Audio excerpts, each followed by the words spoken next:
Hello there, welcome back and welcome back to the coal mine, the pit, the zone of farming. We're back in iRacing land. It's you know, this is what we do these days. What a time to be alive. We've got to find something good to farm in. I'm sure we can. I've got a yogurt to help me get through. And we've got tea and coffee. That's all you need in life. Yogurt, tea and coffee. Hello, Samir, Hannah. How's it going? What have we got? There's a Ringmeister. What's this? I don't even have this car. Oh, no. Several GT1 cars. Do I need to buy one? Do I need to buy a GT1 car? I don't even know. I've never driven that. Prototype challenge at WeatherTech Raceway. Summit Point. Hockenheimring with the Formula C. There we go. That could be good. That's it. That's a choice. Ferrari at Alton Park. Now we're talking. Hello, Stuart. Hello, Djambo Sim Racing. Hello, Motive. How's everyone doing?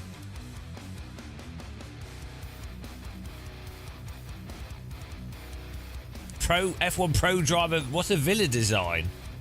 You mean like a house?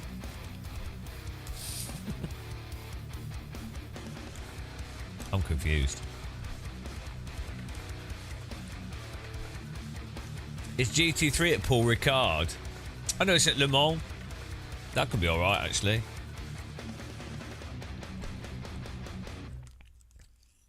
Nice. It's a villa. Well, a villa's a house, though, isn't it? Look. How many words do we need to describe a house? I live in a chateau.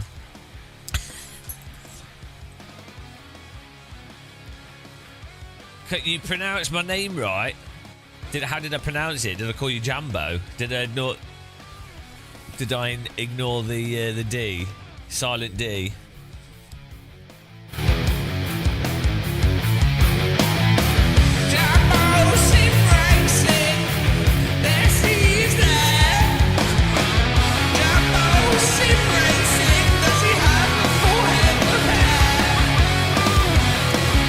That's your theme tune. Do you remember in the 90s when all games had like metal soundtracks and stuff? Oh, hang on, Super Formula Lights might be on M2's at Alton Park. MX5's at Alton Park. Oh, let's do that. Time to lose some rating. This is not good for farming. There we go. We've got some stuff to fix on our sim rig as well. I need to sort some cables out.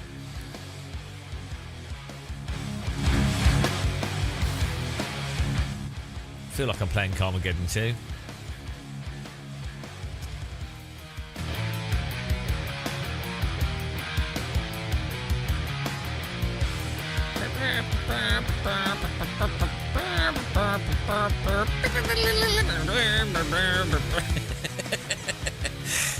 Metal.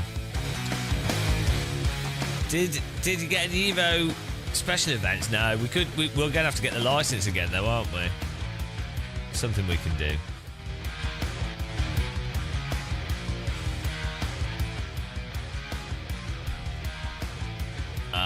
We've got so much stuff I need to tidy up in here. We're trying out a new USB BB cable.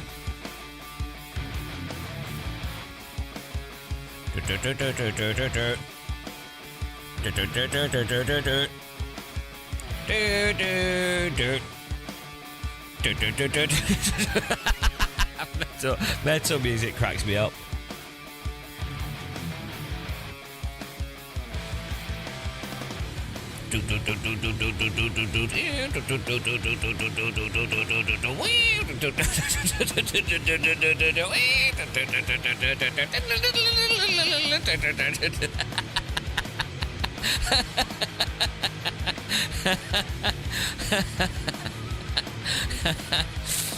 Oh dear. Metal. So funny. Let's go. Let's get in there. How's it going?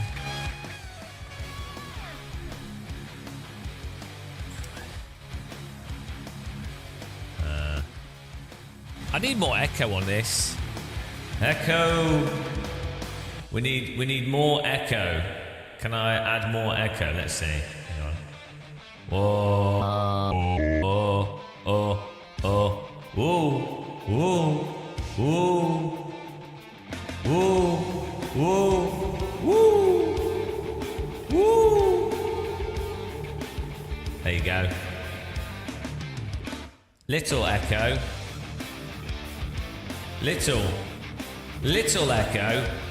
Big echo. Why didn't save it? Woo.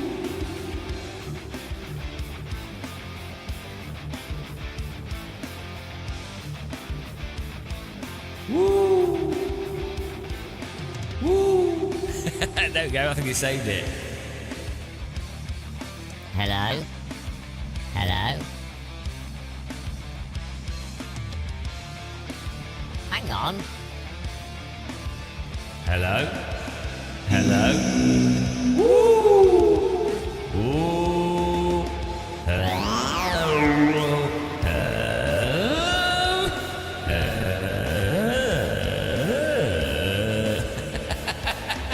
Right, I'm done with that, guys. I'm done with that. Let's join the race. How's everyone doing? Hello, Novotny. Novotny. He has no knees. Novotny. He's not Japanese. It's Novotny. No knees. Novotny. It's not Chinese. Novotny. Novotny. Novotny.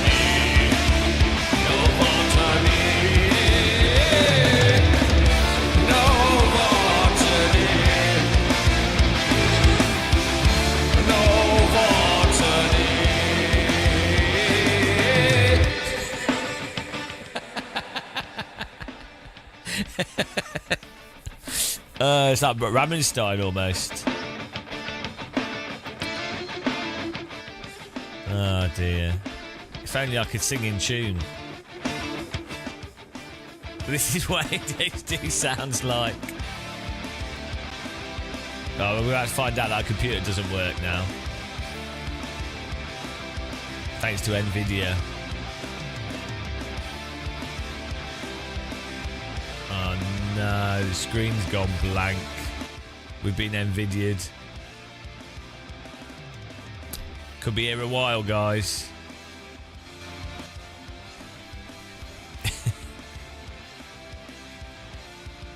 Oh dear, what a disaster. We've been screened again. It's to do with the cables. It's a weird cable issue. Unfortunately, this will put us back 100 high rated. Oh, there we go. It came back on the screen. Magic.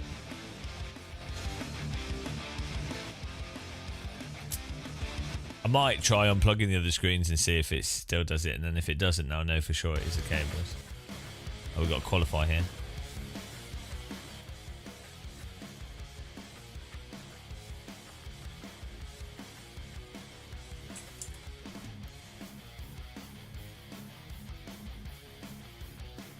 Yeah, I don't know why now all of a sudden the screen takes ages to go from game to Windows. Because it didn't before.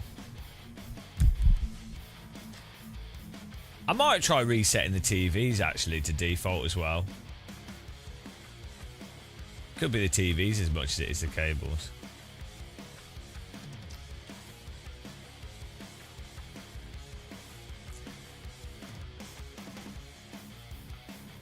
Nvidia and Mozart. I enjoy the pause though. It lets me. I enjoy waiting 2 minutes to change. Well, it will still do it in VR. It's not. It's to do with the way Windows interacts with these cables.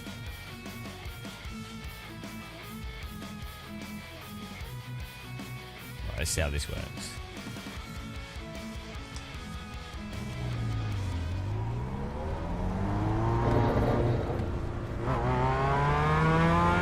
You're experiencing some network difficulties. If it continues, they may remove you from the session.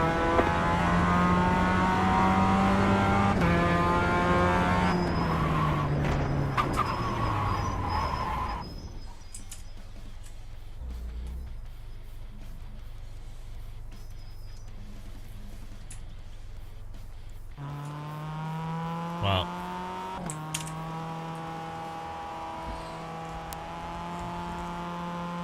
let's get our quali out. Hopefully we've got enough time to get a quali in.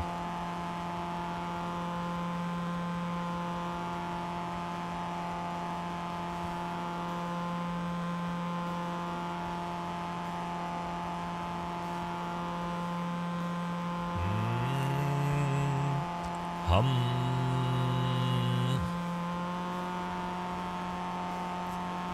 Hum. Hum.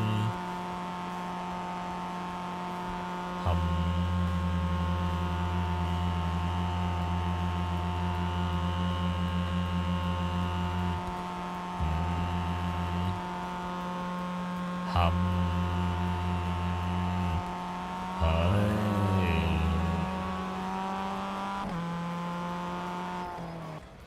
Right, there we go.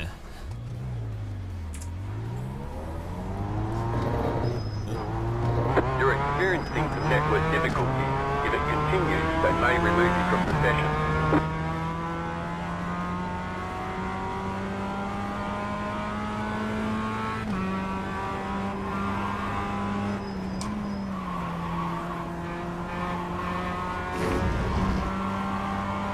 Hello, Minias.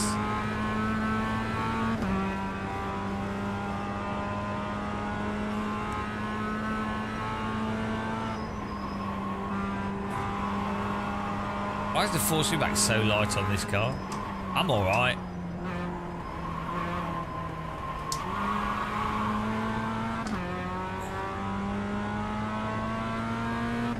No, it's just... It's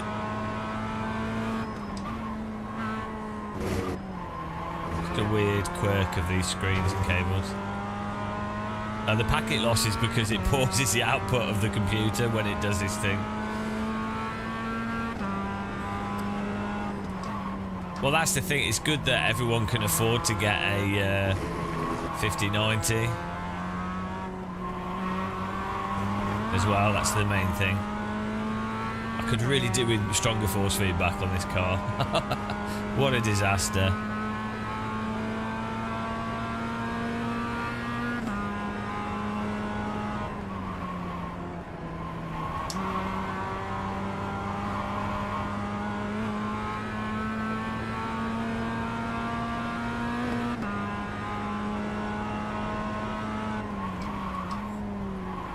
Green, green, green.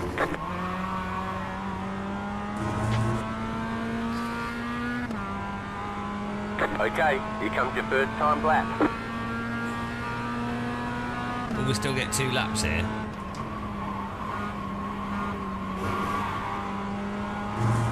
Might do.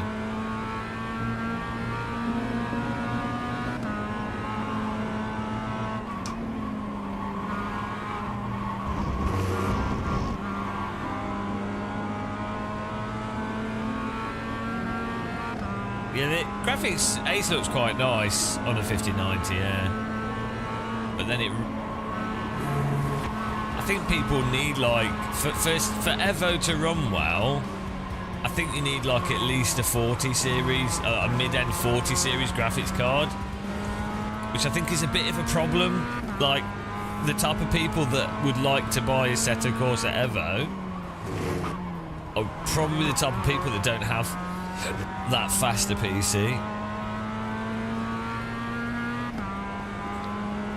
You know, like a lot of the people that have AC.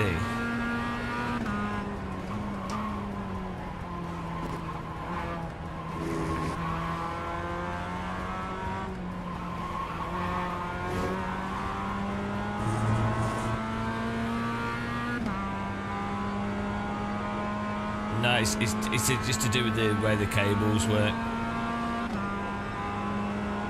there's a bunch of issues.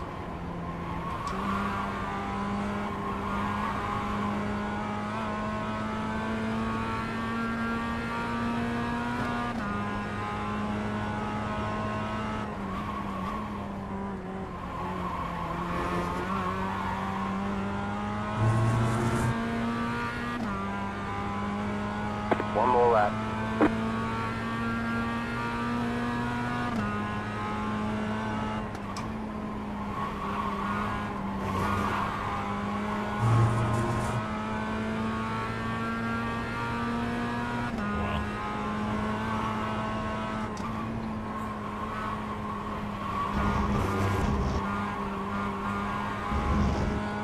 We ain't got enough time for a second lap. Well, this is going to be interesting.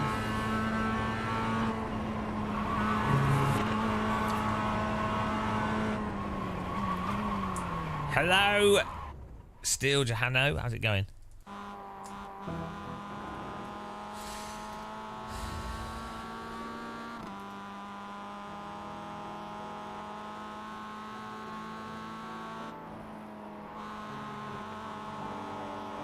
Checkered flag, checkered flag. Well, we're just going to have to hope this goes okay.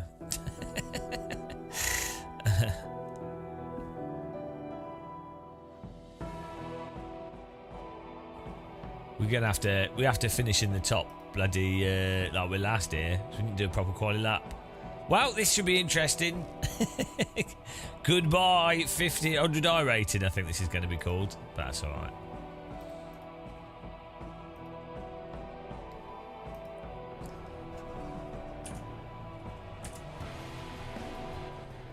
The estimated SOF is 2,395. Tight field today, look for opportunity. It's a good track, this.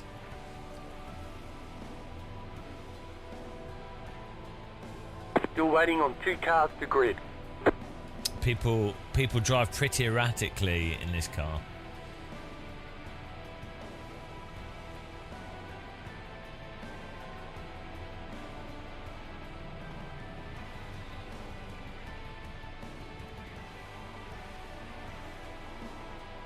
Is it worth the money?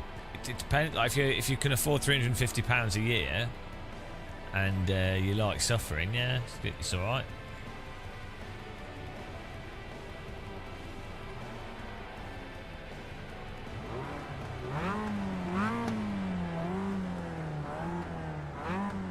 Waiting on the final car to grid. Yeah, after this race, we need to do some. Everyone's gridded. Some tweaking.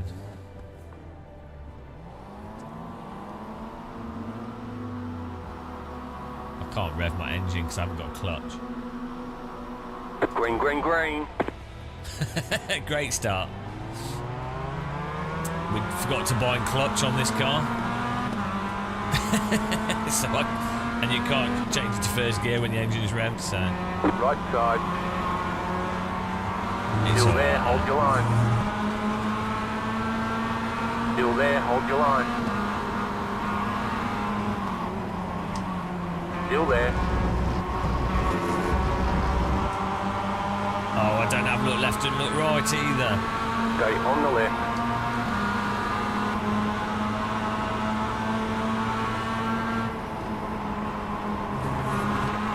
Still there. Clear on the right. Car right. Clear on the right. wrong force feedback. No clutch. No look left and right. Don't qualify. Screen issue. It's okay though. That's sim racing. Hello. Welcome to Everything's Wrong.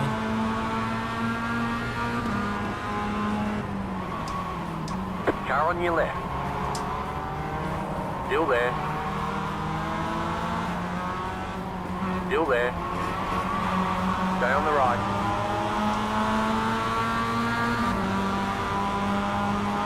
Stay on the right.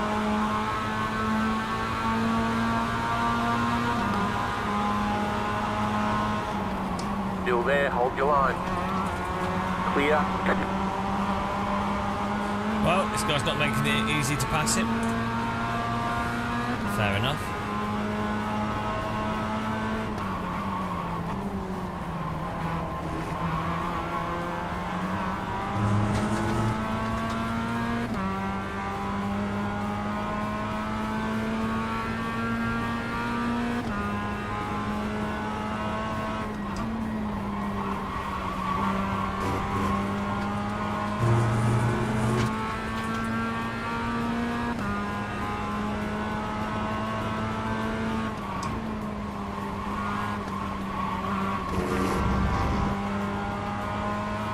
This guy's slow. We need to get past him to catch the rest of the field.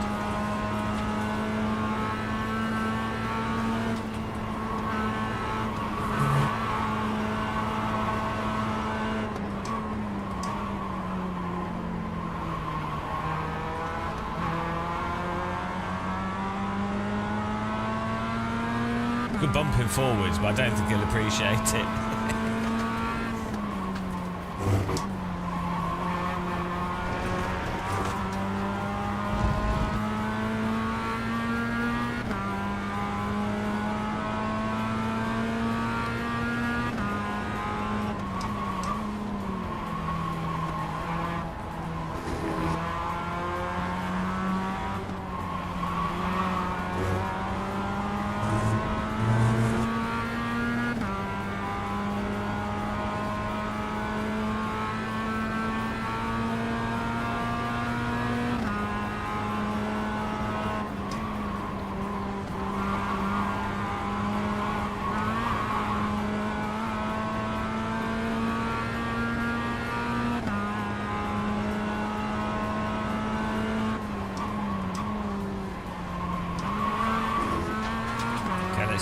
Do second gear through that corner.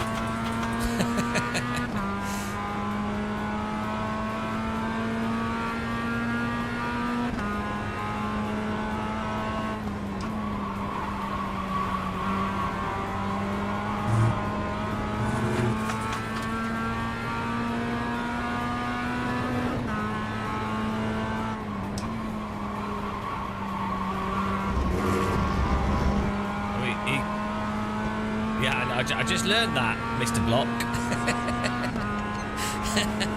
We just discovered that. It's not as bad as the Formula V, though, when you go into first gear and the car just insta spins unless you're going at 10 miles an hour. Because the gear in the first gear is so low.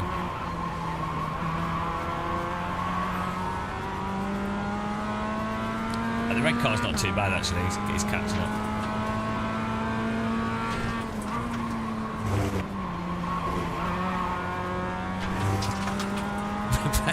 We've got like no force feedback. If you blip the throttle into first, it's normally all right. It's just when you've got some cars that the first gear is geared just really low, so you can get off the start, or they've not got particularly powerful engines. So the first gear is literally only used for the start.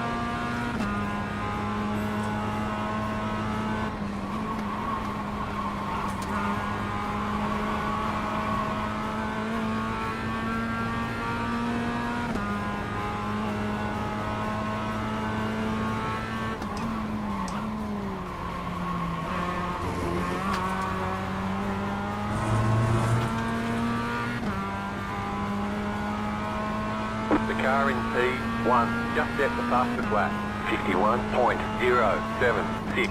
New fastest lap for you.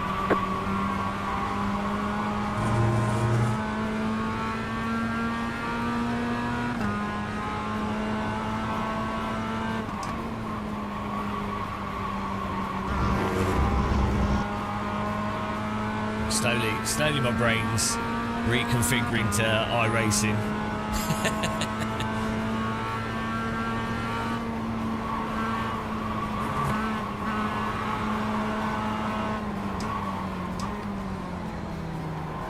Car right, clear.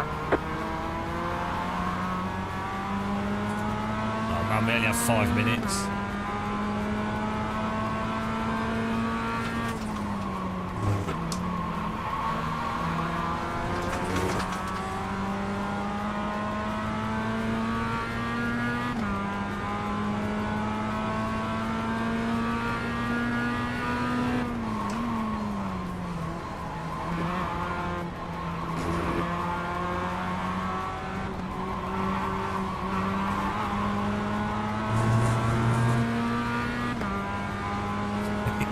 We're faster than all these cars. I need to get like 2 places so we don't lose so much I rating.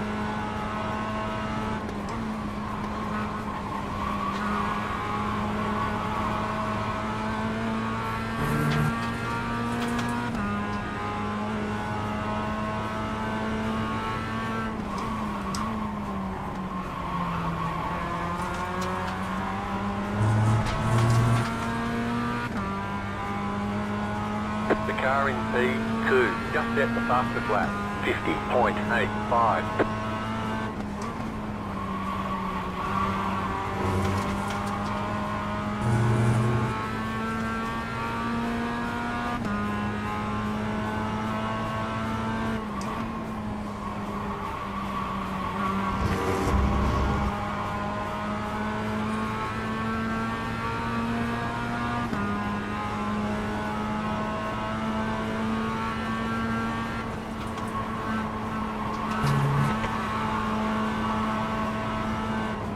Car right.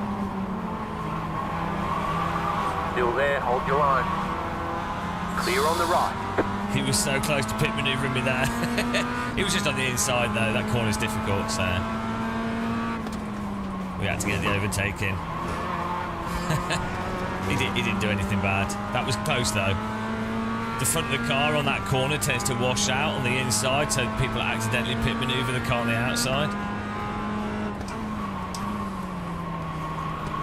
I'm not attacking.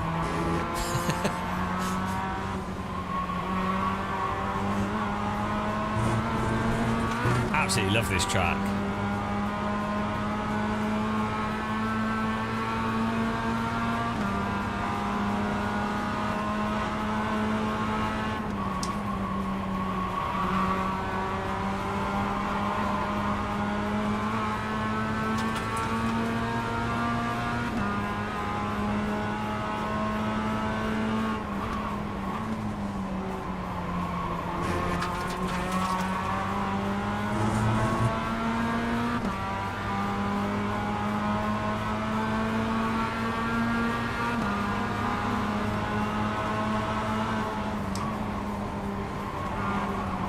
Left side.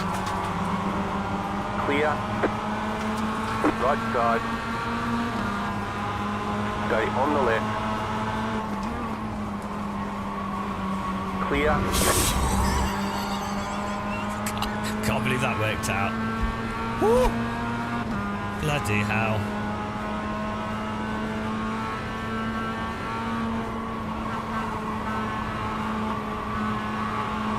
Oh, push the wrong button. Let's try to do a replay. Push the wrong button. Too late. Missed the replay.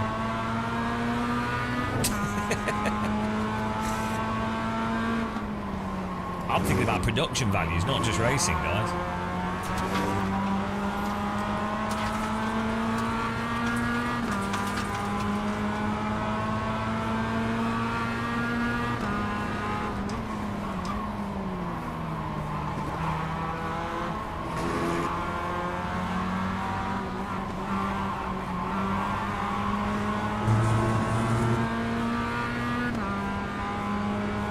Like, subscribe, follow, Didigo.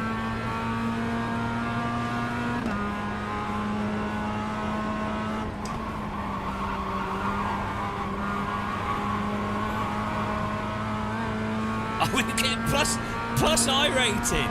Oh, what a recovery. Jesus Christ. White flag this time. The leader consider 52.21.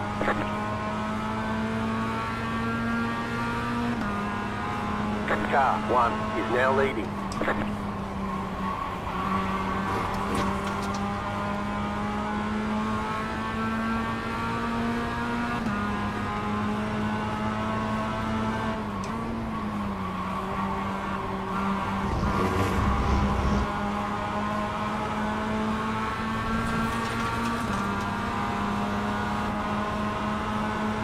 Right side.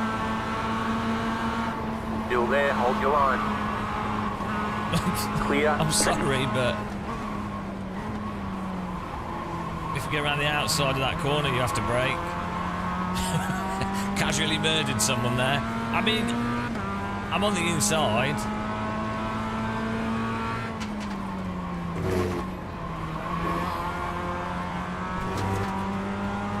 If you're on the outside line through that, you have to dab your brake before going into the corner. Okay, let's go.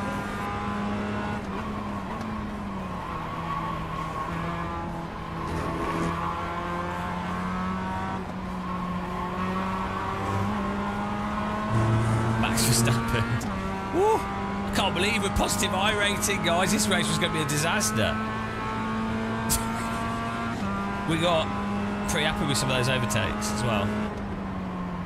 We've Alton Park too much.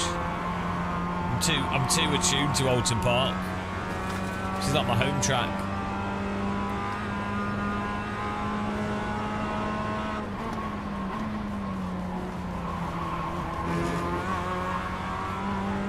I'll do. Only 6th as well. Or do we get 5th? Car stopped on the right. I'll take it. 5th place. There's the flag. It's over. Great job. You did really well. It's one of the best tracks in the world. That was a bit of a heart attack race. we got 28. Not bad. I thought we were going to lose the rating on that. This overtake was good. I'm tooting my own horn here. Yeah, we need to sort out this issue we have with the TV thing. I was having a heart attack because I knew that we needed to. When William says dirty, but no, it wasn't. Good racing. Look at this. Woo! Perfect. And then he leaves the inside open. Perfect. No, it was really good racing. If you're on the outside. Oh, that wasn't you. I knocked off the track. It was someone else. It was good racing.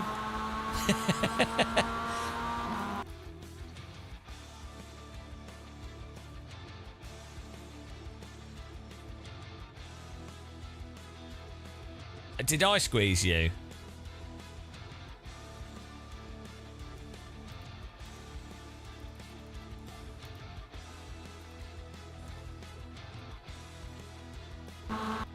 Right. I don't know if I do the Indy 500. Maybe we could do. Yeah, I mean, he turned into us.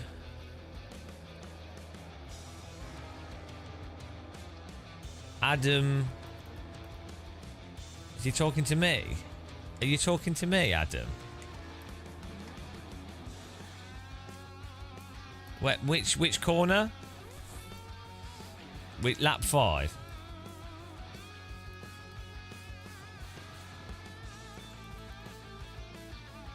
I don't see you.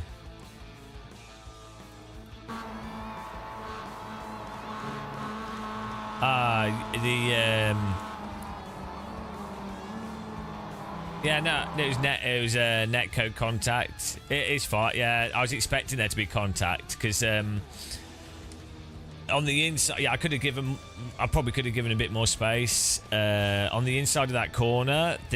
So you always get netcode on that corner. You did have space though. To be fair, you had like 30 centimeters on the inside. Normally what happens is the car on the inside clips the grass after trying to leave more space and then moves into the outside or understeers a bit. But yeah, so I think it was just netcode on the contact, to be honest.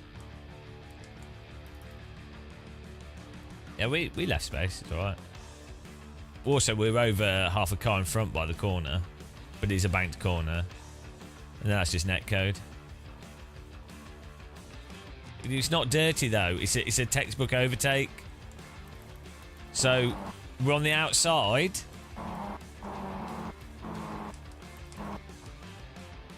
No, but you have plenty of space on the inside. It's not even dirty. It's an absolute textbook overtake round the outside. You have you brake early into the corner, And then, yeah. It's a dirty move. It's not a dirty move, though. It's a sexy move.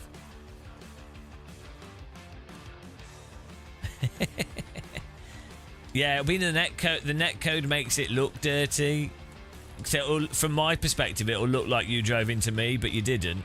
It's just iRacing is really bad netcode. Well, I say really bad, like the amount of smoothing they have. No, I think what he meant, guys, is that it looked like a dirty move, but it's good driving. It's fun driving.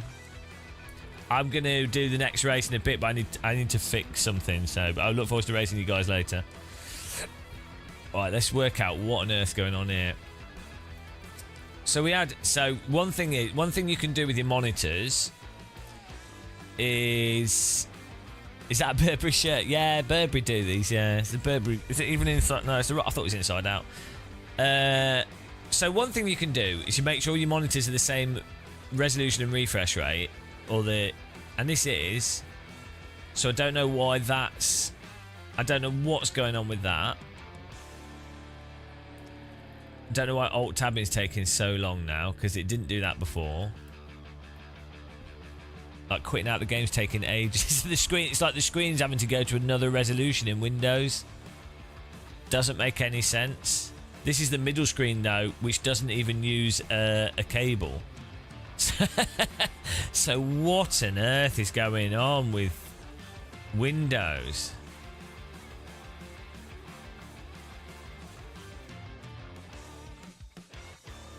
I mean, I would just run full screen window, but we don't get the same performance for some reason.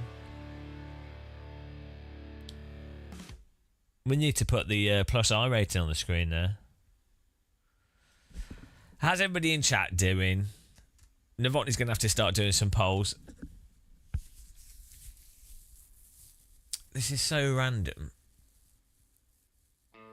Right. What on earth is this going on?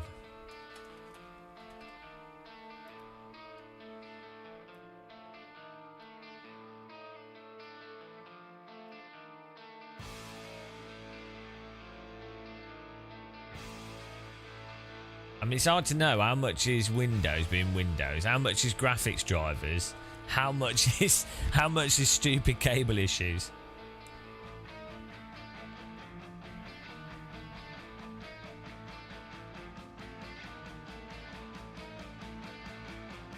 We could try running full screen.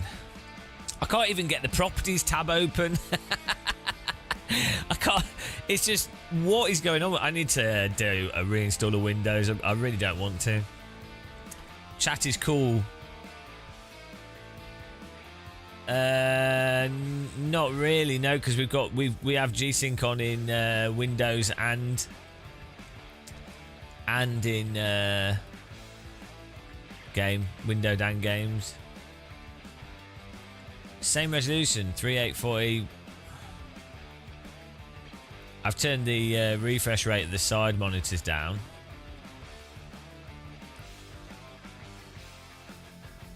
That's to try and stop another issue. I think that this one's even running at 60. I know this one's at 120. Let's put that one at 100.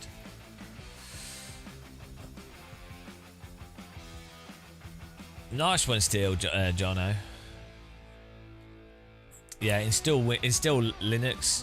Do you know, right, Windows is so bad. Like, if you use a Steam Deck, it's so noticeable how much faster it just is for doing stuff. Like when you close a game or you do whatever. It's Linux and I've said this before. I used Linux at work. We had like a terminal. It was used for like printer control and a bunch of random stuff. Basically like a Red Hat Linux computer that people could go up to, and it was left on for like 4 years and never updated, nothing done to it, and it always ran exactly the same, no issues. Can you imagine Windows? It'd be like you'd have to update it every like 3 days.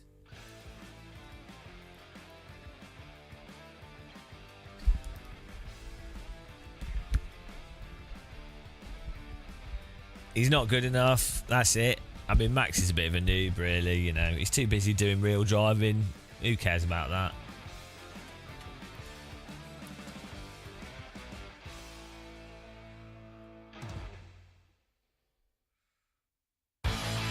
I have had a race with Max Verstappen. I say race, he just drove off. And I've had CKTL, thank you very much. We've had Alonso. Accidental subscription. Thank you very much. Really appreciate the support there. Yeah, we've had a few random encounters. I don't like ACC, but I do like the Normalist. So that is amazing. So it's probably one of the well, one of the or not the best simulation to practice, like even F1 or GT mods. It's really good. See, because we only have G-Sync on this one screen, which is the capture card screen as well.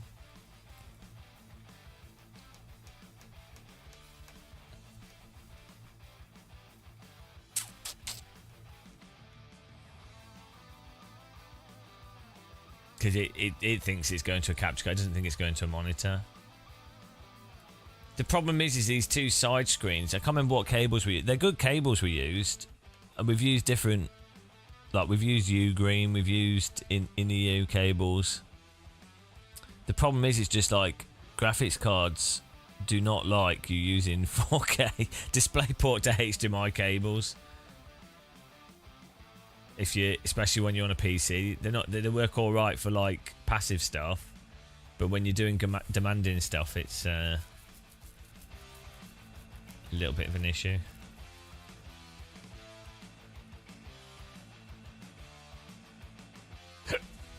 But what I don't get is that the game is...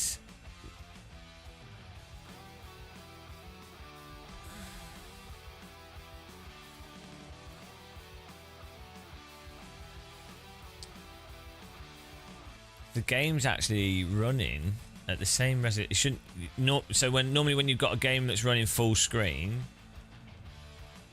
and it's running exactly the same resolution as your Windows resolution, it just flicks to it because the screen doesn't need to change any of its settings.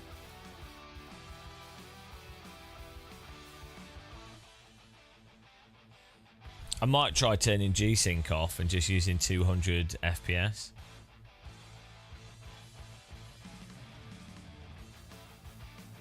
But sometimes in iRacing, the frame rate drops below 90, so...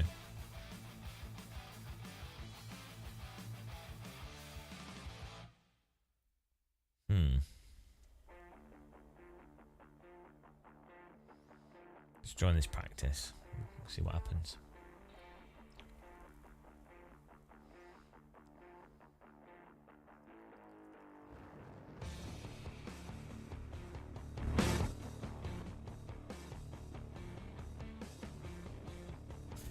We might try iRacing in windowed mode and see how well that works and if that causes any problems.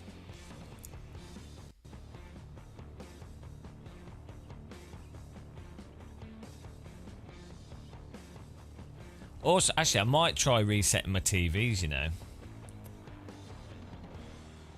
to factory defaults. Might need to upgrade, yeah.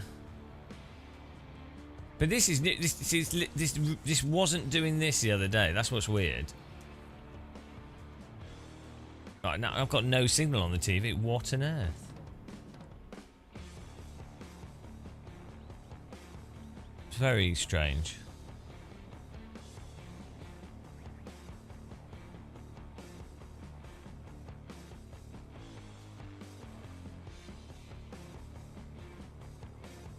I can't actually see the game.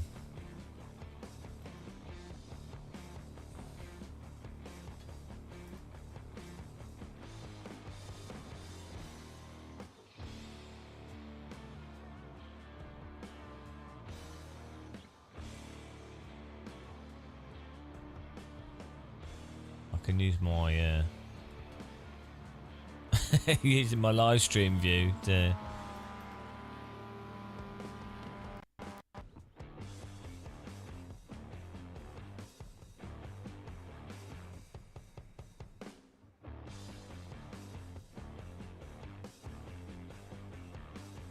Well, as I say, there's multiple issues at play. There might be some stuff with the graphics card, but there's specific cable issues as well, so...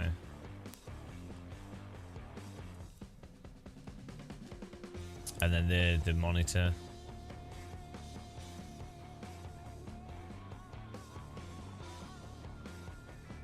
We'll let this refresh.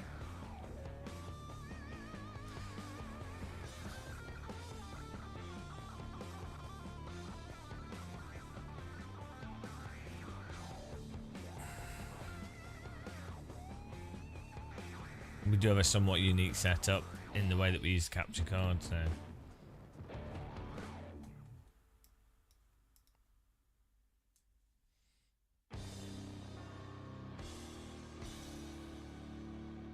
Try this not full screen and see what performance we get.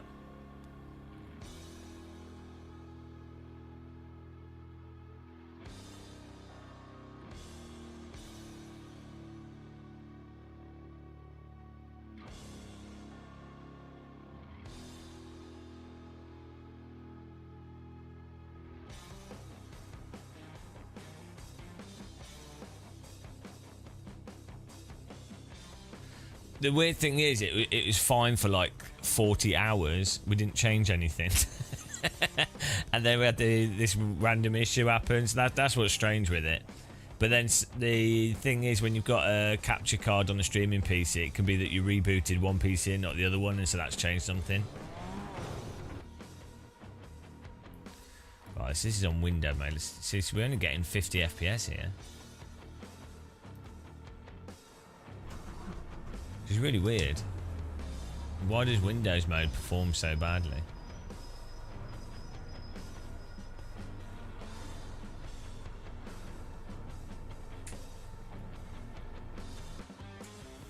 Yeah, PC game is the best.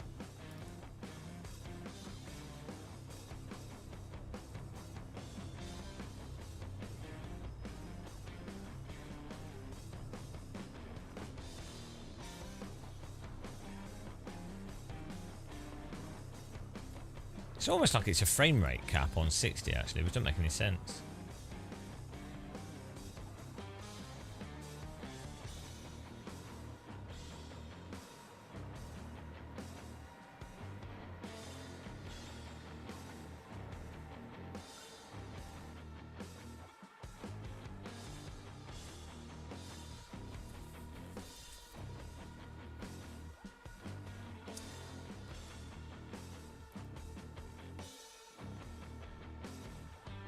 Has it changed the refresh of this monitor for no reason?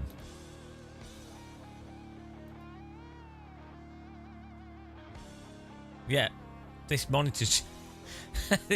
for no reason at all, this monitor's gone to 60 Hz. Wow. That's why that was doing that.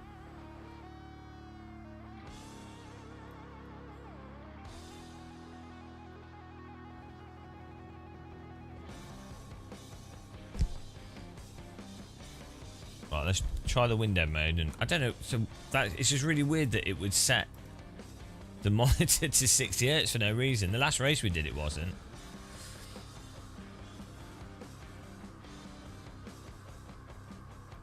Yeah, should just run every game at 20 Hz. Problem solved.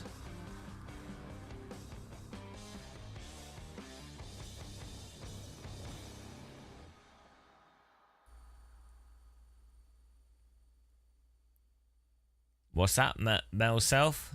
What, your monitor refresh rate?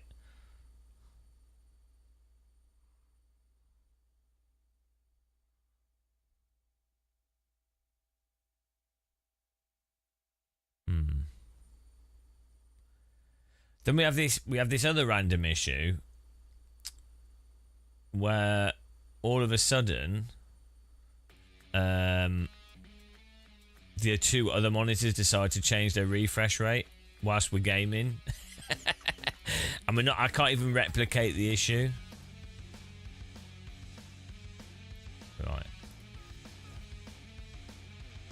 Try this window mode. Oh, I loaded the sim anyway, whilst changing the resolution. This might work. I withdrew from the session though, so it's not going to work. Let's try that again. Let's join this other practice. Windows XP was the best Windows. I think we can all agree.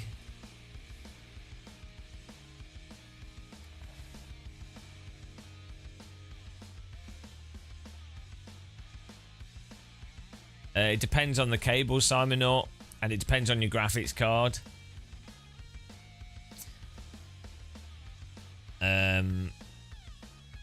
It depends. So there's also a thing with the graphics card where it checks when you first boot up your computer. It checks what the monitor, like the EDID settings, and then the ports are like set for those settings. That then become like defaults unless you change it, and then you need to reboot again. And then the cables, so a cable like a DisplayPort to HDMI cable basically acts like a virtual monitor. So it's got a chip in it, and I think it's got like an EDID for the cable effectively, but it's a pass-through. EDID is just the identification for the monitor in my view. So it's like a pass-through EDID. So I think it tries to clone the EDID from the monitor, put it on the DisplayPort cable, and then the DisplayPort cable takes the display port and converts it into HDMI signal, as if it's basically doing it's like a monitor. It's not quite, because it doesn't have to actually fully convert the signal, but it's yeah. But then the problem is some of the cables work different to other cables, and with the Nvidia graphics cards, sometimes the addressing for the ports, so you also have, so let's say you've got like 3 ports on the back of your graphics card. 2 of the ports are sort of considered as like primary ports, and one of them's like an additional port, so they have different resource allocation to those ports. But if you've got 4 ports, sometimes it's different again. But the ports that's the allocated primary ports can actually change depending on which thing you have plugged in first and when you boot up with it, so it's not like it's set in stone.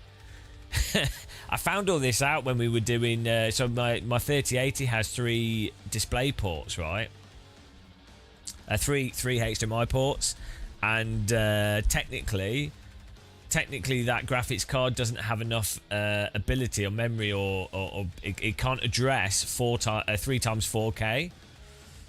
It's like not within the specification if you're using all 4 ports, all 3 ports. And then it turned out though, if you booted it up in a specific order with the cables in the specific ports, it would actually still address it, but only in one very specific order. Just because it accidentally happened to work, even though technically it was outside of spec. So yeah, basically, on the face of it, you'd think, oh, graphics cards, ports, plug the cable in, plug the monitor in, Bob's your uncle, Fanny's your aunt, all good. But the reality is actually quite complicated.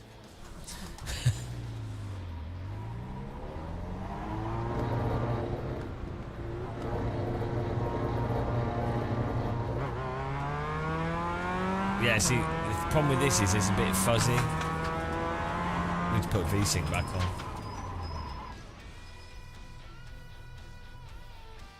It's not that it struggles with it, but David, I don't know if you're using. Are you using 3 4K screens at 120 hertz, or are you trying to or are you using 3 4K screens with G-Sync on all 3? So it depends. There's so many variables. Also, cable length and interference becomes a bigger factor when you're talking about 4K 120 and HDMI. And then also you have the issue of the so with the 3080 I had, only one of the ports was 2.1 HDMI, so you couldn't run it at 4K 120. We're always doing a 7K I rating challenge.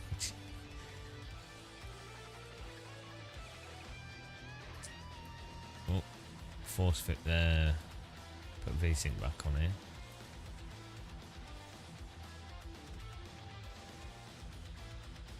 Oh, this is working better. Like, if you don't have to go full screen.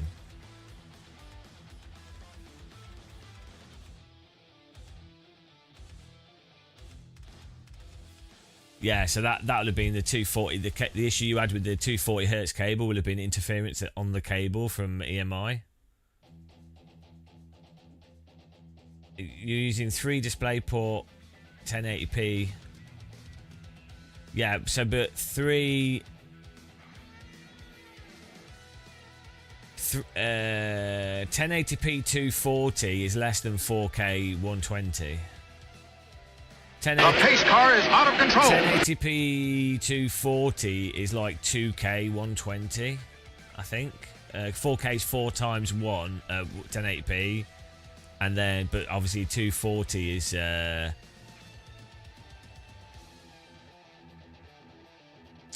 2 times. So 1080p 240 is still half as much bandwidth as 4K 120.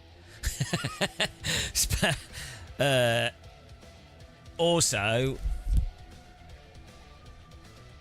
the pace car is out of control. Guys, computers, from my experience, they find it easier to the higher the frame rate, the higher the frequency refresh, the more likely it is to cut out. So it's not just a pure bandwidth thing, because if you ran 4K at 60 hertz or 120 hertz, whatever, it's a lot less likely than if you're running 4K at 30. Like, the higher the refresh rate, the more likely it seems to be able to be affected by interference, from my experience.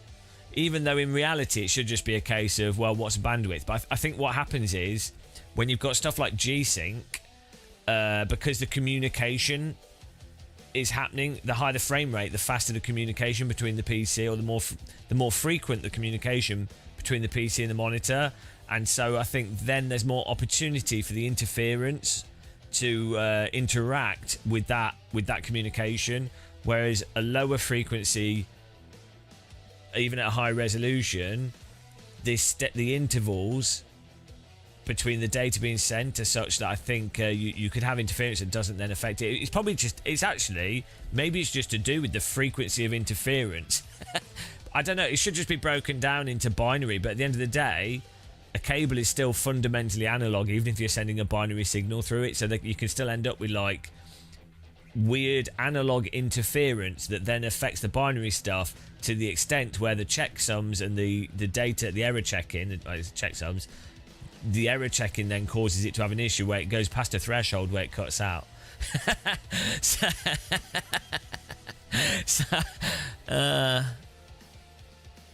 Yeah, it's really weird. And then, exactly, Simon Orr. And then, the annoying thing is, unless you've tried it yourself, there's a lot of stuff that's documented, and there's a lot of stuff in theory that's the case, and a lot of people online just repeat what they've read, and they've not actually tried it. And yeah, so then the only way, and it's your fault or my fault for having nice equipment. This is one of the downsides of having, it's one of the biggest arguments for not having really high-end niche equipment, because the more high-end and niche it is, the more likely you're going to get errors that you are the only person that will be able to find the solution. Which some people enjoy that, but sometimes it's worth it, but a lot of the time it isn't. It's like with the VR stuff, back with the DK2 and a whole bunch of things.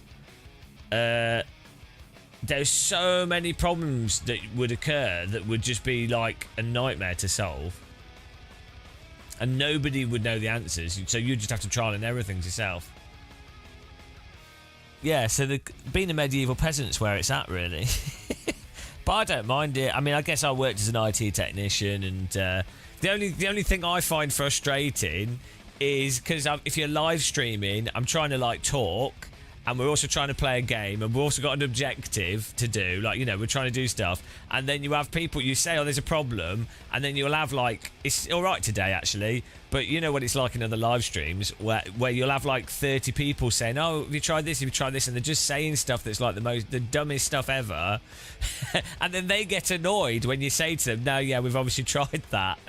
And they get annoyed with it, and you're just like, it's like doing tech support with someone looking over your shoulder. It's just annoying.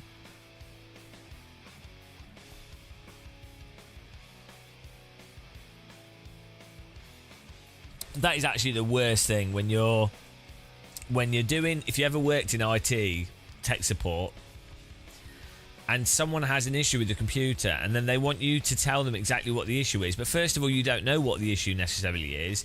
Then it might be an issue that's somewhat inconsistent. Then they will say, well, I've had this computer for this long and it never did this before. Or they'll say, what Bob down the corridor doesn't have this problem. A courier's life. Thank you. A courier's life. Here he is. It's a courier, it's his life. What is he currying? Who knows? Maybe it is a box of poison. Let's hope he doesn't drop it in the city. Thank you for the raid. Welcome along, guys. We're just talking about tech support and we're just... The pace car is out of control. Troubleshooting some stuff and doing some iRating challenge. It might accidentally, the noodle might accidentally make an appearance. Thanks for the raid. Can we give a shout out to A Courier's Life, please? If you'd like to follow, you can do, guys. You click the follow button. Like, subscribe, follow. Needy girl. Oh, I've done it again. Needy girl. Check out Courier's Life. I'll have to check out his channel. Have I raided you before? If I haven't raided you, I'm sorry. I'm gonna, The pace car is out of control. I'll try and raid you soon if I haven't. Is it an English channel? Do I know you? Do I know you? Yeah, see, this. Well, you get a big welcome here, yeah? Welcome to Hide You from the Despair. Yeah, so this has the micro jitter that you get with windowed mode for some games, which is weird. Not all games do this. And it's weird because we're running G-Sync as well. Oh, you're Hungarian? Nice. Welcome along. I've never been to Hungary. I'd like to, though. So I think we are gonna have to run this full screen, I think. Which is a shame.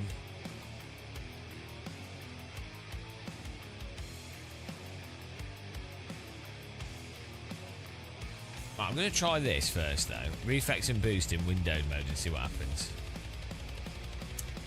The pace car is out of control. Some of your videos on YouTube but never actually checked your stream. Well, it's probably better that you didn't check the stream, to be honest. Let's be honest. Probably. Oh, it's the best livery in sim racing. The Lidl. Everyone's supermarket liveries now, but Lidl's obviously the fastest. Nobody works faster than the Lidl's checkout person. They've been replaced by robots though now, so. You did IRL content now, so I get home, I'll be back in a few minutes. Oh, okay. He was beating up people, IRL. Thanks for the raid, I really appreciate it. We were raided from outside, I've never been outside. They must be well confused, all the people that came from outside. And they're all like, hang on, why are we inside now? We were enjoying outside. I hope was he eating? What was he doing, guys? I hope he was doing something amazing. Oh, well, that's good. I want to join the practice, but I can't because the session's The pace finished. car is out of control. Oh, dear. Withdraw. Try another practice. Hungarian fried bread. I want some Hungarian food. I've never been to Hungary.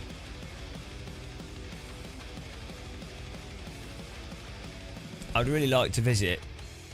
Is Hungary? Is it close to Croatia? Is it in that region? Is it a bit north? The pace car is out of control. Northeast of Croatia, maybe? Yeah. I'm sure it's really nice there. I'm always hungry. Is it in the north of... Is it north of Croatia, isn't it? Because Croatia goes down the coast. Man.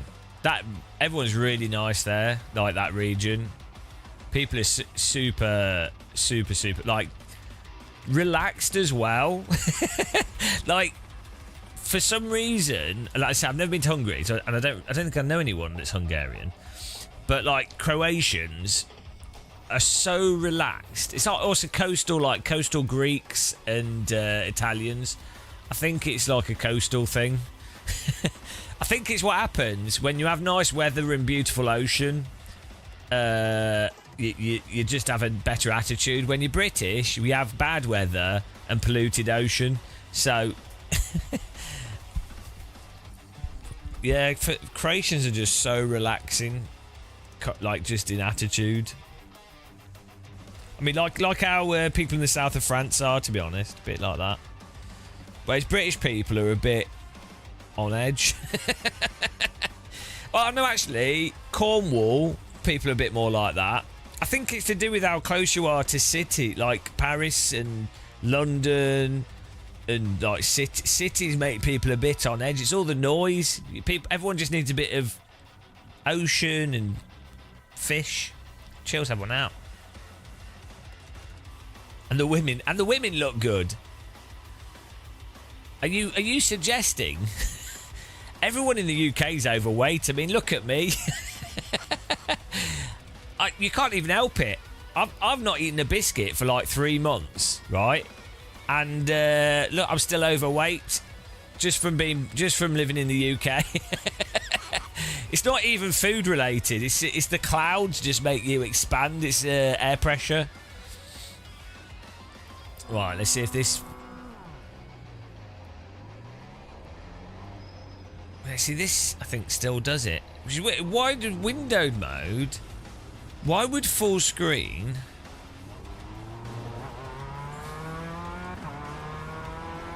Because you can't really do proper V-Sync in windowed mode, can you? It's really weird. Like, you guys won't be able to see it, but... for me, I can see that there's basically like a micro stutter you get. It's not terrible, but you can sort of feel it.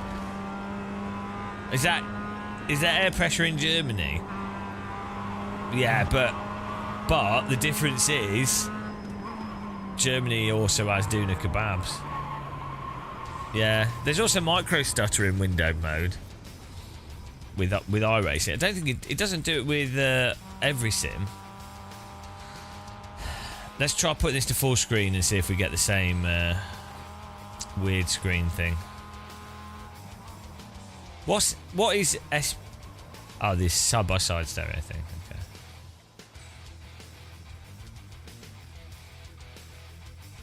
Okay. Yeah, we're running G-Sync in windowed and full screen. What's weird is that the monitor, when we go full screen, even though full screen is running exactly the same resolution as Windows, that the monitor's blinking. This monitor's blinking on and off. That's a new feature. Dear. Let's see if there's a new driver update as well.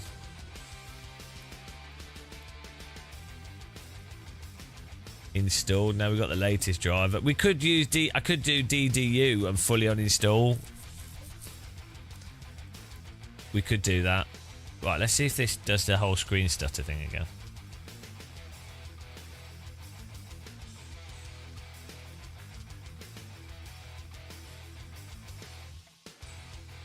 Appreciate everyone that's followed and watching. We're just sort of relaxing today. I mean, we're still getting iRating, but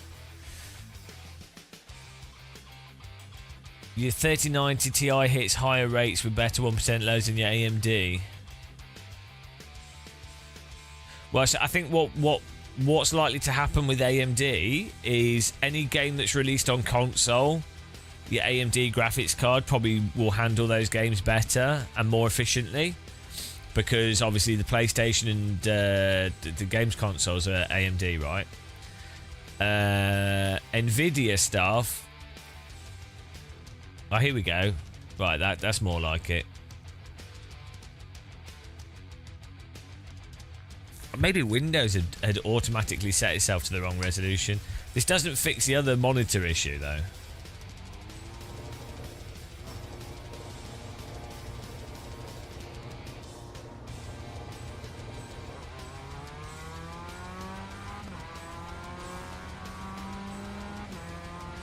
I mean, I'm tempted to just turn G-Sync off here. They still seem to have the weird micro stutter, which is weird.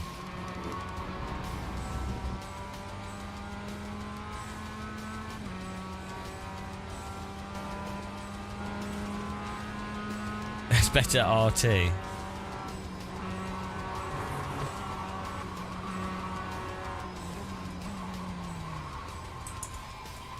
Let's see if I Alt Tab, then it goes to window mode, and then it runs slower. Oh yeah, let's turn the force feedback up a little bit more. Oh, it didn't save it. That's why. Okay.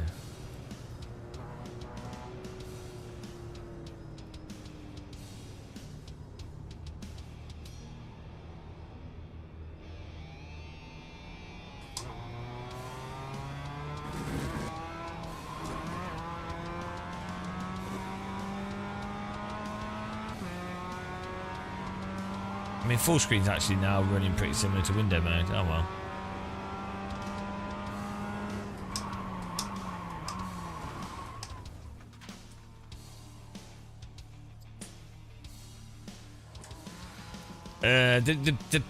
Yeah, right.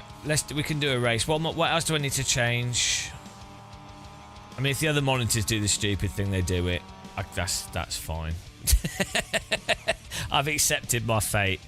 We could, if they do the stupid thing. So the tooth. Can you guys remember this for me? Because I'll forget. It might be worth me doing a DDU of the drivers, and also I think I'm going to reset my monitors to default. So I'm using LG OLEDs, right? And the software updates have just made them worse. So when you turn them on, they now try to go into like TV mode, and they try to show you adverts. It's like, what on earth? Whereas before you turn them on, they just go to whatever's plugged in. So bad. Honestly, LG have actually really gone back on their whole thing. It's the worst thing about TVs is they try to advertise, like they try, like a TV should be a screen, right? And then if you want to use it as a TV, or like for internet stuff, it should, you know what I mean, it should have like a dongle or something, separate dongle that you can physically change. A TV should basically be dumb, is what I'm saying. It should just be dumb. It should just be a device that displays images.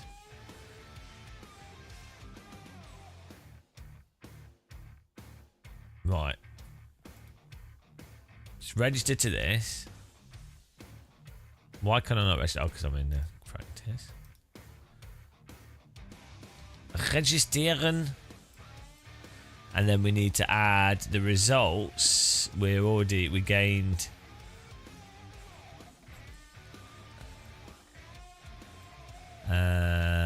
27. Not bad, actually.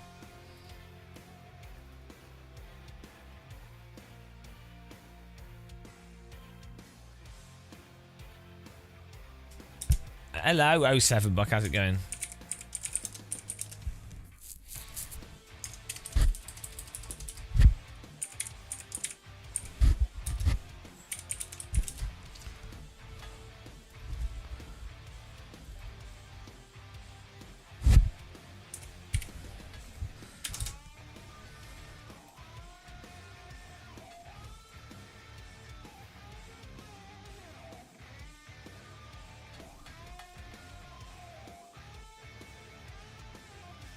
Right. See, still, this is a thing. Maybe that's the problem we're having then. So, but he's doing it in Windows 10, so I don't think it's a Windows 11 thing. Maybe that part of it is the Nvidia drivers. What graphics card are you using?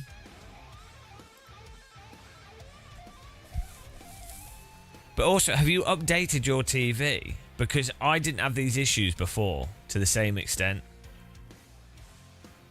Accurate lie too. I always tried to raid someone, but since... Hang on. It's gone. I always try to raid someone, but since I'm a Hungarian and I do a different kind of content, I don't expect it back. If you find me sim raid, I will raid you. We'll raid you back. But I'm going to follow you now, so don't forget. Follow. Let's check out his channel as well. Yeah, we'll... A Courier's Laugh. Oh, you do driving? You play... Hang on, is that a game? No. Oh, hang on, he's on his bicycle. This is awesome. You are literally a courier. Guys, I need to link to his channel. And he plays Richard Burns Rally. Amazing. Last stream, look at this. Check this out, guys. Paste this in the chat.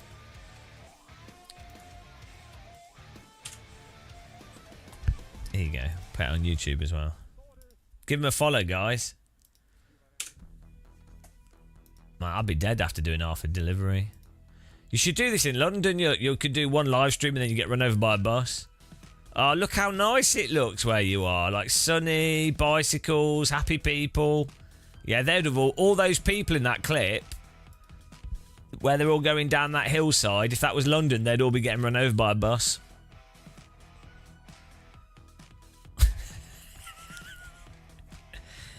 Here we go. There's another. Look at this. He's got a proper set. I want this setup, live stream setup. You got tram buses. This is awesome. Streets look well nice where you are. Right, we're off to Hungary, guys. Your Speedo's not working now. His Speedo broke. Oh no, now it works when he stopped. It's a lie. 17 kilometers. Was that the top speed you achieved? 24. It keeps getting higher and higher. 34. Oh no, that's the distance. I'm dumb. It's the Speedo wasn't on. I'm so dumb. I'm so slow.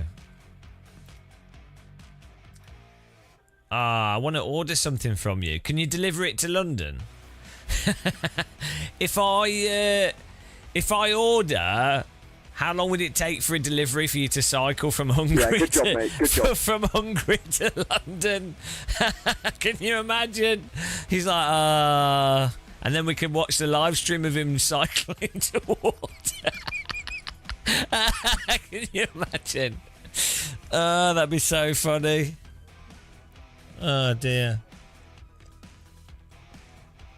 He's been live streaming for 2 weeks.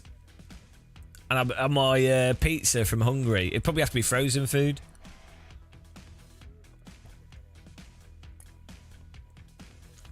Yeah, Dortmund probably is about in the middle.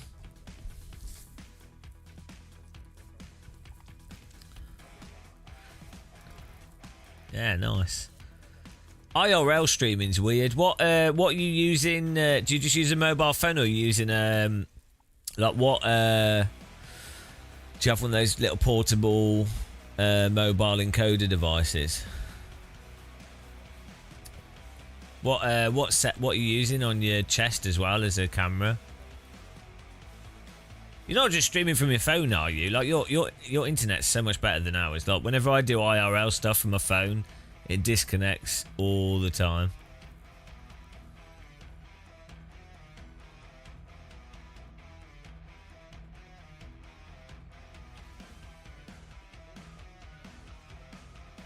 Do you also RMTP to another computer?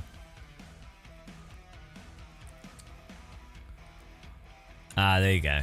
Yeah, no, I get you. Yeah.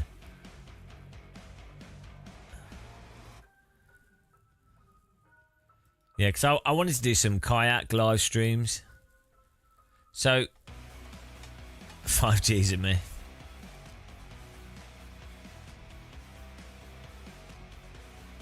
So it's just that the one phone that's on your bike is the phone that's sending it to your PC through RMTP. Ah, nice. Yeah, no. So there are. I looked into this. There are some pretty good solutions now that also have like backup solutions built into them. Are good for plugging cameras in, battery life, multiple, like you can plug larger phone aerials and other stuff in. But at the end of the day, the fewer things, if you're doing IRL streaming, the fewer devices, the better, because and just doing it off a phone actually ends up being easier in many ways, because if that phone stops, you know what to do to start it again.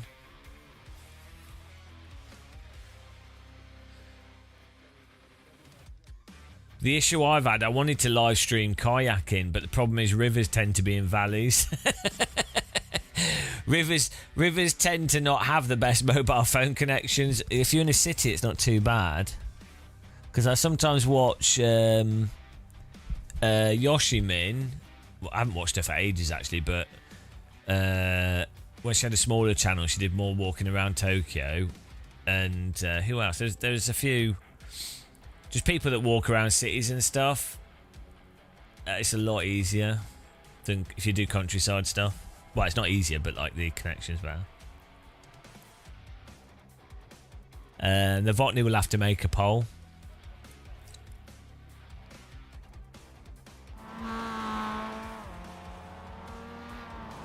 Well, Starlink doesn't actually really work if you're moving. Doesn't work that well. Starlink's well expensive as well.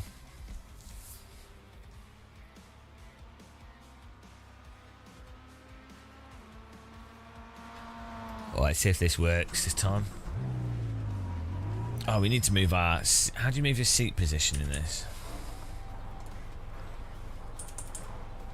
Seat.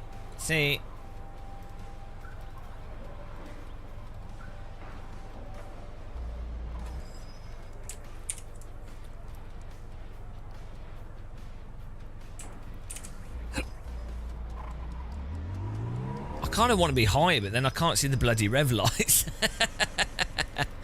That's the problem with that.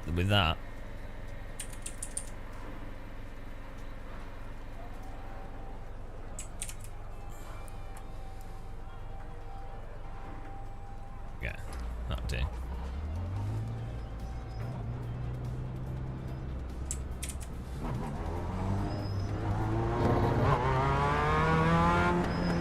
When you cycle out the city, you have spotty coverage. Yeah, I've seen that. Well, that's those boxes. Those stream boxes. They have like three SIM card eSIM slots on them, so you can then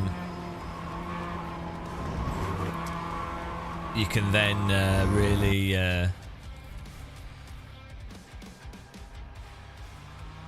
Novotny, you need to do more. Do I need to make one so you can have more options?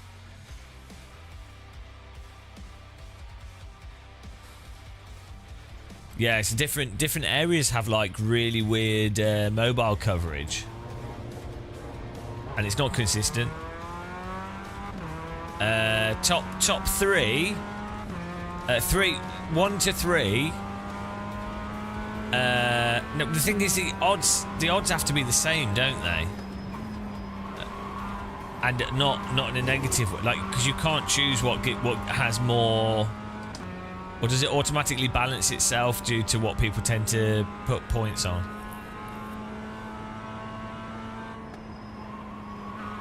You can only pick one winner, so it's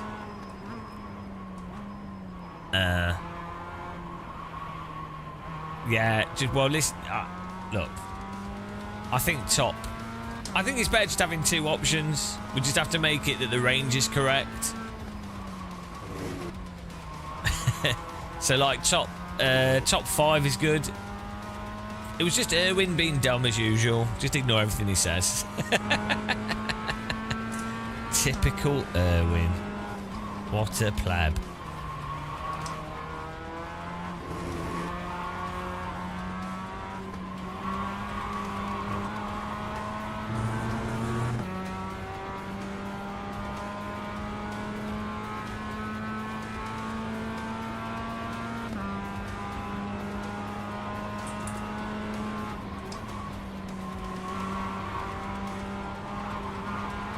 There you go, get your points in.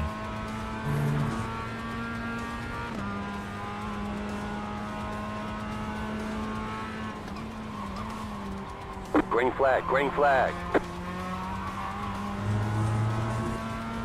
I'm alright, Jet Red. Yeah, we're doing okay. Okay, here comes your first time lap. Look the replay. Look the replay.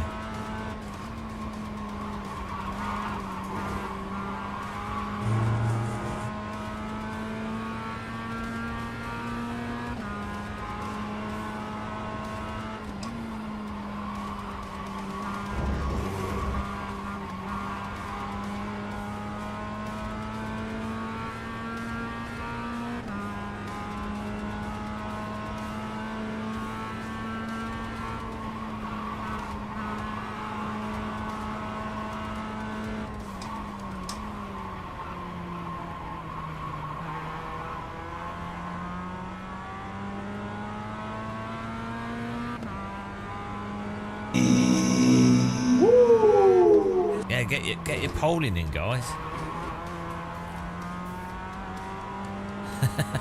Well, as soon as more people go for one option, someone can then go for the other option, can't they?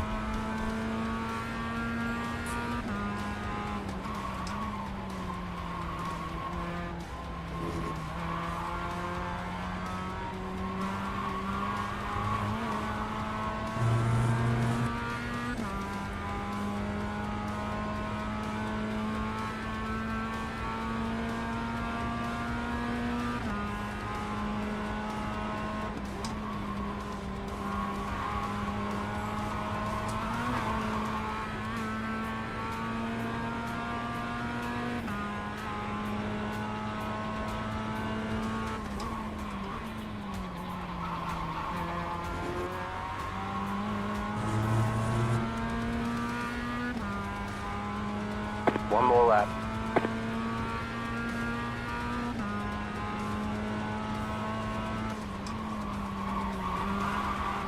Well, that's the apex is somewhere over there. Oh dear.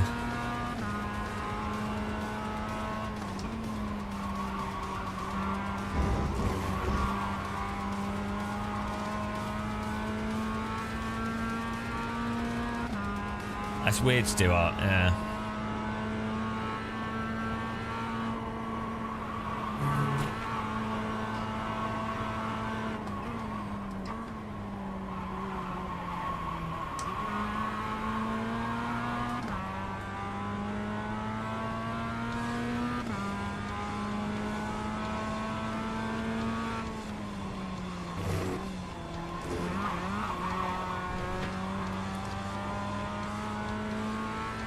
Wow, you know, we've got 88,000 for yes.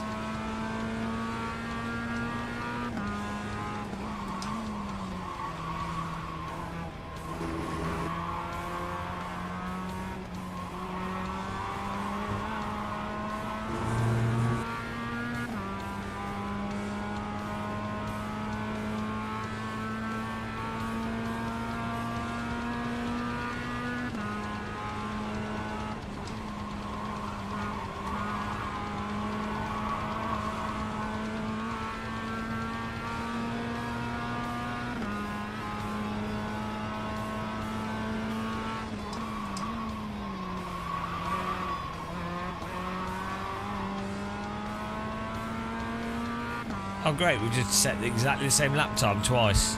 At least I'm consistent.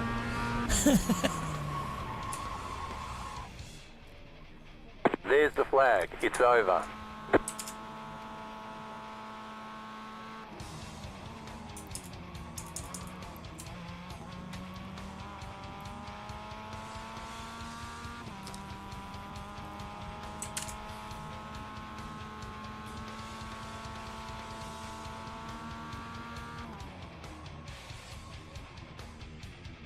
The clouds never change. It's weird because they actually do have like a dynamic cloud system.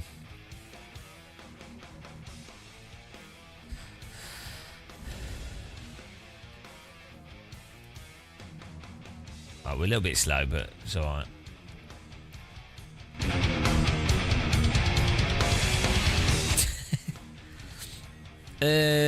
Who else has a good cloud system?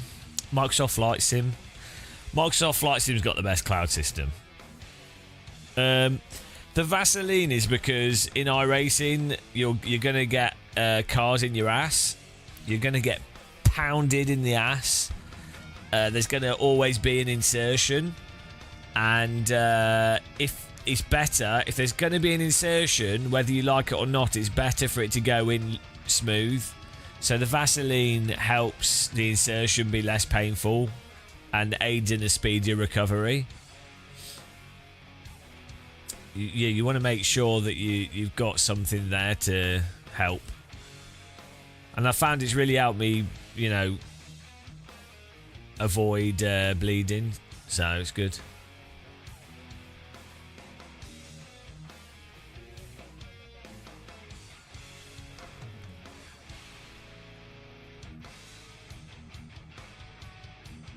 Hello, JP. Master of ass.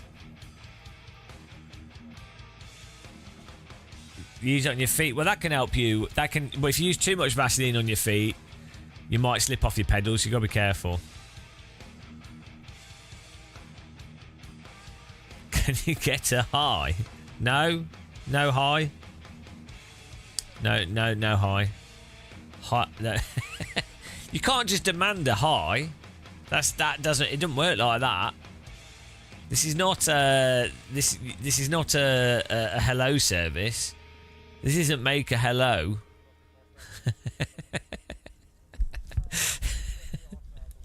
Everyone in chat say hello. Offering great hello. The pace car is out of control. There we go. Oh, thanks for following. I'll wreck myself, don't worry. Oh, I forgot my clutch. The estimated strength of field is 2,738.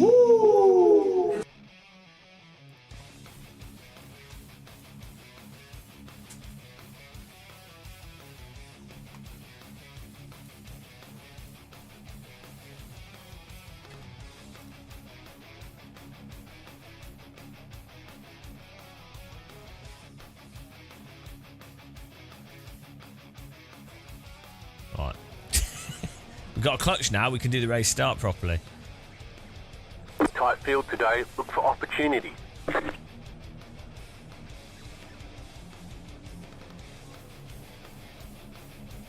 Here we go. I like the turtle car in front. That looks nice. Teenage Mutant Ninja Turtles. Hey up! Hey up, me duck! This echo goes on forever. Woo! Woo!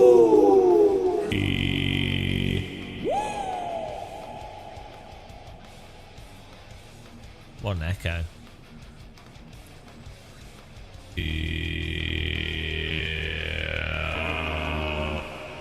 Oh, we're going. Okay, let's go. Green, green, green. Blow the engine up.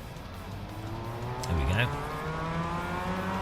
3, 2, 1, go. Car ride. I forgot to bind look left On and the right. I knew I forgot something. Bloody hell. Oh well. Okay, let's go.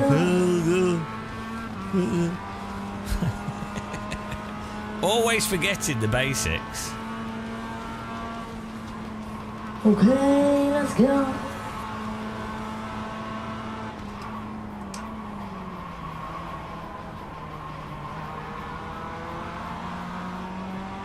Okay, let's go. Here we are.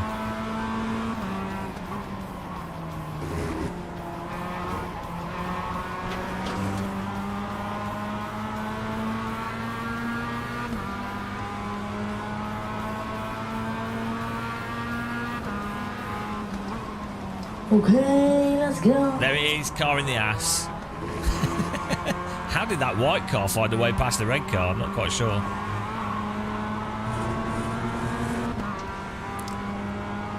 Stop the count. Okay, let's go.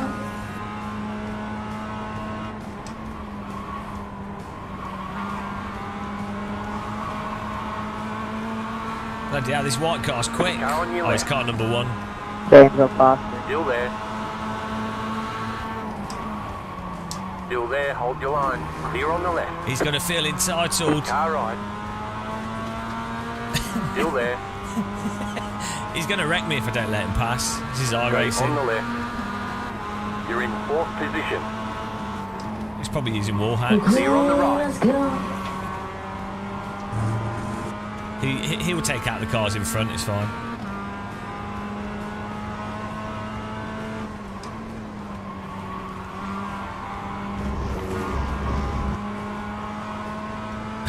How is it so much quicker?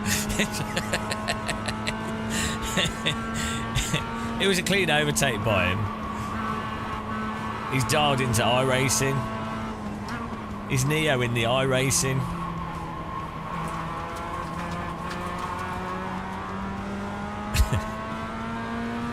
He's using a dance mat.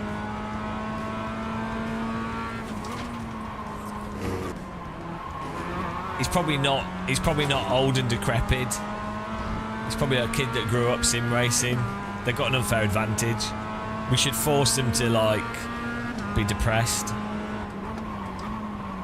So they've got the same handicap that we all have.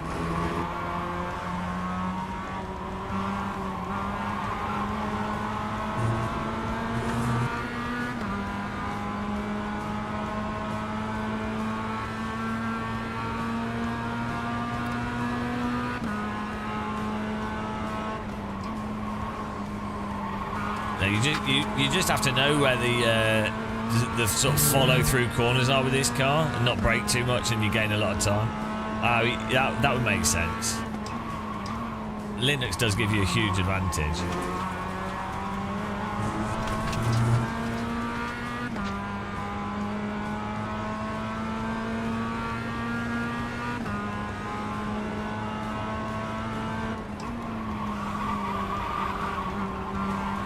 Thanks, tyres. Should probably need to brake a bit earlier before turning there.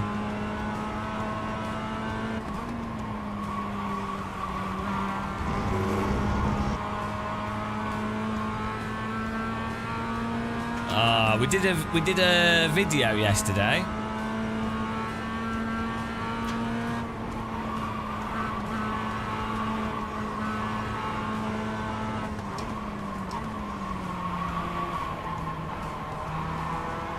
I mean, we did a video summarising AC ever.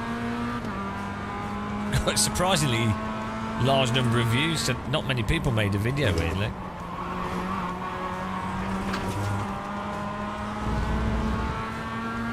Oh, I don't trust Artur. Don't trust him.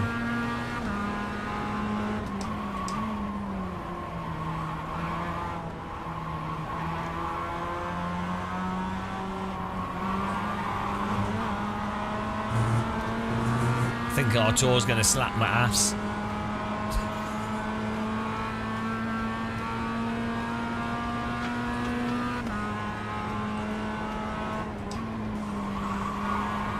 Car on your left. Clear on the left. Car inside on me? your left. Clear on the left. Right side. What? Clear on the right. Car on your left. iRacing! Still there. Clear.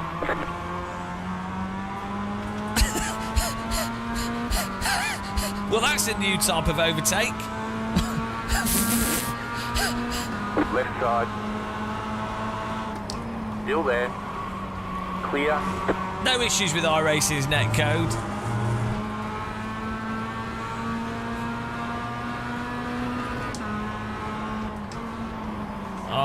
What? My goodness, what is going on with his internet? What is this? This is why I've got the Vaseline. I managed to have a man inside me and I didn't even notice. That's how smooth Vaseline is, guys. Well good. See, if I didn't have the Vaseline there, it would have been tears. Oh, he's been sent to the pits after penetrating another driver. What? What on earth? What on earth?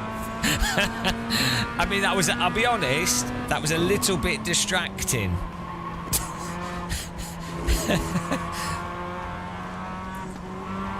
I didn't think I was going to wake up and have a man inside me today, but it happened. Oh well, it was quite enjoyable. Oh, he's disconnected.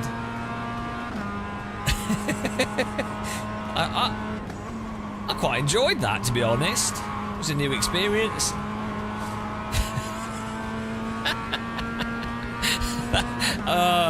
That's why we got the replays.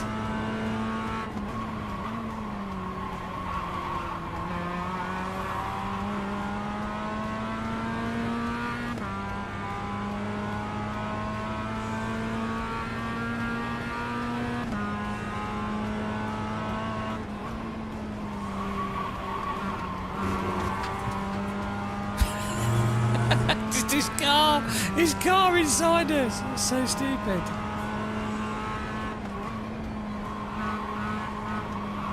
That should have been on the pole.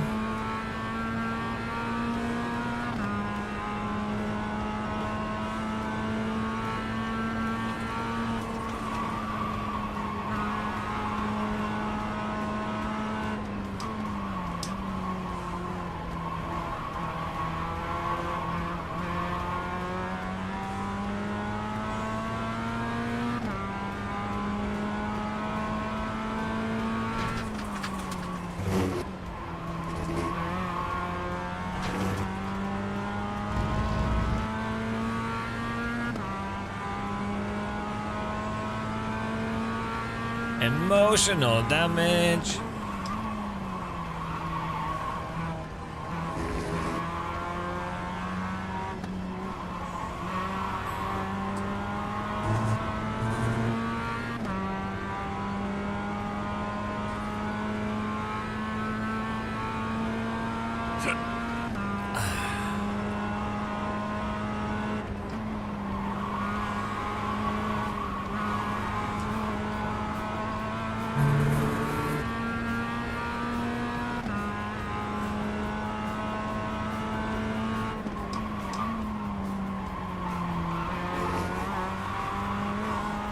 These guys in front have mega pace.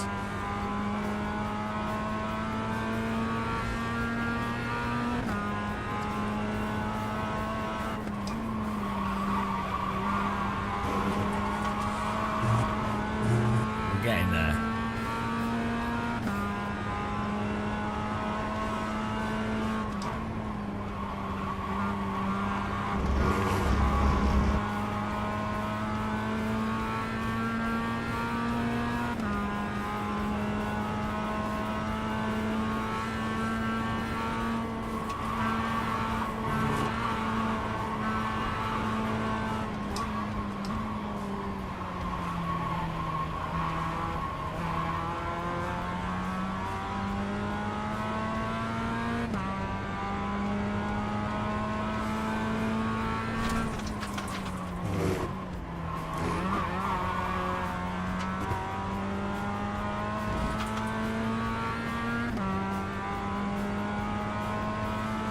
A lot of e-woos. I could drive into a tyre wall at any point though, so you gotta be aware of that.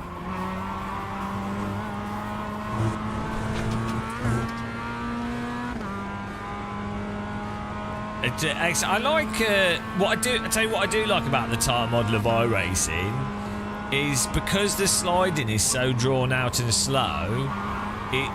It makes it a lot easier to drive for live streaming. Like I don't have to be really active on the steering wheel. You can drive iRacing in a very passive way. It's like everything in iRacing drives like a 1960s Formula car. The leader is running without the other stuff. They just basically it's brake and then brake in a straight line, then initiate the turn, and then trail brake through the corner, and then just get on the throttle smoothly. It's like bobsledding. Whereas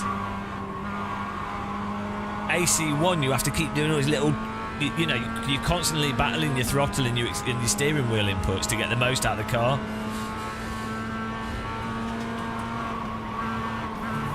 And iRacing, it's really obvious what you can and can't do in the races, so you can kind of turn your brain off. Like, I know exactly what the other drivers can do. The bobsledding analogy comes out. So it's a real chore to learn iRacing if you drive by feel. But once you once you've memorised the way it is, it's it's like skiing. And then Marvin's force feedback app gives you quite a nice amount of range for the force feedback before you get to the limit. So it's quite nice. Just want to put the default force feedback in iRacing is quite lacking with lots of the cars. It doesn't have much dynamics to it. So I recommend Marvin's force feedback app, to be honest. Good. Because for me to enjoy driving sims, I also need a good.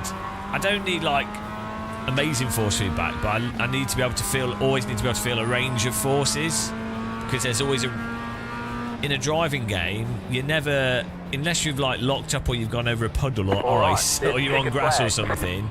There should always be a range of force, like it's not static. Really well. I got penetrated really well. Great job. Did the replay capture the penetration? That was beautiful, guys. Did you enjoy that? Like, this is for my my adult channel. This one. Only muscles. What lap was it on? That was so stupid. His car went right inside mine.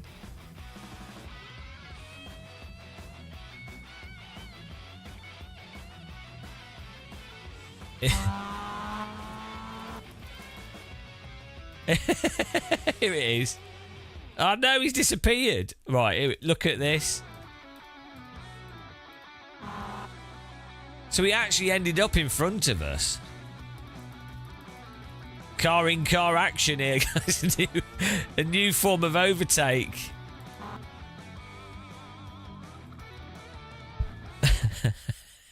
The new overtake.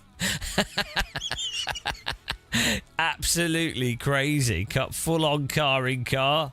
This is a Schrodinger's overtake.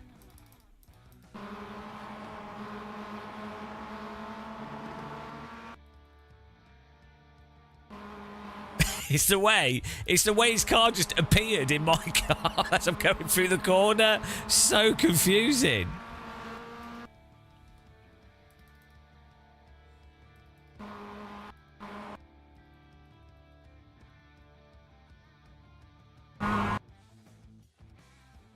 It's just driving along, just driving through the corner. You're like, okay, I think I've got this.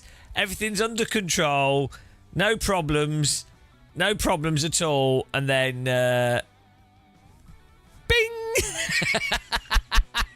I'm just like, what? That's the last thing I expected was there to be a car. Like, what's going on? We just go through it. It doesn't make any sense as well. It looks like it's stuck on. Oh, dear. That was mental. Yeah, good overtake, that. Textbook stuff. 30 I rated, I take it.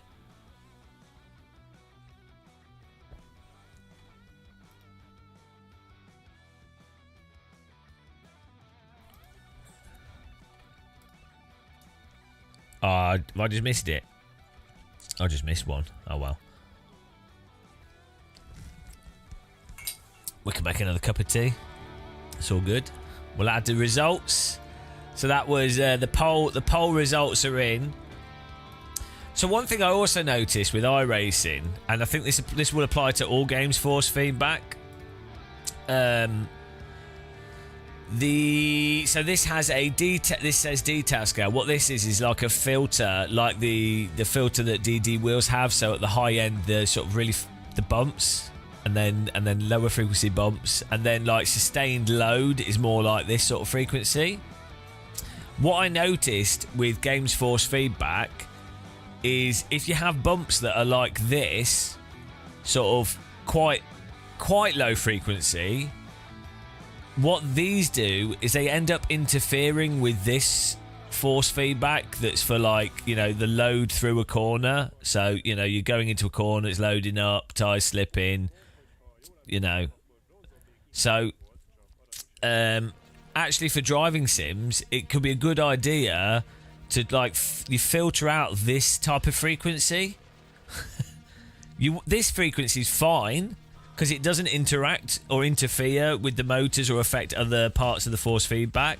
But this frequency interrupts this frequency or parts of this frequency that are useful for feeling where the tyres are at. And so you can end up with what feels like when this frequency coincides with this frequency coming back up, you end up having like a hole in the force feedback, which then ends up feeling quite disconnected. So, and the lower the frequency the force feedback of a game is, the more likely I think that's going to happen. When you've got high frequency, there's more granularity to it, so that overlap that cancels it. It's probably destructive interference, I guess. So, the higher the frequency of the force feedback from the game, the less likely that is to happen, I think. So, it's just an observation. Well, it's not a placebo. It just ends up. It's just what happens with the force feedback. It's very obvious effect. It's just the bumps interfering with details of the sustained load. Oh, you were joking. Okay, we don't do jokes on this channel. The thing is, I normally when you make a joke, it has to be funny. I know mine aren't, but at least I'm trying.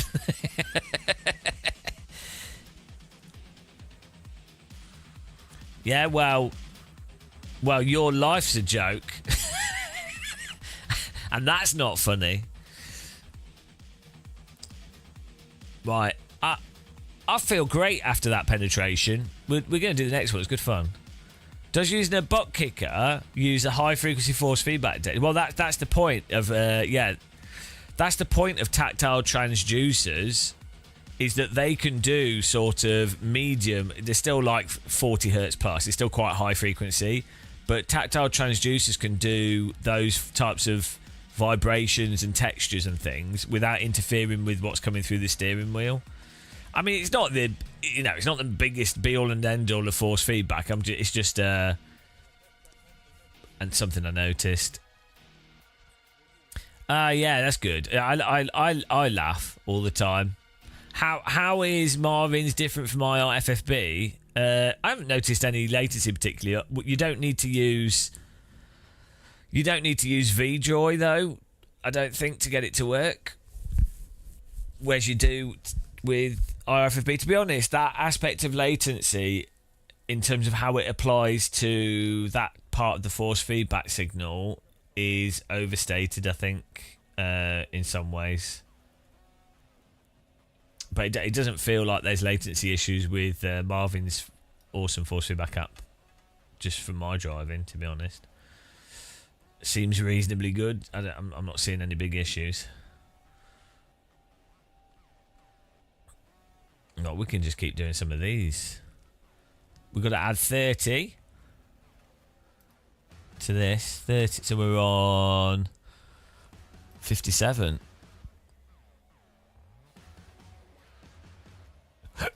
Not bad.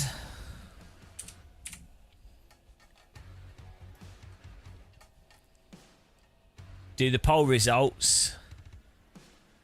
Emotional damage. Emotional damage.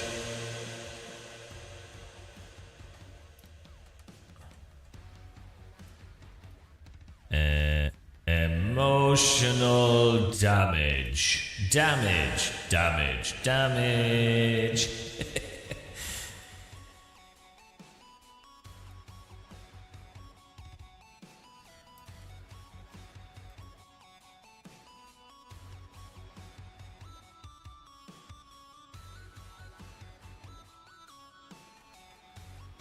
beautiful. If you have a butt kicker, yeah, well, if you type in £150 motion rig, you can see the setup I use. It's turned off at the moment, though. I could do with turning it on.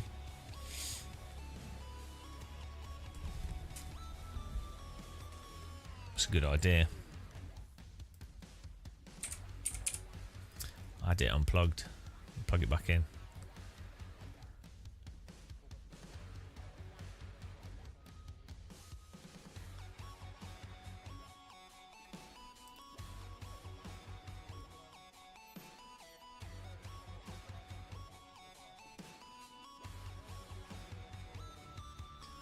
Get the old sim hub going here.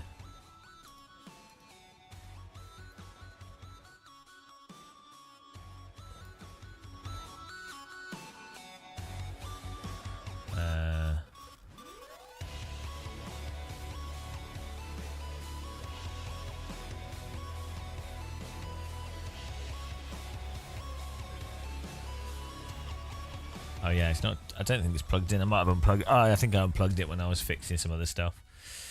We need to fix some of our stuff. I'll be back in a second, guys. I was going to get a cup of tea.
Oh, there we go.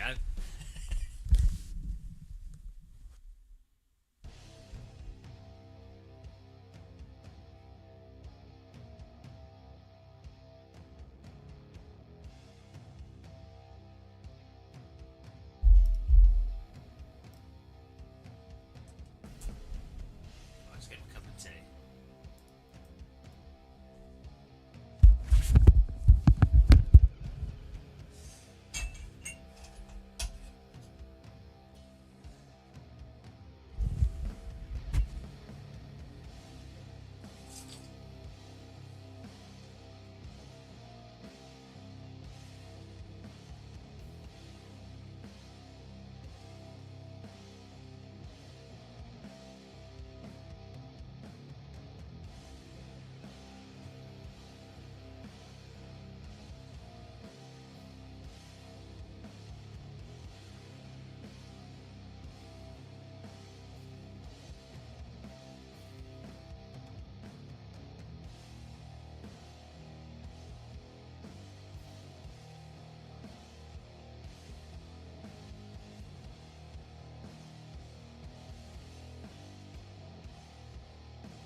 Hello.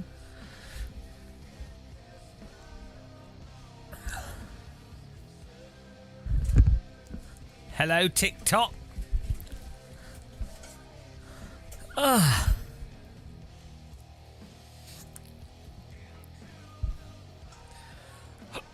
Ugh.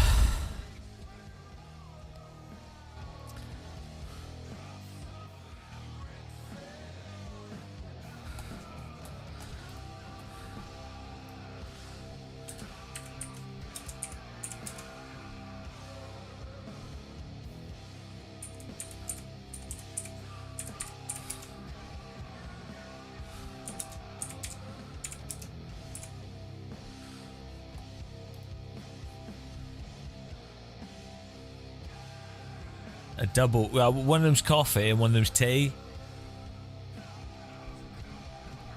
We do both now. So one's for the American viewers, and one's for the British viewers. We'll keep everyone happy.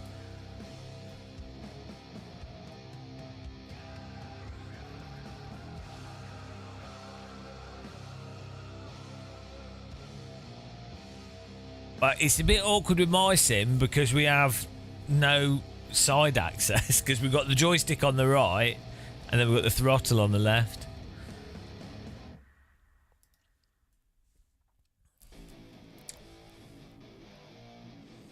Well, that is instant coffee as well. It is just a small amount of instant coffee. I have a DeLonghi Dedica, but I bought instant coffee for a change because I quite like how instant coffee tastes. I go through phases, and I prefer real coffee generally speaking, but sometimes I like instant coffee. By the way, guys, if you want to support us, you can become a member. I need a Patreon promotion. I don't ever promote our Patreon. It's a good way of supporting us outside of all the channels. But you get put on the list if you're a YouTube channel member, if you're a Twitch member, you know, whatever, you get put on the list, and then you never get taken. That's it, you're trapped. Yeah, there you go. What a time to be alive. Beautiful.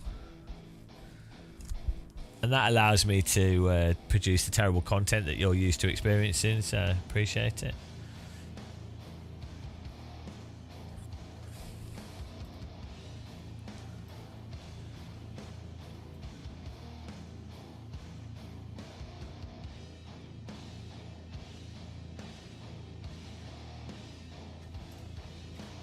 You know how it goes.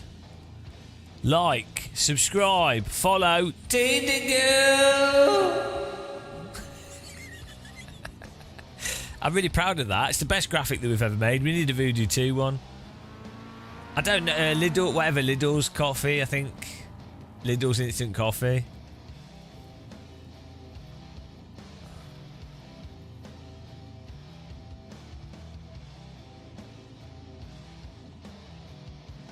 Does the DD girl come with a tub of Vaseline?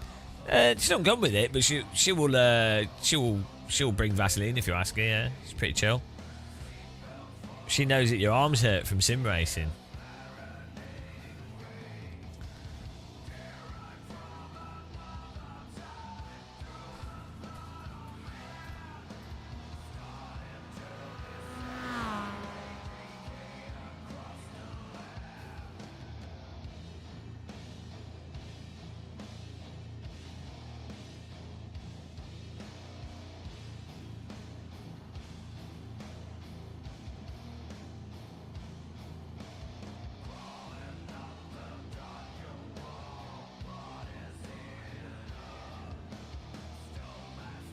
Here we go.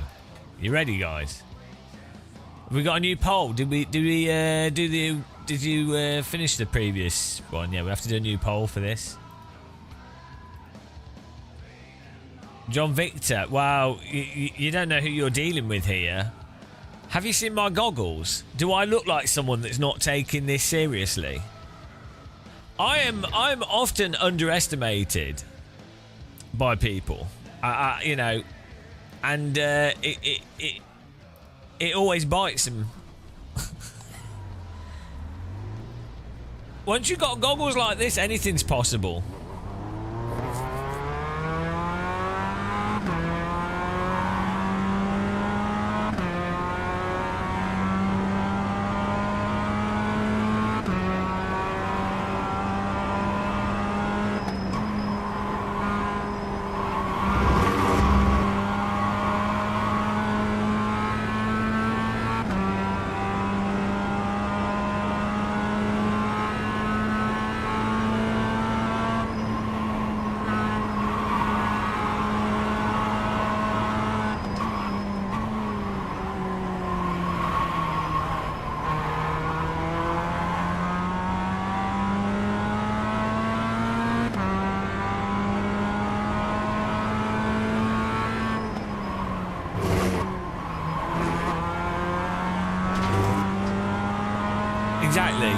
Exactly, like, unless you've done this,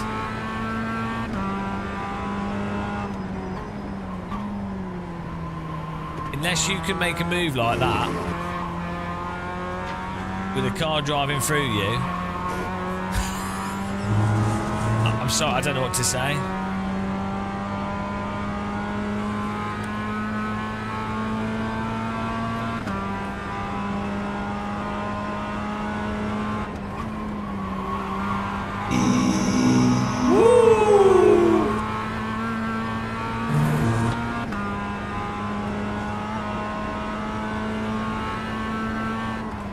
Look left and look right, guys. Green, green, green. Look left and look right. Can you remind me at the end of quali to bind the vital look buttons? Okay, here comes look the view buttons.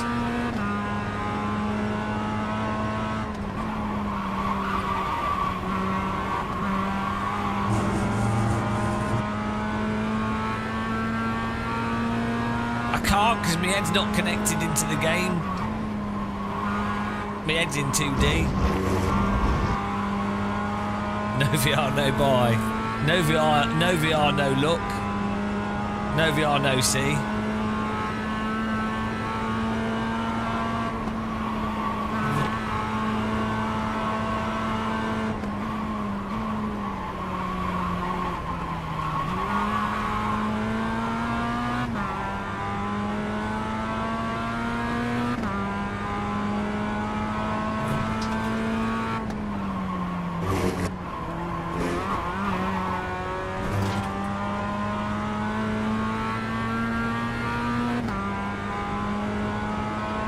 Hello, Nasty Butler.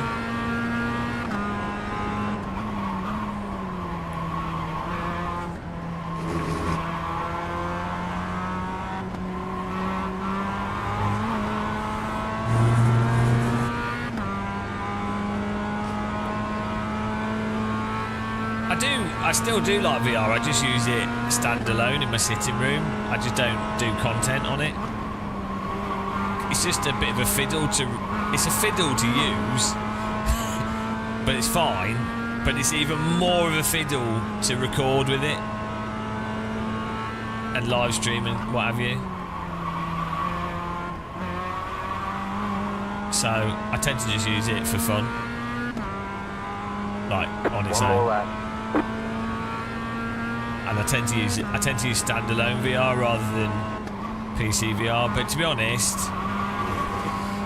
I think when some of the new headsets come out and some new VR games come out, let's hypothetically say some interesting headsets come out towards the end of this year, I think we'll definitely cover more VR stuff. It's not to do with it running smoothly. It's being able to see the chat room, like all the different applications, the capturing of it. It's not a performance thing, it's all the stuff that goes with it.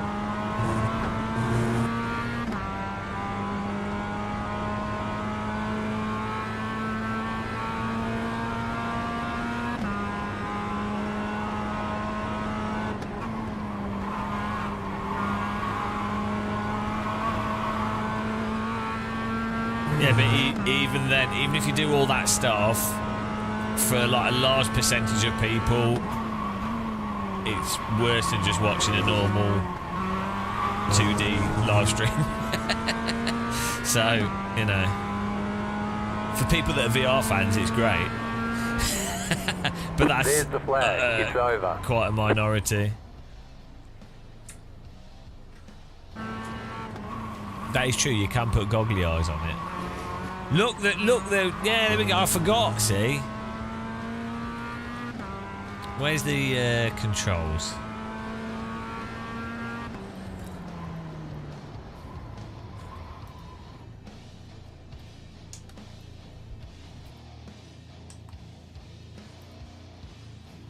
There we go.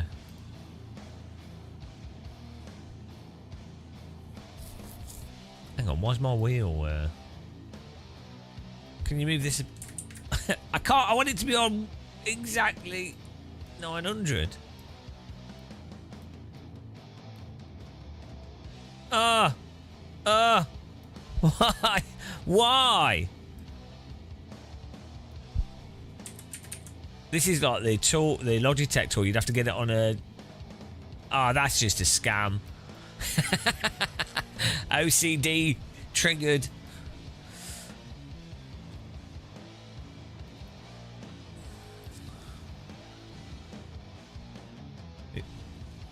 iRacing is the most advanced and comprehensive racing simulation software in the world. In the world. It's also the most realistic. In the world. We haven't had any rants. It's been nice and chill. It's been a nice, relaxing stream.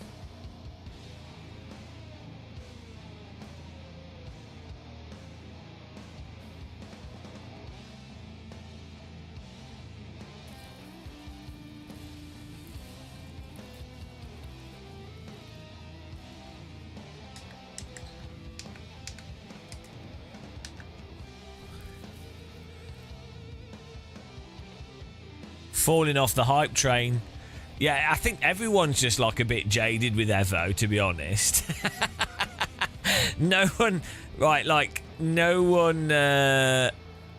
hardly any of the YouTubers bothered to do like videos summing up the update, which is really not normal for game updates.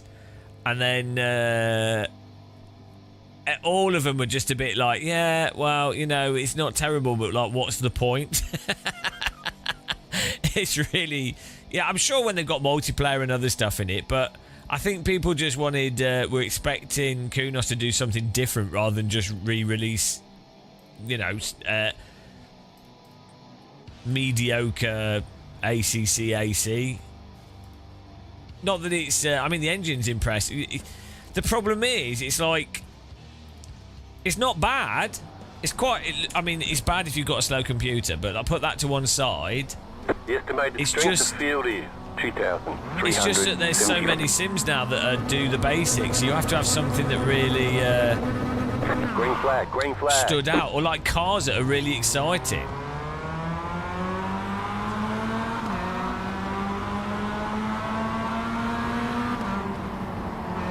You know.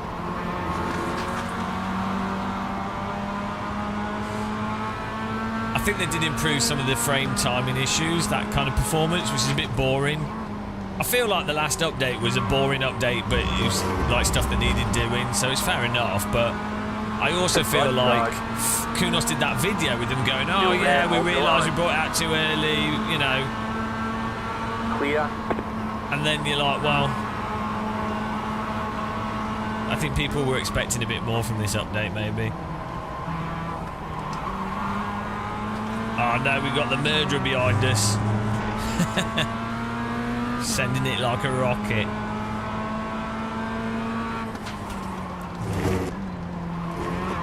Has the MX-5 got brake bias options on it?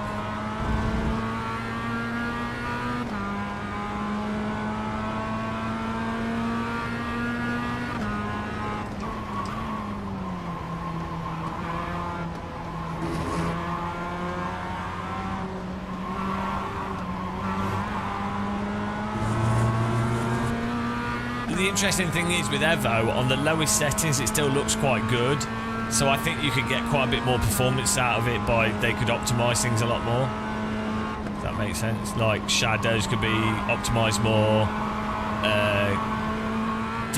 environmental details could be reduced, probably some lighting stuff as well.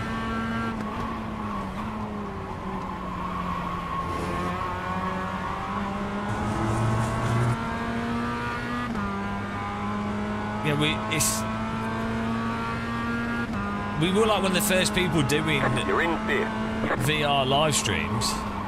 It's not that you can't do it, and it's not that you can't make it look okay, it's just not the most comfortable thing to do, and you're adding another 3 layers of another 3 layers of applications. Ah, there's another little car leading the way.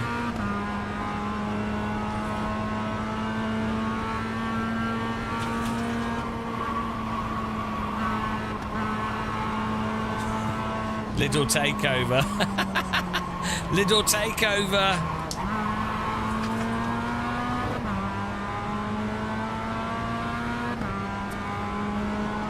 Yeah, that, and then you've got stuff like the headset battery life, or needing to plug a cable in, or if you then need to get up to do something, you then have to take the headset off. It's just like you're adding just so many things. And it's like, well, live streaming is complicated enough just using a screen, you know. There's enough to focus on trying to, and then also with driving sims, it's hard enough driving at a level that's like vaguely acceptable, sort of like even in rookie cars being in the top 5 or so, you still have to concentrate a reasonable amount. So I think the VR stuff works really well if you're doing like cruising, or you're playing like VTOL or like VR games, but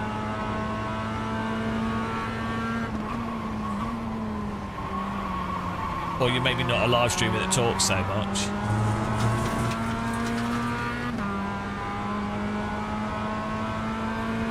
You'd have to think about your socks after you put them on, though, do you? You're such a June counter debate.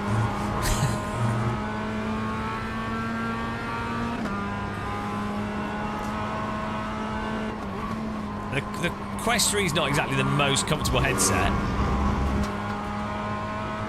No, Lidl's! Don't go middle aisle! How dare you knock Lidl's off the track?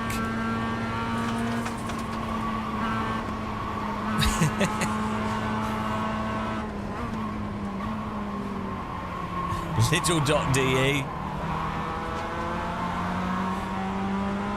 I'm going to bump draft Lidl.de.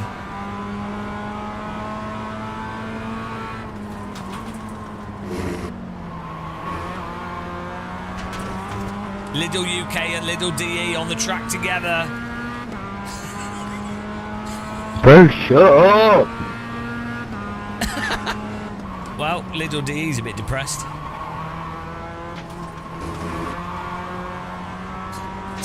Takes my joke and then is a miserable bastard.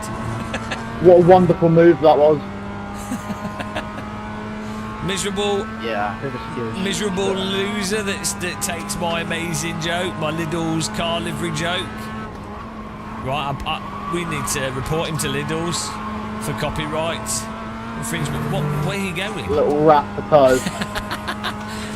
He's a fraudulent Lidl's, guys. He's actually driving for Audi. He's trying to besmirch the Lidl's brand.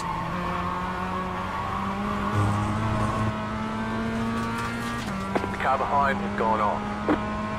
Oh, dude, you're totally embarrassing me in my Lidl's livery. Oh, dude. I'm so cool. Like I've got my nose pierced.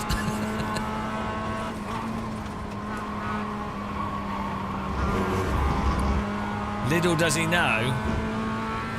Little does he know that I was the inspiration, the world's first Lidl MX-5 in iRacing.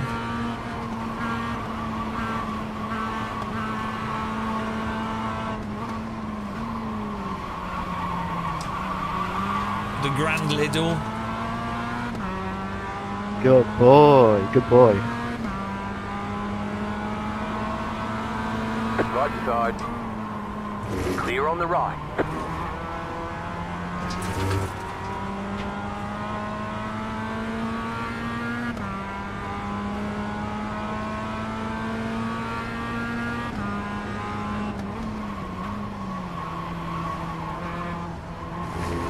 Our races have their brain pierced.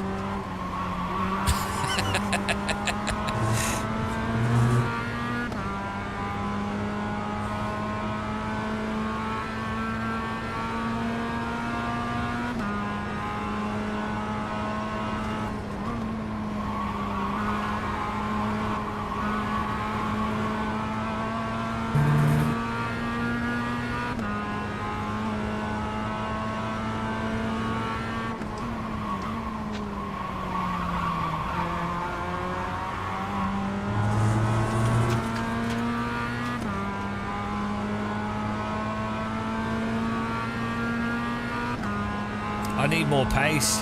You're in 4th position. I'm coming.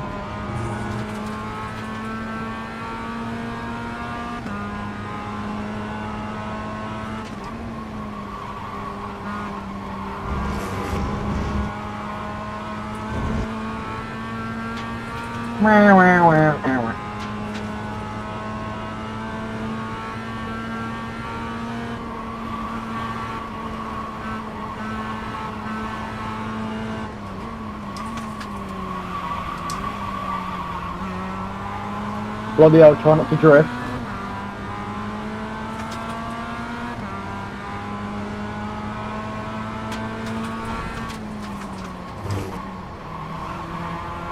Are you coming or what? I'm bored. We've got toddlers in here. I'm like a grandpa out here, can't I, mate? We've got the 12-year-olds.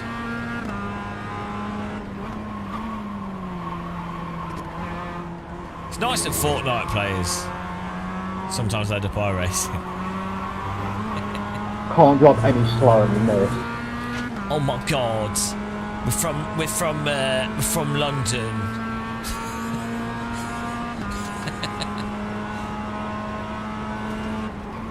Can't believe I got my girlfriend pregnant. Oh my god.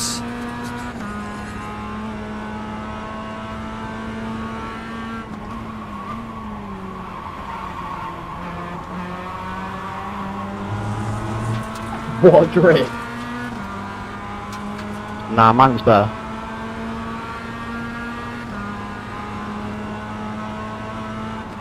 The car in P2 just set the fastest lap.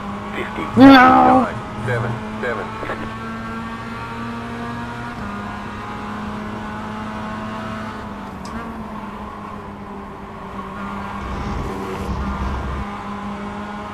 Not sure why Julio's going so slow.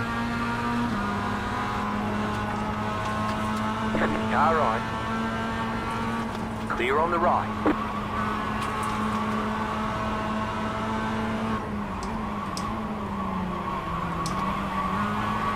You get flashbacks every time you go through that. Right side. Why is he Still trying there. to overtake there? Clear.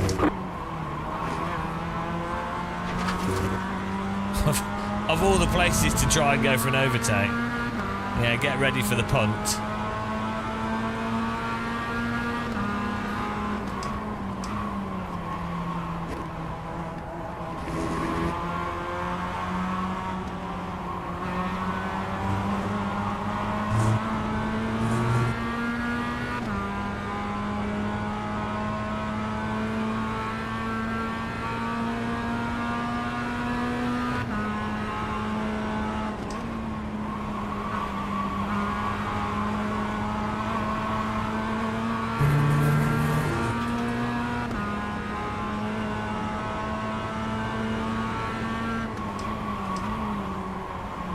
White flag.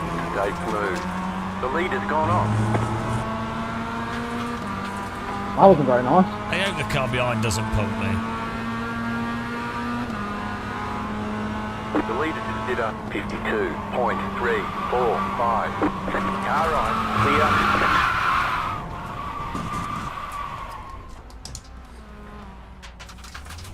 Thank you. Intentional wrecking, do you think? Well, I knew he would. It's the same people in iRacing. They do it on purpose. It's really easy not to punt someone there. We'll keep a note of the name and we'll just report them if they keep doing it. The car behind is closing on you. The gap is 9.8 seconds. Good boy. Car stop on the left. Car stop on the left.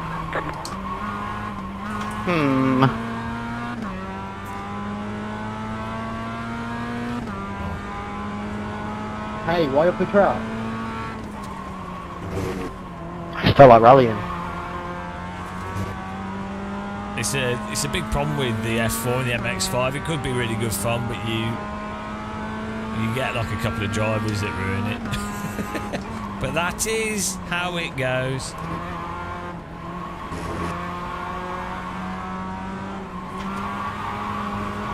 Would be nice if they were banned, but too much to ask.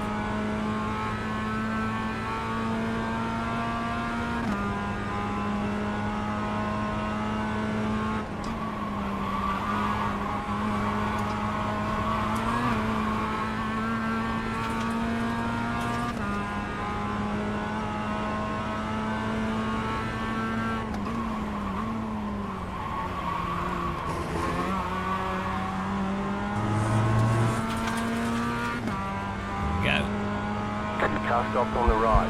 You got it. Slow car on the right. Car stop on the right. Car stop on the right. Still finished with wheels. All right. There's the checkered flag. Any reason why you punted me? Great job. You did really well. Just bored?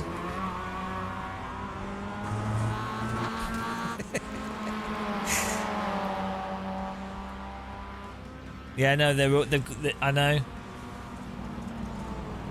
Trent Valley Kart Club. Yeah, I know. And iRacing do nothing to moderate it. They intentionally wreck and they ruin iRacing for loads of people. And Trent Valley Kart Club.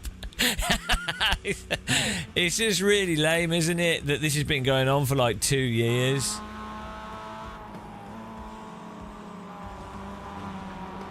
Just, I mean, no attempt whatsoever. It's just intentional pitting.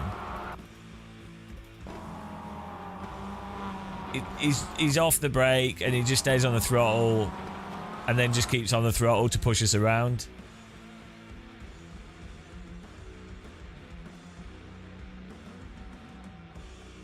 James Tumulty was in this race. Guys, go and follow James Tumulty. Yeah, this isn't enough to get them banned, because iRacing will go, oh, you know, it's just an accidental contact. No, it's I didn't lose control. We're just going into the corner here, and then they've just rammed us.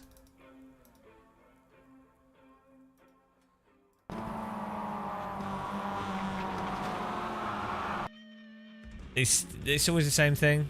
And they will claim, who was it? Minutia Miyawaka. Well, we'll see. We'll see. It was a good takedown, though. Yeah, it was a good. They did do a good job taking us out. So, you know, fair enough. Right. We gained 7 I rating or something? What did we get? 7. That's all right. Do the next one. Not really. Like a very slight dab of the brake to settle the car is not brake checking, but.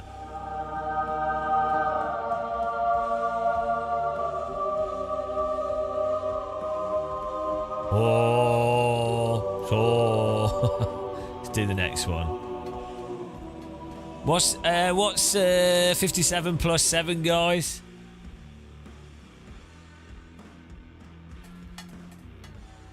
Yeah, the thing with BX stance is that if you're not, they can't overtake. So there's no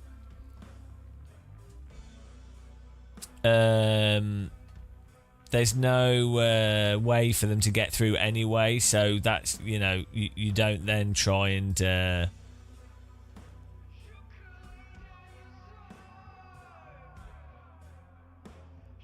you don't try and throttle through a car in a position where you can't get the overtake anyway. You might go for like a move up the inside and get it wrong. No, but then even if you do, you don't stay on the throttle through the corner. You just lift at the point where if the car in front brakes a little bit through the corner, or is a bit slow. With an MX-5, it's all so slow. It's not. I know you're making like the counter excuse. Like, sure, there are situations where a car in front might brake in the corner, catching the car behind off, especially if the car behind was going to make a move or was lining up with momentum. Yeah, but it doesn't matter. He wasn't even in a position to do anything. And then, even in that situation, you can tap the car in front. That's fine. That can happen. You don't throttle through the car in front. So, if it had just tapped the back of me, you'd be like, oh, fair enough, you know. But the difference is you don't throttle through the car in front. That's the whole thing. So,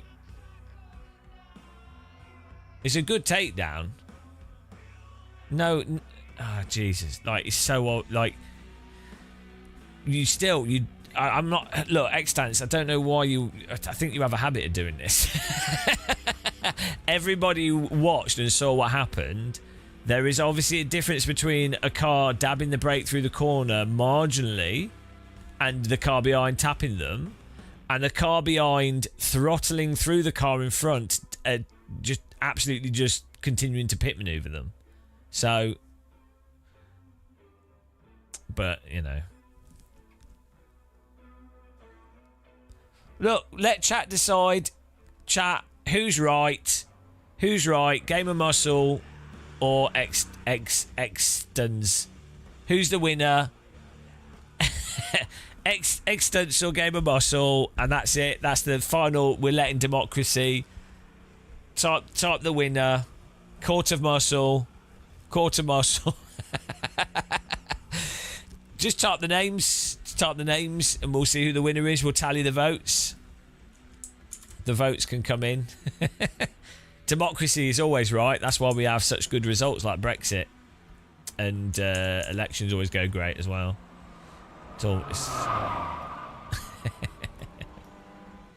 It's not, democracy's never flawed.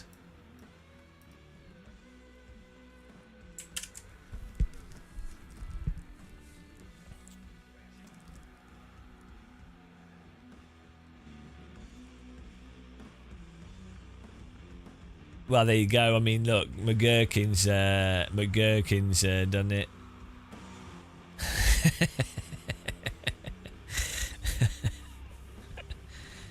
I just think people could learn how to punt a bit better, right? Like when I punt people, I normally do it quite artfully. There's a subtlety to punting. To be fair though, that guy, he did take us out, and he wouldn't have got rid. It's not something that iRacing would ban you for.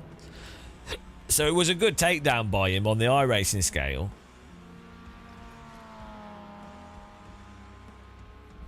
I don't stream DCS, but I really want to get back into it. I haven't played it for years, but I'm a big helicopter fan.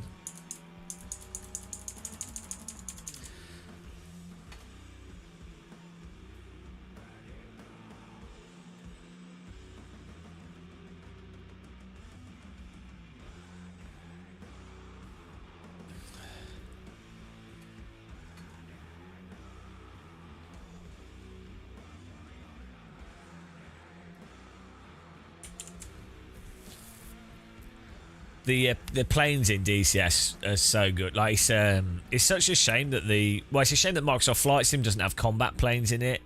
But the physics, I think I prefer even the World War II stuff in DCS is better than IL2, to be honest. Just to get 24 hour. It takes like 40 minutes to start an A10 Warthog up from scratch. I think you could do it in like 15 minutes if you know all the buttons and the timings of everything. Some of the helicopters take quite a while to start up because there's a whole bunch of like things that need warming up and whatever. A10 you have to warm. There's a whole bunch of like oil warmers, and the motors need to be started by an external generator. Will Moser do sales in the future? Well, if I knew their sales dates, I probably wouldn't be allowed to say. Moser tend to be, I mean, I don't know, but if I did, I wouldn't be allowed to say. Moser tend to be really random with their sales. I'd imagine they'll probably try and fit them in with whenever there are other sales from other companies or like general events. They probably, with them being a Chinese company, you probably find they have sales on Chinese holiday dates and things as well. Moser are really weird in the way that they tend to just release stuff and then they're like, and they do it at a good price, and then they're like, right, there you go. They sell sim equipment in the same way that they sell their camera equipment. New camera slider. There you go. Okay. It's actually really straight. Like a lot of Chinese companies are like that, where they're like, here's the product. Whereas American and British, like Western, Germany, European companies, Western, they'll be like, right, we are releasing on this for Q1 at this point. And that's, you know, Chinese companies like, product is ready, get it out. We'll update the software whilst it's out. Chinese hardware companies do hardware like Western companies do software. I think Western companies tend to be a bit find it hard to be as like iterative. Green flag, green flag. As Chinese companies are with the hardware, maybe due to lag time and obviously the stuff's produced in China, even for the Western companies, so they can't get things out to the same degree.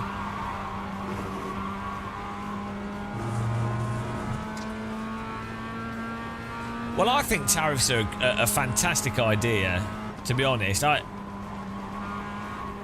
I think the reduction in commerce is only going to be beneficial for the environment. So, to be honest, Trump gets a lot of stick, but I actually think his environmental initiative for reducing the international economic demand is actually really quite innovative. Like, it probably is one of the greatest environmental actions a president has ever taken, and I don't know why he's not getting more credit for it.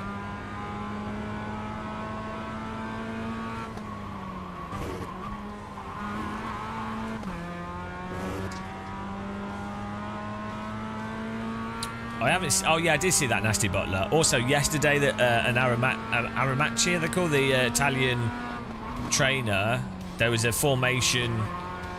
There's a crash, a formation flying crash. 3 planes flew into each other, and they all landed.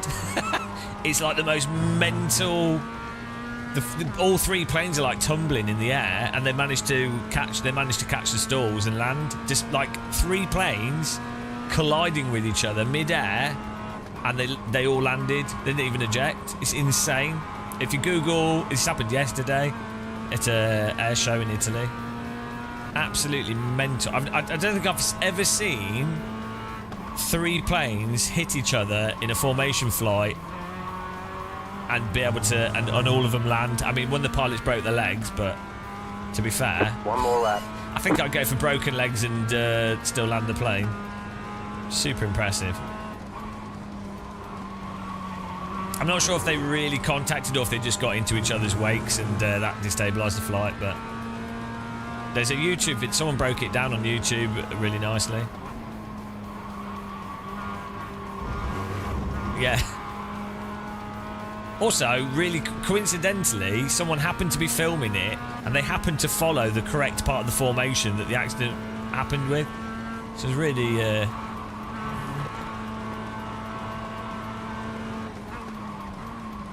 crazy. Pretty lucky. They've not done a full accident breakdown yet though from the officials, so it'd be interesting to know if it was a technical issue or turbulence or something.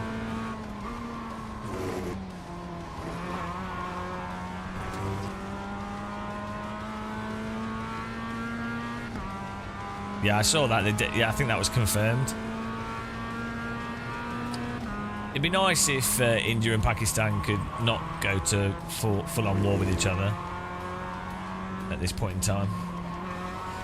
I think this is part of the issue of, like, when you've got an international power that's been a bit erratic, you then end up with, like, lots of instability with other nations seeing it as an opportunity to do stuff and potentially get away with things which they wouldn't have got away with normally, which is a bit unfortunate.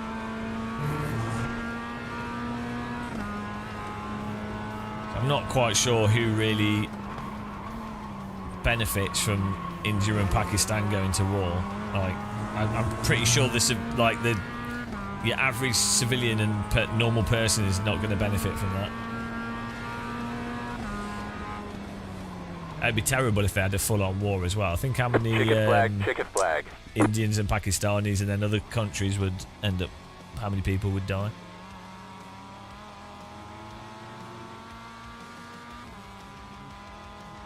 Well, India and Pakistan could settle it with some sim racing, or maybe like a curry off. That's what should happen. Like, India and Pakistan could have a curry off. Turkey and Greece could have a kebab off. UK and Germany, we could have a sausage off. It's a way better way to fight. Like a ready steady cook, and whoever does the best food gets some territory, and every 6 months you have a cook-off and you go, okay, well, you made the best dinner that year.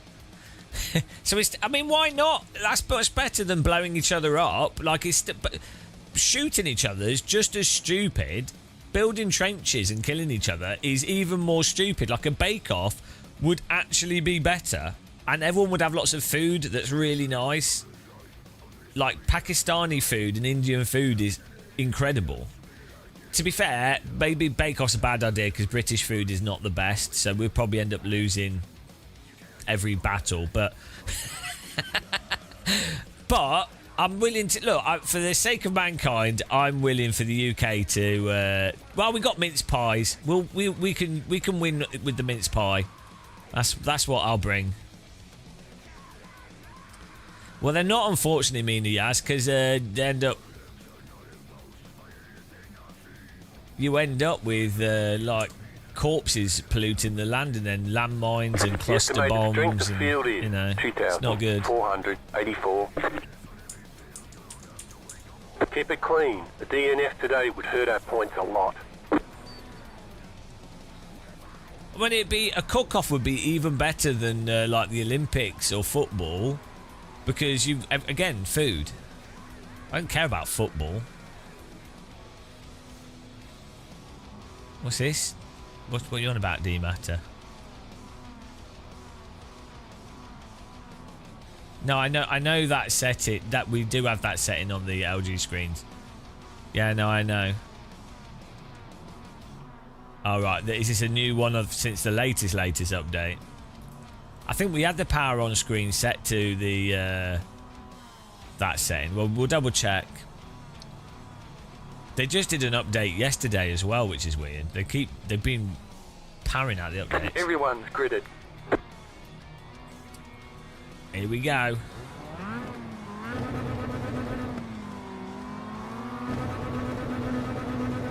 Green, green, green.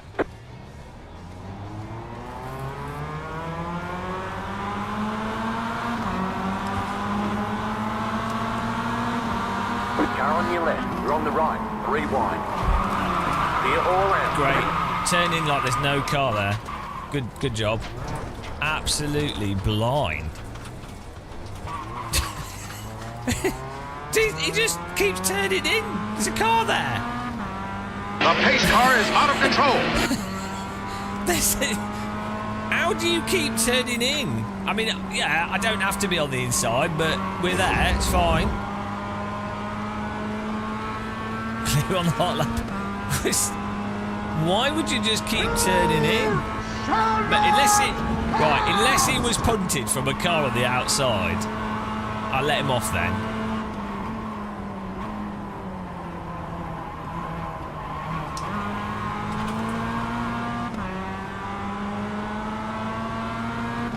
Probably 4 wide, yeah.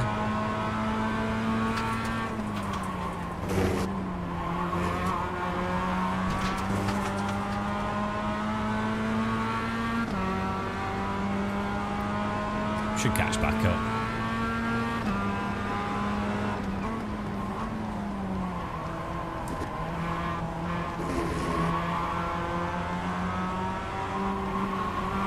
We had, I think we had a decent overlap.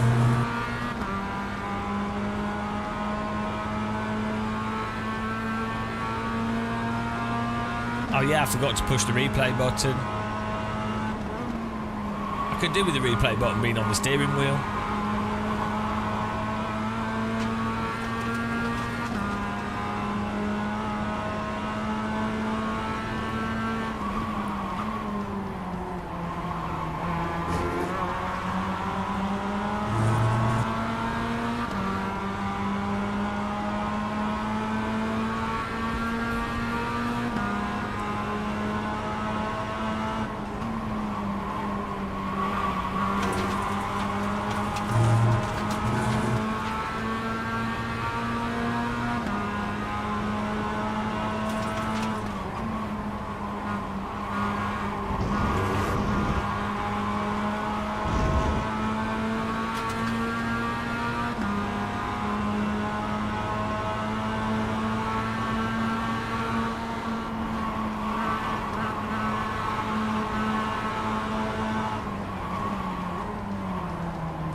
Quite a bit of...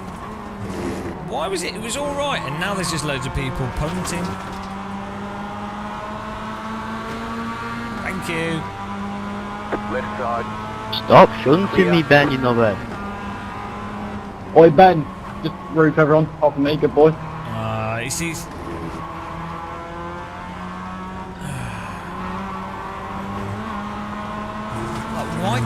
not just ban these people? Yeah. Why can iRacing not just ban people that can't drive generally, like, cleanly?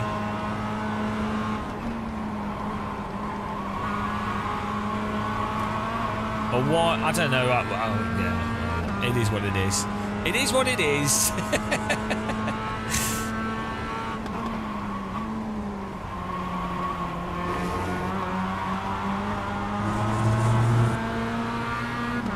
Yeah, just go, like, fucking turn it off. Turn them down a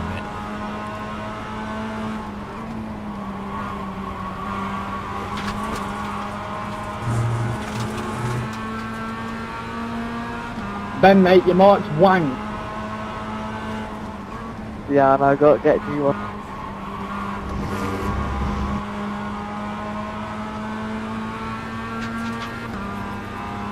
Yeah, put them in. Yeah, there you go. Put them in their own little league. Yeah, that'd be pretty funny.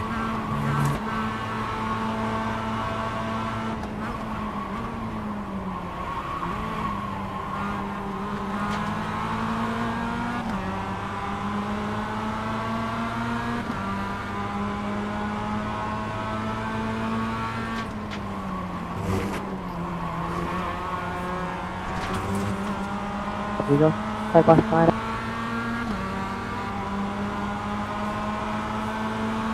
Car on your left. Keep to the right. Good little hat. Still there, hold your line. Still there. Clear on the left. It's alright. Good defensive driving.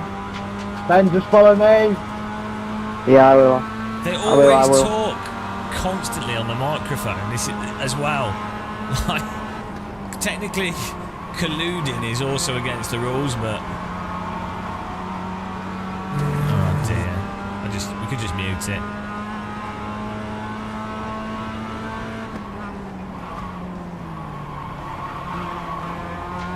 The car in P3 just set the fastest lap. 51.483. Struggling to get past this guy. Good defending by Alan.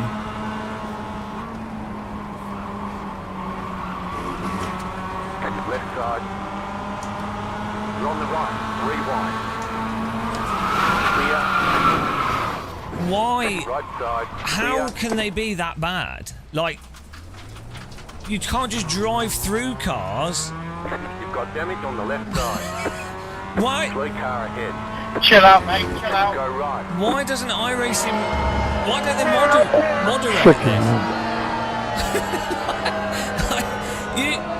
You can't just drive through some. Well, you can clearly. Hit me in the back, mate. Oh my goodness! Terrible driving.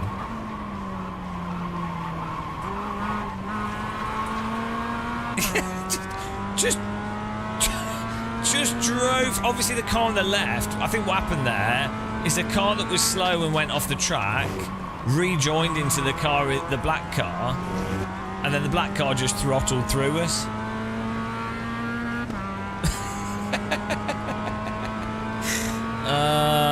It's like, but iRacing, what you have to do is you have to move to series to series. Yeah, but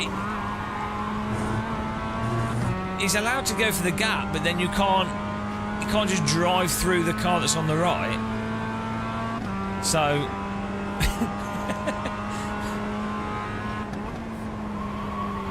I could have moved further to the left, but then there's a really high chance the green car will just drive onto the track and take you out like he did. But yeah, this is the problem with iRacing, is you kind of have to go from series to series to avoid the drivers as much as anything that are dodgy drivers.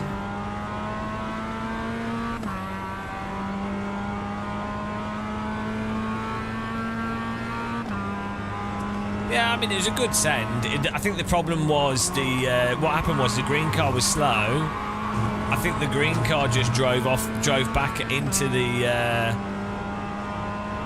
onto the track and then pushed the black car into me.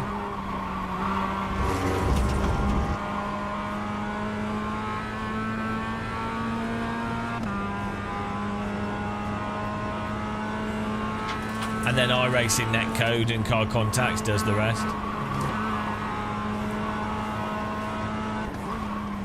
This track's not too narrow. This is a great track. You cannot blame Alton Park. We'll look the replay.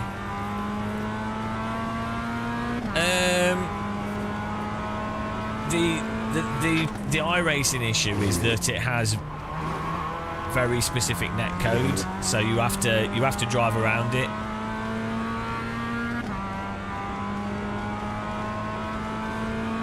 So it makes a lot of incidents a lot worse than they should be. But it is the most realistic. So it is what it is.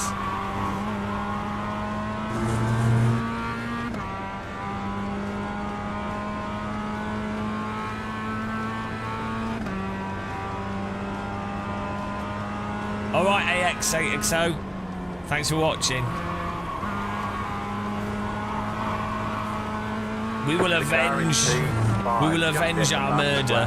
51.461. This is why, in iRacing in particular, just hot lapping and being really far ahead.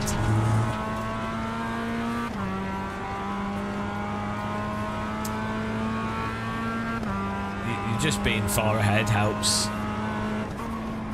Same with all sims and all racing. But you know, this is an MX-5. It's so slow. It's weird that the MX-5 causes you get so many weird crashes with the MX-5. Probably worse than you get with the Formula Ford, which is strange. I think because it's quite a chonker.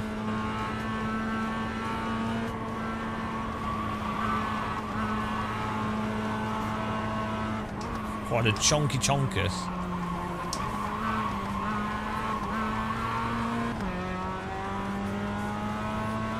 Yeah, but I think iRacing, the way car contacts are in iRacing really magnify that contact thing.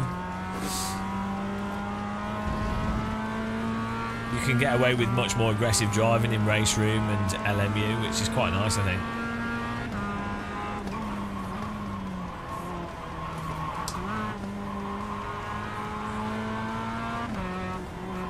Yeah, no battle is basically how you gain I rating.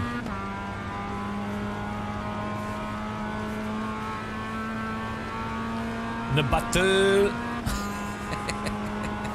The leader just did a 51.636. I need to get better at qualifying at this circuit with this car. Yeah, the cars in iRacing are explosive. We've already had a car inside White us. flag. One more lap to go.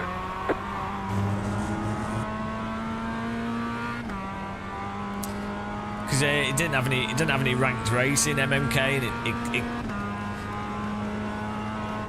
it kind of Race Room kind of did the Evo, what Evo was like. It came out, it wasn't terrible, but it was just like why Race Room?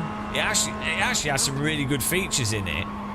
Like the hot lapping mode, like the actual netcode and driving is really good. All like following on from GTR Evolution, really ran nice. All this stuff, but it wasn't. The UI was a bit rubbish at launch, and some aspects of it were a little bit janky. But then it just never really. And then they have the microtransactions, so it's a bit confusing in terms of what people should buy. And I think if Race Room, right, if that game, this is not the developer's fault, it's the publisher that owns it. If the game had a basic ranked racing system, like even what they did, not an iRacing system, but what they did later on, and like ranked servers that you could just join, so you're like, oh, if I buy this car, I'll be able to drive it on this track and we can do this race. So maybe like NSU, and you have like 30 slot servers, right? If they'd done that at launch, or even if they had a basic iRacing type thing at launch, I think Race Room would have been huge, because there was a lot of people, as it's sort of been demonstrated with like LMU and iRacing in general, there's a lot of people that just, the problem with Sims is the complexity of them to get into them to do a race. And the actual service or the value of a sim, it's like, yeah, sure, different cars, physics, that's great. But what people want is a gameplay loop. So you either need a really solid single player with a structure, You got a slow car on the right. or Car stop on the right. you need decent multiplayer. And you can't just, you can't just have random servers. You need like this whole ranking thing, and that There's gets the people flag. hooked on It's it, over. and that would get people buying more content. So, well, let's look at lap 1 first.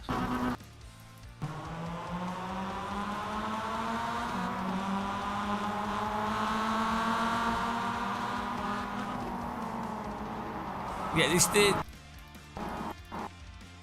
I'm well alongside him before the corner, so I'm not quite sure what's going on here. Like, I'm turning in, he's gone out, and then he's turned back in again.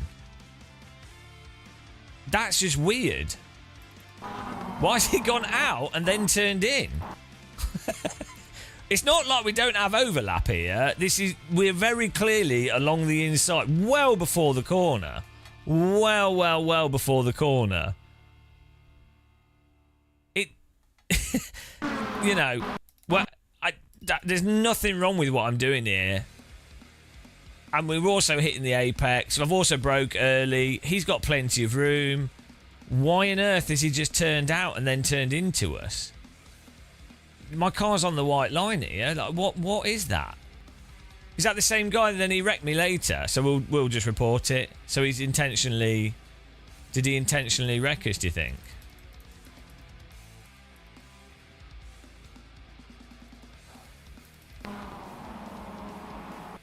Yeah, he probably thinks I drove into him, but he's lost the rear and then driven right into us. But then was it him that... He was giving us some bump draft here, which is fine. That's good. I think it was the green car that knocked him into me, to be honest, though, with the move. So, I don't think he intentionally... I don't think it was intentional. What happened was the green car was slow. And I bet you the green car rejoined into him. Yeah. Why is he going for that? Why are you putting your... This is the thing, like, if I shouldn't need to defend this more because I know the green car's going to rejoin the track. So, and also he's not even close enough to go for this gap, so why is he even doing that? And why is the green car... I'm just driving in a straight line. Look. Look at my line. I'm driving in a straight line. It's ridiculous. Like, no thought by them. So actually, no, it's this guy's fault. I mean, I'm driving in a straight line here. Sure, I could move over to the right, but then obviously he will drive through the middle. Why is he going for a pass like that with iRacing's netcode? And this is a perfect example of why why iRacing's netcode is massively flawed. Because sure, this is a bold overtake by this guy. Sure, it's risky, right? But iRacing netcode just doesn't support this type of drive. Like in Race Room and LMU, R-Factor 2, this would be fine. In iRacing, inevitably, someone is like randomly mega pitted and they start bouncing off each other. Yeah, in real MX-5 racing, this would not cause this, but this is because of iRacing's smoothing. It causes... It makes a mountain out of nothing. So this is the thing I was saying is drivers... For no man. In iRacing, you not only need to know racecraft and driving and what kind of makes sense, you really need to understand iRacing's completely messed up netcode and tyre model, and a lot of people don't.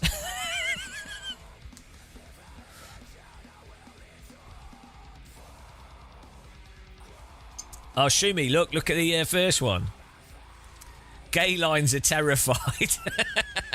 Straight lines, gay lines. I need to do more gay lines in my racing. Straight lines and gay lines. Look at this. Look at this. And also, it was the same guy at the start. It's just like, This should not be an accident. He loses the rear. It's a very slight tap from him losing the rear and then somehow cutting across from the rear being lost. And then that causes 3 cars to spin. Oh, look, it's Noah Young Racing. Are you causing wrecks? Look, P1 Noah Harry Young. Oh, he's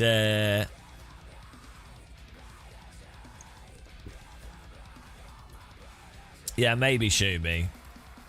I'm not sure why I'm not sure how he like suddenly turned in though. Like it's really weird. He's like, did his tyres just lose it because they were cold? So it's really weird how his car goes left to then go right. Because it's from, I think he's slipped a bit.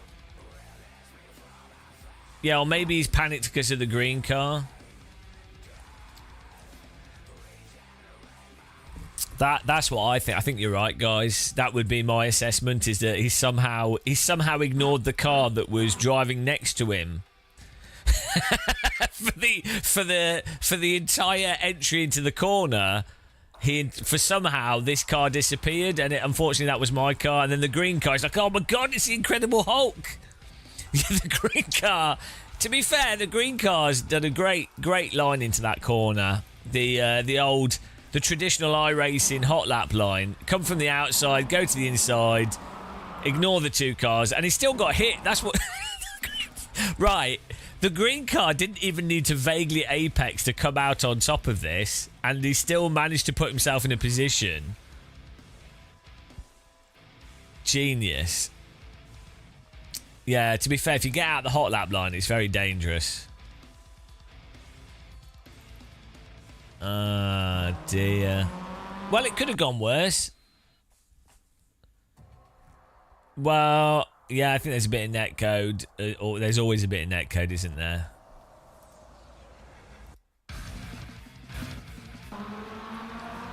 This was my fault. I came across a martini. I'd like to apologise to Carlos. Sorry. I thought I had more space. I did not. So I'll concede that I'm a moron, because that was really dumb of me.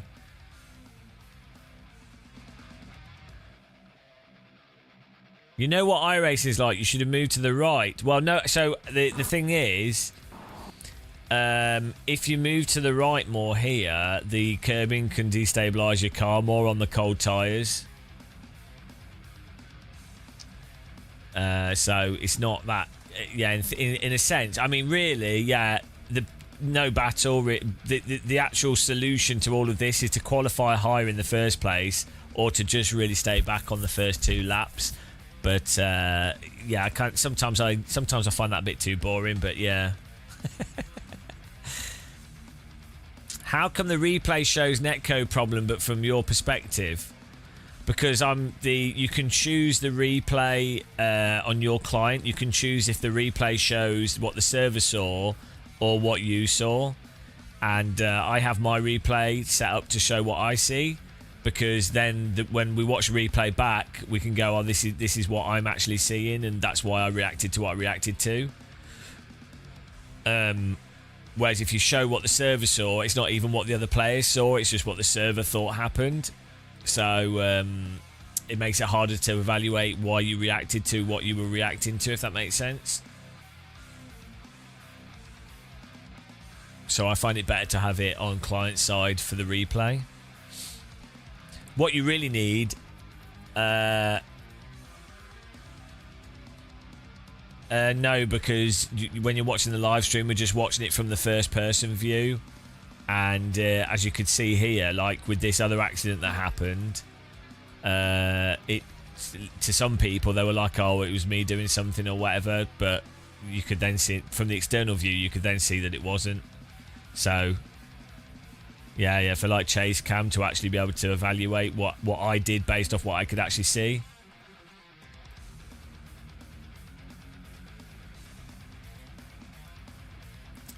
When it's live, you see what your client sees. It gets synchronized fairly quickly, so you can see what the server sees.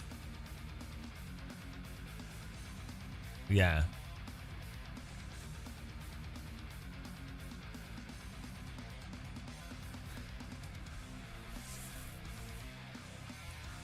think as we've said a billion times now, the issue is iRacing take a very literal view of car contacts and momentum in multiplayer, and they don't. It acts as if the information the server got was perfect when it isn't. So the reason why rFactor 2 and Race Room are so good with their netcode is because the contacts are not the literal contacts that you would expect.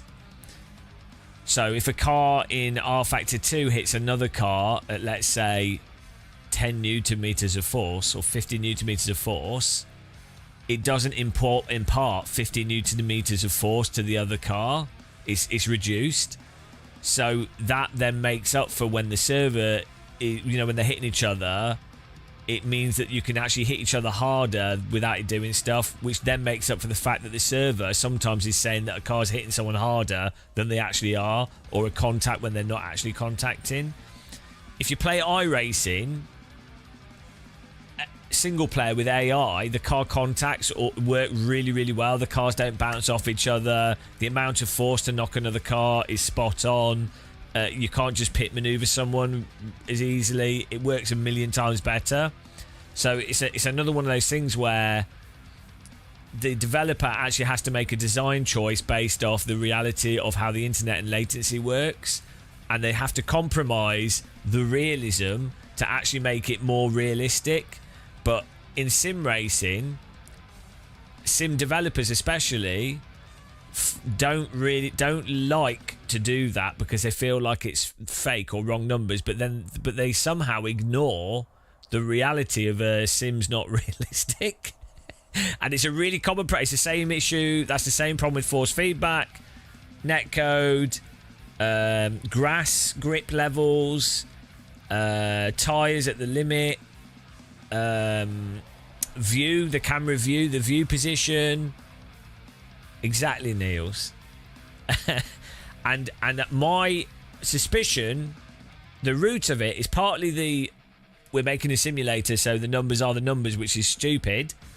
But partly that, and then also partly that if you're in a dev team and you're making an argument for the design of a game and you're trying to say, well, I think it should work this way, especially within a simulator dev team, if you can make an argument and say, well, these are the numbers, we've got this data here, this is what happens in real life, so I think we're making a simulator, so the numbers should line up, you're much more likely to win that argument, because at the end of the day, everyone's making a simulator. And so if you have someone that says, well, look, these are the numbers, but this is what's happening because of X, Y, Z, they are going to not win the argument when the average sim developer is like mega sort of focused on the whole sim religion of development.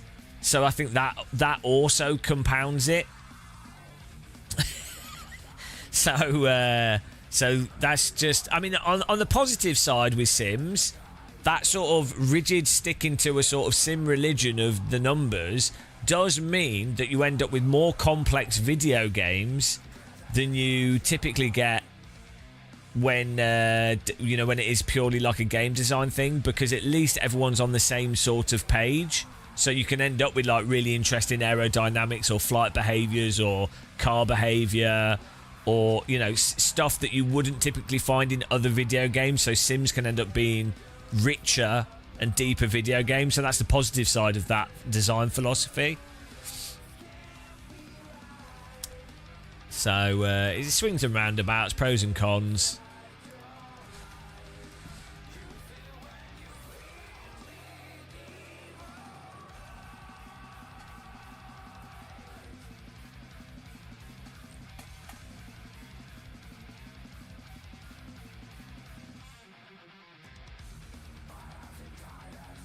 Let's do another one. I think it's good fun though at Alton Park. Keep adjusting the force feedback here.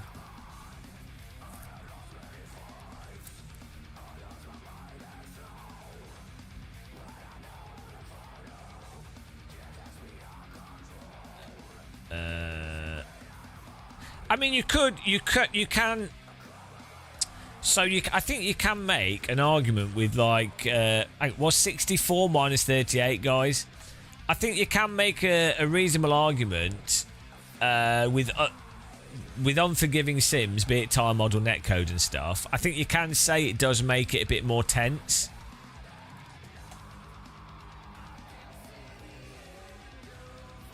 And I do think, obviously, real life driving, unless you're like super rich and you drive all the time constantly, does have a sort of tenseness to it. So I think you can make a slight argument that a sim being slightly unforgiving or harder than the real life thing can actually balance out some aspects of a sim, of the fact that it's a simulator. So I don't think that's an entirely incorrect argument as a counter argument, but then I would kind of say it should still fundamentally drive in a way that makes sense, you know. But we're just using the we're using this Marvin's awesome iRacing app. It's really good. Got it on 12, 30, 48. And then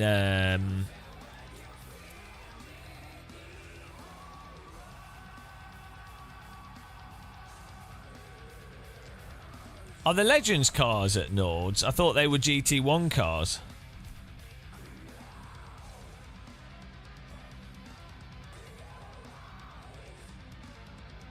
It would help for sponsors when getting into real world racing. I'm not sure how that works.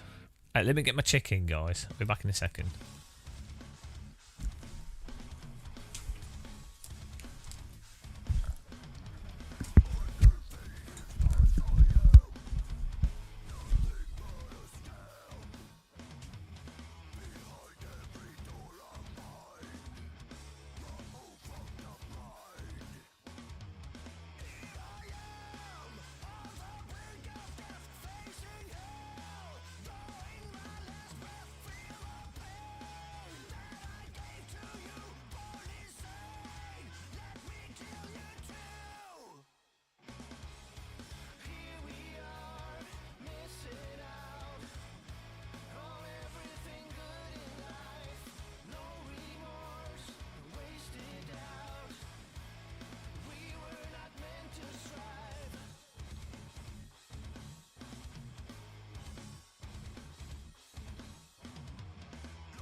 Christopher Lee's. Oh, for the detail thing, I believe works like a frequency filter.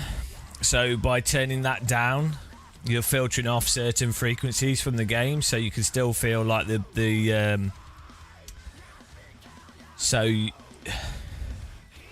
the higher that is, the more higher frequency that you feel, but the higher frequencies are just vibrations. So by filtering it, you end up with a smoother signal through the wheel, which means that the vibrations don't interfere with the feel for the tyre. Right, in terms of grip, sustained, lower frequency force feedback.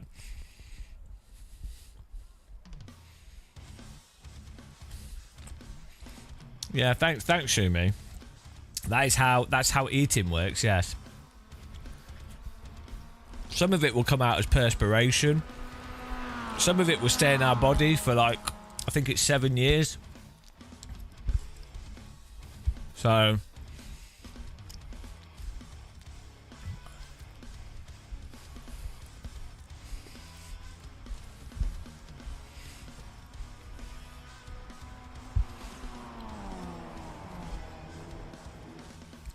Christopher, it might depend on the car that you're using as well. So some cars have quite muted texture feel for the road and things, so you might want to turn it up, like GT3s, but some don't. I don't know. I don't understand why everyone's so obsessed with the Pope thing. I mean, like the media. I don't really understand it. Like, it's worth going, oh, there's a new Pope. Like, oh, there's a new... it's weird to be like, oh, Pope, but like ignore Islamic stuff or other Christian stuff or like other religions. So it just seems weird to focus for Catholicism to be so prominent.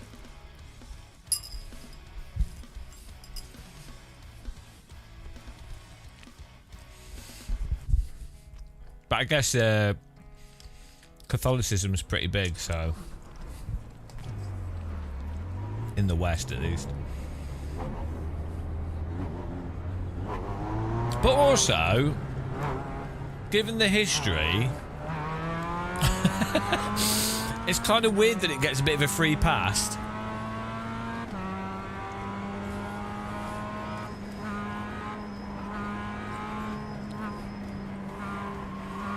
If any other like group had like those some of the historical stuff, or even like recent history, I don't mean like hundreds of years ago, I mean like some of the things that have come out more recently, you would have thought there'd be more like general backlash, but I don't know.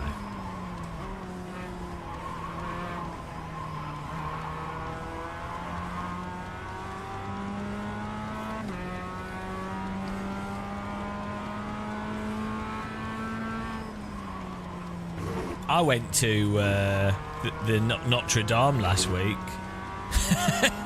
and they were doing like a mass for the funeral, because it was the funeral day for the Pope, and someone threw some holy water on me, so I think I've been blessed. I accidentally ended up in the I went past a cordon just to see what was going on, and I ended up in the mass. I didn't want to be. I was just a tourist.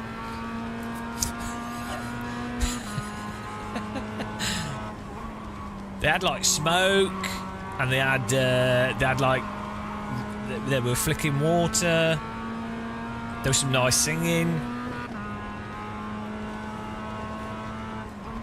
But right, this is what's mental. Green flag. In the cathedral, they have a gift shop with people buying tourist trinkets and stuff as they're doing a religious ceremony.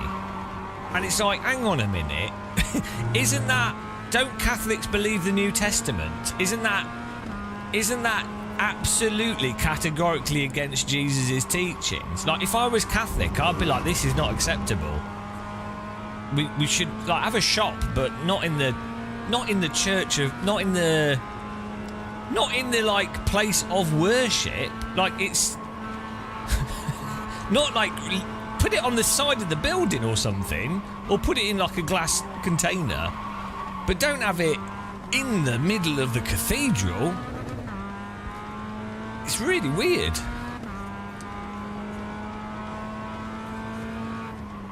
Also, aren't the specific teachings of Jesus that you should keep your religion to yourself and just do the right thing and like care for people, like the New Testament? And then doesn't all this sort of like pomp and ceremony kind of fly in the face of that, right? But oh well. Doesn't surprise me that religions are not necessarily the most consistent when it comes to philosophy.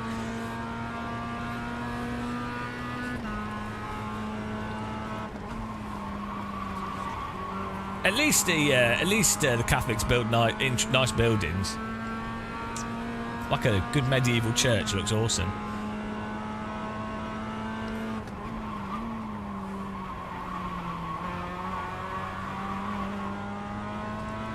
Do you think they'll finish iRacing before they finish it quicker than it took them to build the Cologne Cathedral? 600 years.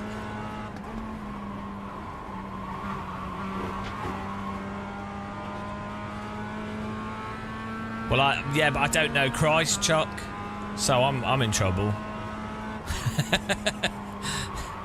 I don't think you even need to know Christ, though, to be honest. I get the impression that if Jesus actually existed, that Jesus would have been the type of guy to go, do you know what? It doesn't really matter. Just do the right thing. Look after each other.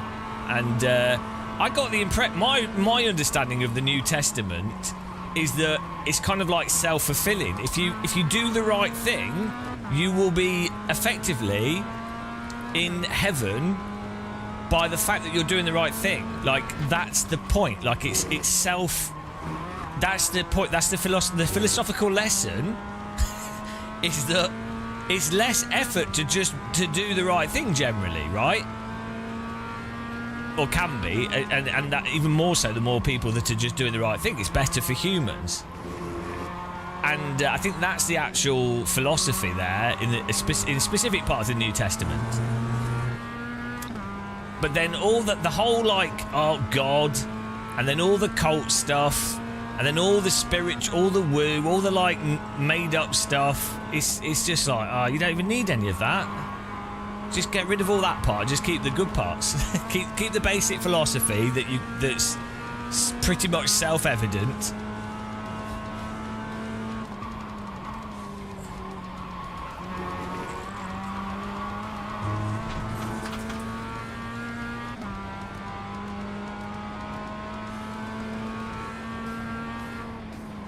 Here we go, it's time to get wrecked again. Chicken flag, chicken flag. I'm not saying that the New Testament doesn't have bad stuff in it. I'm saying the good bits of it. Yeah, I did not say that it's entirely perfect. I'm just saying of... The pace car is out of control! Of the Christian text. If you if you select the good parts... Yeah, that is a problem with religion, is that there's a lot of mixed stuff in there. Yeah, I don't disagree. That is the problem of dogmatic believing in stuff and also having a book that's full of mixed messaging.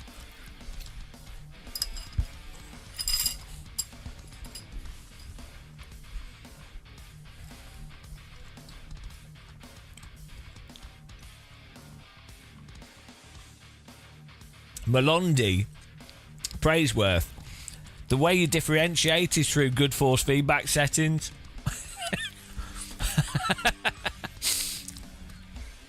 You need a good DD wheel. That's how you can tell. Well, as I said before, my position, I'm pretty much Stoist. So I highly recommend reading books on Stoicism, Stoic philosophy. I think they're pretty much on the money. It's not really a religion, though, is it? It's just a philosophical view on things.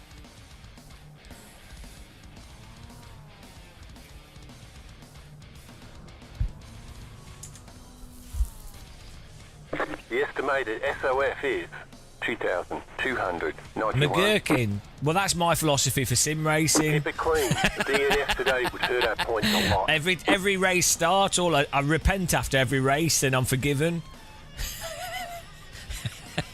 To be fair, there is obviously that goes both ways, but philosophically, if you can identify what you did wrong and you can admit what you did wrong and you can then you can move forward from that and then not do the wrong thing again, then in that sense it's not bad. It's not necessarily a terrible idea.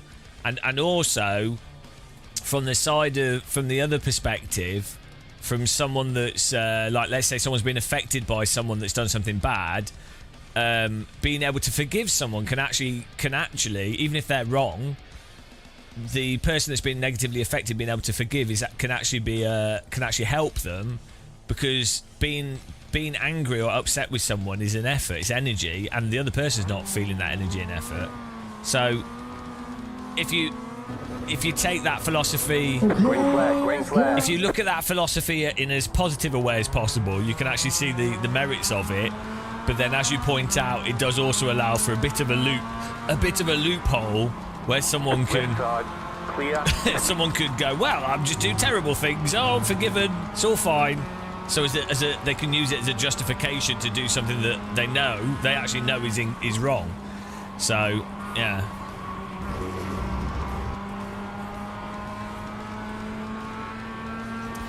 If you tend to notice that the most pious people, the most actively promoting, the most dogmatic people tend to be the most ethically confused as well.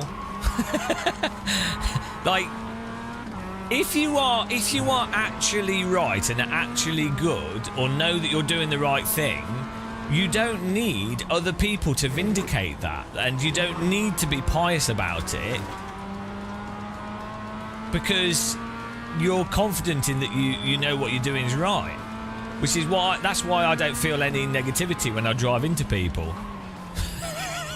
Because I know what I did was right.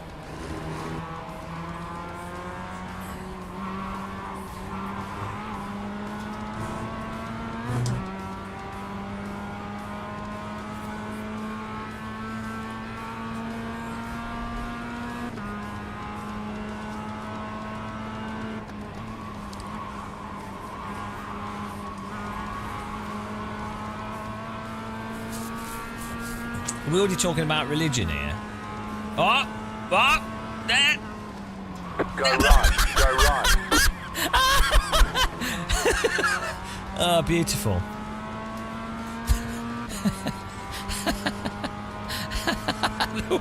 I knew that was going to happen. I knew that there was going to be an explosive reaction.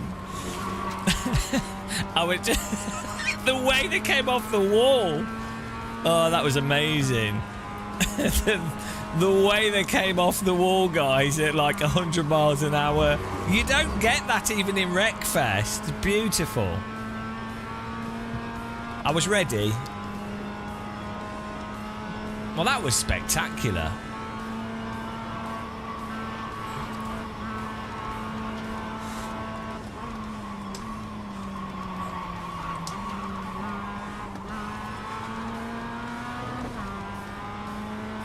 So I wonder how much of that was them driving into each other and how much of that was netcode.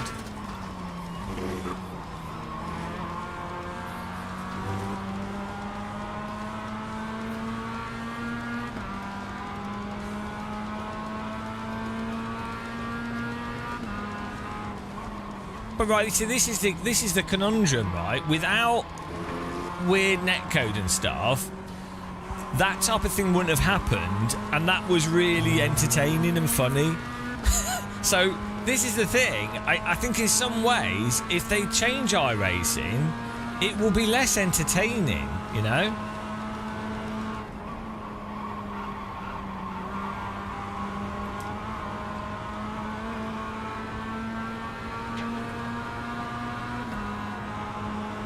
Left side. Clear.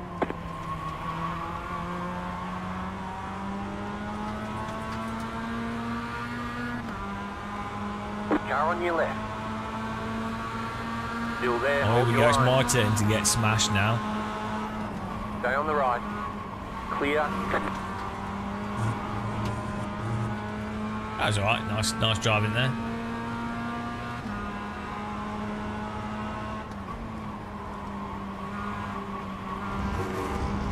I feel like my throttle pedal's not doing enough throttle. I think I need to push the throttle further.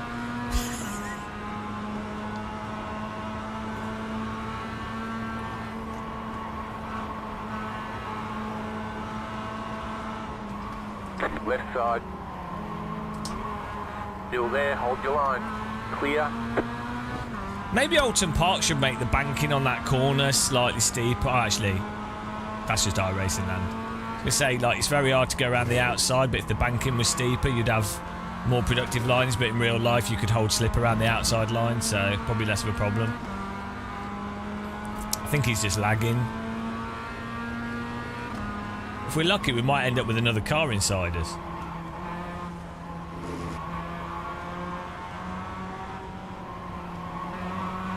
Right side. Stay on the left. Well, I'm kind of screwed here. You don't want to be on the outside of this Still there, corner. hold your line. Still there.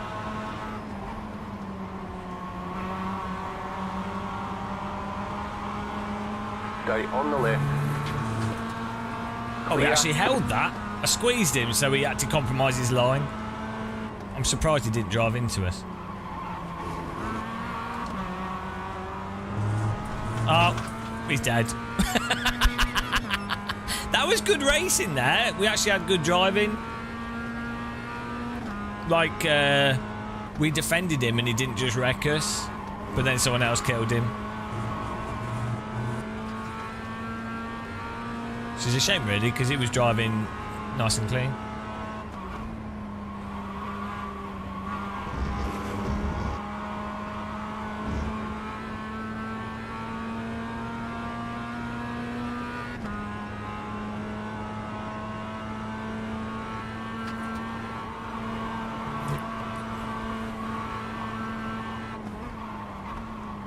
It's not ignorance from iRacing developers. What happened was they made an oval simulator and they were drunk in the pub, and for a joke they said, oh, tell you what, let's put some road racing in the oval simulator as a joke. We'll just put a few cars and tracks. I don't think anyone will play it.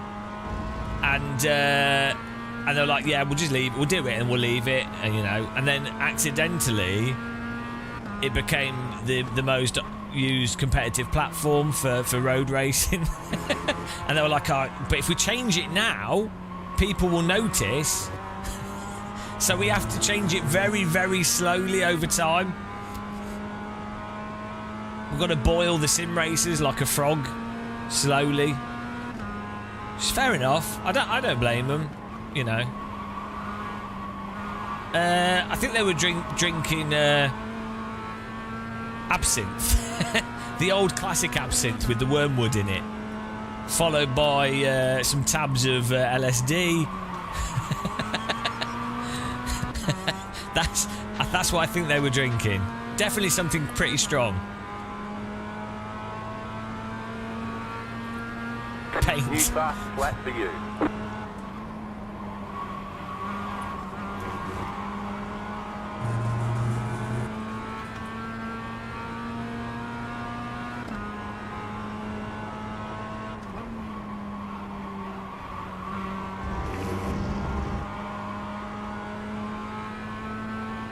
Where was the last Pope from?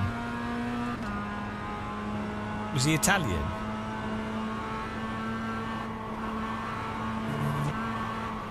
Has there ever been a British Pope? Alright. Right, I think we need to do some religion. Car right. Clear. Alright, let's go to church. Can you imagine? Here's your blessing, lad. Alright, need a cup of tea in church.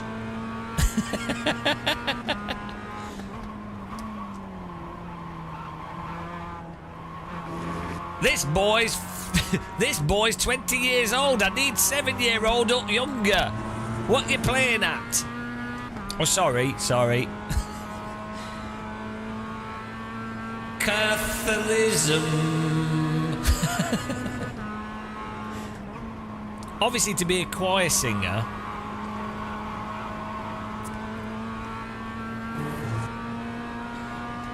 It's a knockoff soda.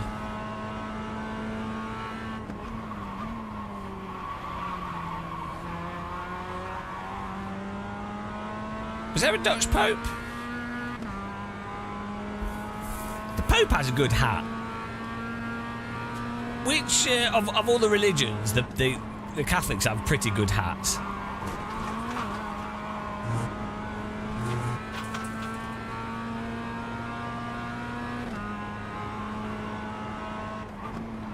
Oh, you just reminded me, Niels, I have some nuts. I need to remember to eat them.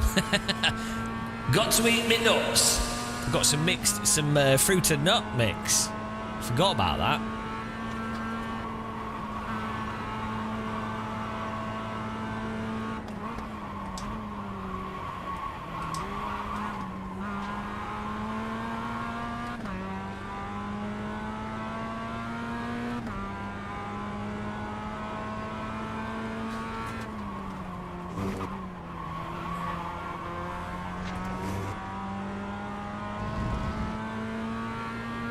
Yeah, Google, has there ever been a British Pope?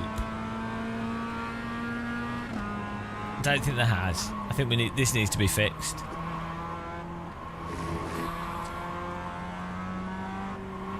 Slow car ahead. Pope Bob. Nicholas Breakspear. He liked to sim race. Pope Bob Smith of Dunstable. Pope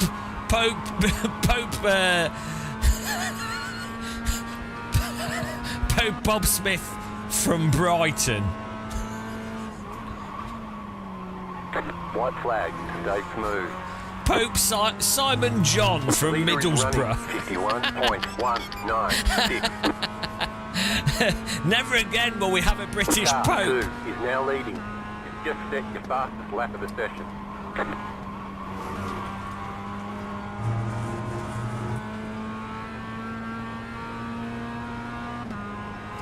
Pope John Smith from Barnsley. Pope Dave. Pope Dave the Third. That's so good. Do you know what I am? I'm Johnny Pickering. Pope Johnny Pickering from Barnsley. That'd be really grand, that would. Say your bloody place, you slags. That's like a fast show sketch where it's like the first British Pope in 400 years has just been confirmed, and then the camera goes through like the big cathedral, and then everyone's sat down and it's like a proper chav. Sit down, you buggers. Like you know the guy, or is it Fast Show, the guy that's like the northern guy in the company, where he's talking, he's like proper sexist. I'm from Yorkshire.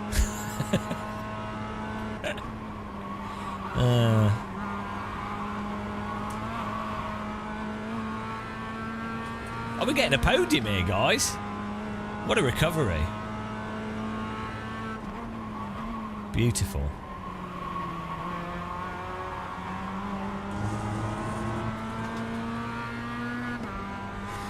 For some reason, I kind of associate a pope with cheese. I don't know why. Like, they just have, it's the hat. The hat. Oh, it'll be cathedral cheese. Great job. You did really well. That's why. It's because of cathedral cheese. It makes sense now. So I was like, why on earth? Why do I think of cheese when I think of popes? Cathedral cheese. There you go, makes sense. I've been brainwashed by cheese. Right, what happened here? That's genius calling your brand Cathedral. Because every time someone goes to church, they'll be like, "Oh, I'll have some cheese."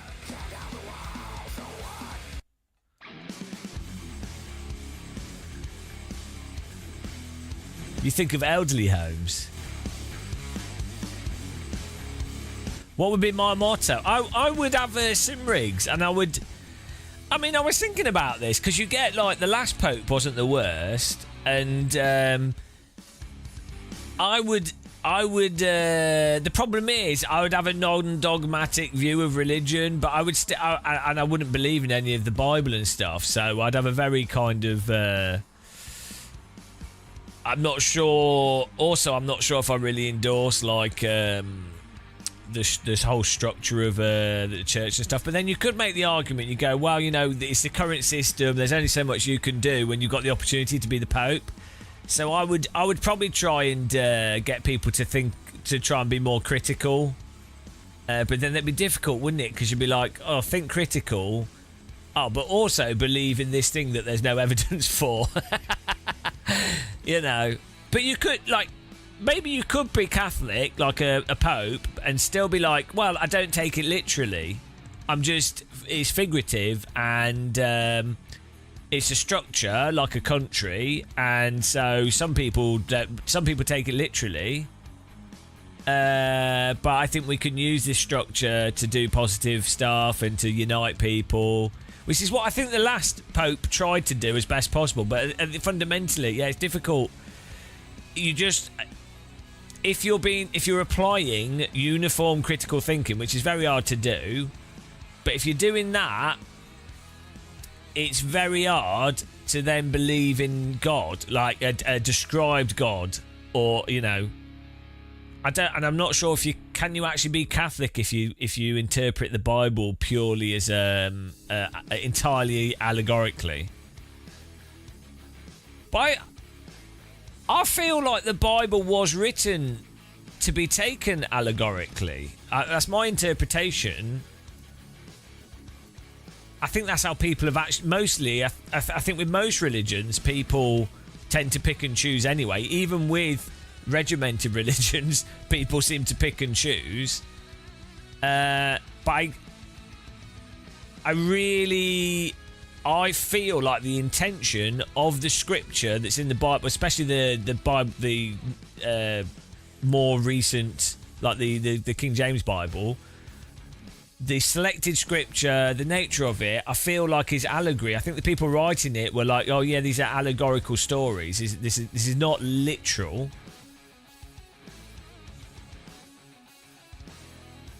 I don't know. Is that controversial?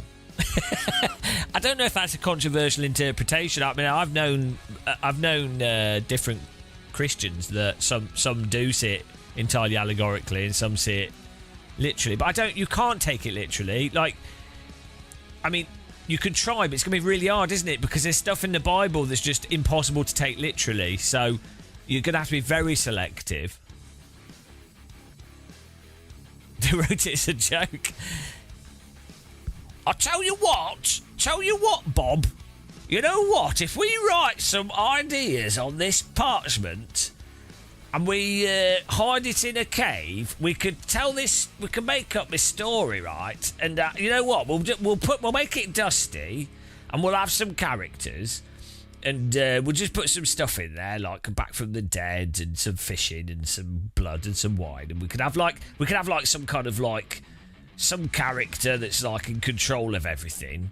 Should we call him Darth Vader? No, that's too stupid. We'll call him God. And yeah, we'll lock it. We'll put it in a cave, and yeah, it's a pretty funny joke, right? Oh yeah. But you know, thousands of years later, I don't think that's true, Dalton. I mean, so you say that's why it's faith. You're supposed to take it 100% literal and trust that somehow God made the impossible happen. Yeah, but I don't. So I think that's a selective view of faith. So faith would be going, there's no evidence, but you have a feeling that something's the case, and that would be faith. in one sense of how the word faith is used. I don't. So there's a lot of religious people, a lot of Christians I've met or known that still have faith in God. So they just think it's true, but they still then pick and choose what they think is literal or allegory or what actually happened or what didn't actually happen in the Bible. But fundamentally, they have faith that there's a God. And then they've attached that they were brought up around Christianity, and so they then associate God with that religion. So there's been a lot of there's been studies on people, and a lot of people tend to want to believe that there's a larger power, or there's a part of the brain that makes people be like, I think there's something watching you. You know, there's a large power. All I think that is it's part of like theory of mind. Like humans, you're looking at reality from your perspective, and your perspective is a simulation of your understanding. And you as a person need to be able to think what someone else is thinking, like theory of mind. And you need to be able to make assumptions and guess and be pretty good at that, right? To get on with other people, because you need to sort of. You need to have an understanding of what other people are thinking, right? And so what I think it is that people apply that theory of mind to people normally. That's what its evolved function is. However, you can apply it to anything. And so people will apply like that degree of theory of mind to inanimate objects or to animals that maybe they'll anthropomorphize arbitrary things in ways that don't make any sense. And also, I think people are generally very uncomfortable for some reason. I don't know if it's a cultural reason, but people are often very uncomfortable with the idea of not having a defined conclusion or reason to things. So humans go through life with like a procedural view of reality of like, if I'm thirsty, I drink, I'm no longer thirsty. If I go for a walk, it uses energy, I'm tired, but I might get some food. So it's worth going for the walk to get food. So it's, it's like a narrative. There's an attractive lady, right? And all of like most stuff in life works in that kind of procedural way. So the idea that stuff doesn't actually have like a structure like that, I think is a hard concept. It's like an unnatural feeling concept. And so I think that's another reason why people like to go, well, there's a God controlling everything. Even though that doesn't actually answer the question, it's enough of an abstraction to fill that gap. So, I think there's a lot of factors involved in this.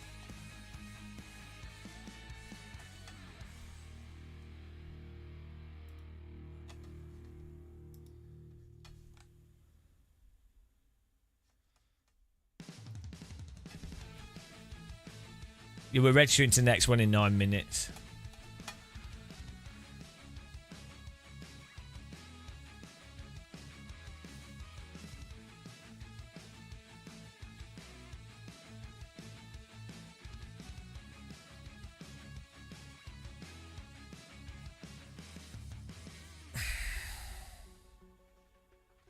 I'm not the thing that I struggle with is I'm not sure how it's comforting. The God thing. So I can see how some people can believe different things, and humans, everyone, I myself, everyone's irrational. Like I think you have to be irrational to get through life. Like you need a degree of delusion, I think, in many ways, to get through life, because there's so many terrible things, right? But I find what I struggle to understand is how the idea of a God is a comforting thing. Outside of someone saying, it's really comforting, it's like, well, actually, if you think about it, I don't think it really is. I think it's as comforting going, there's nothing, than it is saying, there's this giant thing that created everything and understands everything and controls everything. It's like, hang on, I think I prefer the nothingness over... And that is because I'm probably autistic. I don't know. It's not comforting to me. The God idea. We're on 81 here, I think. No. Yes. 81.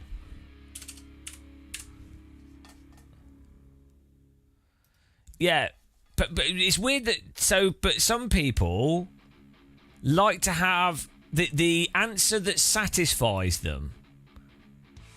So that's the thing, isn't it? Like you can have an answer to something, and some people will go, I'm satisfied. I'm like, my curiosity is satiated by that answer, and then they're happy and they don't question it anymore. They stop. That's it. But so that seems to be a prominent factor as well. And I've noticed different with people I've known and different personality types. Some people's curiosity is satiated well before other people's. So, like they're like, yeah, you know, like the first line of inquiry or second or third, they'll go, oh, okay, I like that answer, or that seems reasonable. I'm happy with that. That's it, and that's it. It stops. The brain stop. They're done. They're happy. Whereas I don't. That's not. I would just be like, unless it makes rounded logical sense. So the problem is, let's say, like with the God thing, you're like, oh, I think there's a God and you can't prove it. Even if I was really religiously compelled for some reason, I would still be like, but there's no evidence, so I can't choose to believe in it because it doesn't make any sense. Because how do I choose to believe anything? So I'd still have to be like, oh, I feel. If I was religious, I'd be like, I feel like there's a God. I feel there's something there, but I can't find any evidence for it. But I would then just go, okay, so I'm going to actually search for the evidence for it, but I can't know for sure, but I feel like it's there. But then I'd have to come to the conclusion, I'd have to then go, is maybe my feeling a bit off? I wouldn't be able to... I'm trying to think of like what it would take for me to like be happy with it. Like even as a non-religious person, I would still be like, oh, I don't think this is the case, but I'd keep like thinking about stuff. Yeah, but what is the hope? That's the thing. I'm not sure. That's what I get when I've talked to religious people. They're like, oh, it's a comforting thing. So I can see the idea of thinking that the people that you lost, people who've died, and you get to see them again. So I could totally see that's appealing. So that is a good appealing thing. But other than that, it doesn't. And also, you could just go through life not expecting to see people again, and then if you were wrong, you'd be better off because you really valued. Like, if you truly 100% believe in an afterlife and you get to see everyone else, why would you be really concerned with people dying? That's another contradiction I don't get. All the upset tears and sadness around death. If you are genuinely religious, you should be happy. It should be a bloody party for people to die, not all these people crying and upset. What's the point? Like, they've gone to heaven, so they should be. You should be happy for their death. Like, it's not a negative thing, and you are going to see them sometime pretty soon in the future because you only live to like 80. So why would you even be bothered? You'd just be like, oh, but they're no longer suffering life. So I really don't like. There are cultures where people do celebrate death because they genuinely believe in an afterlife. I really don't understand that especially with like a lot of Western religion, where the sadness comes from if they genuinely believe their religion.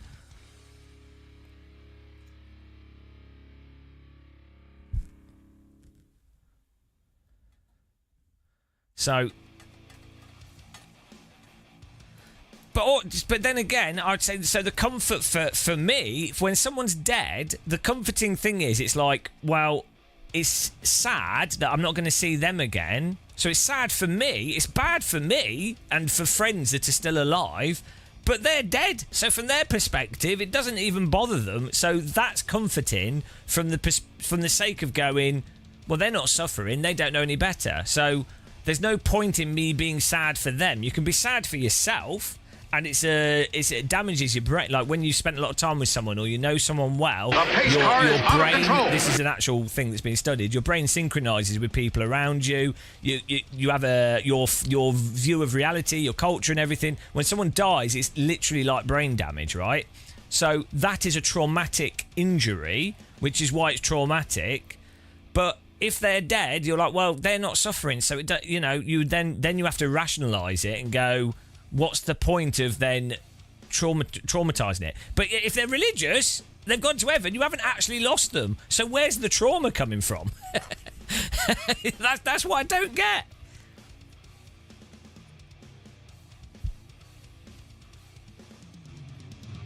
So yeah, it's all a bit weird.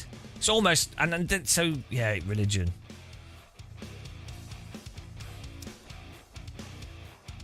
Finding evidence is subjective. You'll never find hard evidence, but the evidence is all around you. No, Bobby. Finding evidence isn't subjective. Quantifiable. The whole point of quantifiable evidence is that it's measurable and replicable, i.e. it's not subjective, i.e. if I was to find a chocolate bar, which would be evidence of people making chocolate bars, I could die, I could not exist afterwards, but someone else would find the chocolate bar. It did in fact exist. That's evidence of chocolate bars. Whereas if something doesn't exist when there's the person no longer there to point it out, well, it probably didn't exist. You didn't have evidence, did you? Yeah, but evidence have got exactly. If there's no evidence of it, there's no evidence of it. So you could then, if you're gonna just accept anything as evidence, you can believe anything then, which is a little bit risky. You might accidentally be right, but you can really go down a path of like insanity.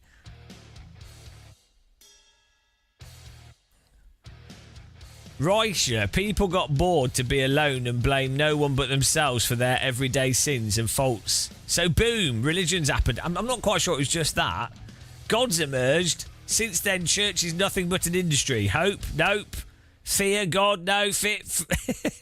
I think it's more complex than that, to be honest. Like, you have to imagine how mental the earth was, like, 2,000-3,000 years ago, or, like, different societies and cultures, and how hard it is to explain so much stuff. Like, we have the benefit of hundreds of years of science. Like even stuff like bacteria, or, like if you can't see or you're not aware of bacteria, you're like, why on earth why has that person got an infection?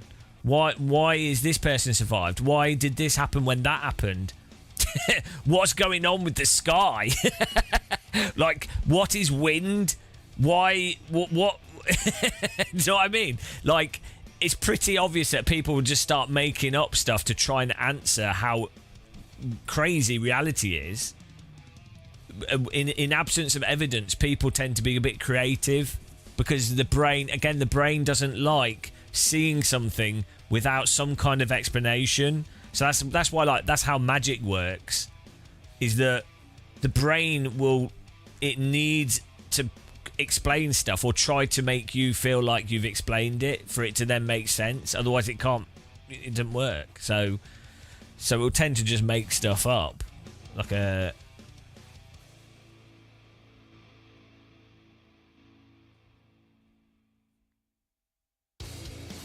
What do you mean, unless the answer was given before the question? I don't know what that means.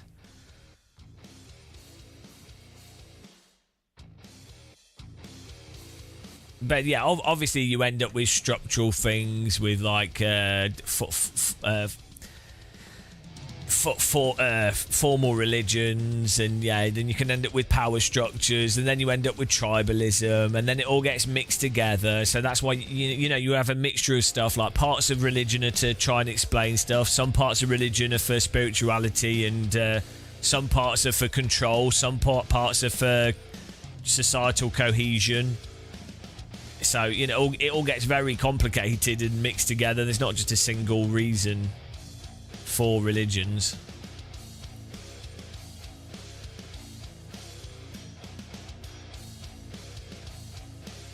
Chocolate. Bobby D, I don't know what you mean. You can take it as complete chance, but that's known as a watchmaker's fallacy, I believe, is what you're actually doing there. Where it's also a lottery fallacy. So if you look at the end result of something, it can seem like a very unlikely to happen, but you're looking at it after the fact.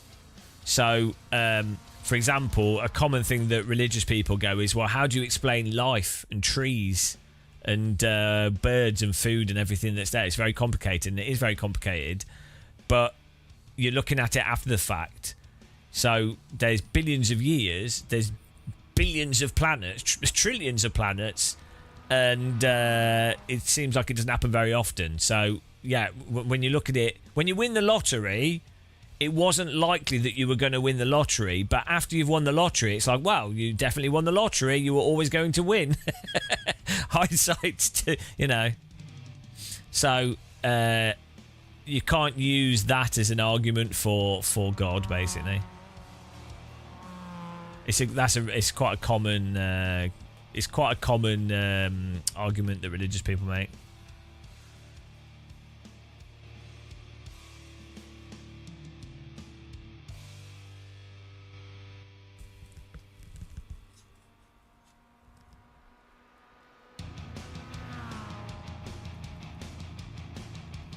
If there was a god, simulators like iRacing wouldn't be made. Well, if there was a virtuous god, clearly the fact that iRacing exists is an indication, and sim racing. Okay, it's not. I don't know what you were trying to say.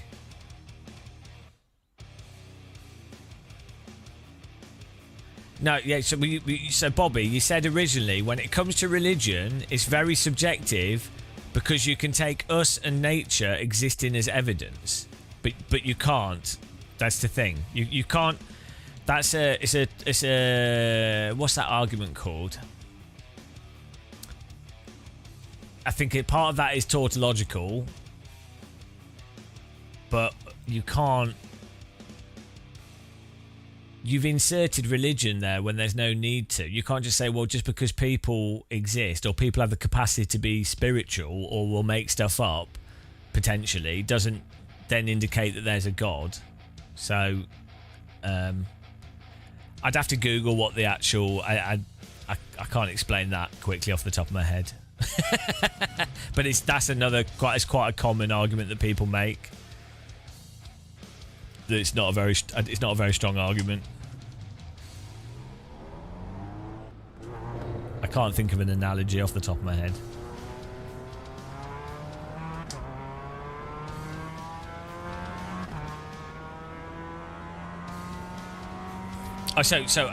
So just because I have the mental capacity to believe in unicorns and humans can invent unicorns, right, doesn't mean that unicorns exist or have to exist. Just because we've evolved with the ability to believe or invent unicorns, that's not a justification for unicorns, is it? So one thing is not automatically a justification for something else. The watchmaker's fallacy is the idea that only a human could create a watch, and because a watch is so complicated, you don't walk along a beach and find a fully created watch and go, oh, that happened naturally. And so it's often used by religion that they argue that, you know, life, trees, people are so complicated. How could that just happen? It's an argument for intelligent design, basically. But the point is, it ignores evolution, it ignores a lottery fallacy, it's looking at things after the fact. And also, a watch is very well designed, whereas a person is not very well designed. So, that would, if anything, if you're going to go through for like biology, you would expect things to not be as messy as they are, if you were making that argument at least. Okay, here comes your first time lap. Yeah, so I probably didn't get what you were saying, Bobby.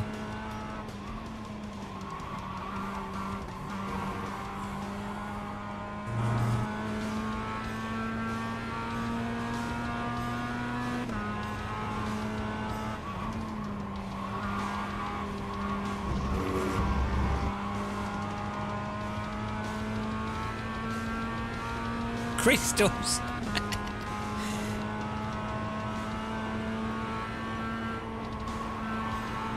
Crystals. That kind of stuff really winds me up. All that woo stuff, crystal shops, chakras, manifestation. Oh my god, like such a biggest load of bollocks, and so obviously bollocks. That's what's weird with the crystal thing. It's so obviously bollocks. I don't even understand how it's like the degree of skepticism required to be like crystals, you know, obviously, you know. it's such a small degree of at least religion. You can be like, well, I can understand people are culturally indoctrinated from a very young age. The more sort of open views on God, you know, philosophically people are quite spiritual, and a lot of it is absolutely just unprovable. So it is like, you know, it's just pure faith. Fine. The crystal thing is like, it's like homeopathy and stuff. It's like, well, you can bloody test it. and then it's like self-contradictory, like the magnet stuff. It's like, well, if it bloody did something, any electromagnet would be a bit more important than some little magnet on your arm. And then, oh my god, the planetary stuff. What's it called? The celestial rubbish. What's it called with the planets? Astro whatever bollocks. It ignores like all the like near Earth asteroids and comets and unknown planets and other galaxies and things. It's like we're gonna arbitrarily just fixate on the couple of things that happen to, you know, it's like, what on earth? And then it doesn't even account for like certain stuff that's been known about for 400 or 500 years. Yeah, astrology, oh my god, it's so dumb. It blows my mind, that kind of stuff. I actually have more. I would say I don't particularly have contempt for a somewhat like a nice person that has a religion or whatever. The astrology and the crystal stuff, I genuinely, you know, I guess people just don't have critical thinking, so I don't really have contempt for them. I have contempt for the industry, not the people that fall for it. It's so dumb. It's so painfully dumb, you know. Order. No, I don't. It's not for the pit. It's for the industry around it.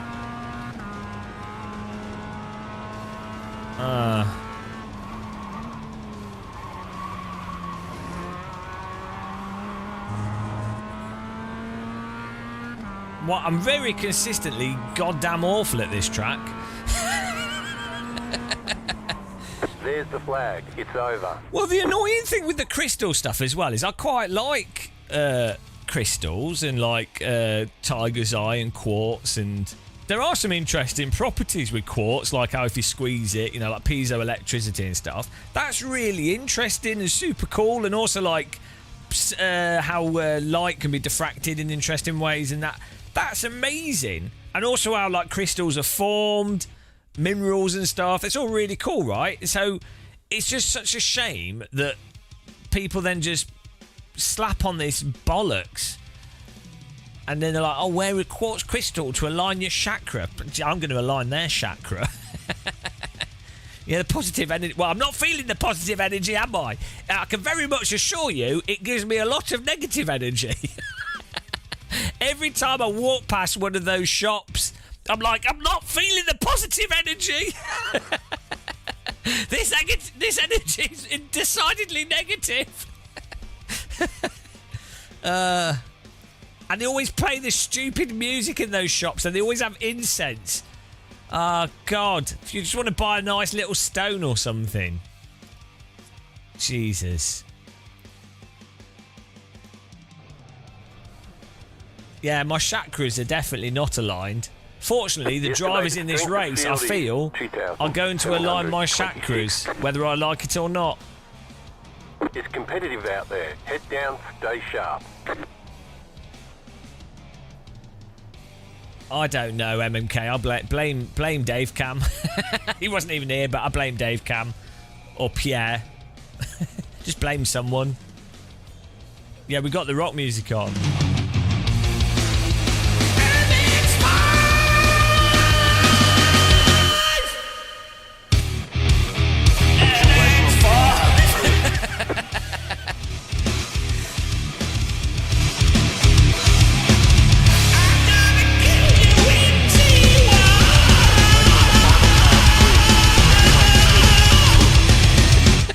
We're going. Here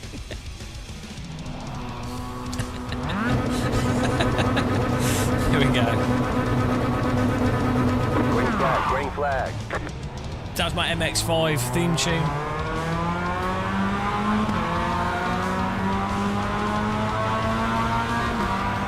Car on. Clear.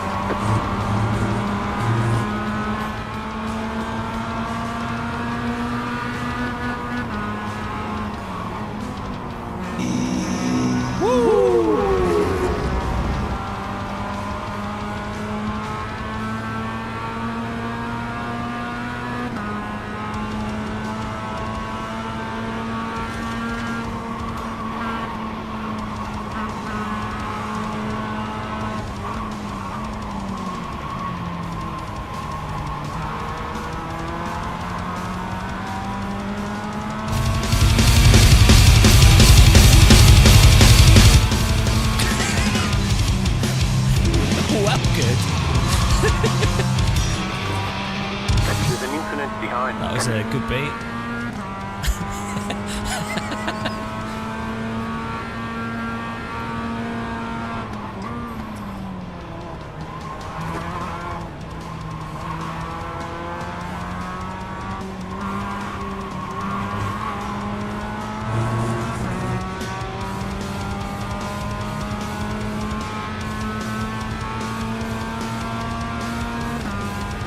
iRace is pointless.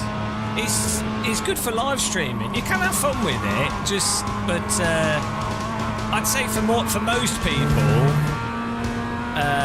LMU and stuff's probably better for a lot of people. But you can have a lot of fun playing iRacing. You just have to approach it with the right mindset and basically ignore all the driver coaching, ignore everybody taking it seriously, ignore all the influencers, ignore all the esports stuff, and treat it a bit like you treat Wreckfest. You need to play iRacing how Matt Malone plays it. Really, I mean, you can play games however you want to, and if you enjoy playing it a certain way, do that. But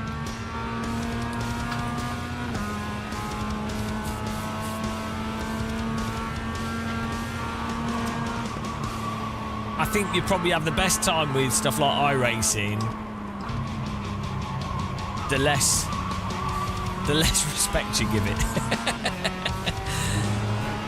Same with all sims, really. Same with flight sims. It's a thing that simulators really suffer from. Armour, flight sims, driving sims, is that they're marketed and sold on the simulation thing rather than the gameplay. And the gameplay and the enjoyable parts of the gameplay are often completely random and unrelated to the actual simulation. Which, you know.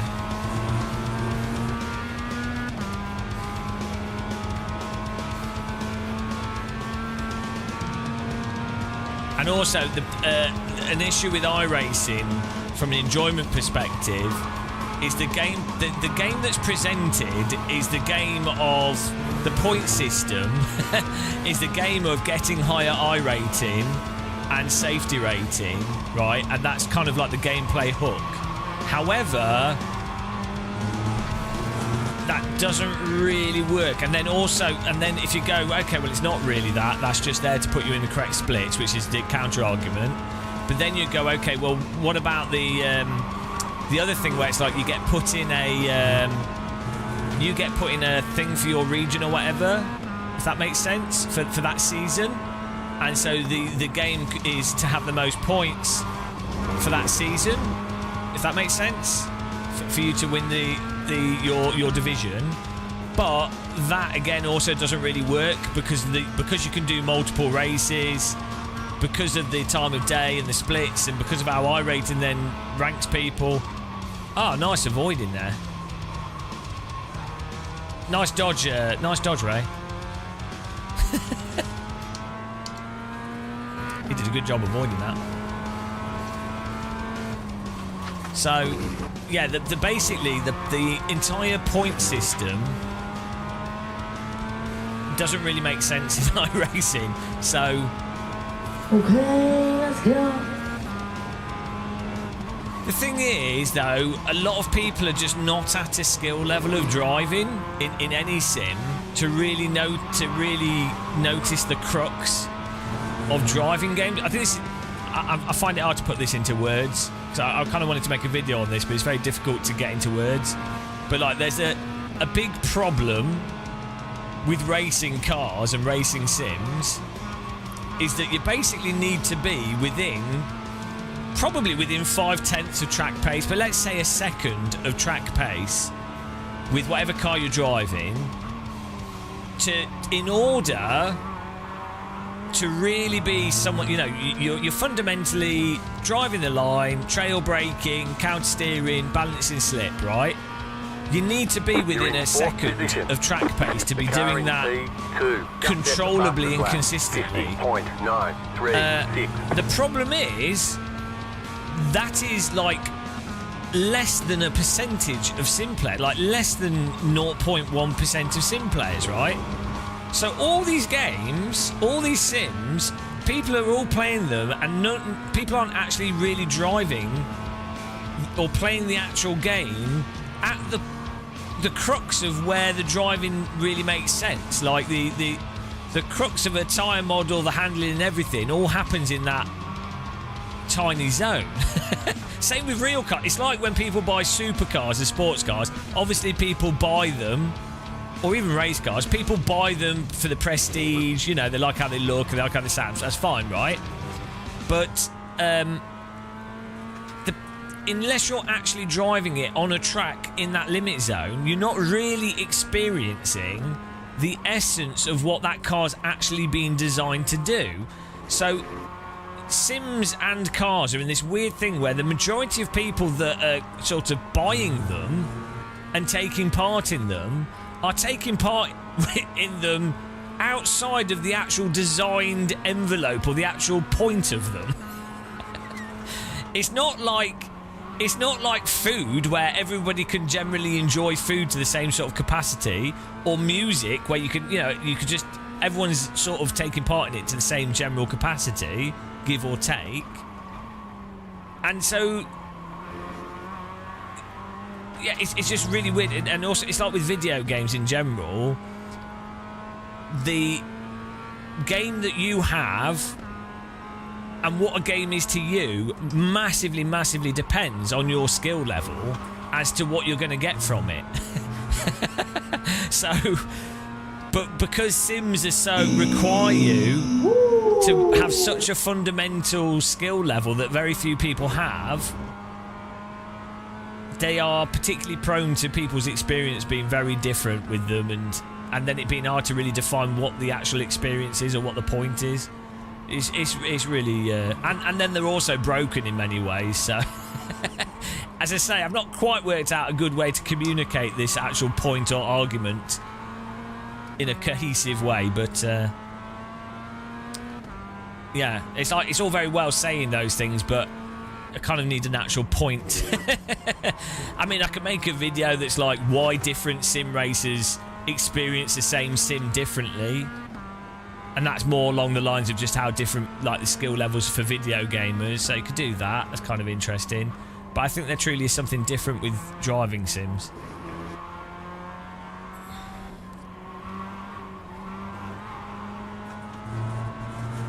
Oh no, we've lost the music again. I was enjoying the rock music. Hang on, how long have we got? We should try and get third place here. This is really nice and pleasant round here without people wrecking us. Yeah, I don't know what I've done with my little shirt. I need to get it on. My USB cable's working, guys. It turns off. Well hyped. Bought a USB-C to USB-B, and it means I can have a longer cable for my USB hub, which means I can now tidy my cables properly. And I didn't know if it would work or even fit, and it does, and it is. And that's the best thing that happened to me today. Whilst people are starving and can't get clean water, and people being bombed by regimes that are supported by the British government, I am enjoying my USB cable.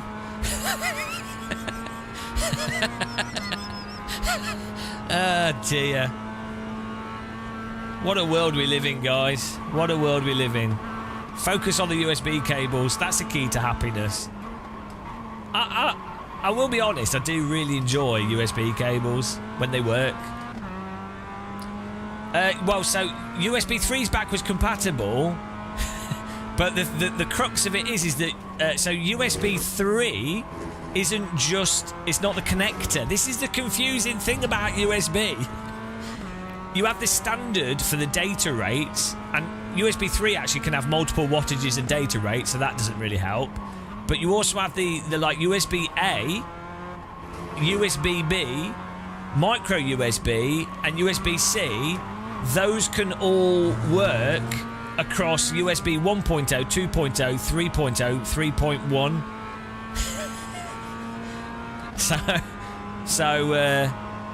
Yeah, and that's really confusing because I made the mistake of not realising that USB, the B, like actual plug, I had only ever seen that on USB 1 cables, so I assumed that you wouldn't. I didn't realise that it was a USB B connector on the USB hub. I just assumed it was a proprietary one for that USB hub. The leader just did a Great. 51.4. What a sexy conversation. I talk about this every time I go on dates with women. I don't know why they don't come back. Tell you what, love, do you know about USB? I don't know why they're not interested. Can you imagine meeting someone and talking about USB? There'll be someone out there that appreciates it.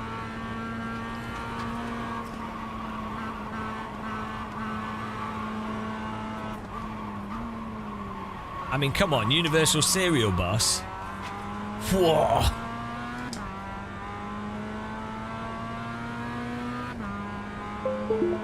Hang on. Oh, I thought that was mine. You absolute shit. I forgot I even had that as a sound effect. You shit. You absolute shit. That totally got me. I was like, that's too quiet for it to be the real thing. Why did I even have that as a sound effect? Good timing. Good timing. You could play that sound out in public and give people anxiety.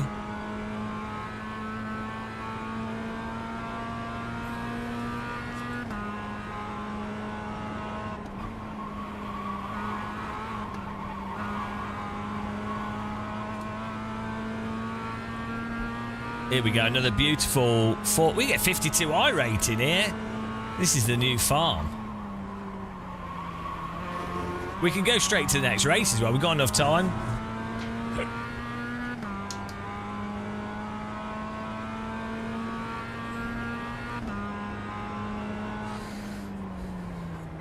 Do I have spotter lines? There's the flag. It's over. Can on your left. Oh no, I do. I need to I need to redo my sim hub. Hang on, let's get the music back on here. Let's sign up to the next one. We could have done 1,000 in a day with this. I need to fix it. This that was my actual USB. This thing's knackered, but I'm not sure if it's the flag box or the USB.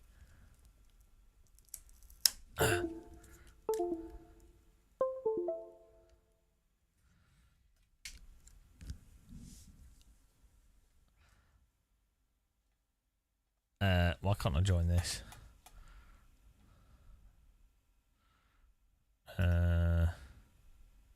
Music. There we go. Beautiful. Takes me back to the 90s, this sort of music. I used to hang around with loads of people that were into rock music. You rat? What did I do? Did you spin out? Where did you finish?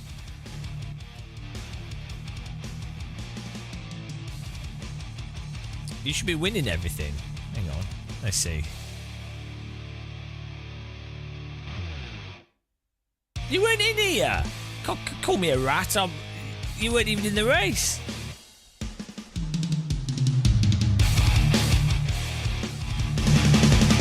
What was your question, MMK?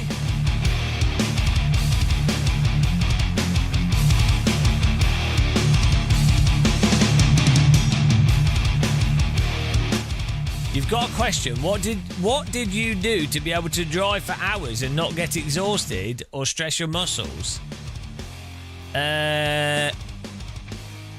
It's tea. It's all tea. It's supreme tea drinking. What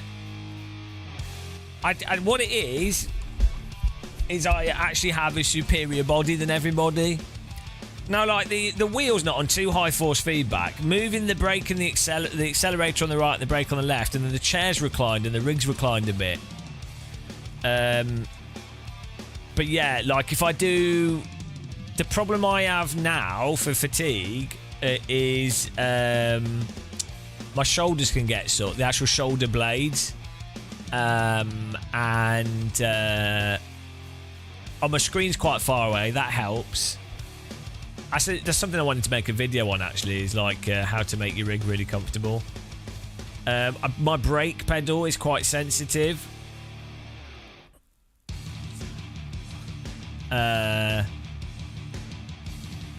We've probably built up insane sim stamina though, because we've done sim racing live streaming for like 10 years or something. So we probably have finely tuned. Yeah, driving socks. My pedals are angled immaculately, like down to the millimeter as well. Like the tilt of the pedals means that my legs are like everything's like just dialed in probably within 3 millimeters of tolerance. So that helps. Why is my flag box not working? Let's see. What's the flag box called? Is it Dash Studio? We have a dash as well, actually, but I'm not using it.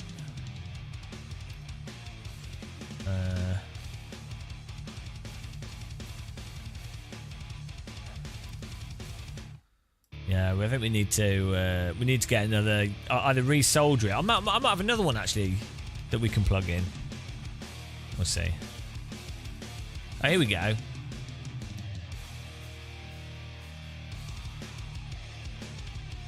Yeah, it's not working. Well, doesn't matter. You're wasting too much energy. It might be just how you're driving, though. For me, it's like my back. My back is a big thing because of my back just being terrible. But then we have this memory foam thing, and then that's in a nice pillow holder, and then that's for my lower back. That's really nice.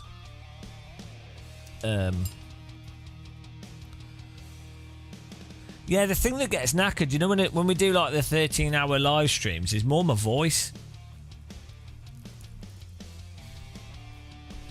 Yeah, we have the steering wheel, so my arms are bent like this much.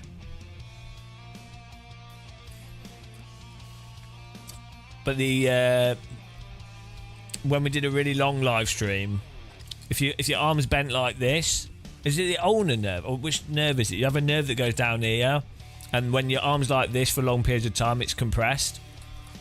And we've had that be a problem when we did 20 hours of driving, because you need to stretch your arms out to allow the nerve to not be overstretched.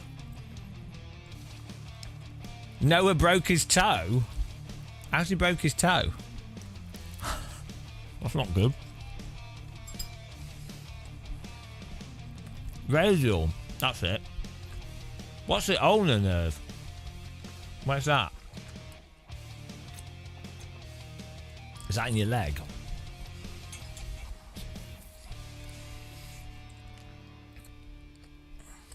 I'm too slow. I know I'm slow. You don't need to tell me. Ah, that's it. It's in here, isn't it? That's the one people tend to get strained from typing. Well, this is a Sparco R33 seat. I do the sim rig behind me has a bucket seat on it, which is quite nice. The key thing is to have the chair reclined because it takes the load off the lower part of your spine. And then also the other key thing is when you're braking, the force should be on the full part of your back and not just one part of your back. And if you have a chair set up and your pedals set up in a certain way, some people, they're either too vertical or they're too whatevered, so that when they push on the brake, it's just pushing on like one little bit of their spine, which cannot be good for you over time. But yeah, the good thing with bucket seats is they tend to give better leg support for your thighs. But this seat's really nice. Oh, am I drinking the soy sauce? I'm eating chicken with barbecue sauce. But I have a specific back injury. So I basically, if my back is like at certain angles, I start to lose feeling in my legs and stuff and my sides. Like, just, it's very specific angles, probably like a trapped nerve or something. So I tend to have stuff just generally a bit more reclined. I just have to avoid certain angles. Oh no, yeah, see, this is disconnected, so we'll just leave it disconnected.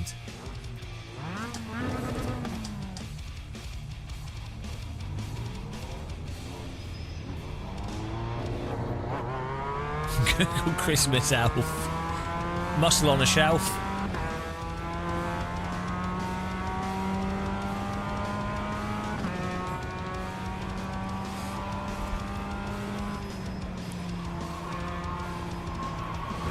Well, that's another nice thing about iRacing's physics, right? It's hypersensitive to brake input. Way more than LMU and AC. I'm not saying it's realistic, but you don't need as much brake input in iRacing to start the car rotating. So if you're being lazy driving, what it means is you don't need to be as active on the steering wheel. You just like gently touch the brake to get the car to move. Which is why I think a lot of people enjoy the handling of iRacing, in that you don't even need to be. So in most sims, and I think also in real cars, you actually have to be on the tyres more to get the car to roll in more, because the slip of the tyre allows when you've not got slip, the friction of the tyre resists the rotation of the car. That doesn't seem to be much of a thing in iRacing, but with real cars and AC and LMU and a whole bunch of sims, you have to get into slip to then get the car to rotate more, which makes sense, because you've got less grip because you're in slip, so the car will then want to turn more. Green flag, green flag. But iRacing, it's like you've got a mega open diff or something. Okay, here comes your first time lap. That is one of the things I think sims have struggled with, though, in general, is with the real tyres, there's a weird initial peaky grip. Even within the normal slip curve of a tyre, there's an initial amount of grip that allows a driver to hook a car into a corner with the steering or initiate a bit of a turn that then falls off quite quickly once you're in slip. And I don't think any sim has actually managed to replicate that. And I don't know if it's to do with it could be to do with tyre surface temperature, or who knows.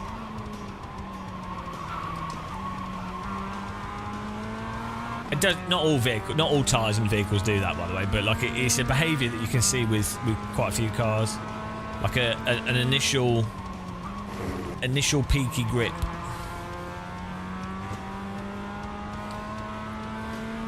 Have you tried Agent Sabine? Have you tried with Marvin's force feedback? Because I think it helps describe where the grip is for GT3 cars in iRacing a lot better. But you do have to drive in iRacing. You have to drive like a bobsled, whereas in LMU you have to sort of be more active with the steering or more aggressive with slip. iRacing you want to kind of avoid the slip and just roll into a slide.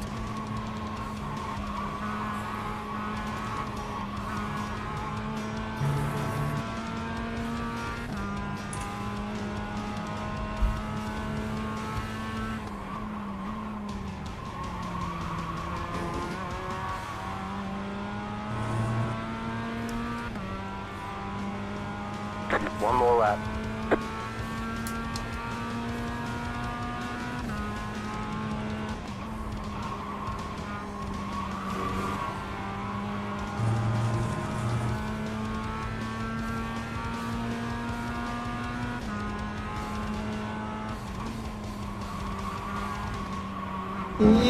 Thanks for subscribing. Iga Racing, appreciate the sub. Welcome along. Thank you very much.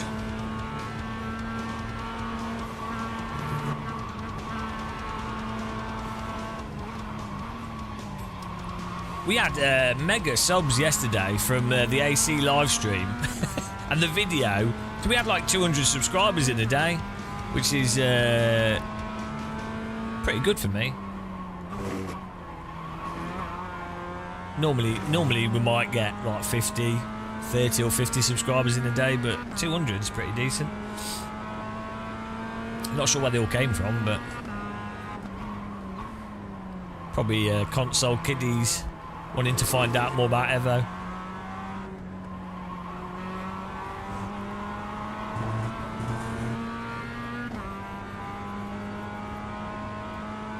To watch his mirror.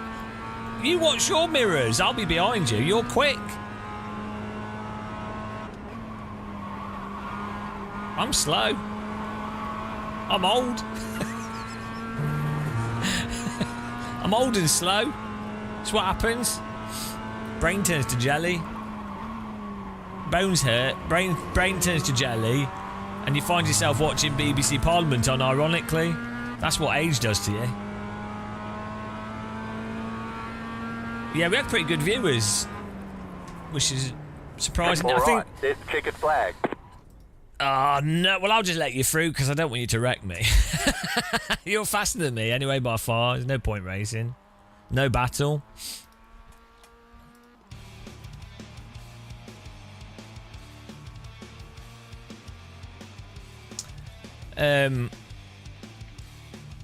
Yeah, I think weirdly because we've done so many Assetto Corsa 1 videos and like we're sort of well known with Assetto Corsa players, then our content for Evo gets listed quite highly because a lot of YouTube works like that. It's like it will promote to people that it thinks would already be interested in it. So when you've done the game previously, you know, you then build up an audience for that thing.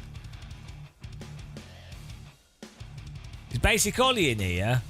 What's this? I want to watch quality streams. Oh, no.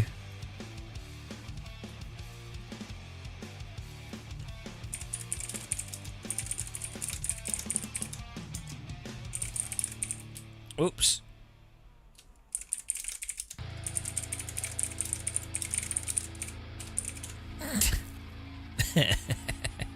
Here we go.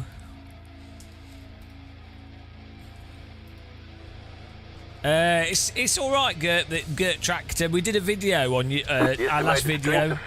Summarizes it. To be honest, gives a good summary. Expect to be fighting for the podium. Still waiting on 2 cars to grid. Yeah, it's all right. It's just a bit nothing really particularly exciting. It's not bad. Everyone's gridded.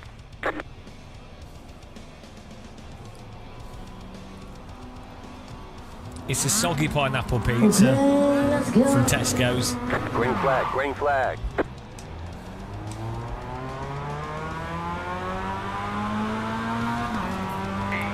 Two, one, go.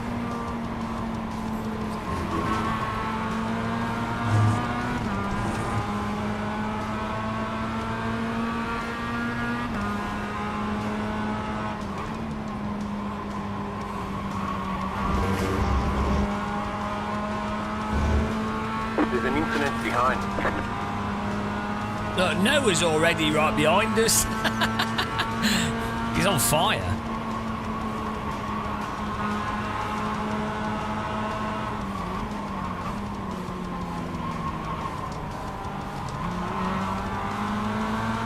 Right side. Keep to the left. I'm just letting him through. he's got too much little in this car. He can take them all out, it's fine.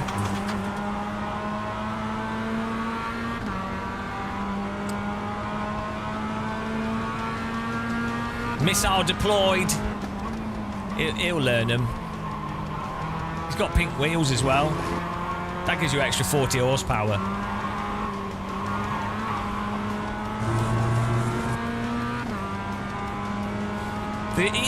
He hasn't got a brake pedal in his car.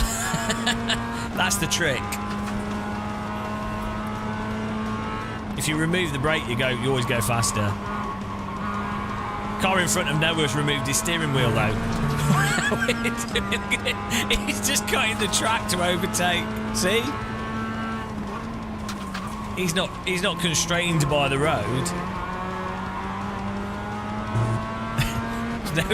No rules apply to him. He's like a little cashier on a mission. He's pooping the affordable wine bottles.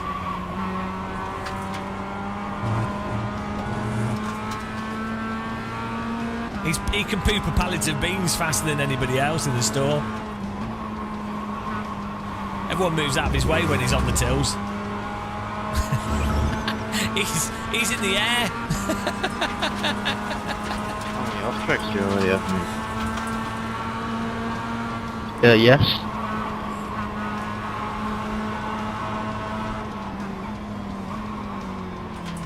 Noah runs Lidl's staff efficiency department. And let's slow down.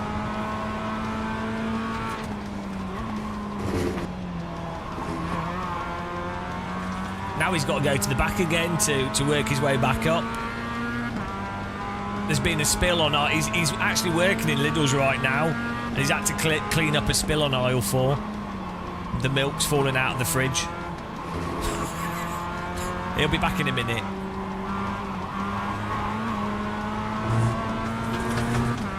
That's why there's a sim rig in every Lidl's.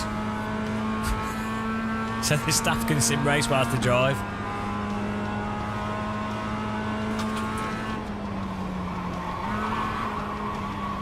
This guy keeps missing the corner. Please don't block me. Reactive block. I should have stayed on the left. It was pretty obvious he was going to reactively block us. Keep to the left. Clear.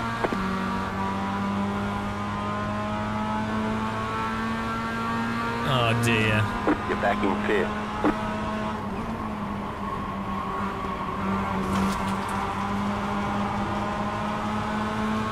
Car right. If he could stop reactive blocking, that'd be grand. Still there, hold your line. Mate, I was there, you can't turn in. Stay on the left. Clear on the right. There we go. Finally got through the Great Wall of Clint.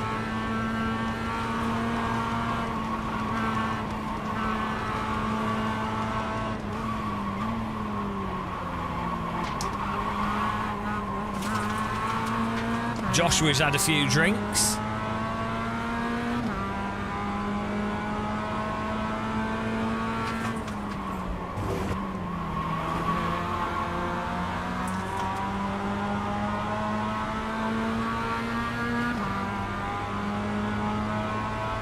Good flag, let's go.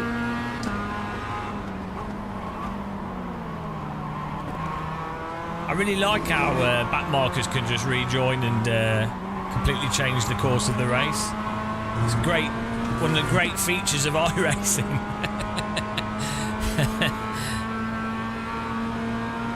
Wunderbar, as they say in Germany.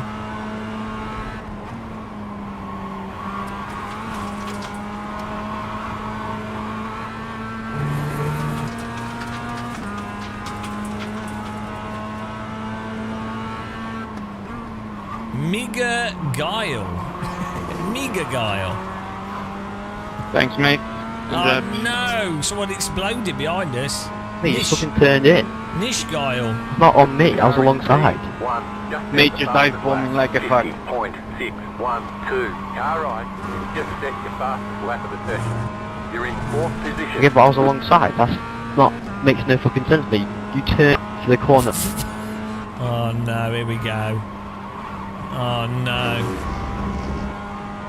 Cash in number 4, please. Joshua, please may you let me pass. Why would I let you pass? What is this racing or is it free to go? Is your name Joshua, mate? Don't think it is. It's like being a teenager at school, this. It takes me right back. Takes me right back to being teenager.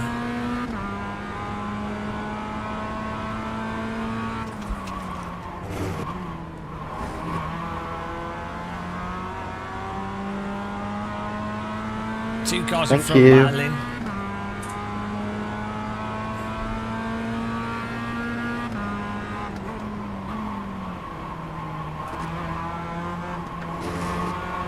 He's come back foot punt. He's had more punts than needed, and he's come back for another punt. Lidl versus Lidl. Lidl Bonanza. Keep to the right. Still there. Still there, hold your line. Clear on the left.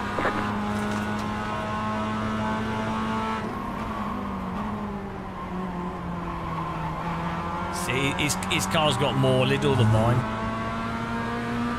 It's because he's got less spectators. I'm carrying 200 people. You weigh me down, guys. You weigh me down. He's actually playing using the Lidl game controller. There's nothing better.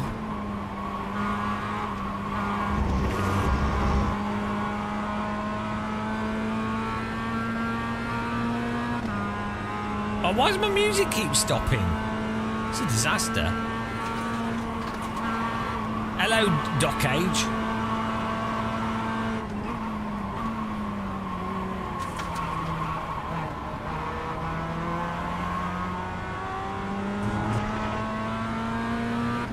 Well, my music stopped. I can't drive without my music, can I? How am I expected to perform?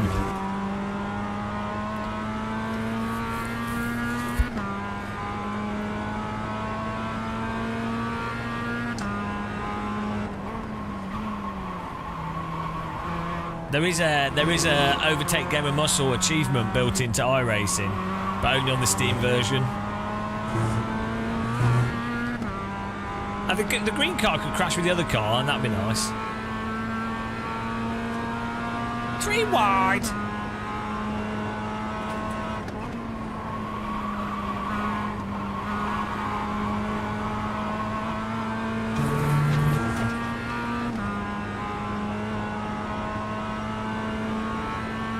I don't like ACC, but I do like the normal. That is amazing. So it's probably one of the well, one of the or not the best simulation to practice, like even F1 or GT mods. It's really good. It's really good.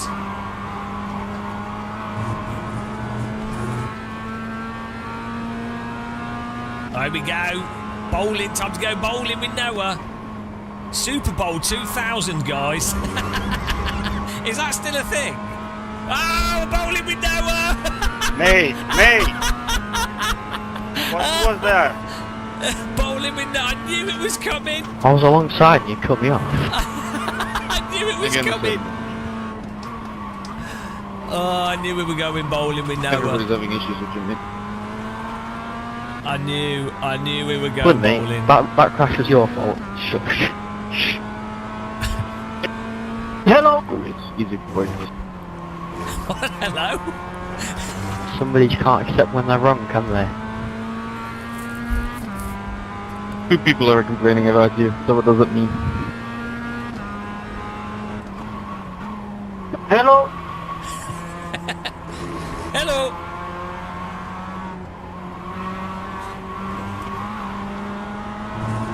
Hello.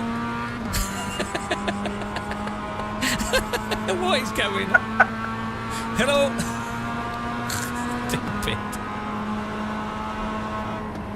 Oh, please don't put me green car. James West, how do you feel about these allegations against me? I'm remaining neutral.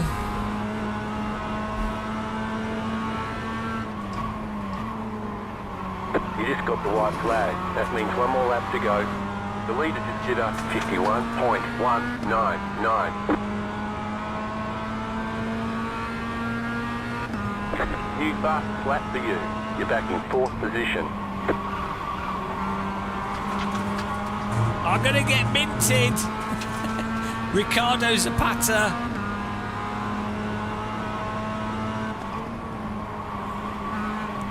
I can feel the mint. It's going to penetrate me. Get the Vaseline tub warmed up, guys.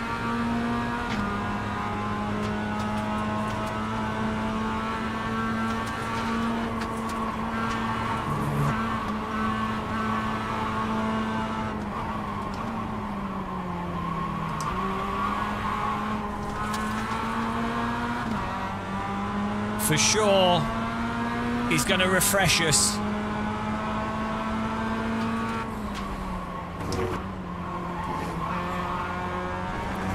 Oh, we made a minty mistake there. He's charging up his mouthwash.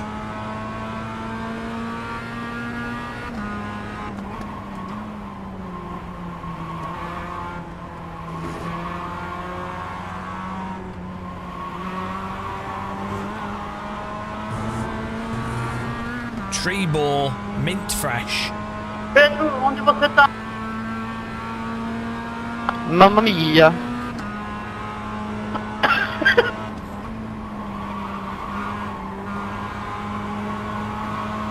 Mamma mia!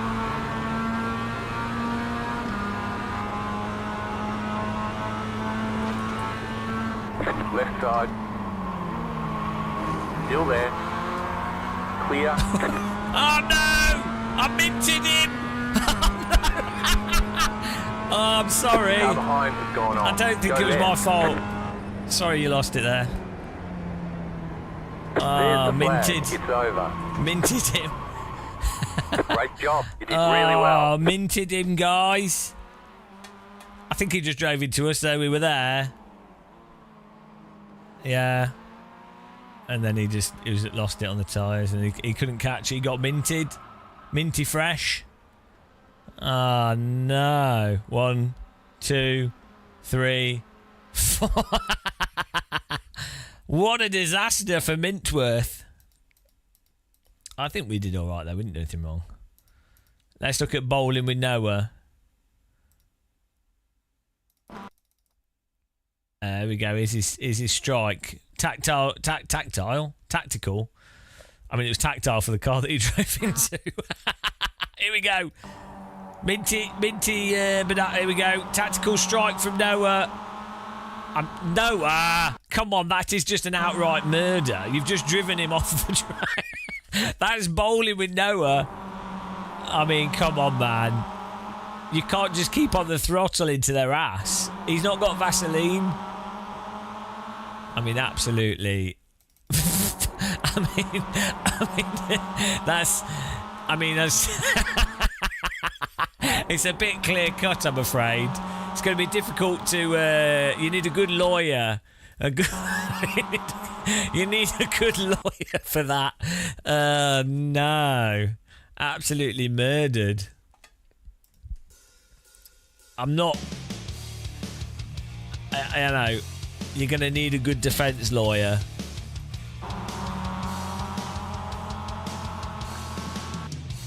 Not quite alongside. No.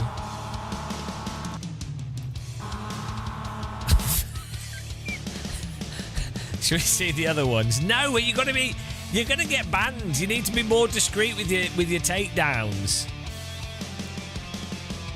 If you're gonna go for the destruction derby, you need to be a bit more discreet about it.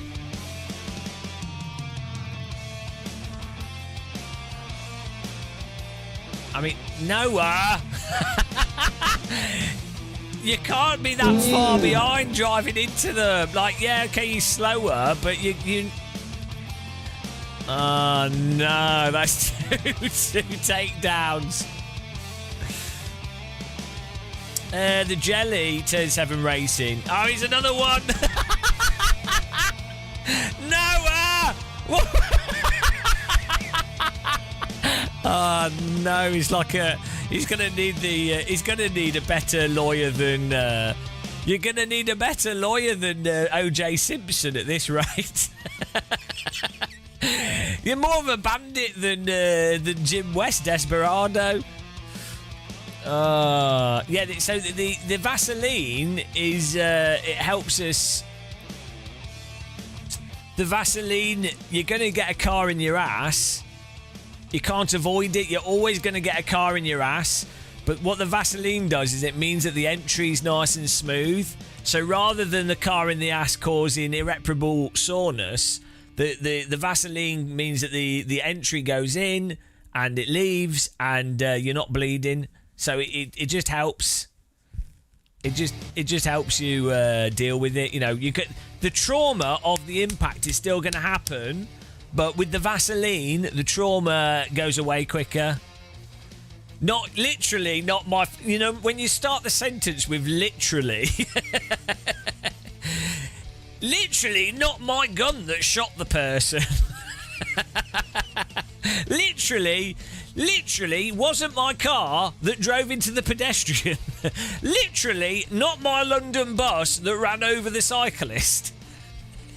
Literally not my O-ring on the the space shuttle rocket, said the engineer. Literally not my plane as it went into the building. You know, starting with literally. It's not as strong an argument as you might think. It might feel like it is. I'm going to get a cup of tea because I'm literally thirsty for a cup of tea. Let's get one. I'm back in a second, guys. Good racing, though. It's good fun. Oh, we need to add it up. We'll add it up after this race. As well, doubling up here, tea, coffee combo.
man. I need a non-alcoholic beer. I don't have anything.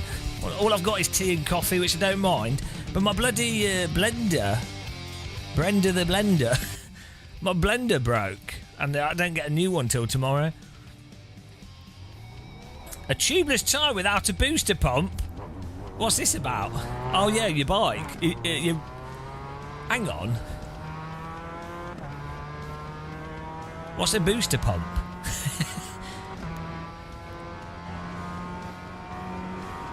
Tubeless tyre. Hang on. How does a tubeless tyre work? Is the tyre in a tube as well? I'm confused. Do you ever use those gel tyres? Don't talk about bikes because I'm trying to put myself off buying an e-bike. I really want to get one. But I can't afford it. Spent all my money on graphics cards this year. That was it. The 5090 was like the whole year's worth of lavish expenditure. Is a tubeless tyre really rigid? So it doesn't need air in it or something? How does this work? He's talking about mysterious equipment. I don't know if I trust him. I think he's lying.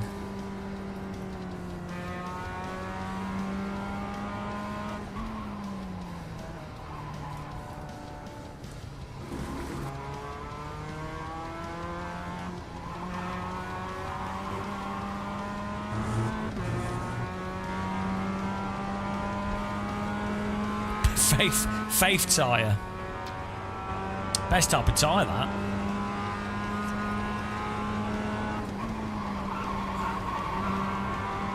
Oh yeah, by the way, guys, like, subscribe, follow, Dee girl. Get in there. Get in there.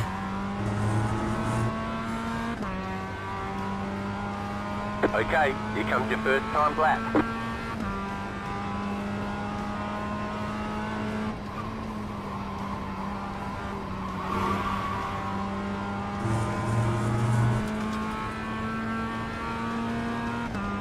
After this race, remind me we need to add last race's I rating.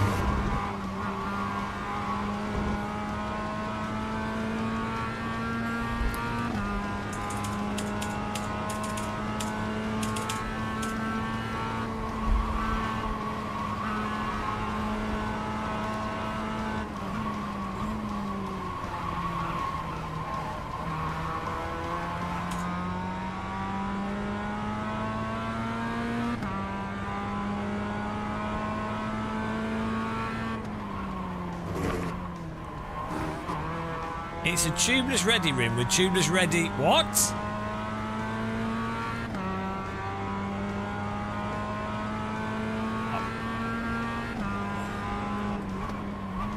How long do you do deliveries for?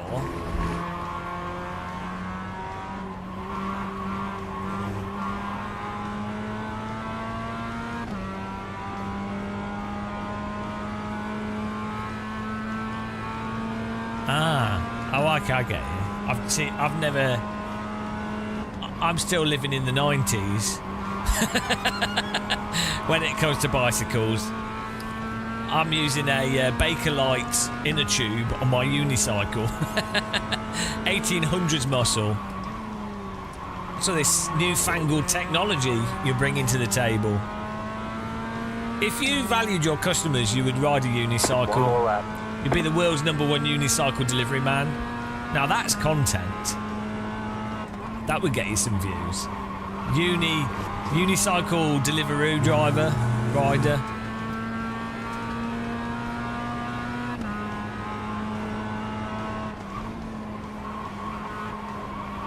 Fun fact, I can ride a unicycle. How many sim racers can say that?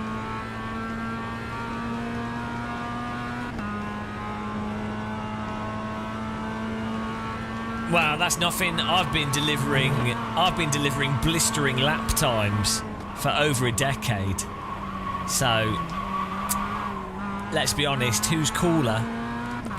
Who's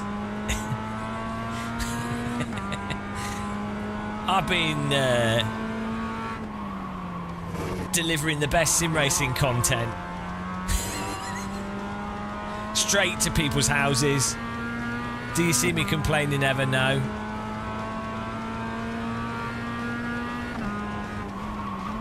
I'm too cool to complain.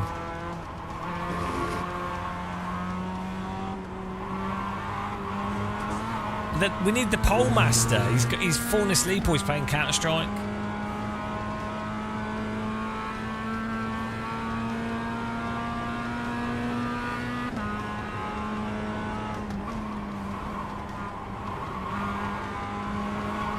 See, he's playing an RTS. He's shirking his pole mastery.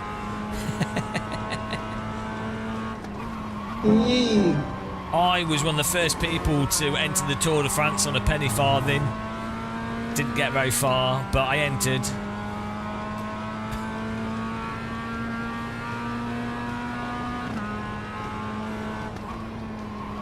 Checkered flag, checkered flag. The Mormon of sim racing. I like to think of myself more as the Amish of sim racing. I get good results regardless of the technology I use. They call me in the club. They call me the Amish muscle. We need to make it. That's a ChatGPT image. Amish sim rig. Amish racer. All right. Hang on, what's an ultra ride? Ultra ride! That sounds like something you get at the red light district.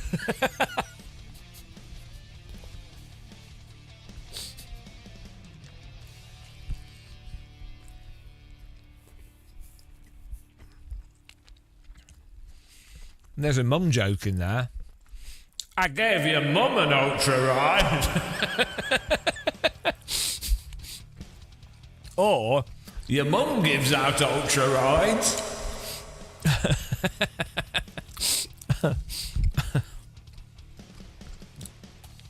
There we go.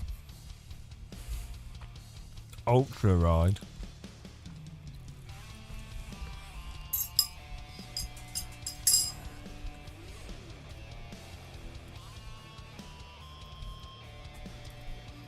I hope you're not being rude in chat.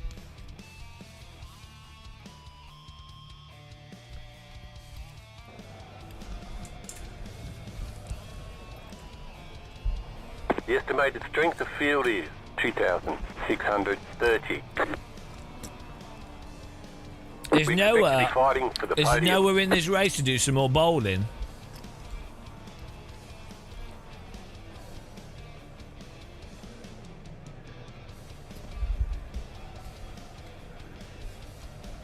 Oh no, Edward's in here. Edward Brewers is brewing up trouble.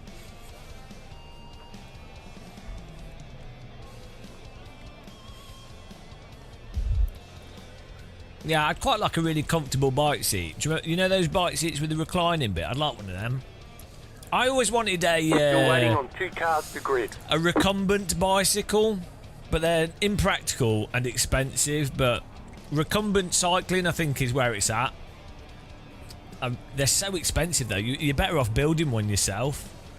But a recumbent, they're more dangerous as well because people can't see you. But what would you ever get a recumbent delivery bike? Oh, imagine recumbent. Waiting on the final. Feel car like you're to on a grid. go-kart. Imagine a recumbent e-bike. Yeah, they look silly, but they're amazing. So shut up. I'm a recumbent. Green, green, green. Recumbent's where it's at. Recumbent paperboy.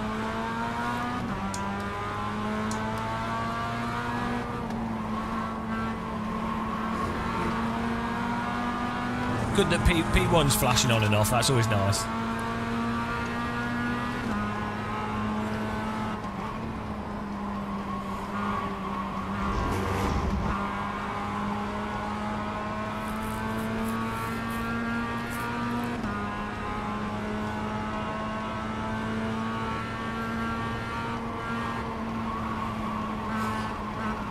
some recumbent bikes you steer like you're riding a pod racer, which is cool. Yeah, you don't have a handlebar. You have like a thing either side of you.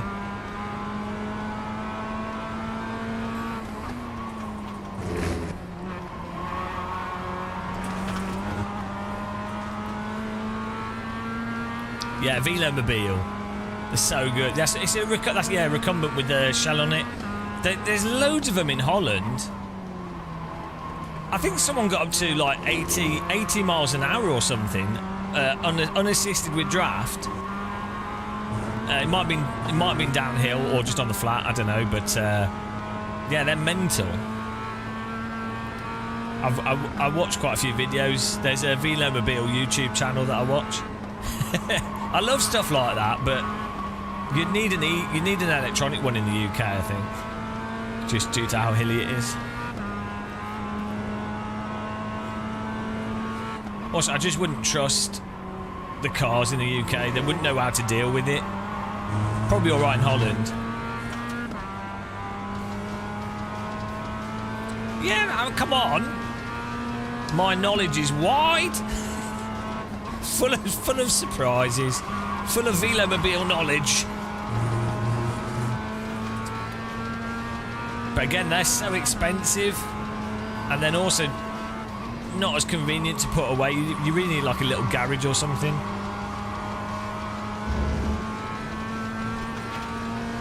I'd also want some kind of like ventilation system.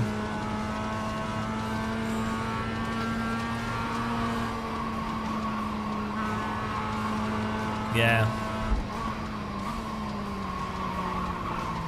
It's cool that for the UK though, the fact that you can have lights installed on them and they're obviously waterproof, like where you're not going to get rain on you, is quite good. If you cycle to work or something, it's quite a big feature.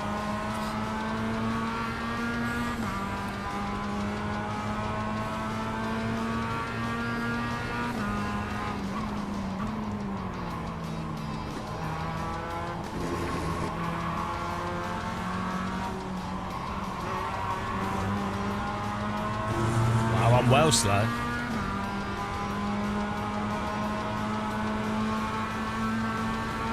Left side.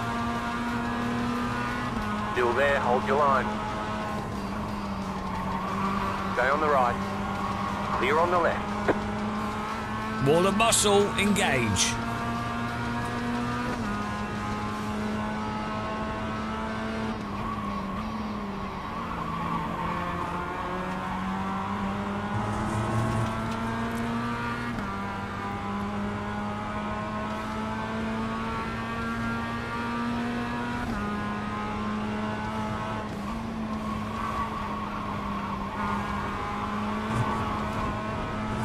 New line.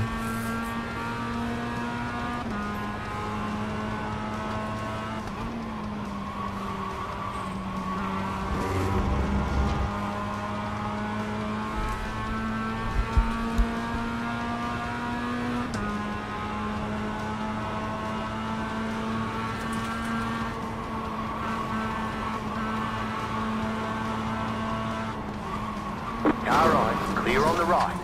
Car on your left. Clear on the left. Yeah, I don't think you were ever going to make that. We've got damage on the back end. Do you think?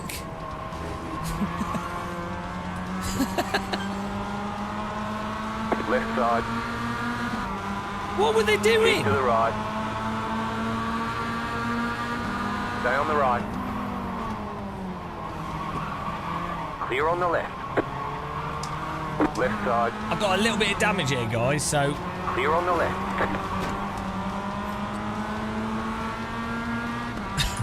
There's 6 minutes left in this race.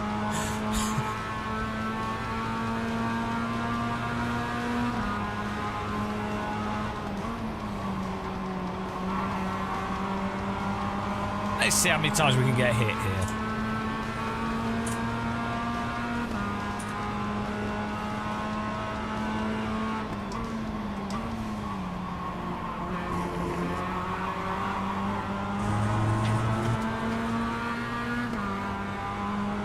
Yeah, but see how I managed to take that quite well.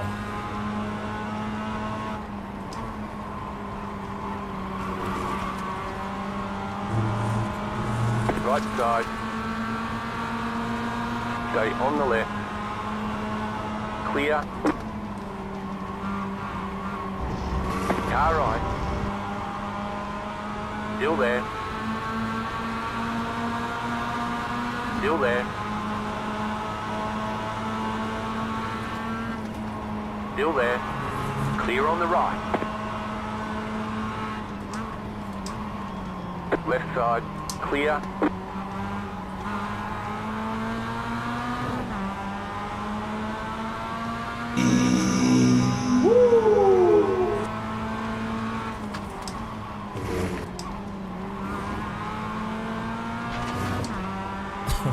We have so much damage.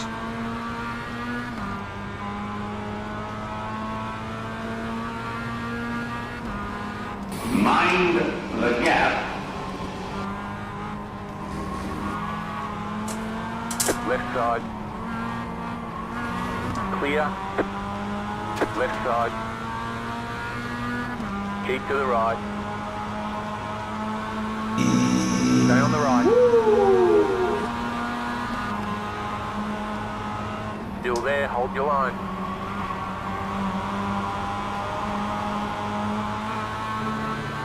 Keep to the right.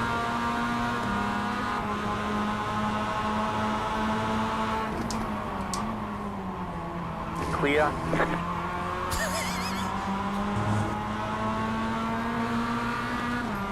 Left side. Still there, hold your line. Keep to the right. Clear on the left. Right side. Still there. Stay on the left. Still there. Clear. Well, we're doing all right so far. I'm defending this.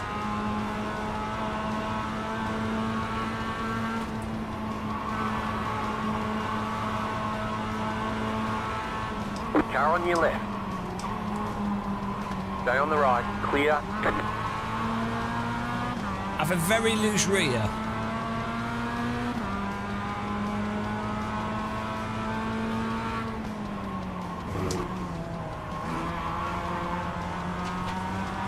Car on your left. Still there, hold your line. Keep to the right. Still there.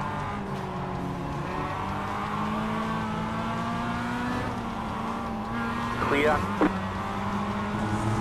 Fair enough. Good overtake by him.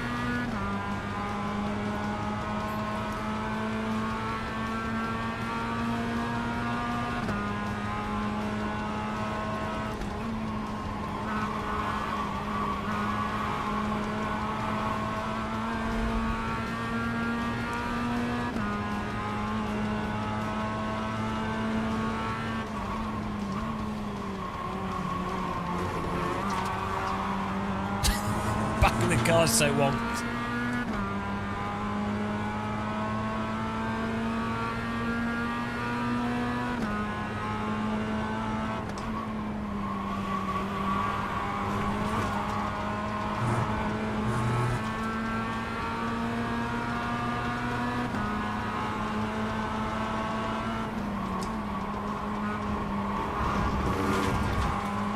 Car right. Oh my goodness. Keep to the left. Clear on the right. Well, he's going to regret that we got back in front of him.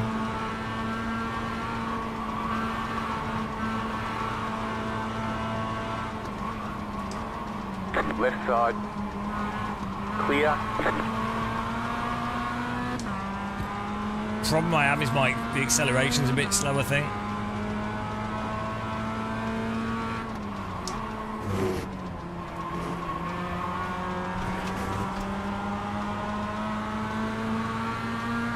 Car on your left.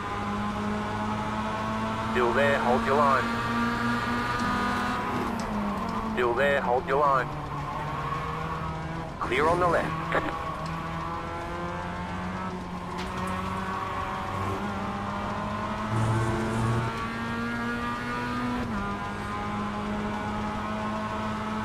One more lap to hold on. Car on your left. Stay on the right. Clear on the left. Car on your left. Still there, hold your line. White flag, white flag. Still there, the leader just did a 51.078. Nah, this is a different car.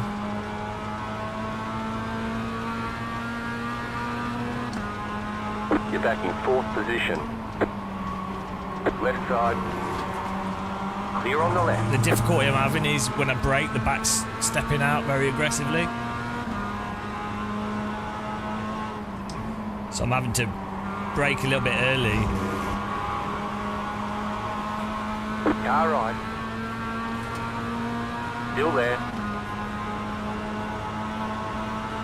Still there. Clear.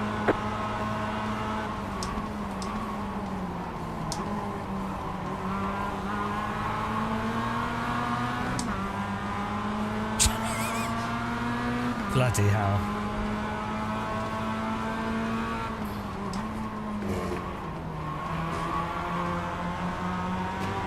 Car on your left. Keep to the right. Stay on the right. Keep to the right. Clear on the left.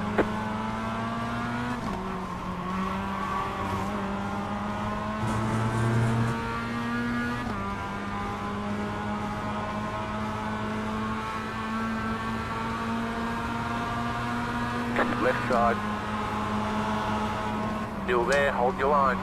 Clear. Oh, bloody hell. Car on your left. Still there, hold your line. Keep to the right. Still there, hold your line. Clear on the left. Idiots! Fucking idiots in this game. You do like...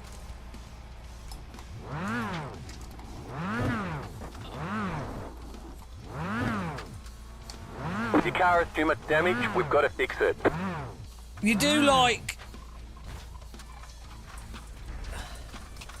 You do multiple laps of really good driving and you're punished by people that just wreck you. It's really stupid, isn't it? It's like you're just punished for driving well in this game.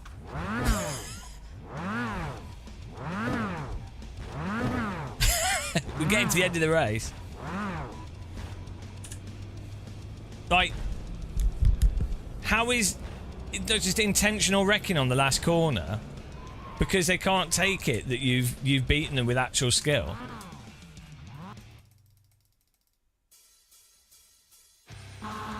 So we defended this perfectly, and then this guy just rams me, and then this guy hits us again. Like, well, that was the guy that hit us originally, I think. Just no effort at all, just absolutely just rams it, that's it. And then they get that's it, good job. Well done. They're not even close, they're not even in contention. It wasn't really the green car's fault. This guy's not even in contention. And they'll just go, right, yeah, oh no, I'm just going to miss the break point. Oh, there we go, I hit both of you. And because my car's got damage and iRacing's tyre model is how it is, there's nothing I can do. It won't catch this counter steer. Yeah, the green car was doing all right. It's this guy, and I think this is the guy that originally hit us as well. So it's just amazing how iRacing allows selfish drivers to be selfish. It's not. Yeah, that's on me. Yeah. Oh, okay. Yeah. Didn't even give me a doona kebab.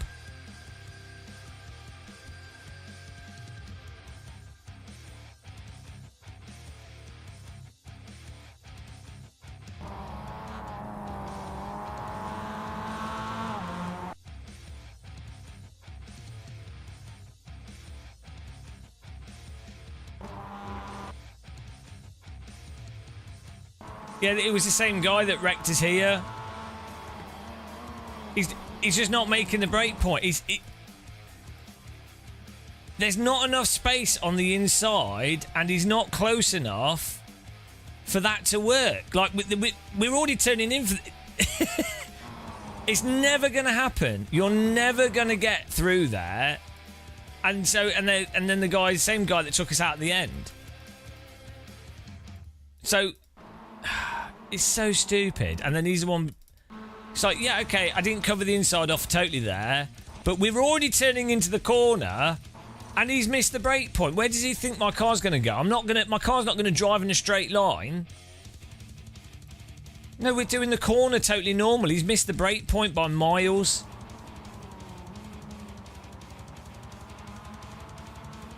No, I didn't move under braking. We've turned into the corner. That's how you do that corner. And then he's straight. He's not. If he wants to do the overtake on the inside for this corner, he needs to be over here. he needs to be here. He doesn't need to be... You can't be like that. I'm doing the line into the corner. It's not turning under braking. It's driving into that corner. And he's missed the break point, which is why he plows us so hard. Because even if he's braking in a straight line, he's still hitting us. I even came off my brakes because I knew he was going to ram us. I know, I think I went on my brakes more because I knew he was going to ram us. And I'm preemptively pushing my accelerator as well. So, and then he did exactly the same thing at the end. He missed the break point and hit us. So, it's always the same people that will hit you multiple times.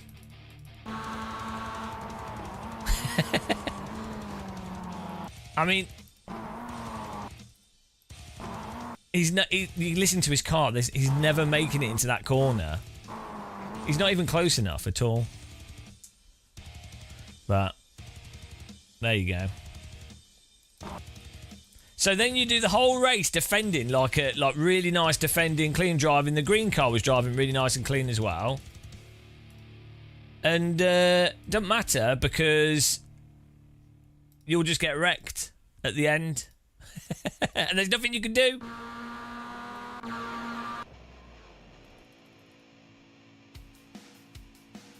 Nothing we can do here. We're defending this perfectly. We're actually ahead of the green car.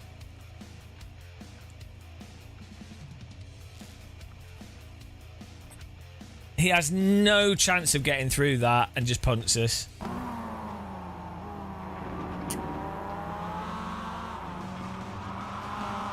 No, I'm not arguing with him. I'm just complaining about iRacing.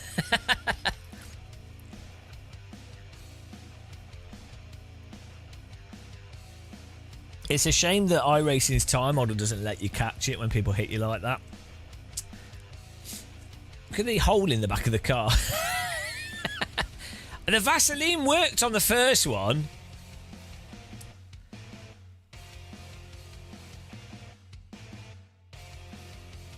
Yeah, I mean, there's nothing you can actually do there. Even the green car was turning into us. The green car left us no space there. I think the green car was hit by this car, to be fair. Yeah, the green car was actually hit by him, so that's why the green car hit us. So I can't even blame the green car.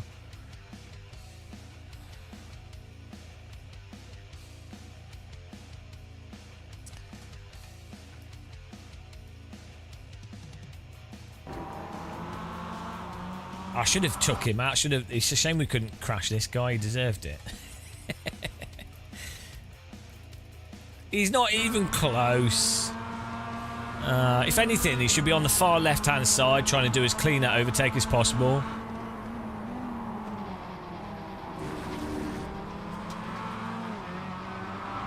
It's good. It's a good punt. Good takedown. Welcome to iRacing. Right. Let's tally up the rating. We got the previous one, and then we have to minus this one.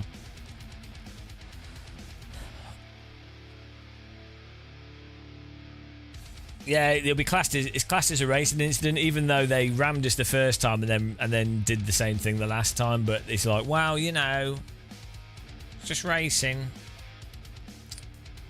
What's 42?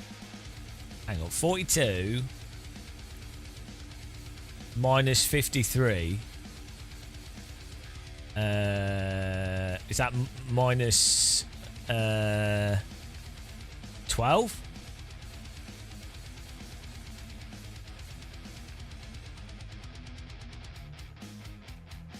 What's 53 plus 42? 12, right?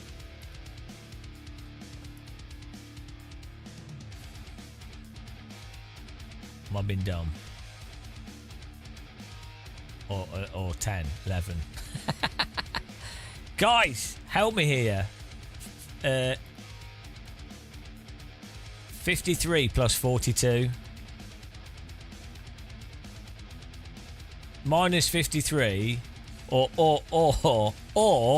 42 minus 53. What's that? Need an answer. Yeah, thanks, Neo. Thanks. That's really good.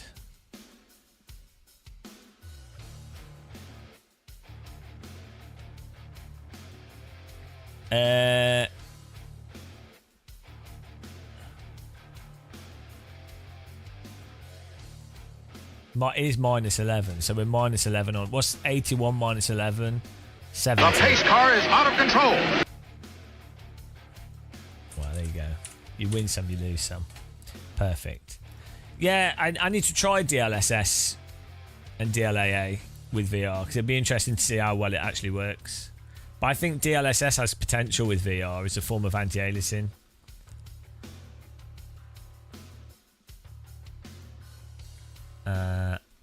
Right, next race. Got 8 minutes.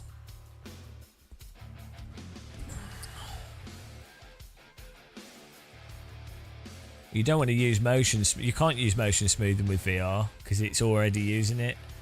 I mean, asynchronous space warp is basically a form of motion smoothing.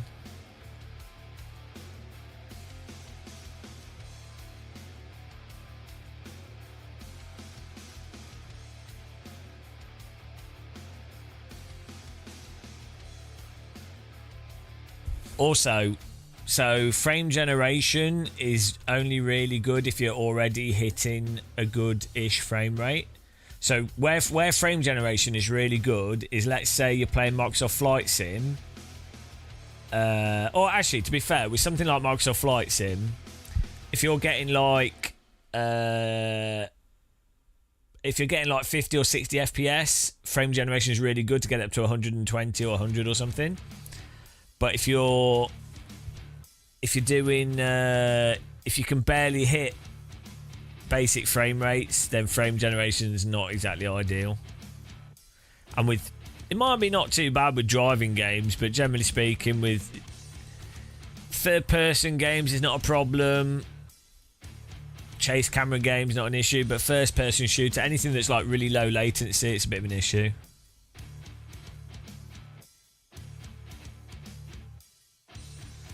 Yeah, no, it's really good with flight sims and stuff. Like when you're doing stuff like rotating a camera around a character.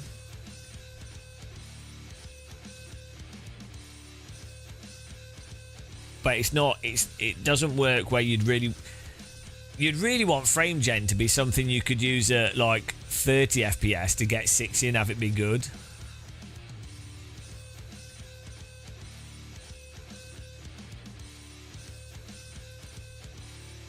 Yeah, the difficulty with racing games is that you're rotating the whole view when you go around a corner.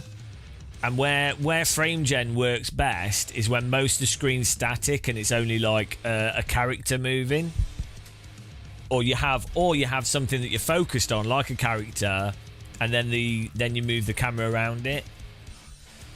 But when the whole scene's rotating, like in a driving sim, it tends to bug out a bit.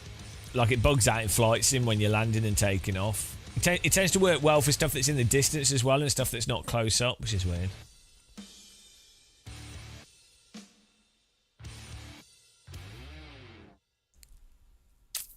Yeah, I don't know why the Quest headsets, I don't know why they're so...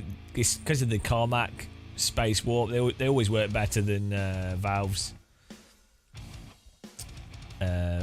reprojection stuff.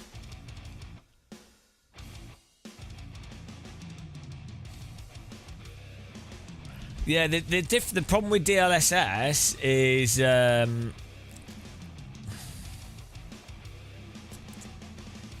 it tends to look blurry, which is what you don't want with VR. But it doesn't. It can work sometimes. Yeah, and with Evo, the problem is it's a type of game. It's basically an esports game. It's a sports game. And sports games, the priority shouldn't be graphics. The priority should be performance, right? It should look not as nice as possible, but it should run really well. And also, the priority is getting as many players as possible to play it. So you want to make it so that it's not hard for people to get into it.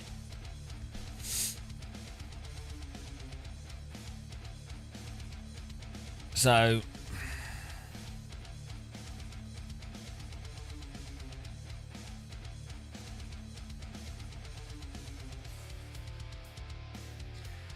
like, I'd rather have a game that looks basically the same as Assetto Corsa but just runs super fast and super smooth if I'm playing a racing sim or a first person shooter. Good looking jank is better, exactly. Yeah, what I really want is a game that looks really nice but stutters and has inconsistent frame rates, because I find that really helps me get immersed.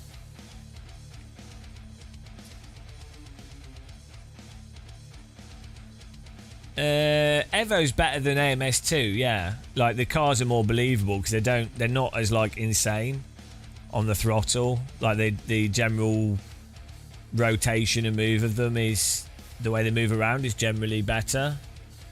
Like AMS2, the cars drive as if there's like no suspension or something. I don't know. AMS2 and Project Cars 2 is like there's some like mega instant hooked up physics, which is fun, can be fun, but it's just a bit weird. Like, make everything as if it's got no mass. In AMS2, like, or it's like the mass of the vehicles doesn't make sense. So I don't know what causes that, but to be fair, real cars can also feel quite light and agile, or seem quite light and agile as well, some cars. But some cars also can seem really sluggish. And also, in real life, it can give you, you can have that feeling, but it doesn't necessarily line up to the vehicle. So, like, a small vehicle can sometimes seem a bit cumbersome depending on the tyres it's on. And sometimes a larger vehicle can seem like, if you have a real car and it's got road suspension on it, it feels really heavy and sloppy, even if it's quite a fast car, like an Ariel Atom, for example. But if you've got a car with like race suspension, it will be way more responsive and tight and seem a lot better than what it actually is. So purely from the suspension responding quicker, so it makes everything tighter and more nimble and nicer.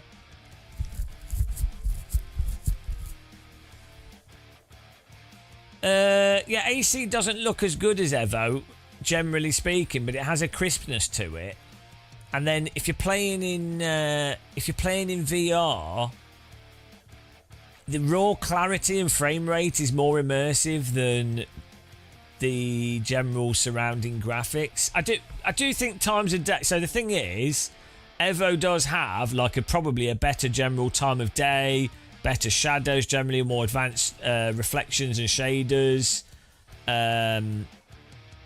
You know, but it's like Madness Engine with AMS2. Like, when you run it at different times of day, it does look really, really nice, and it also runs well though. That's the thing. Yeah, OpenXR is really good because you can do you can control the resolution a lot better.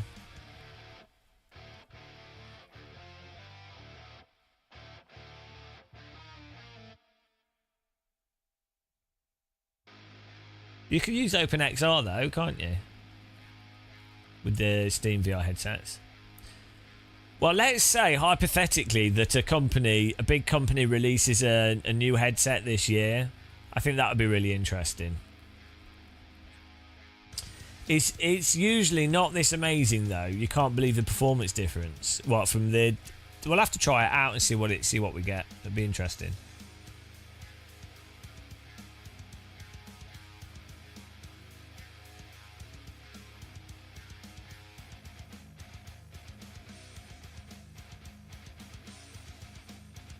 The thing that the Quest, it's just the compositor that Meta uses or has used from the beginning. The whole Oculus framework, like the way it can it puts windows into the scene, and you can, you know, the way the lack of performance impact that has, the consistency of the frame gen and space warp and stuff is just really, really good. I think it's just Carmack code, and it's particularly good at optimized graphics, and I think that's what that really comes down to. Whereas I feel like the Steam stuff's not bad, but I think it's just probably a bit too, because it has to work with lots of different headsets, and it's not all the same thing, and it's, you know, that probably results in some inconsistencies of performance compared to what Meta or Facebook can do.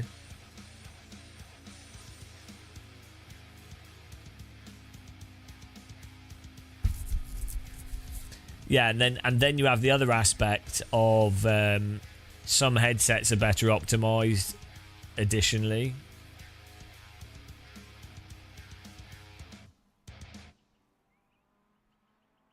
Like the Valve headsets tend to work pretty well, to be honest. Or the HTC Vive and the Valve Index all seem to work pretty well.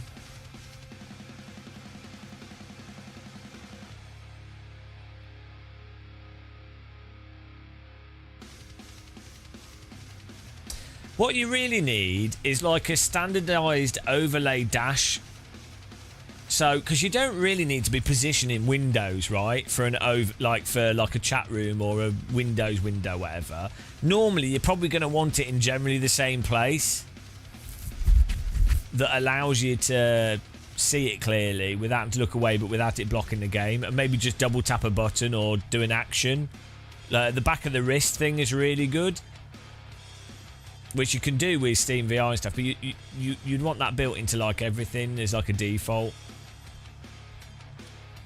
I don't know, maybe you push a button, you double tap a button, and then you get a row of your screens and things that are there, like docks.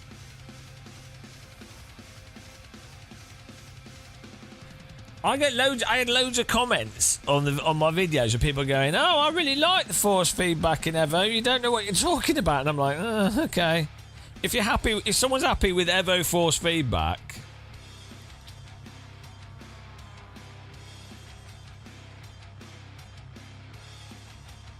if people are happy with that, like already what's happening is people get used to how it is, right, or how it drives, and then that becomes their framework. And then they're like, wow.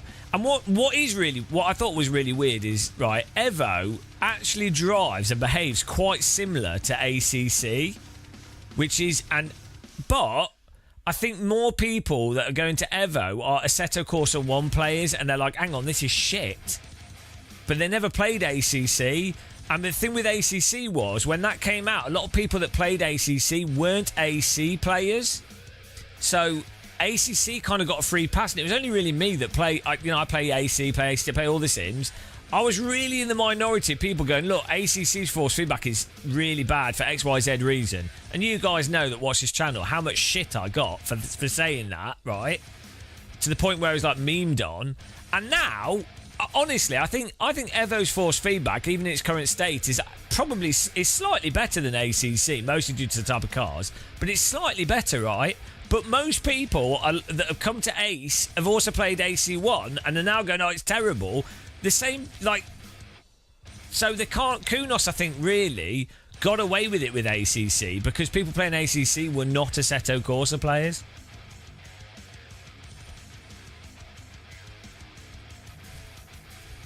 Well, I tell you what better force feedback is.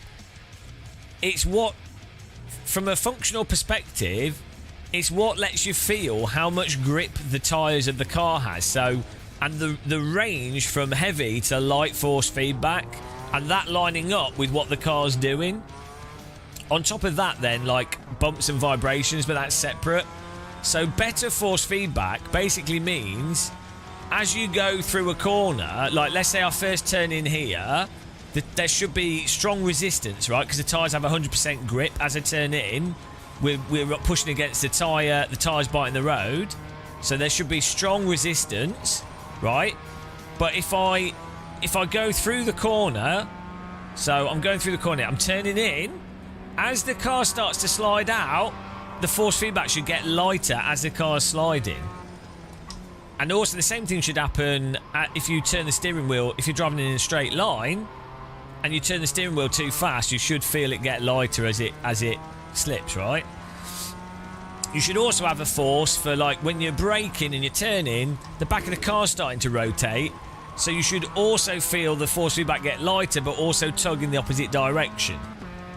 But so what's good force feedback is it doing those things, but it doing them with a fine granularity. So, like, if you were to compare it to music, it would be like, okay, you have a song, I can hear... Who doesn't like a good tug? I can hear, like, the different instruments, or I can hear a bass drum, and I can hear the singing. But if you've got better quality headphones, you can hear, like, the instruments more precisely. You can hear more aspects of the instruments, right? Not just a bass and a singing. You could hear, like, more subtlety. The worse quality the headphones, the worse quality the sound, the lower the richness, the blander it is. Green flag, green flag. The problem is a lot of sim racers.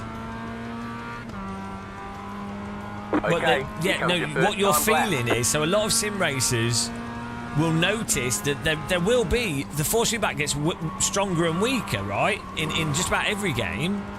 But people don't notice, they're not aware of how the range in between, like intermediate levels of weakness and strongness. A lot of people only notice the really abrupt initial loading or the really aggressive countersteer force, because they're not really aware of how much subtlety is in between. And some of that can be due to them how they drive. Like if you throw a car into a slide, or you're super aggressive on brakes and stuff, well, you're only ever going to have the car in one state or another state. You're not driving, balancing at the limit, so you're not going to feel it. Yeah, but exactly. It's like some sim races, it's like they're using Beats by Dr. Dre, and they're like, oh, wow, the bass is really good. These headphones are the best. It's exactly the same as that. And that's what that's what ACC, Evo, and some of the game's force feedback's like. It's exactly the same as that. It's a really good, the sound analogy is one of the better ones for that.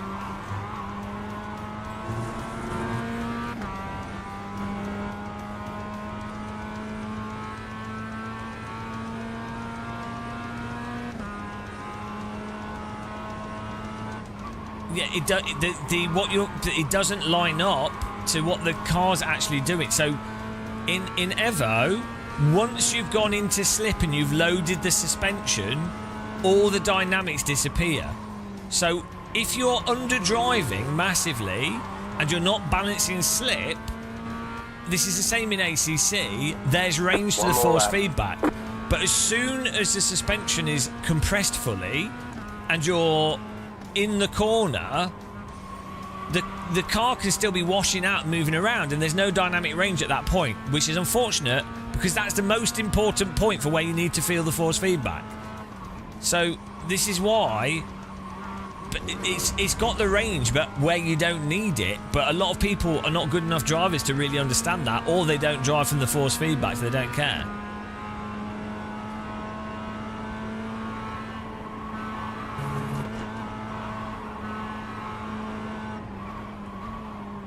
No, I bet, John, I bet you're massively underdriving in AC Evo.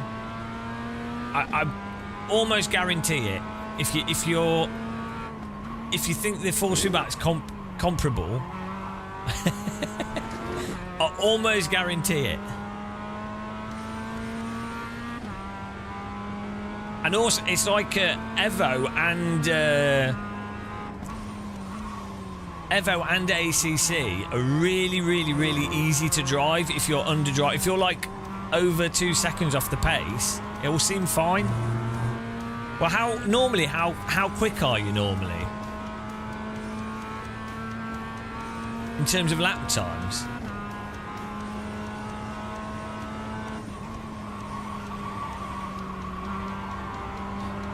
John versus game. No, I'm not saying it's definitely the case, but a lot of comments you see on Sims, it would really help to know the pace of the driver, because so a common one, totally separate to this,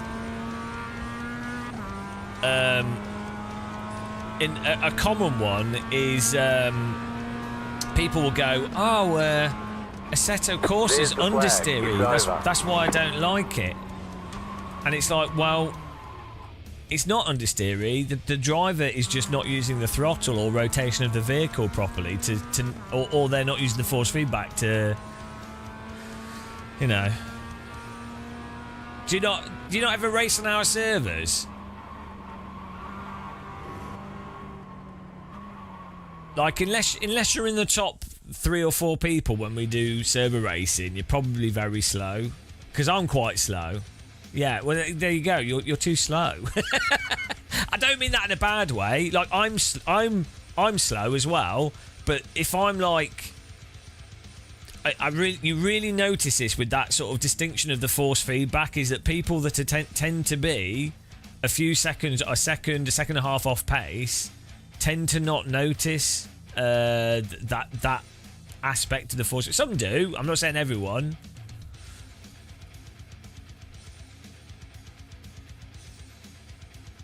Or you might just not care as well. That's the other thing. Like, you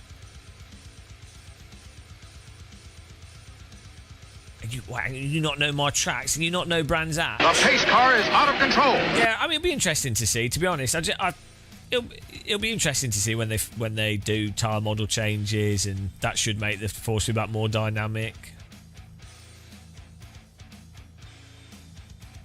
Wow, shoot.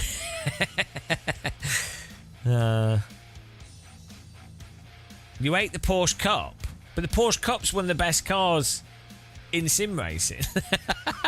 So, but the Porsche Cup, to drive the Porsche Cup, is fundamentally requires you to use the force feedback, and if you're not, then it's terrible. So that could be why, is that the whole crux of driving a Porsche Cup is that you have to balance the tyres on the limit with the force feedback to get it to drive properly, and it's quite narrow, and it's quite subtle. So that. Do you see what I mean? The estimated SOF is 2,045. Keep it clean. The DNF today would hurt our points a lot. Well, yeah, but I don't disagree that one sim might have slightly more understeer than another with various cars. But the thing is, if you've got your force feedback set up with any sim, it's not really... You drive based off the feel, so... Everyone's gridded. You wouldn't just go, oh, everything's understeery. It's just like, well, just drive slower so it doesn't understeer. It don't really matter what sim you're playing. Green, green, green. Or the car... Or move brake bias back or something.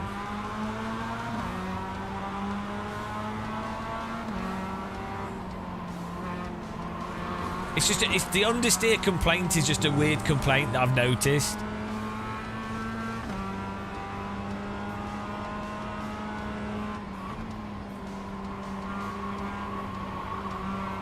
Yeah, no, but you have to consider that AC's not actually real life as well, so the sim's probably broken. Like,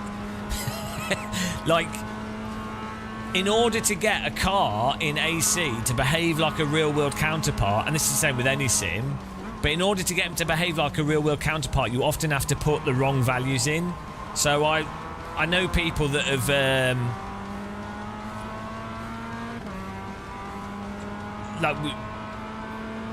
people that get their cars built into the sim. You just put like whatever values to get the result you want. But I mean, I can see what... So that I think what it is really with AC is the cars can feel a bit too stiff and a bit reluctant to roll into a corner. Certain cars, you have to be a bit more aggressive in terms of pushing them into the corner. You need to get the cars onto the tyres in AC.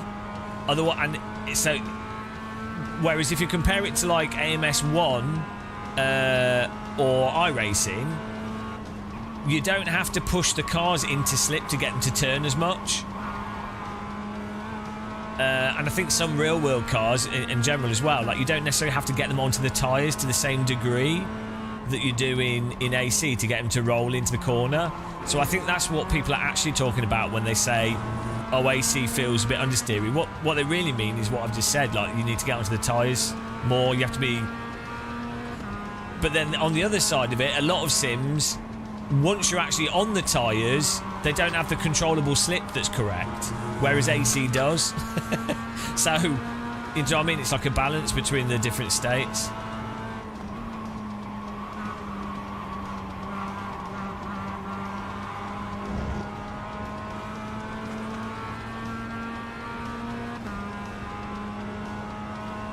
Yeah, I don't get ACC at all. Like, to me, it's just so, like, stiff, but you don't have the controllable slip properly. The cars are just boring. Force feedback doesn't describe the limit of the front tyres. You know, I don't think... So, right, it's flack for...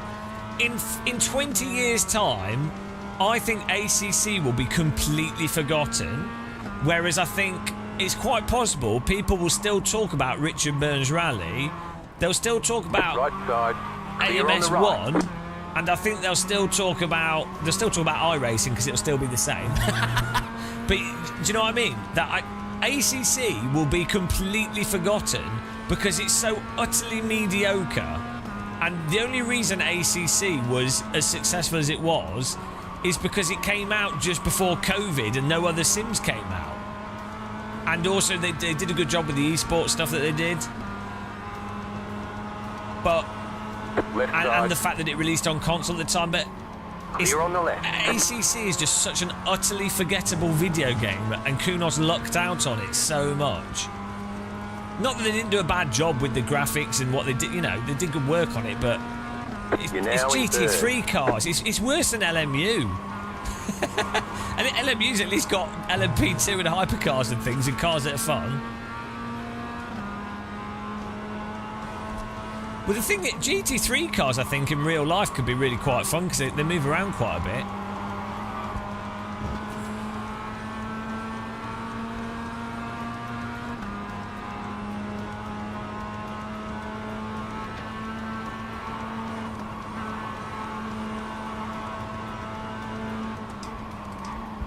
The weird thing for me with ACC, right, it's not even the force feedback and stuff. It's like just the fundamental shitness of the graphics, like the blurriness, the frame rate performance, that you can't have the mirrors, the shadows popping.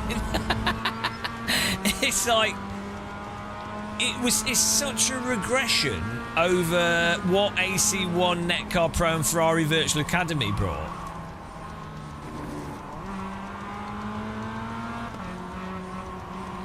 And it was only because it came out on console and said the esports stuff that people were like, oh yeah.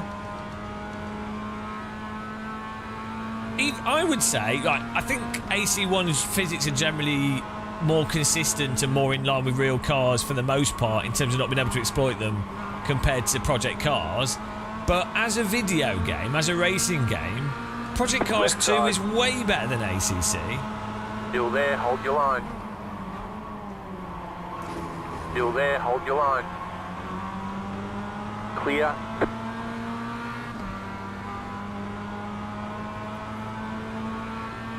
They brought out DLSS for ACC. Fastest lap of the session.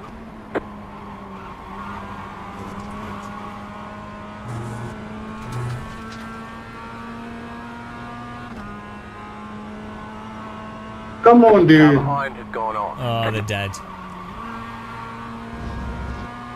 Dead. The dead Dave. They're all dead. Everybody's dead.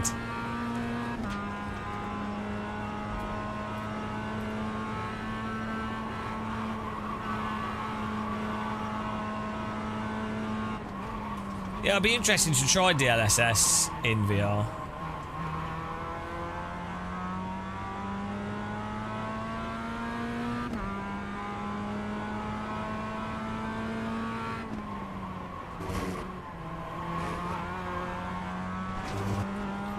But the thing is, GT3 doesn't have to be boring.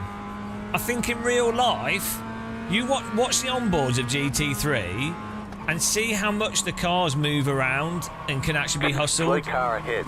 Go right. The car behind has gone off. I've got a 4X for that. Try my best to miss him.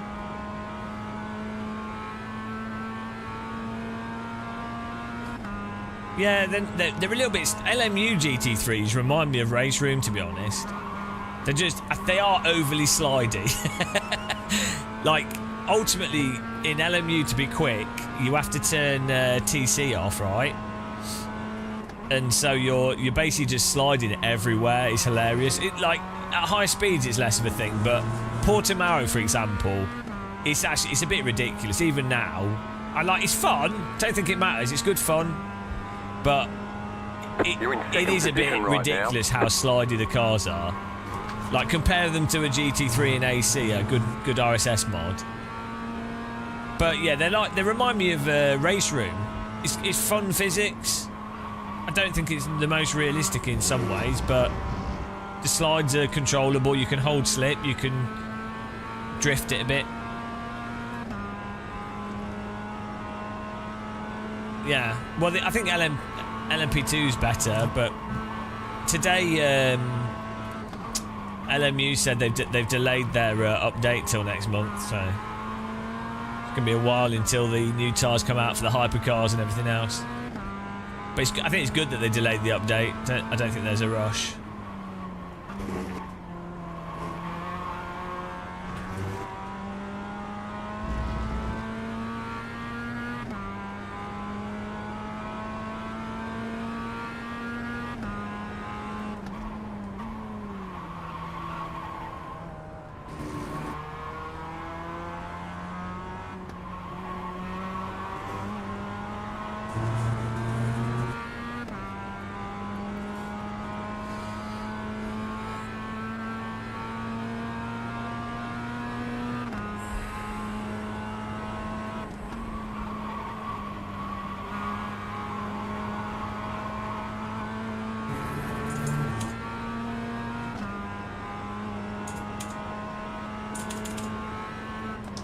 I need to bind a button that gives me alternates between session best lap and all-time best lap.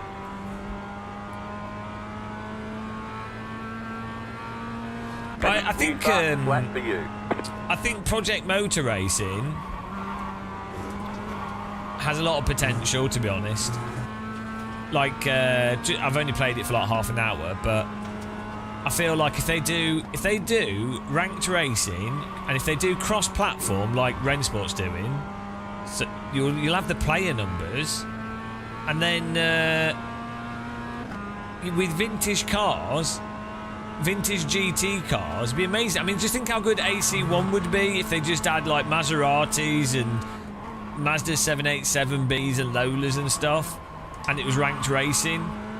Even iRacing. How much better would iRacing be if it was all GT1? You know, all like the 90s prototypes and stuff. So, I think the Project Motor Racing is weirdly like an antidote to... And Project Cars 2 was a bit like that. Like, they had like aerial atoms, back mono... as BAC mono. They don't like it being called a back mono. Isn't that weird? Everybody calls it a back mono. And then I was talking to someone from the company, and they're like, it's BAC mono. Okay, fair enough.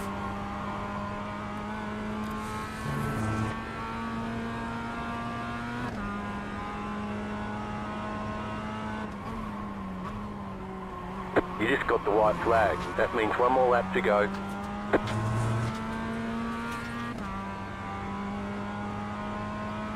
Yeah, I mean, to be fair, so if they've got the guys that worked on leader is running GTR, or did the AI for 53.8. Project Cars 2 was not terrible, right?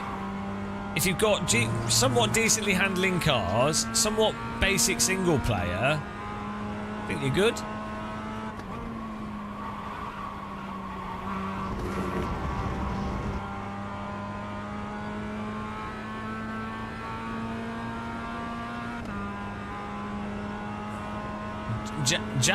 Diamond Maze.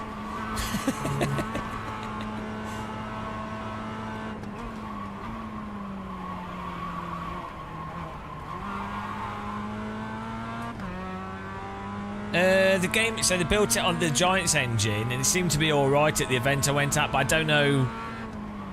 I don't know what system they were using, but their graphics programmer, one of their lead programmers, is like an absolute legend. Also worked on Madness Engine, and like is a legend in the games industry. So if anybody can make it look nice and run well, especially for VR as well, which they're well aware of,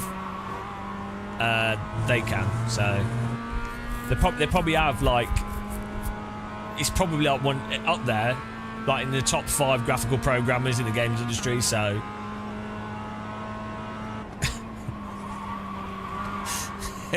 so that's always good.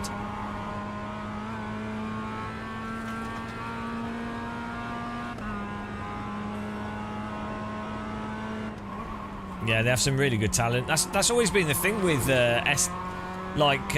Project Cars 2. Like Project Cars 1, Project Cars 2, they have some really talented people. You got it. Slow car on the right. So, go left. Checkered flag, checkered flag. That went well.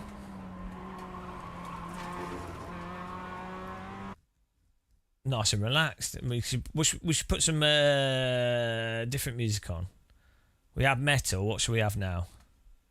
My screens haven't broken as well. Probably will do now I said that. What can we put on, guys? We had metal, rock, spa and meditation.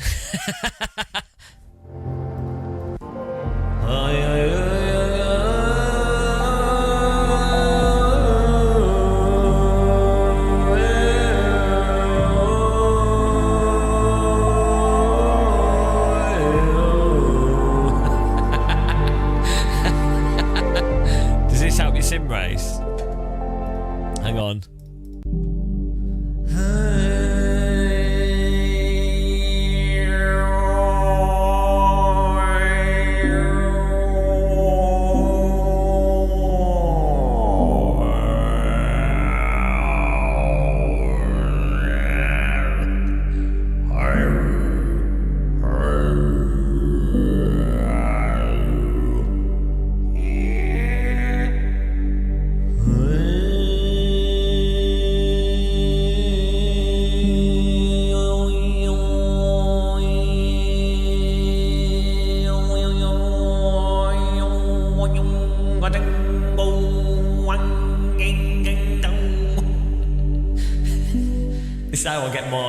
That's how I get my lap times. Xiaomin muscle. Does that help you relax, guys? we should do 1 hour of sim racing champs with Gamer Muscle.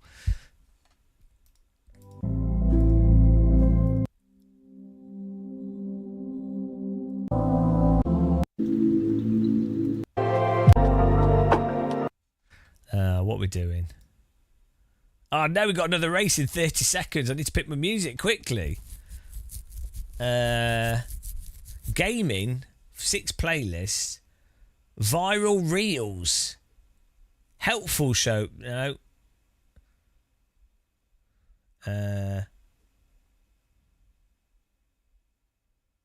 Hollywood epics.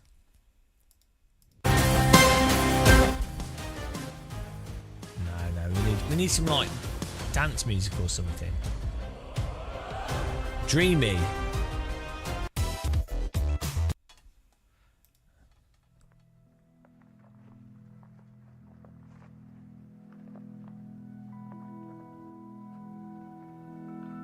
Workout and wellness. Uplifting workout. Here we go.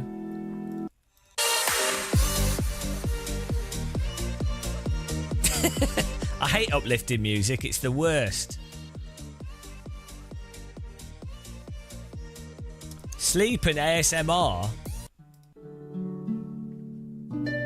Welcome to Sleep on the Game of Muscle YouTube channel. Oh, I need some like... What's another genre of dance music? What's a genre of dance music, guys?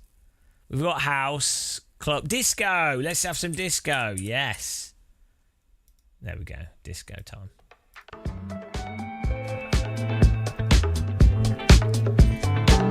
It's disco time. Get in your racing car. Pull down your trousers. Off we go. I've got an MX-5. It's the car I like to drive. It is an MX-5. And sometimes I will do a dive. T1 Massacre. I don't use my pedals to brake. T2 Overtake. I only have the gas, no brake. My MX-5, it likes to dive. My MX-5, get ready, it's time for you to die. Here we go, my MX-5. The golden age. It really isn't the golden age. It's the bronze age at the moment, I'm afraid. I'm afraid to break this to you. The golden age was in the 90s. 20 years ago! 20 years. Synthesizer Patel. Macadeno, Macadeno, Macadeno, Deno, Deno. Tetrahedron, tetrahedron. Songs in my head all the time. Oh, it's such a good song. Macadeno, Macadeno. Song of the future, of the year 2000. I'll link you to it.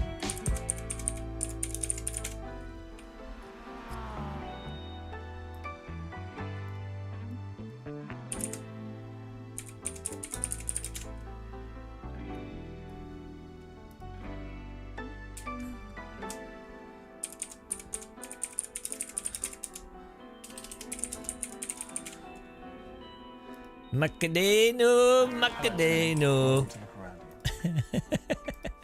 So good. Oh, that's a good link. Well done. Bloody hell, does that even work?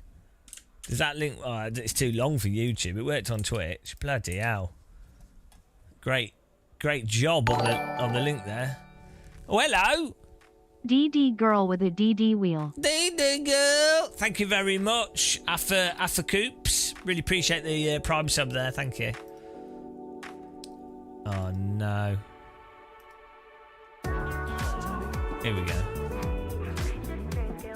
Here's a better link. Synthesizer Patel.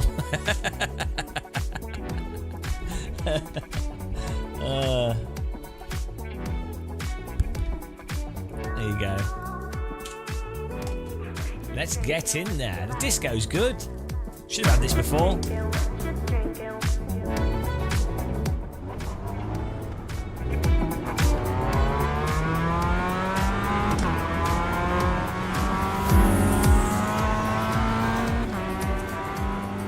Disco music's not really a big thing at the moment, is it?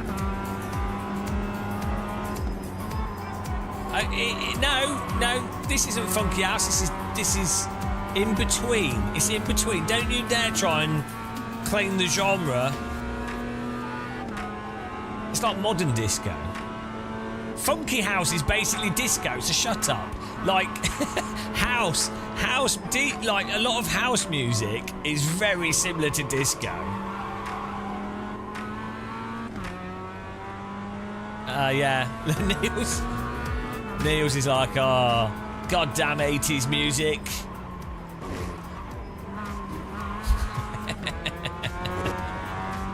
Hey up, that reek funky. But hang on, you're in Holland, Niels. Everything's really far behind. This is what I noticed in Germany. Germany's still like the 90s. It's really weird. They've got woolies and people are wearing 90s clothing. Goth cultures like 90s goth, early 2000s 90s goth culture. It's really weird.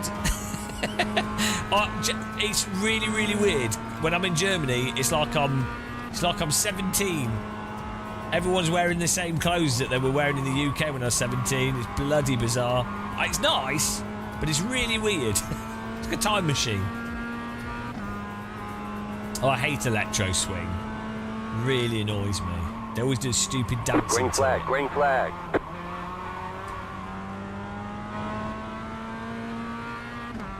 They banned those Brighton Beach festivals because people kept drowning. They didn't seem to understand the concept of if you pack the beach whilst the tide's out, then the beach is going to start disappearing when the tide comes in.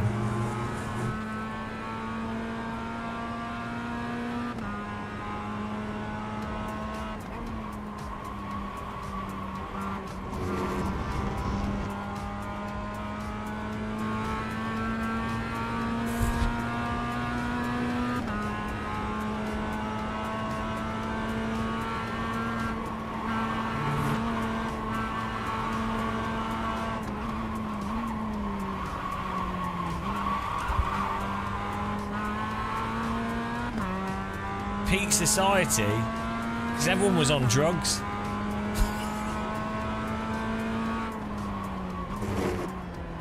It was before the internet ruined everything. The internet it did ruin everything. Imagine what shorts has done to people now. Not the clothing item, but just think what the internet's done. Like, the internet was good when everyone was like, oh, it's a stupid place for stupid people and nerds and businesses, and now everyone's on the internet. It's ruined it. Yeah, mobile internet, exactly. Mobile phones. Maybe there's something to the 5G.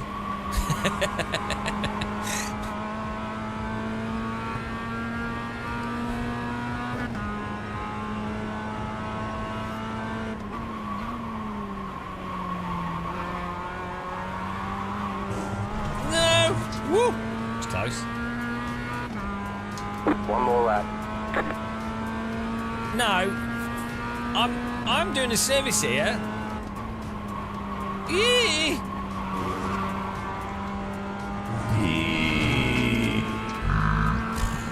Little but little. We're good. How you doing?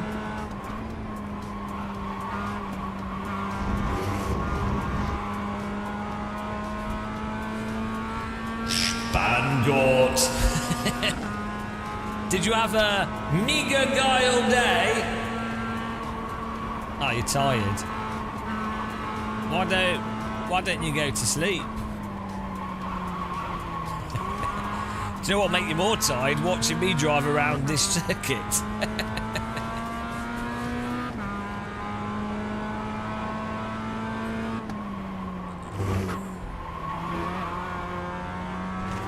Hang on, what? It's 10:30 for you.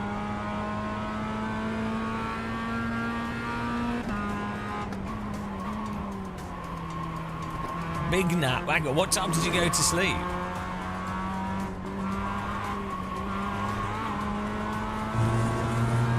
Night nurse. Oh yeah. Oh no. I wish I could have naps. I have had naps before, but then I feel terrible, and often then I can't sleep at night, so I try not to have them.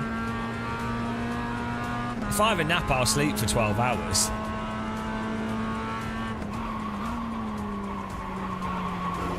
I normally find it hard to get to sleep though. The thumbnail says 6K, the stream title says 7K, the description is it's 80F. Any good? I don't see any problem with that. Are you suggesting we're putting out a rather conflicting message? I think that's a clear message. The message is when you join this channel, you don't know what you're getting. No, hang on. The thumbnail should be up. The thumbnail, give it a refresh. Oh, it does say 6K, yeah. Oh well. Don't worry about it. We're doing 7K, don't worry. What time are you going to go back to bed, Beanle? Beanle!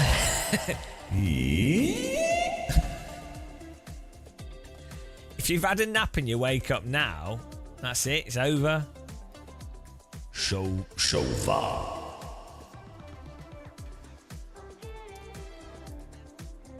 You can't sleep a night without naps. We're gaining good eye rating. Maybe you should make some fake milk tea. That'd be nice. You should have if you get what is it? What's that tea that tastes like grass? It's Australian Red Bush. Red Bush tea's really good for relaxing. Don't put milk in that as well. I bet you've never had that. Also, catnip tea. That tastes like lawn. It's really weird. And cats from around the street will appear from nowhere. Oh, if you find something good on Netflix, let me know. If you find a good German show I can watch that's not too complicated, that'd be good. I need to watch more German Netflix.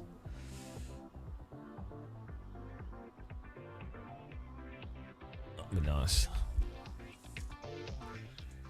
I'm starting to understand German a bit when I watch it because it's kind of similar to English and French and Spanish and stuff. Oh, Breaking Bad's awesome. Have you not seen it all the way through? Breaking Bad's like one of the best series. It's really nice filming as well. The middle seasons, not much happens in general. It's still worth watching. It's good, but it slows down, is what I mean. But it's still good acting. It's not bad, but it's definitely worth watching all the way through, is what I mean. The estimated SOF is 3,319. It's competitive out there. Head down, stay sharp. Waiting on the final car to grid. Apparently they're going to bring back Malcolm in the Middle as like a tribute. Everyone's gridded. Would you go so far as saying that the series is breaking... Right.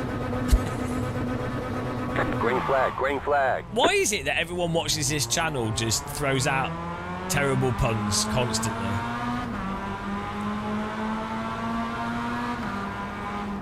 Relentless, awful puns. Car right.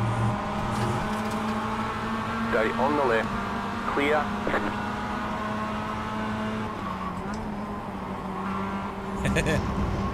Oh, we need to get up here. We were slow in quali. What am I doing?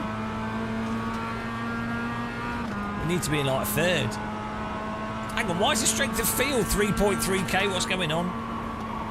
Mega strength of field. Oh, nice one.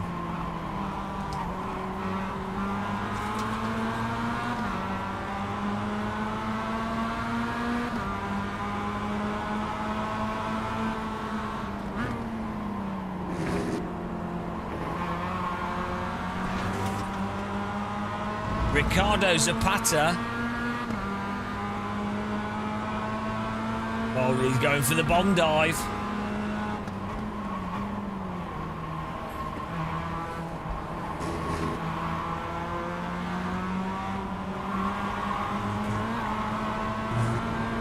Off track, on track, grass in the face. Car right. He's going to pump me. Still there, hold your line. Clear. Car on your left. Still there. Oh, do you want to move over last minute? Oh my goodness. Still there, hold your line. Clear. Oh my goodness.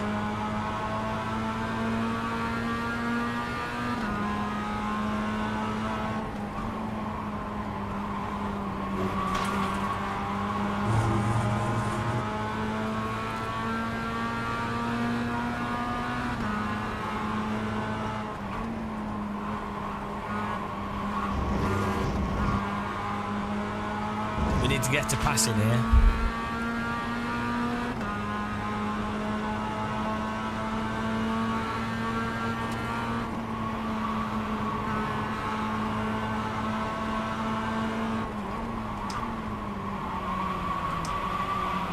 Right No, side. don't pump me! Still there. Oh, what are you doing? Clear. Fair enough, you got the inside, but please don't pump me.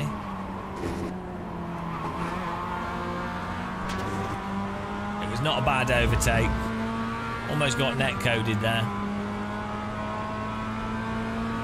We dropped back because we couldn't get the pass on the green car. You really have to just pass on the inside. The outside line is really not productive.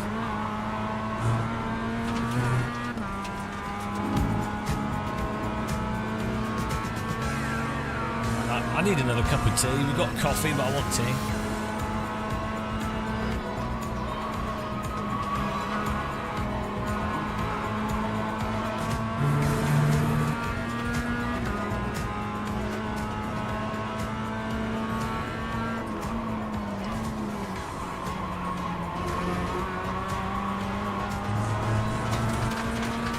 Yeah, it's always coffee time.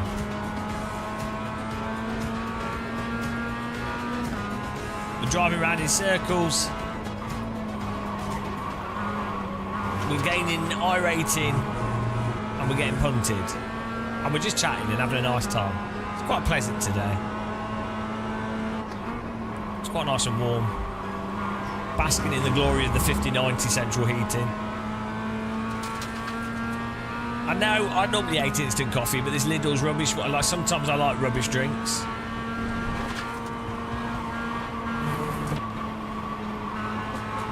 It's like sometimes I really want really rubbish shortbread.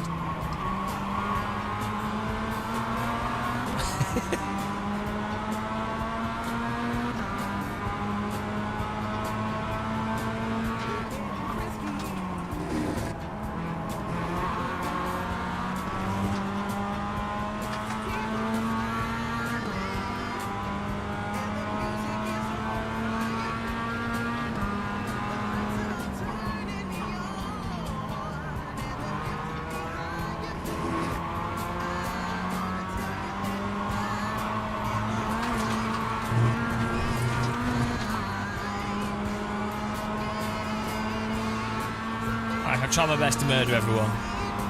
Roger.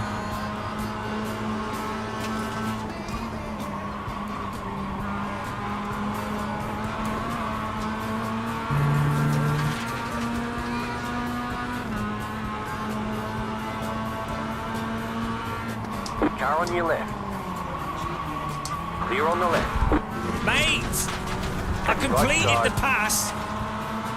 What? Still there, hold your What line. is it with iRate? You're You're in the punished middle, for doing rewind. anything The car good. is P2, just left the Anytime fastest lap. you do anything that's actually 50.273. skillful, Clear. you are massively punished in iRacing. Right side. Stay on the left. That was a Still good there, hold your overtake. line. That was not on me. I'm going to ban Still you. there. We did a really nice overtake on him. Still there, hold your line. Absolute Clear. textbook overtake. And then he just drove into the back of us. It wasn't a dive, it was a good move up the inside with plenty of space. And we completed the pass, and then we were in front of him, and he drove into the back of us. It's a really good overtake.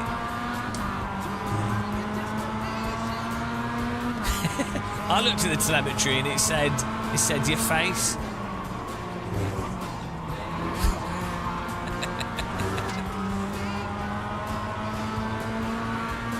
The overtake said your face.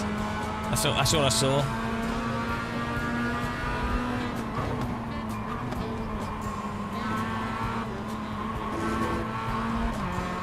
No, it wasn't a block. It's called overtaking up the inside, going in deep, completing the pass, and then you will be slow on the exit because you've gone in deep through the inside. Eric, slow down and fight me on board.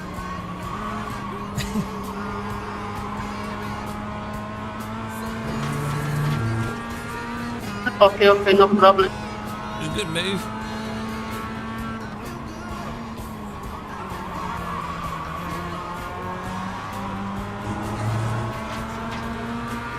Pass and block.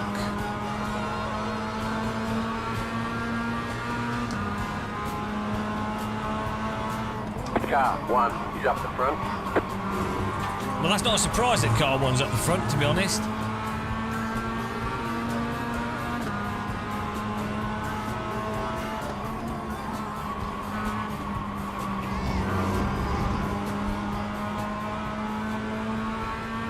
Kill many.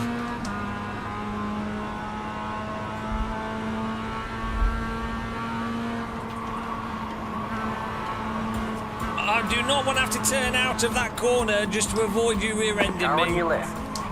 Clear on the left. Preemptively. Oh my goodness! Preemptively turning out of the corner, so if he hits me, my front wheels are straight, so iRacing doesn't get stuck over the limit.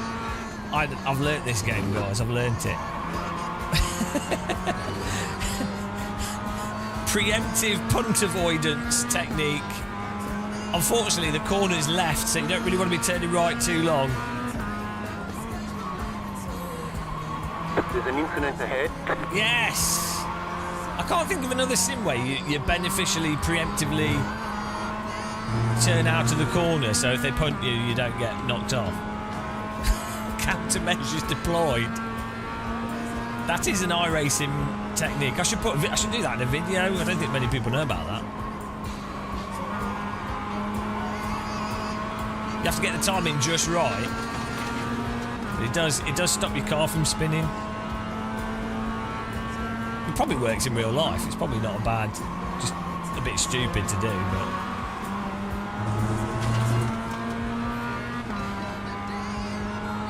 What are these guys doing? That was your fastest lap of the session.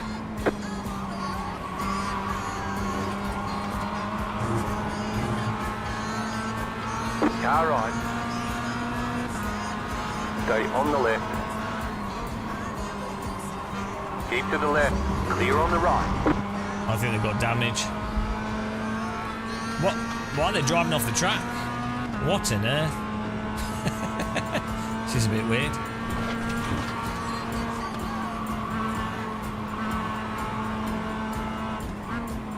The car behind has gone off. Emotional damage.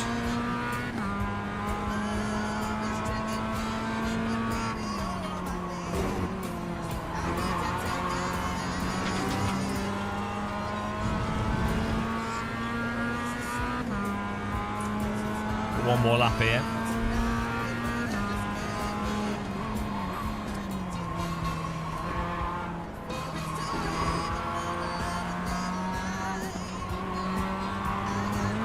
Do you remember when you go to the cinema in the 90s and 2000s and they would play music before they opened the curtains and then they'd play the adverts?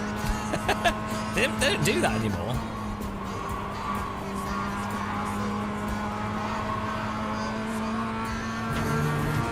Do you remember when cinemas had pinball machines in them?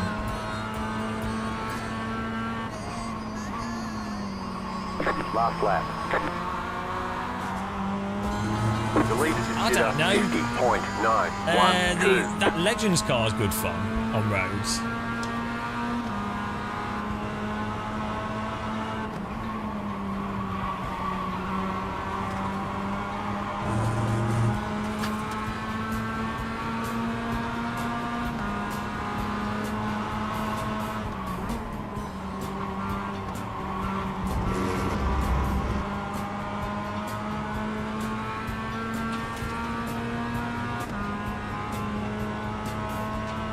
Was that just after they invented electricity, Floyd, Dan? That must have been spectacular.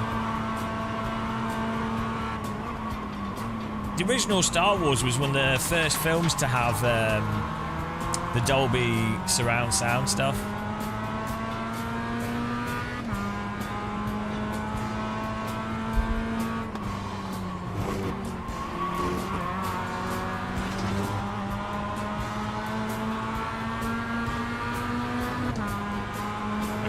This might be dodgy, but I'm going to give it a go. Left side. Still there, hold your line. Okay, he drove into me there. That was a nice move. That was a nice move.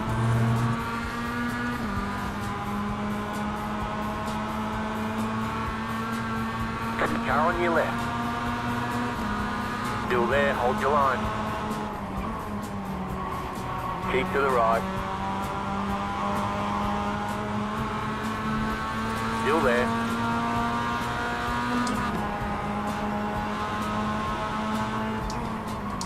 Stay on the right. Clear on the left. Car right. Yoink! Good racing. Clear. That was alright. Good racing there, good fun. Good driving by him. Didn't take us out. Checkered flag, checkered flag. Good.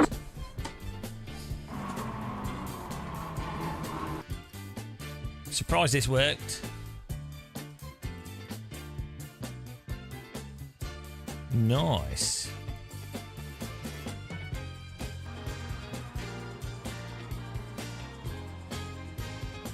Ooh! That was alright, actually.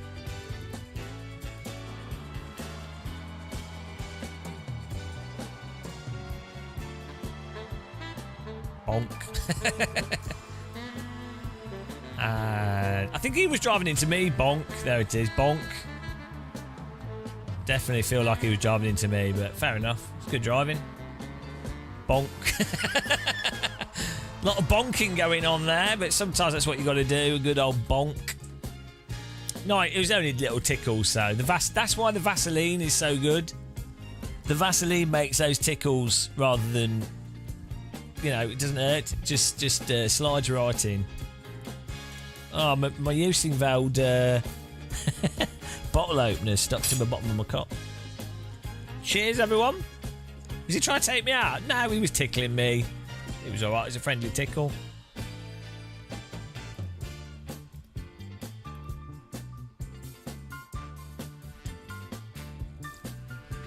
That was good fun. We've got to add to the tally. Hang on, what did I add the last one on?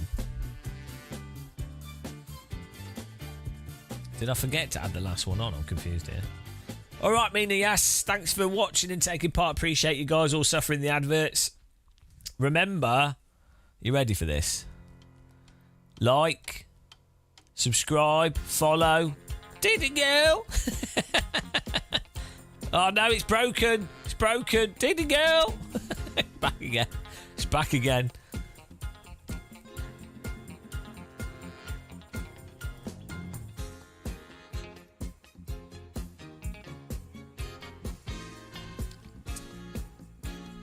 Didn't come up. 35. What's 70 plus 35? Is that 105? It is 105, isn't it? I can do that. I can do round numbers. Not bad. For 7 hours. Oh, well.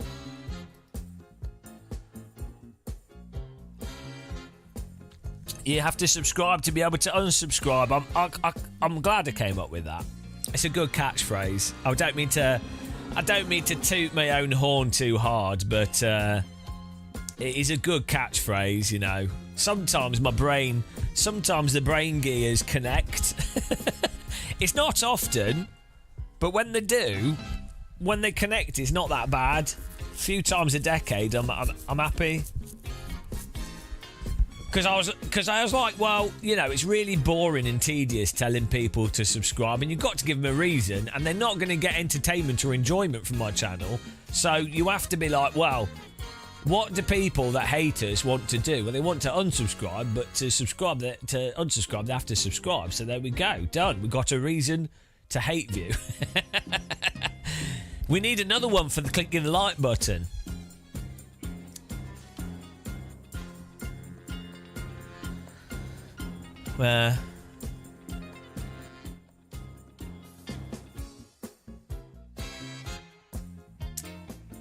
We need a t-shirt that says subscribe to unsubscribe. I need a few t-shirts, but they cost too much to... Like, merch stores are a bit of a scam. And then if you bought like 50 shirts yourself, it's good value, but then you have to do all the shipping and stuff, and I can't be bothered. If you know nothing. Oh, yeah. What was it? What did he say? Oh, I can't even remember what that guy said. Like, subscribe, and report. Report for sure. Do your brain gears engage cause smaller fears? Similar fears to when large... What? Cause similar fears to when the Large Hadron Collider was first due to be switched on. Yeah. Normally there's a meeting by the secret controllers. What do they call it? What's the secret government called? The secret world government. What's it called? The shadow government. Shadow government. In a secret building, a secret meeting takes place in the shadow government. Doesn't really sound that like shadow. Doesn't really sound that sinister, does it? They should be called the nefarious government.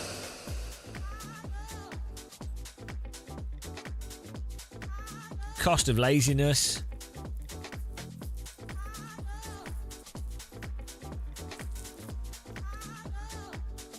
Those trees are going through each other. Sexy. Sex tree. Government of Doom. The Government of Doom.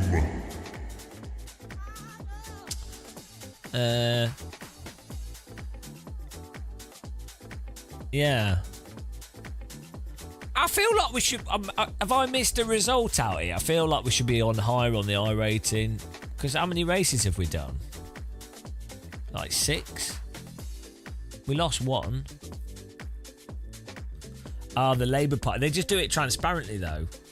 What they do is they get rid of all the people that are actually on the left and then represent the neoliberal centralist establishment.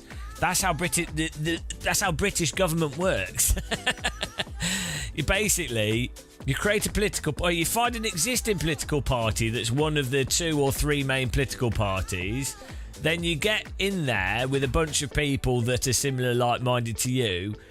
Basically just opportunists that want to represent the interests of the status quo, neoliberal, centrist views of maintaining the current capitalist structures.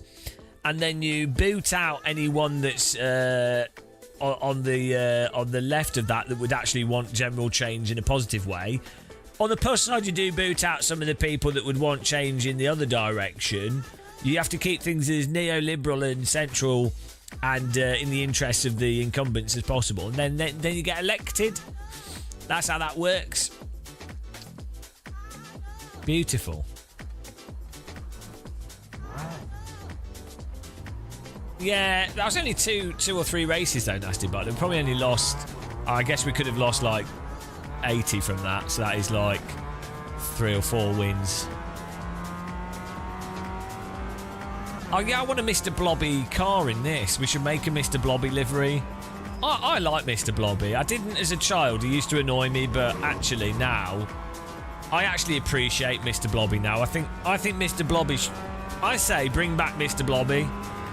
Mr. Blobby is the best thing that Britain ever produced. Some people will be like, oh, the Spitfire, the Tower of London,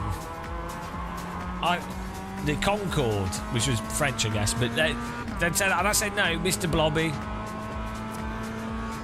And I think the Teletubbies are actually masquerading. They are basically fraudulent Mr. Blobbies. They're a shallow pound shop rip-off of Mr. Blobby, and I think they should pay the price for that transgression. Blobby, Blobby, Blobby, Blobby, Blobby. Ah, Mr. Blobby would be well good. Imagine having a night out with Mr. Blobby.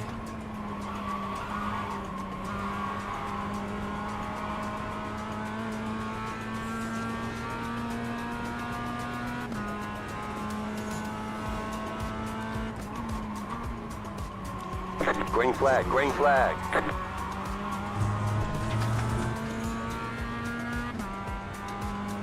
Okay, here comes your first time lap. Well, nothing will beat stuff like the 70s kids stuff was really good as well, like Thunderbirds. I mean, we obviously watched that as like 80s babies, but like Thunderbirds, Thomas the Tank Engine, Captain Scarlet, Magic Roundabout.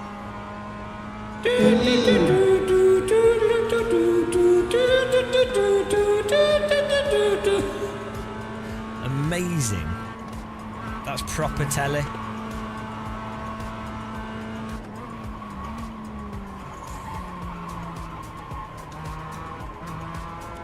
Thanks for following. Welcome. Whoever that was. Appreciate it. For some reason my bot's broken so I can't see. Dankeschön. Thundercats! Thundercats! Oh! Thundercats. They had well good theme tunes as well, those programs.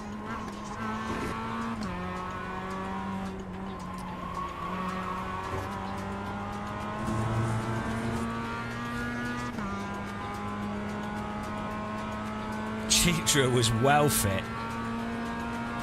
What about the Spintail? What about the mouse woman off Spintail? Oh, she was well fit. What was her name? The mouse woman.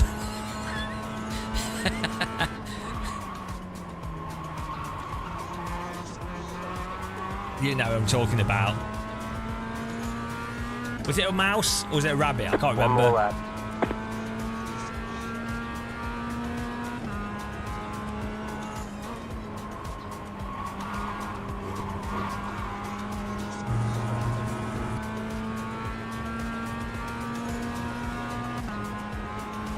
Tailspin, yeah, they had the plane.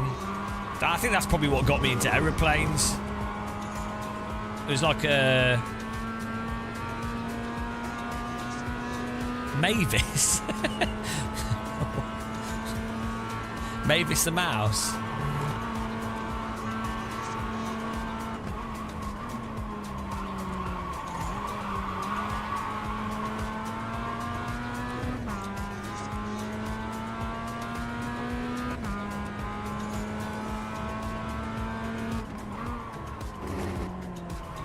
Also, Turtles was really good as well. And even the Turtles film, what's her name? April, she was nice. in the 80s Turtle films, April O'Neil. Amazing.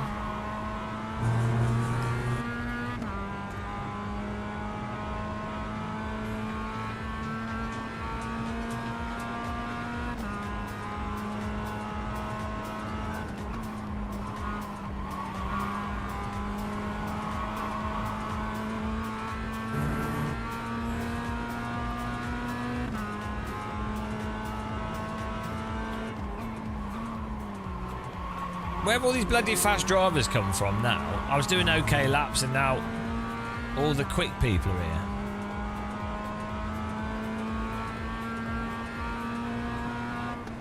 here. There's people doing 1 minute 50s. I'm so far off the pace. Look at these lap times. 1 minute 50.2. I'm 2 seconds off the pace. I'm braking way too much for corners. You can carry so much more speed. Oh dear. Maybe I should turn my force feed back up a bit. Jesus. Too slow. They're too much faster. Oh, they're making I've seen that, Novotny. Yeah, it's pretty funny. Yeah, the ultimate peak. Pretend the Tailspin Mouse is watching. Says you've got a bloody 1950s mouse as your icon. Is it Felix the cat? That's a cat, not a mouse. It's Felix the cat. I thought Felix was a mouse for a moment there. The dementia's setting in. You're just jealous because you like cats, not mice. Cartoon cats. Yeah, Uncle Fred, you know, people always focus on the whole murdering thing, but they never go on about his good quality patio laying. Do you know what I mean? People always fixate on the negatives, kill a few people, and all they want to talk about is that. You know? Just ridiculous. If you wonder where my punting comes from, it's all Uncle Fred. That's the dark side of me. It's all Uncle Fred's fault. Uncle Fred is out of control. How did he get caught in the end? Did someone get away, or did his patio start leaking? He accidentally got a contractor in to fix his patio, and they were like, we found something here. Seems like a bit of an obvious place to bury bodies in your own garden. Like, surely someone's going to find them. Like, wouldn't you want to? You'd want to, like, if they do find them, they're going to look at you first, aren't they? So, like, burying bodies in your own garden to me seems like a bit of a, makes it a bit too easy for the police. Like, you might as well just put them in your sitting room, you know. Some people do that. They put them under the floorboards or in the walls, but then it.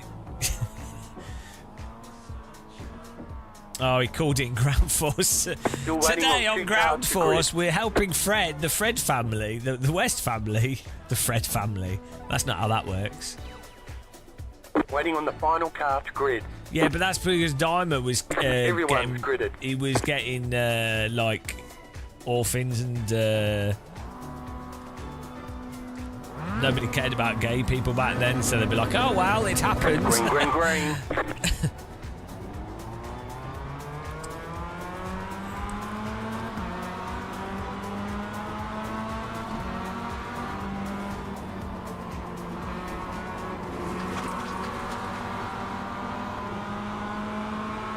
Car right. Keep to the left. Well, he's been removed. Keep to the left. Clear. That's one down.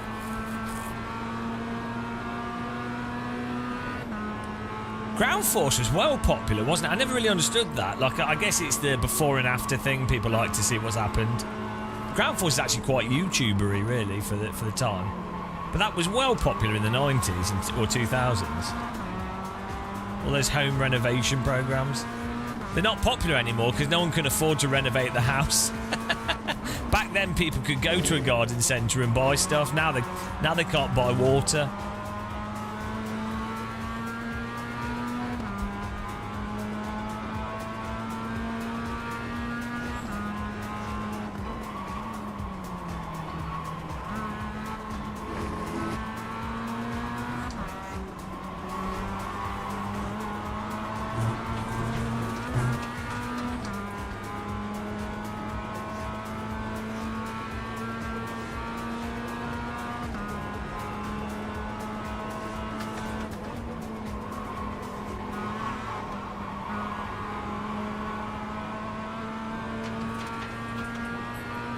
Come and renovate my studio flat window box.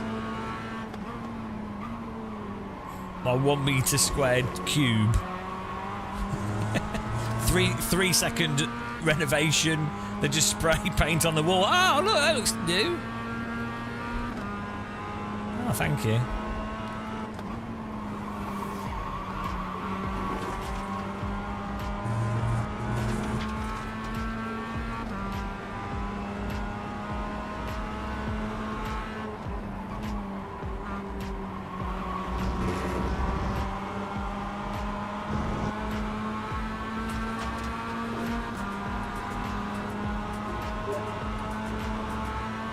Car right.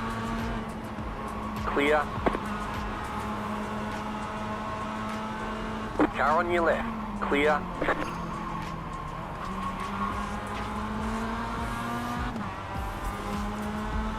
Walter's looking to wreck me.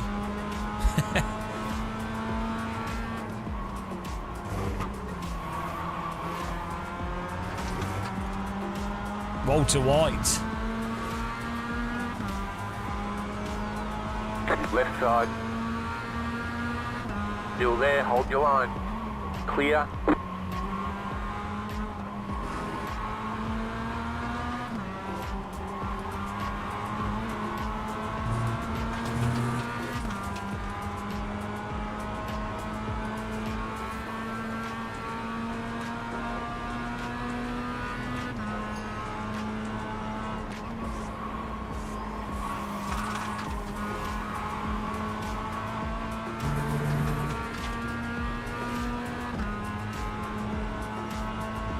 I always resented that I never got a Blue Peter badge. I never sent off for one, but I just resented kids getting Blue Peter badges. I was like, you little bastard. I didn't even want one really. It was just like I just didn't like the fact that other people got them. It was always like posh middle class kids getting them as well. Really annoying. Oh, well done for being middle class. I mean, I was middle class, but no one said well done to me, so that's why it made me really angry. It was always really annoying kids on it though, do you know what I mean? It was always really, really annoying kids that probably didn't deserve it. It was never like scruffy kids. Right side. Still there. Clear. Car right. Keep to the left. What on earth are you doing? Clear on the right. I'm not going to just let you past after you almost pumped me, mate. Walter White. Right side. What Clear. are these guys doing? Put the old punt to pass. I'm not taking that. It's the R33, but it's quite expensive for what it is.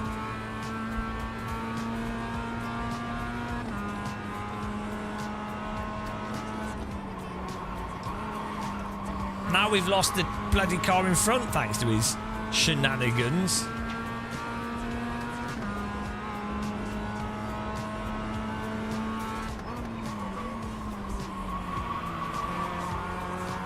The nice thing with this seat is it does have recline and it does have holes in it so you can put a seatbelt tensioner on it if you needed to or wanted to.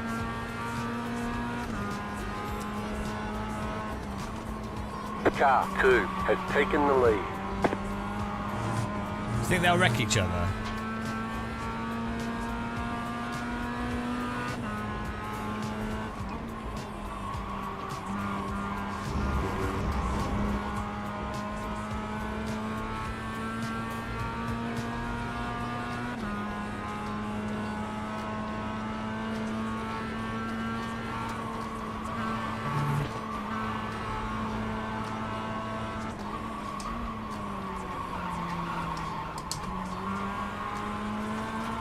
There's an incident behind.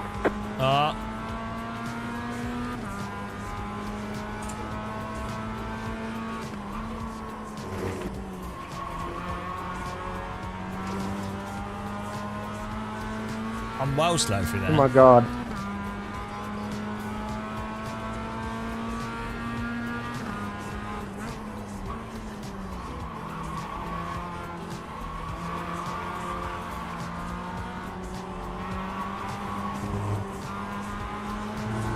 Pick up the course. You've got to slow down and give up that time.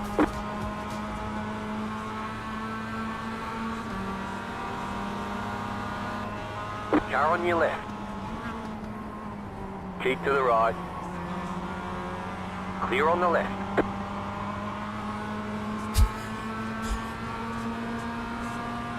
Suboptimal there. Car on your left. Stay on the right. Clear on the left. I think we might have a bit of damage.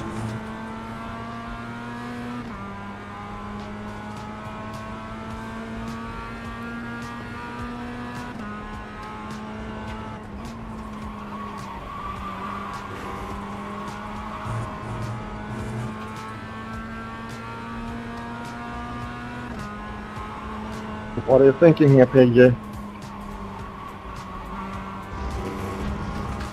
Skill issue. Tom Bland.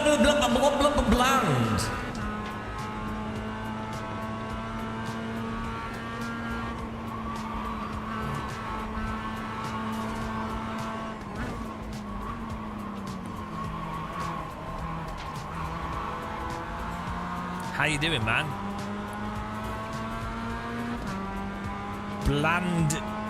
Blanding his way to victory. Every day's a bland day.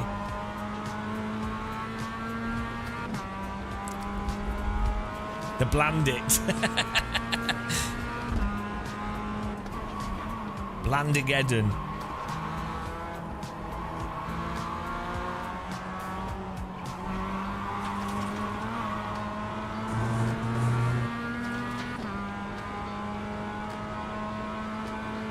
Oh my god, come on, man.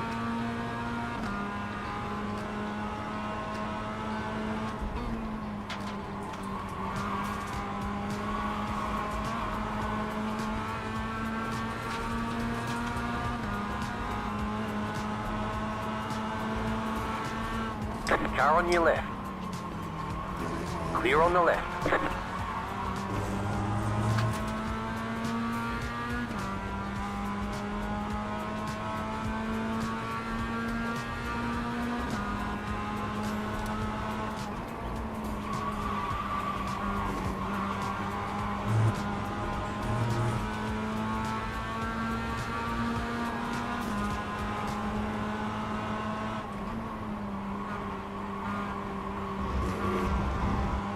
Wow, they're obviously sweaty cheaters, aren't they? Right side. Still there, hold your line. Clear. Left side. Clear on the left.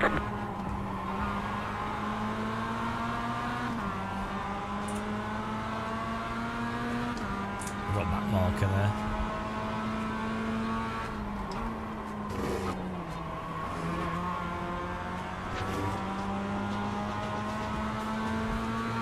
Is it like a Dan Suzuki livery? Left side. It's quite a nice livery. Still there. Clear on the left.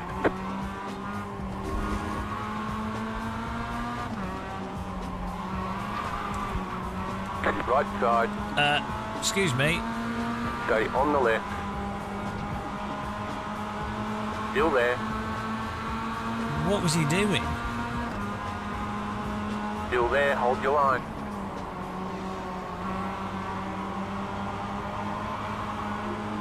Still there.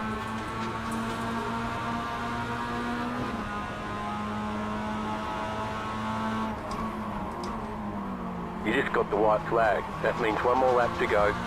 Still there, hold your line. The leader is running 51. Because this is another punt from drivers driving like noobs. Still there.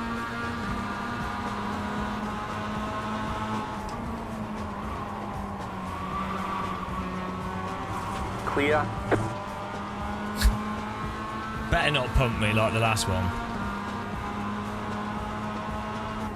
Car right. Clear.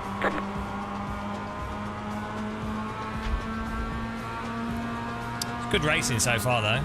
Apart from him almost spinning me twice. Do you think he'll pit manoeuvre me on the last lap? I know he's let the green car through. He wouldn't do that.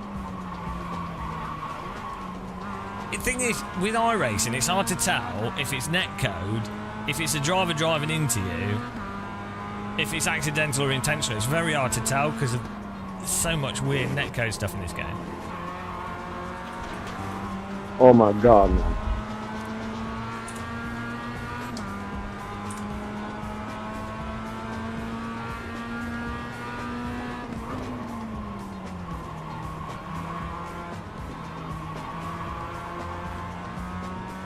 I mean, PJ, I don't know. You probably, Speedgate, you're probably not trail Yeah, braking I protest properly. after. I don't know. You're probably just driving too slow. That's my advice. Drive faster, more gas, less brake. I think that's probably the problem.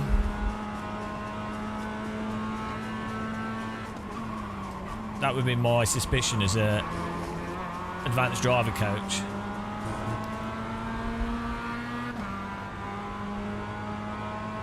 That was all right. Good driving, guys. Good fun. All right, there's the checkered flag. Great job. You did really well. I'm just doing this at the moment because I like this track. It's just relaxing as well when we're not being punted.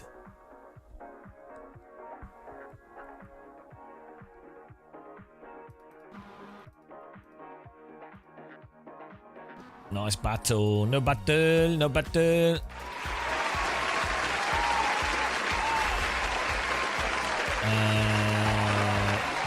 Where did we finish? I'll have to look. It's weird that we got the run around the outside there.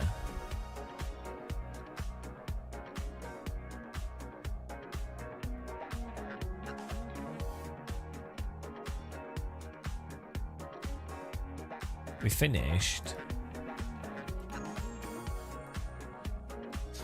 in 6th, I think. Let's see, we're going to add this onto the meter. Former Norwegian fisheries minister.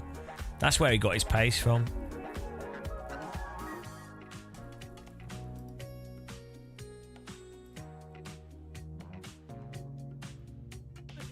Results.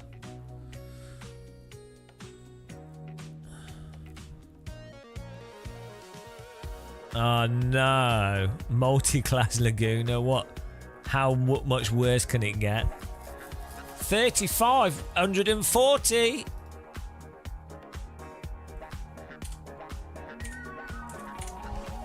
Let's go.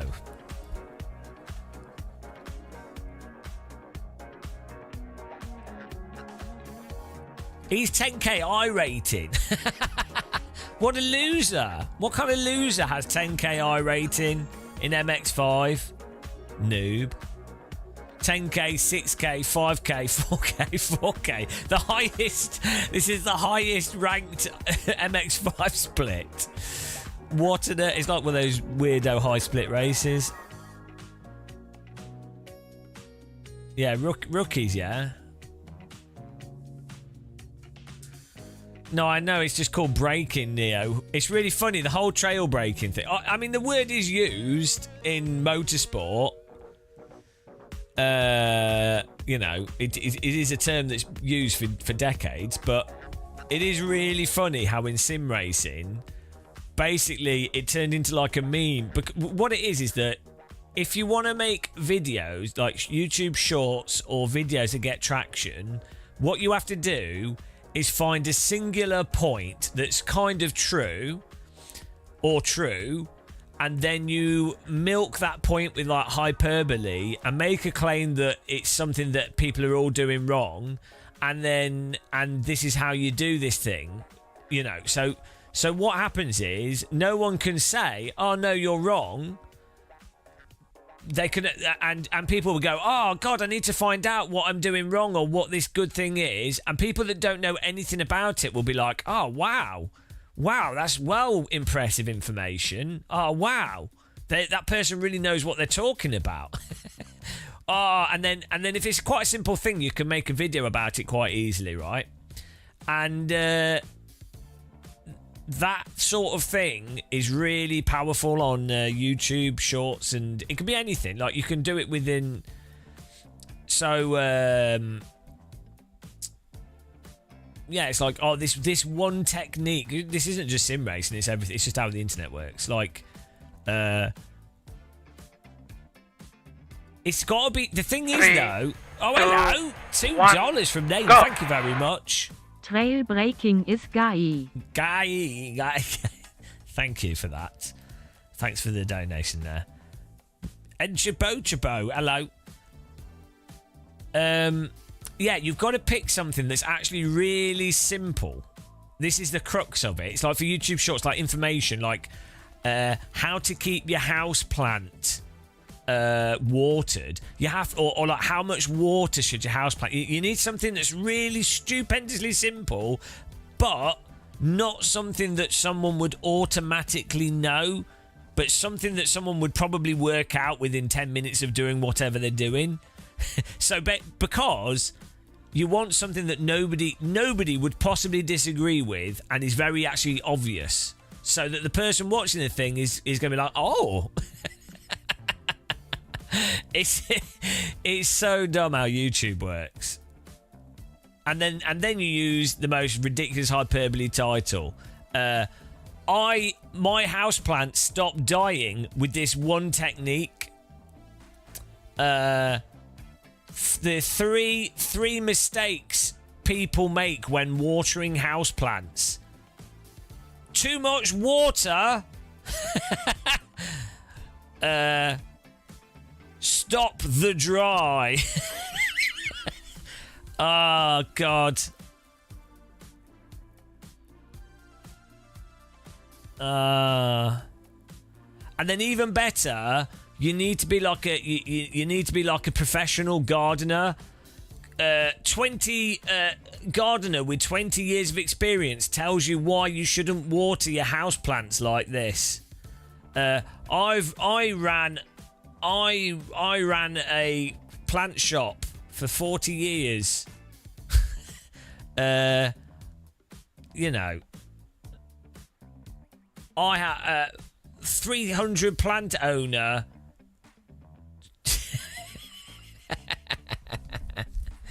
Avoid this simple watering mistake. Plants grow 10 times faster if you don't do this. But yeah, it's really... The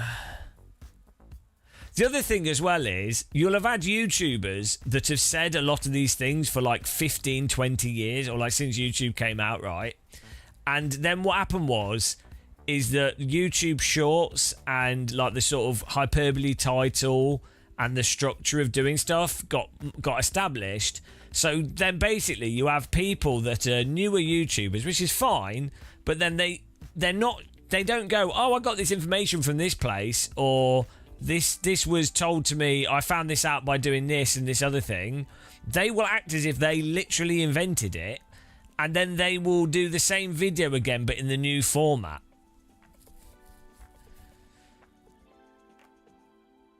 Avoid it in your pants with this simple hack. Does it involve a cork? YouTubers and YouTube.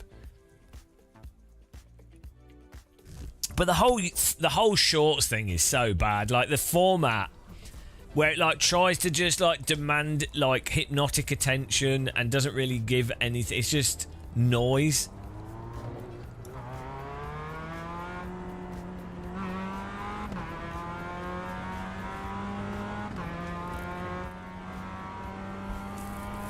It'd be nice if all YouTube shorts were actually quite like nice and calm and like, oh, here's a helicopter landing. I tried to make it so my Instagram and YouTube, Hello Jimmy Jones, was all helicopters, but I couldn't force it. I was watching helicopter stuff over and over again. I only followed helicopter pilots, and it still kept giving me the same stupid crap from all the other stuff, all the dancing videos and what have you. Like, you can't avoid it. And Joe Rogan and God knows, like it's basically impossible not to get sent that crap, even if you block it.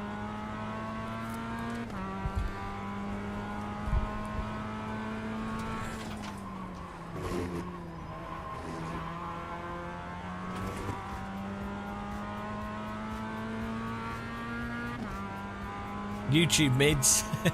Well, it's good that they've got the 3-minute YouTube shorts.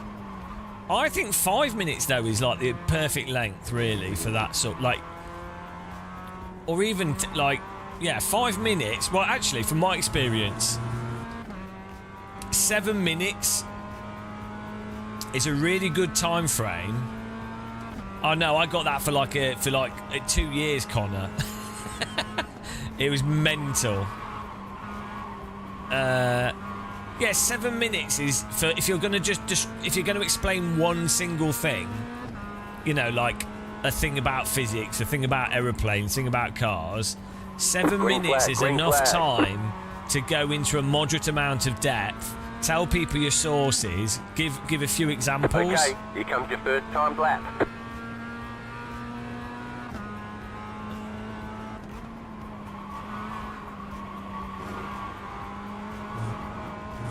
But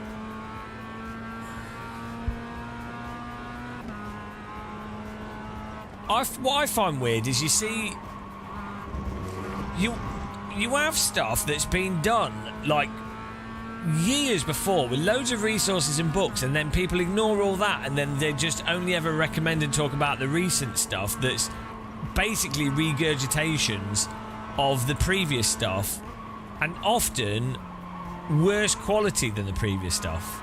It's really weird. I don't know if it's due to how algorithms work for promotion, or I'm not quite sure how it works, but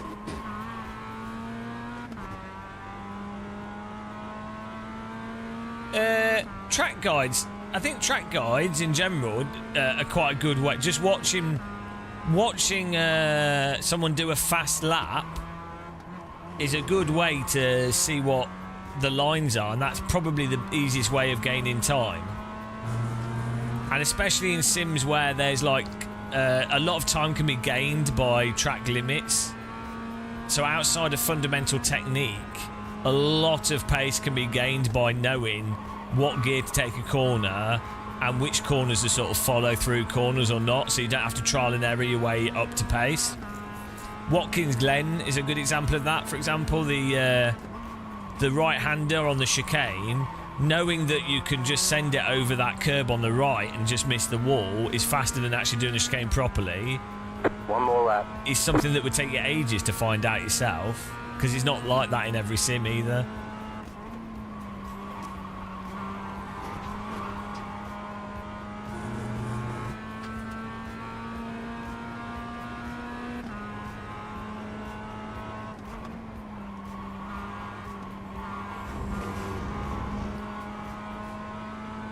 But you also get like the dumbest stuff, like, as I say, with a lot of these tip things, with anything, the dumber the tip, the wider the audience catchment will be, because no one's going to disagree with it the more dumb it is.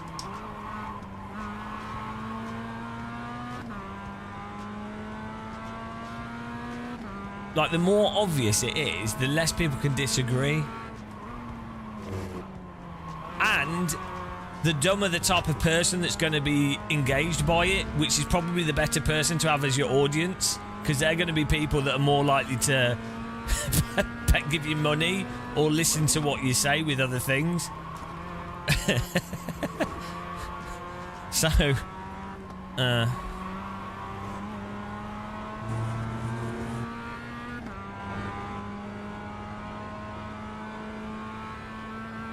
Nasty Butlers, because you're a noob and you're probably not rich enough.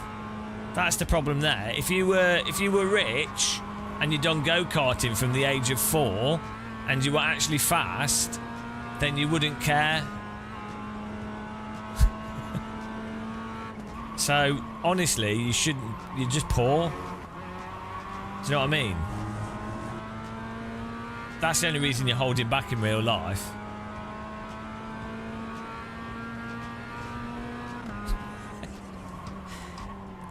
If you can afford to have like decent safety equipment and to be racing a car that's not dangerous, and to make sure you've got a team that can set the car up nicely, and to have a competitive setup so you're starting near the front, then you've got less to worry about. Also, you can race in a series that has like Halo and stuff, or but and you can make sure the tyres are good and everything else.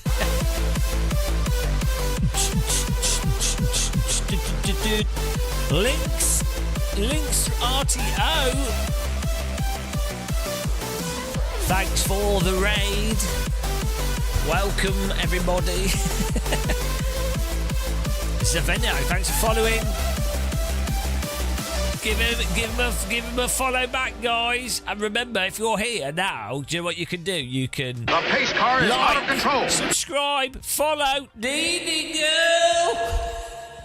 We're on YouTube as well as Twitch. If you want to sub over there, we do videos. Give him a shout out. Give the Raider a shout out, please. Can we shout them out for their terrible decision? But what were you playing with your iRacing? I'll try and raid you back at some point. Hopefully you're an AC player. We're doing all right, yeah. We're just grinding away at iRating and driving into people. Le Mans, that's all right. I play that. That's better than iRacing. Good choice. Good decision. Yeah, that's all right. You've got good taste. LMU's good fun. Brothers from another mother. You wish you had 18 friends. Wow. Racing is a rich man's sport. Yeah, what we were talking about. We're just ranting and raving and doing whatever. It's nice and chill today. Been trying? You've been trying to for a while. Well, thank you. Appreciate that. Trying for a raid. You saw a video on F1 drivers' backgrounds. Yeah, no, you have to be. So, the last non-rich Formula driver was like David Hunt, and he still had a business which he sold to get, I think it was like 200k or something, or 100k, to be able to then do Formula 1 or like whatever it was, led into Formula 1. So Lewis Hamilton, his dad was a business owner, owned like 3 small IT companies, or managed them at least. So, and they struggled. Expect to be fighting for the podium. And they only managed to get into Formula 1 due to Lewis Hamilton getting picked up at go-karting when he was like, what, 8 or 9? And that was, so that required his dad to have 3 jobs and for him to be, you know, for them to really struggle. And that was in the 90s. Who's David? Did I mean Dave? James Hunt. James Hunt, I meant. Not David. David Hunt's a footballer. Get the names mixed up. Yeah. And then, yeah. Kimmy was, I think Kimmy was still pretty well off, you know, to be honest.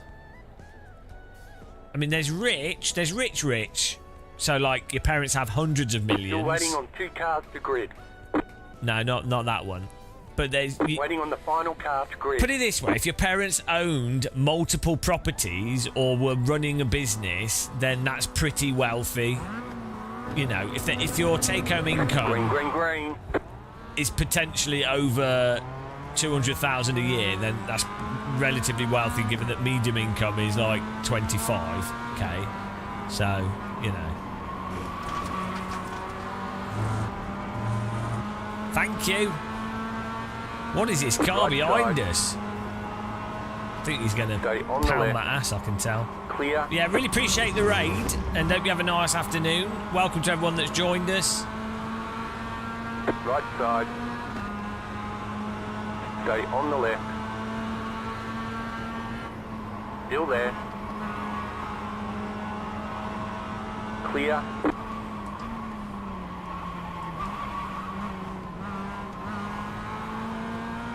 Oh, this car behind's going to ramshackle us, isn't it? You can tell. I can feel the ramshackle warming up. Shackle-ageddon.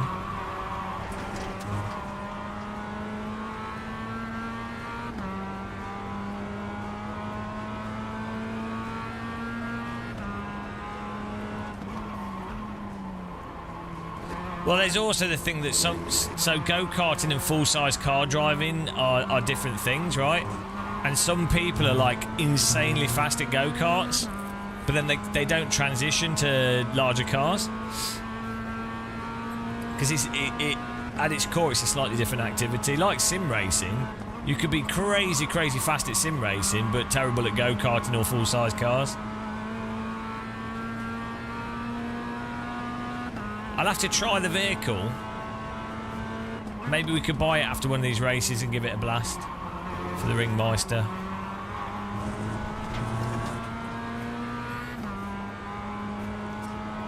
bloody guys in front are 10k iRacers. It's ridiculous.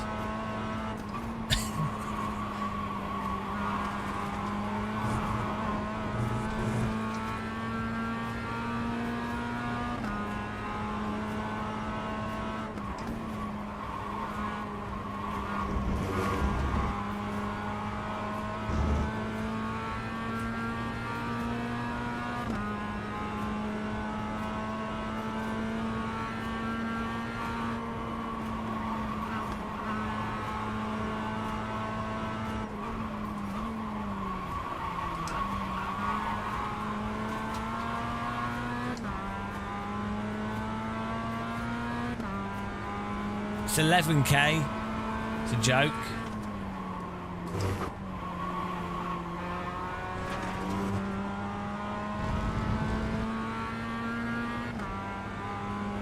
Yeah, well, as a kid, I don't know if they've improved it now, but a lot of people don't realise with go-karts that you can get a significant advantage of the frame of the go-kart being new. Like the metal flexing, over time it loses its rigidity, which then makes it slower. So basically, after like 5 races, or you could make an argument for replacing the frame of a go-kart. It's insane. And then obviously constant new tyres to always practice on the best tyres, engine rebuilds as well, constant engine rebuilds, being able to sleep at the go-kart track, having a like one of those camper homes so you can rest. It's absurd. It's like, it's such a cheat. It's ridiculous, but it's just accepted. Yeah. Having your own like supply truck with all the tools, everything to replace stuff and fix it. It's crazy. I was at a go-kart track with a friend and the chain broke, and we needed one screw to basically reattach the links in the chain to repair it. And the screw is like a 5p screw. And the guy in the booth was like, "Oh, that's £5." And it was so obviously, you know, just an absurd rip-off. It's just like, what?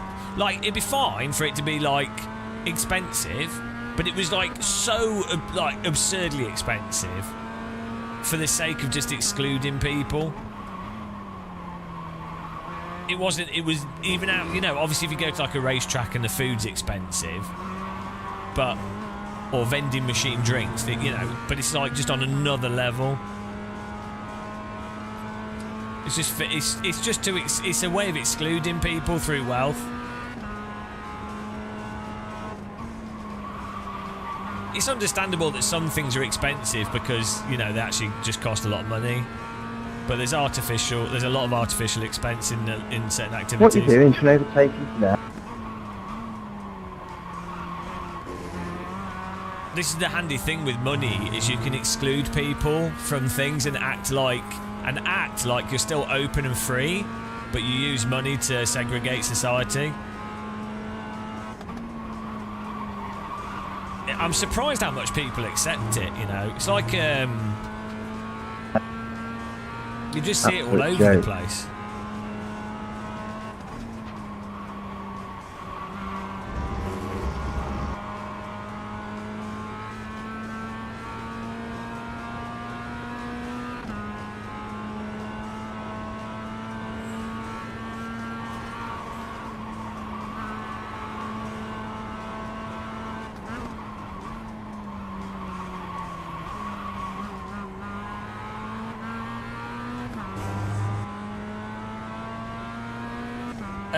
Some of them might be, because they're still filtered out. But if you look at if you see that there's like massive performance gaps, the competition for Formula 1 is just not there. You see more. You'll see more of a typical like split of skill levels in something like sim racing. And even sim racing is a niche compared to like Fortnite or Counter-Strike. So just think how nationally there's only like 20 kids a year, if that can do go-karting at a high level. So you go, well, okay, so that's like 200 kids every like 3 or 4 years to pick from that are the best in the nationally.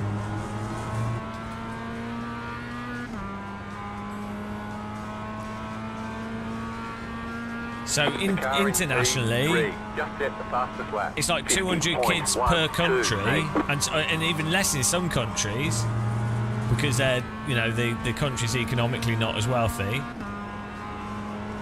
So, whereas if you compare it to football, there'll be like 10,000 kids per year, per country.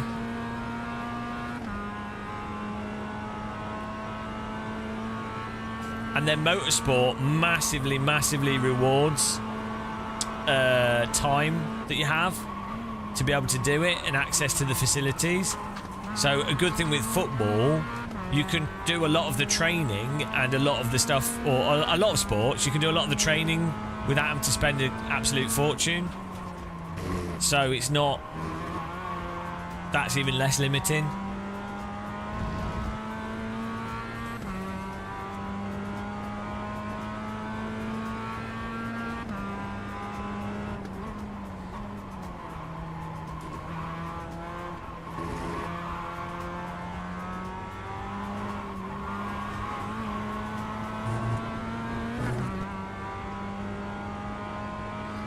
What the thing is, what there should, for motorsport, you know how, you know, Club 100, there should be something that's another thing that's like that. But what you do is you go to your local go-kart track, and if you're already if you already do national karting or high-level karting, you're not allowed to enter, basically, or you can enter, but it's a separate category. But basically, it should be that you can go to your local go-kart track, and they do a race like once a week, once a month maybe. It's a race, a qualifier race, and the top 5 from that qualifier race. So you pay like £100 to enter, which is still a lot of money. But the top is the idea would be you'd have like 40 people. Like, it'd be a big race with lots of go-karts, and the top 5 from that race. Maybe you do like two or three races for that session, but the top 5 or the top 3 then go through to the next round, but it's all paid for at that point. So you could just pay, like our scholarships should work, and they kind of sometimes do work a bit like that, where you pay for the first round, and then that funds a lot of the rest of the stuff. But the idea would be you actually use stuff like the FIA or Formula 1. They are the people that largely fund it, so they take the money from the TV rights and other stuff, and they put that into that as a basically, so it's the end goal would be, it wouldn't replace the other karting, but it would be a route to a sort of wild card Formula 1 entry.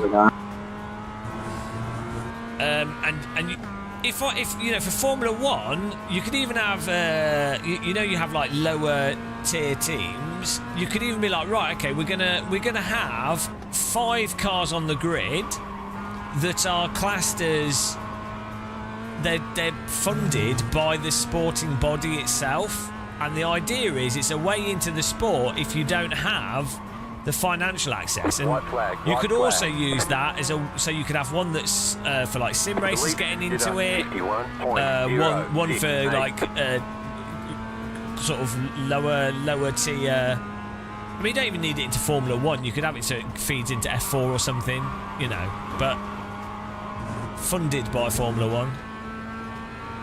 Yeah, they're in America, I think there's more options, but in the UK, it's like you'd have to go into F4, which costs, I think it's like 180,000 a year, 150,000 a year, and obviously that's a whole, like, it's going to be a year of your time as well. So Cam, my dad says your car is ugly. He's right. And even if you win the F4 stuff, like GB4, the prize for GB4, I think, is entry into like F3 or something, but it's only partially funded. Yeah, I think ugly as shit. Incident ahead. I ain't making, bro. So you still need to pay a fortune. But I think you could have a national thing with go-karts, even if you kept it to go-karting, that didn't require you to didn't fall into that money system of it just being expensive. Brett Scott, up massive. Hey, look at But this. you know, it's business. I feel like in America there's more options for people to do that grassroots path and still find themselves in the prestigious things eventually, but in Europe it's just you're priced out unless you get scouted as an 8-year-old.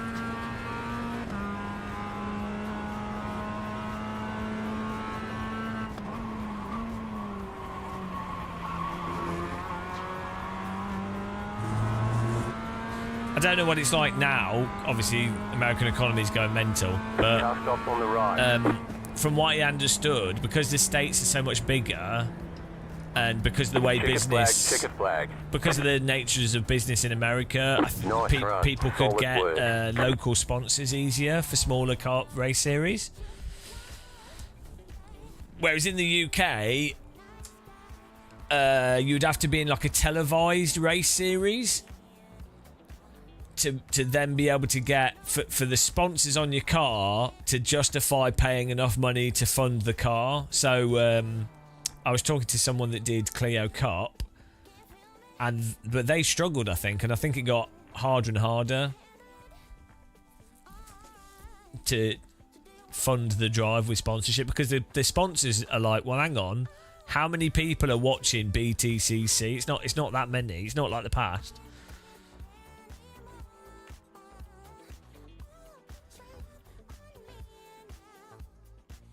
Yeah, I think it helps if you can do the thing, it makes a sport easier to identify with.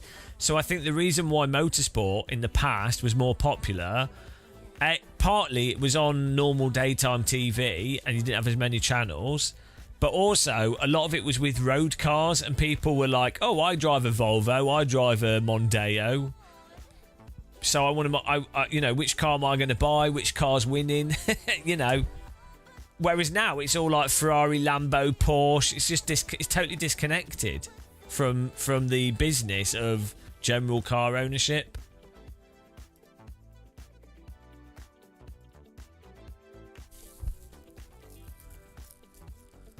Yeah, it's really weird, Nasty Bullet. I went to Brands Hatch a few years back, and it was vintage cars, but they had proper like vintage. They had some proper racing as well as just show racing. And they had vintage mini racing, right? And it was way better to watch. It was better than Formula One. I've been to Formula One races in person, and it was better. The vintage mini racing was better than watching Formula One races with VIP passes. From a spectator standpoint of, oh, look, there's loads of cars, there's bits coming off the cars, the drivers are overtaking, I can see them all jostling as they go into the corner, there's been a crash, Formula One, it was like, wah, wah, wah, wah, wah, wah, wah.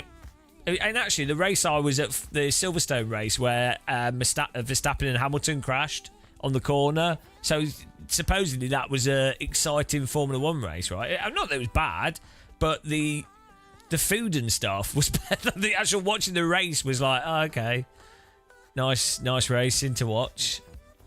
So, yeah, motorsport's just a bit weird. Right, results here. 44, 84. Let's go.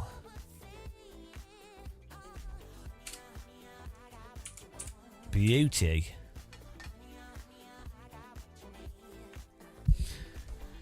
Caterham Cup can be fun to watch as well. Probably mental to drive in. That's more affordable, but then no one's interested in it. It don't get televised. That's weird. Onboard views from Caterham Cup are mental, but yeah, no one is interested in it because it's not on TV.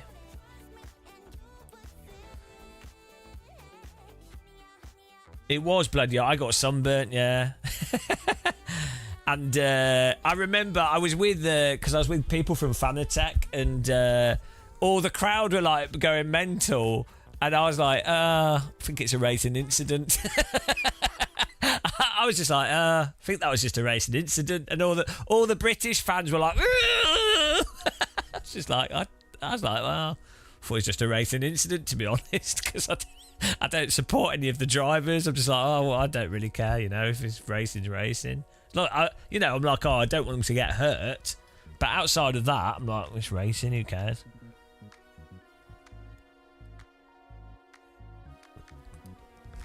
Yeah, it's mental, Nasty Butler. Absolutely mental. If you can get the pricing off him, how much he's paying, and the cost, if you can find out his actual costs, that'd be really interesting. Be back in a second, guys, getting a fresh cup of tea.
Hello?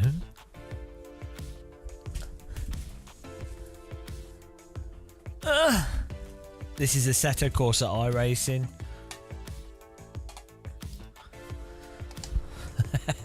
Seto iRacing.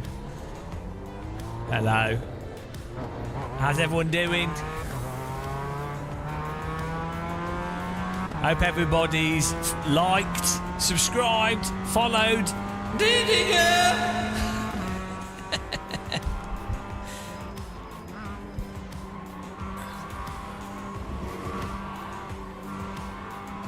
What a drive! Hard driving.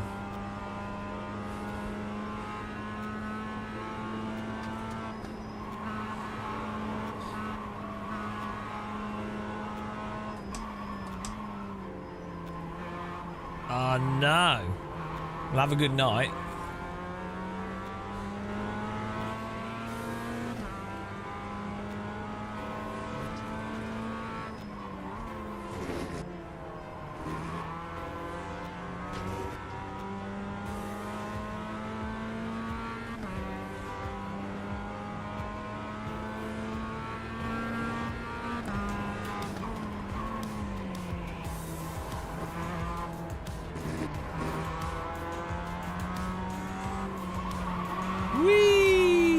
Alta Park's so good.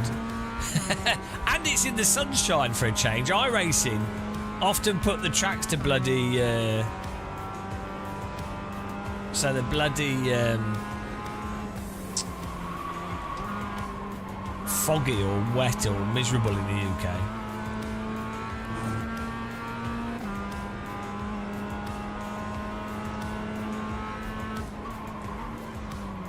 Green flag, green flag. You want to try iRacing?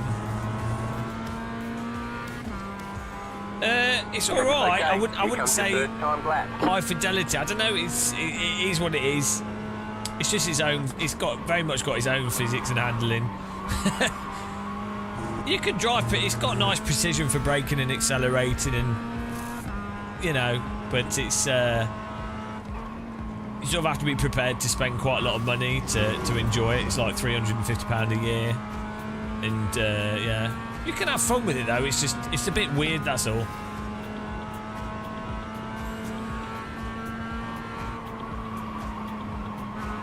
It's a bit weird as far as games go. Considering its price, it should probably be better, to be honest. But it's fun. It's good for live streaming.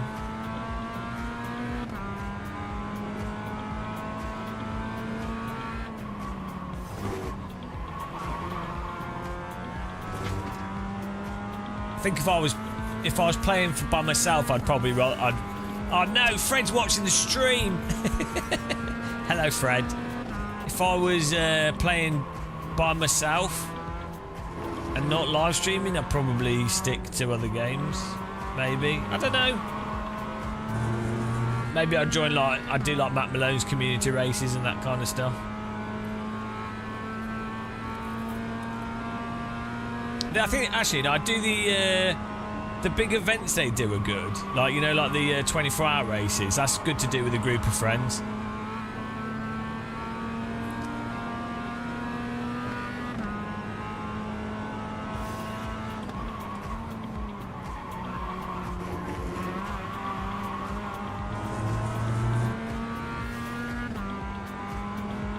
One more lap.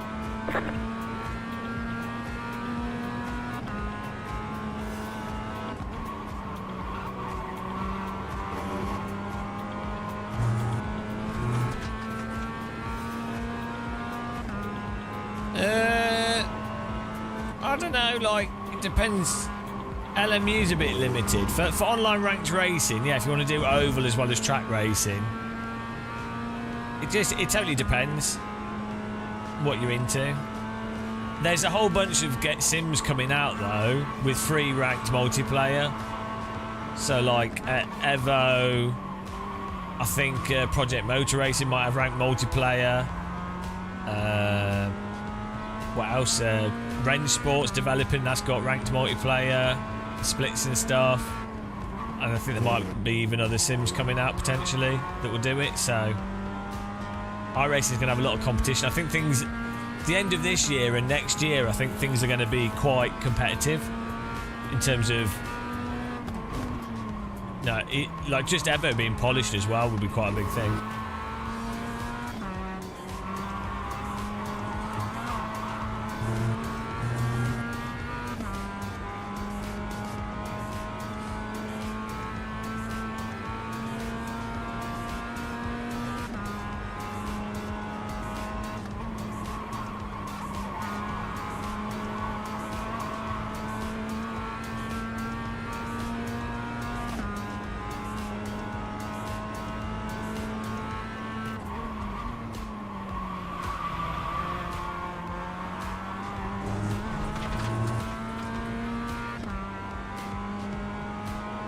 another.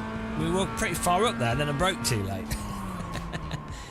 We're almost in the 51s. We're almost in the 51s. 52.072. And we messed up this corner. Oh well. It's another 0.2 through there. Bloody hell, it's a bit warm today. At night.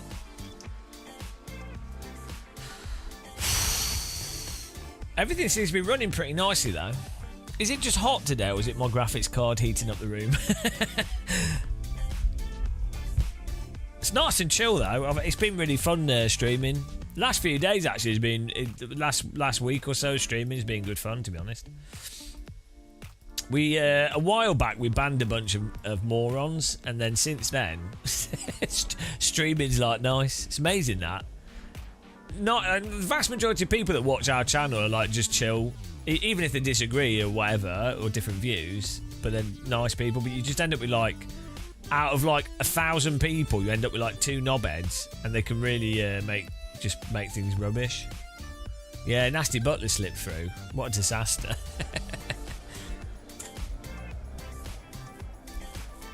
The estimated strength of field is 2,274.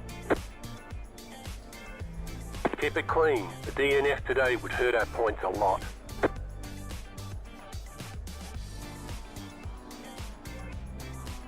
Oh no, not Tortellini. Tortellini's the worst. He's doing more streaming though. Should shout out his channel and give him a follow. He's doing a bit of Evo. I'm not sure if he likes Evo. I think he might prefer ACC to Evo. I'm not sure. I watched a bit of his live stream that he did the other day in VR. I think he's got a faster computer though, because he seemed to be able to run Evo in VR. But he was running ACC in VR, so. Everyone's gridded. There we go.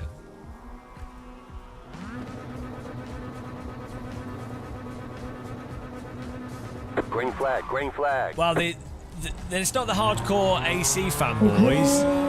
It's people that played AC and are not ACC fanboys. So people that actually have a comparison of a good simulator. Left side, clear. ACC got away with it because a lot of ACC players are brand new to ACC.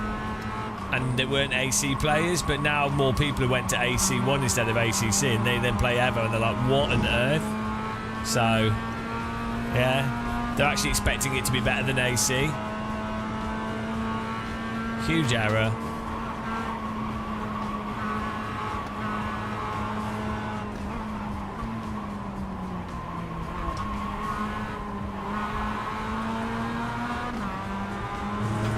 That's the difficulty of doing a sequel. You have to make sure it's better than the previous game.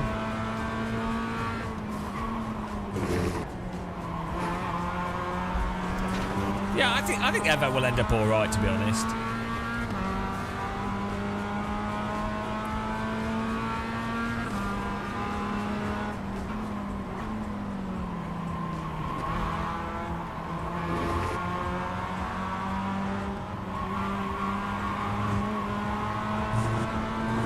The problem it has right now is that it doesn't do any one thing better than any other simulator.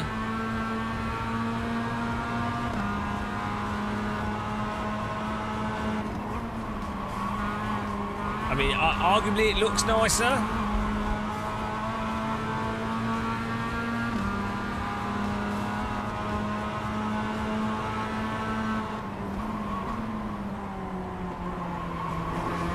But it doesn't run better, so...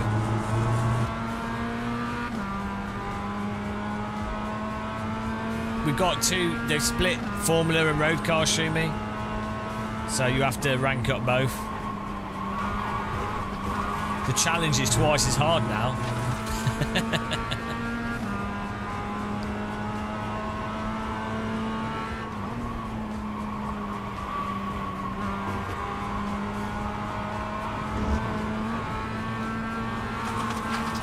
Left side. Okay.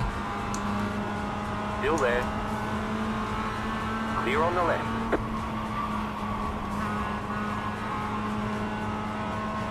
Interesting line. The next car's the leader.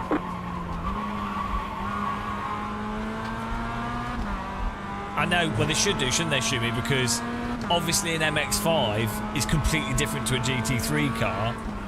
But no, they've split it up. I know. It doesn't. I know. We were talking about this before. If they were doing it, you should split every single race series and then be ranked for every race series, and that would also be fun because people would be like, oh, what's your ranking? Like, have a global rank that's like some like average or something. But yeah, exactly. But you'd want to be ranked for each thing, right? That'd just be fun. But no, they split the Formula and the road. But then there's road cars that are basically the same as Formula cars, and people rank up their Formula license in Spec Racer Ford. Oh, sorry, I mean in the Formula Ford or Formula V, and then you have like Spec Racer Ford that basically drives like a Formula car, and then you've got the Skippy that basically drives like a road car. Yeah, LMP2 is considered road. So it's like, well, hang on a minute. Basically, if it's got a roof on it, it's not literally a Formula car. It's classed as a road car. So LMP3, Hypercar, they're all road cars, right? Whereas really, that should be a. I guess you could have like you could divide it. You could go club. It's a club ranking, a ranking for club cars. So like Formula Ford, Formula V, MX-5, Caterham, Clio Cup, road car. Yeah, that would be like a club ranking, and then you could have basically like how do it by like how they do super license stuff. Like you know what I mean? Okay. Can brake. You don't need to drive straight into the car in front. Appreciate the bump draft though. It's an interesting way of driving.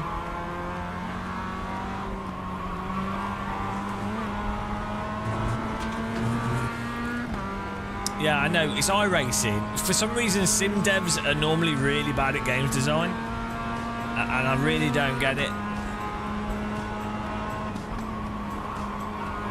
With the way they've done it, they almost might as well have just kept it how they had it before. Like you can't half-arse it. You need to go all in.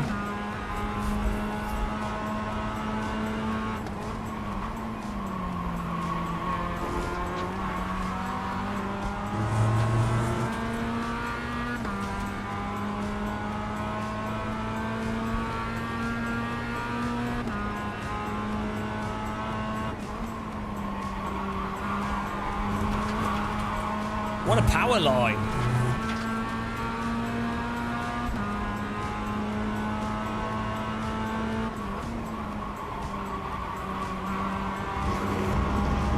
Hello, Steve.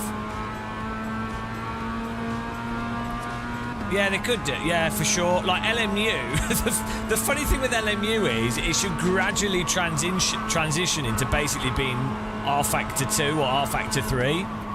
But like you say, I'm not quite sure how it works with the licensing. There's an incident behind. And they'll obviously want to keep it. What the fuck, Korjak?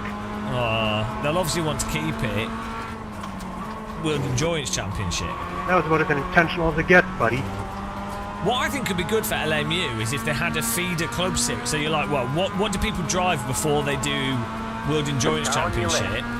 And then you find like a Keep to the right. Clear. like you know, like a Caterham or something like that as a rookie series thing. And then you can use the same. You could use different cars and tracks.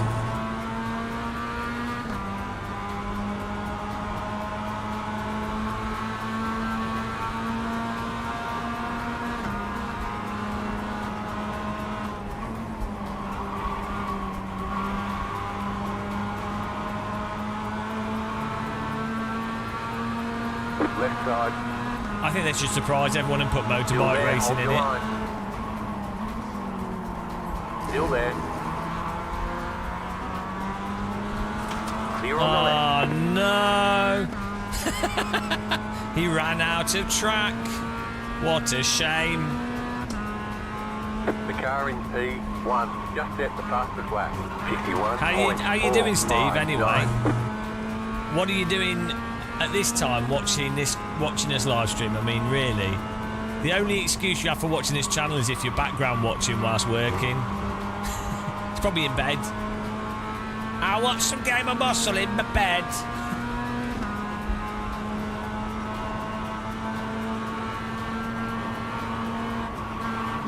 Topless muscle.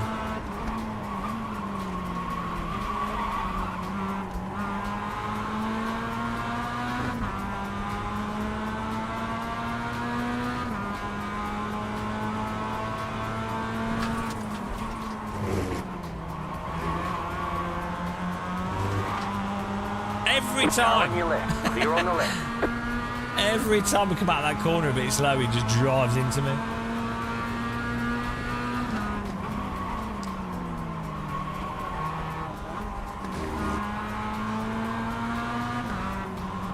This guy's going to pit us, isn't he, before the end of the race? I feel it. I feel the pit manoeuvre. People can't stand it if you drive defensively in iRacing.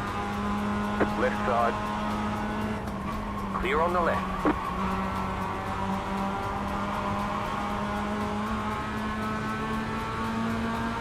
Car on your left. Still there, hold your line. Stay on the right. Clear on the left. Good luck going around the outside. One of these days, he's going to wreck us eventually. It's going to happen, but just before the end of the race. The ramshackle.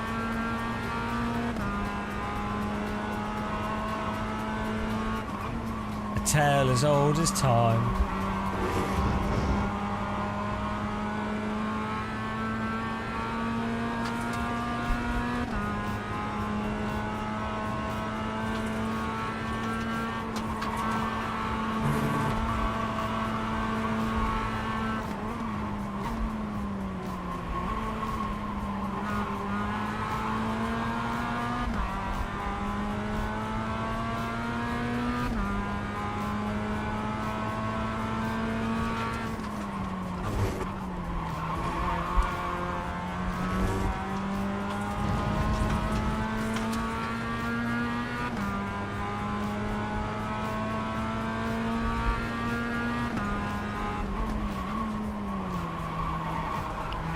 Serves him right.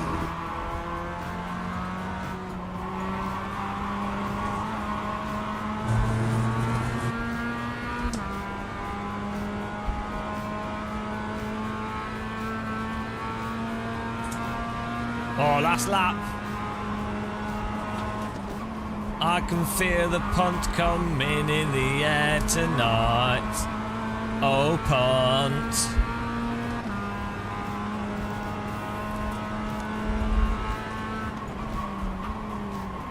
White flag. One more lap to go.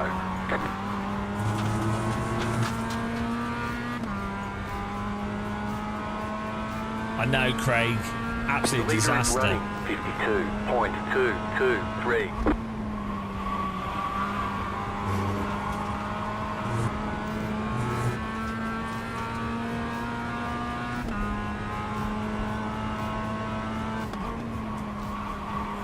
You're pulling away from the car behind.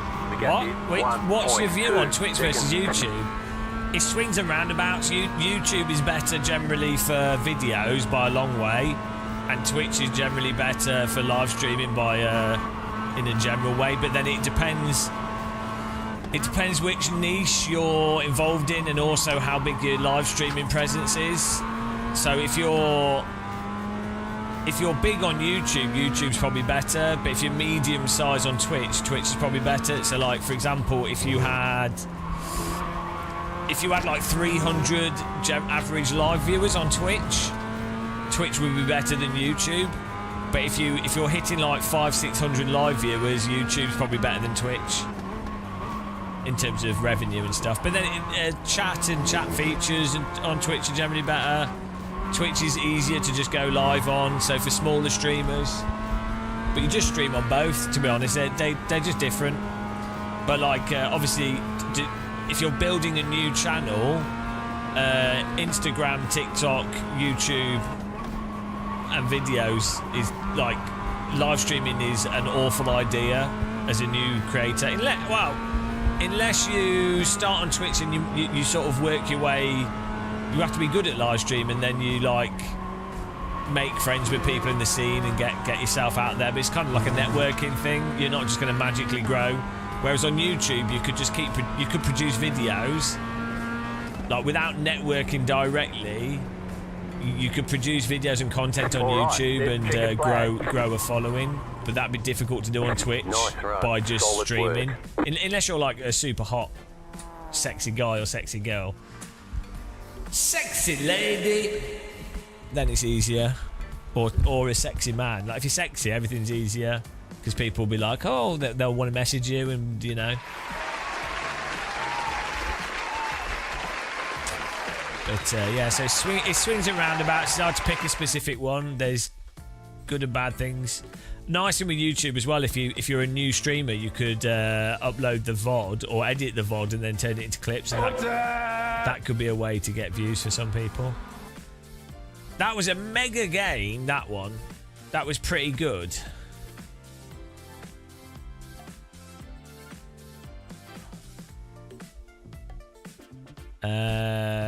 Let's have a look where we finished. Results here.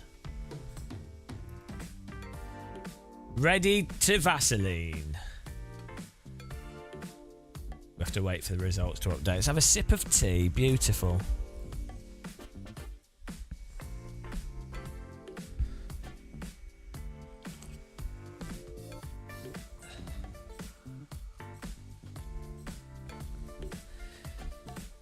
Yeah, it's definitely like it depends if you were trying to get into the sim racing space. I think there's still room if you can basically make sort of if you do review videos and you just talk slowly and you maybe like edit it in a bit of a pretentious way, you know, basically make adverts for the companies.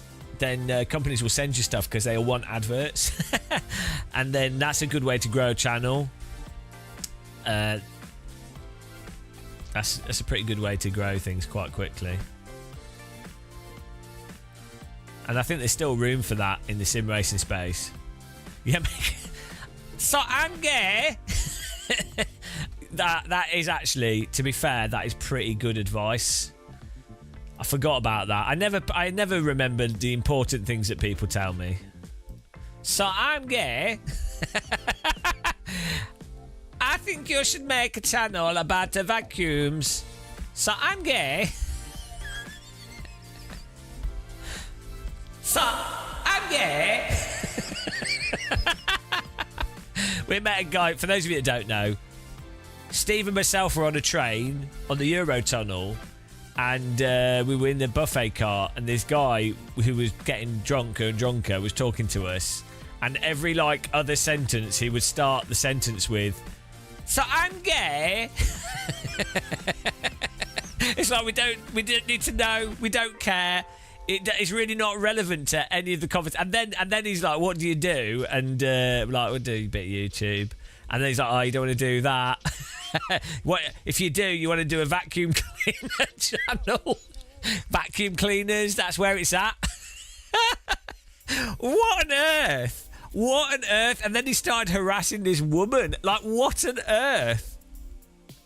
That was just so weird. That was the warm-up for Brussels MIDI. Should have known. What's 84 plus 44, guys? I can't math. What's 184 plus 44?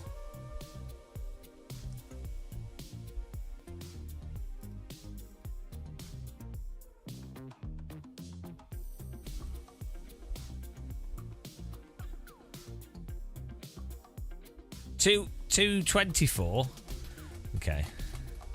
228. Looks, you guys are worse than me, I ask. 228. Beautiful. Absolute mega gains.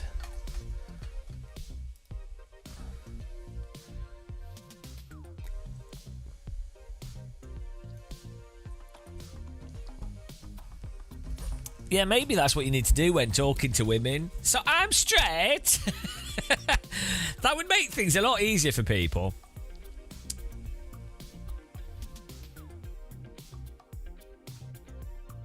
I don't know. All I do know is I need to make a YouTube channel about Hoovers for some reason. And also, a lesson I've learned is that you don't keep drinking beers on a train.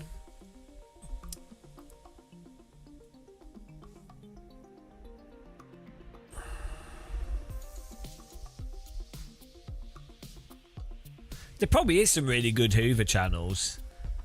I mean, there will be, won't there? It wasn't 128. We're already on 200. We were on 100 and whatever. Shut up, Novotny. We were already on 180. It's 228. We were already on like 190. You fool. Don't try and take numbers away from me.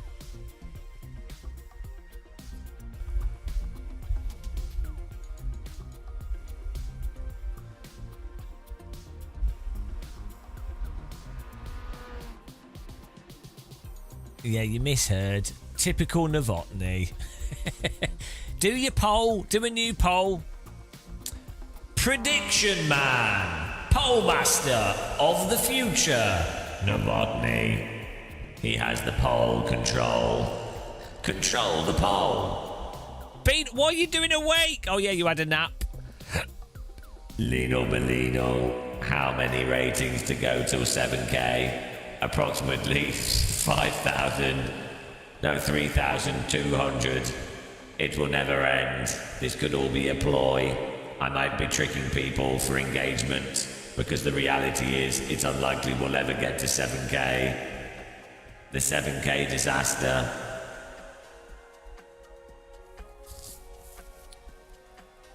I'm going to get a German wife before I get to 7K, Beanal. This is the harsh reality.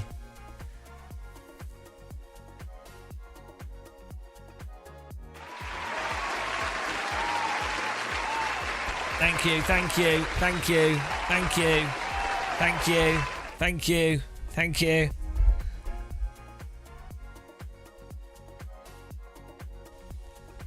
I am the Beanal.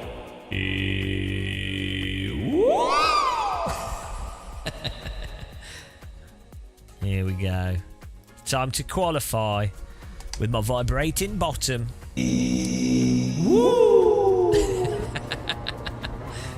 Well, everybody,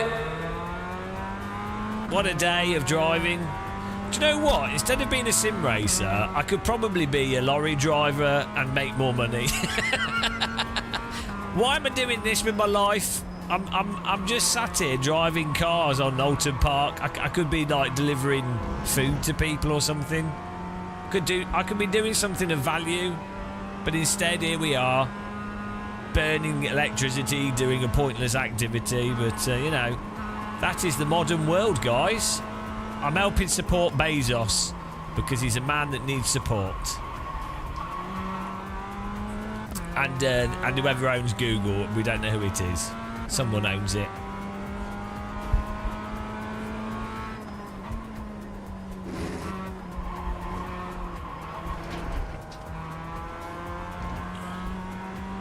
Sub 2K's where it's at. Can you get me some German cereal, Beanal? I'd quite like. I'd like some of that German mountain, whatever, with the chocolate in it. Just pop to the shop for me. Want some muesli would be nice. Oh, and some nice German yogurt. What have they got in the local? What's this, Steinbacher? Yeah, what have they got in the local shop that you can pick me up? I need some sustenance.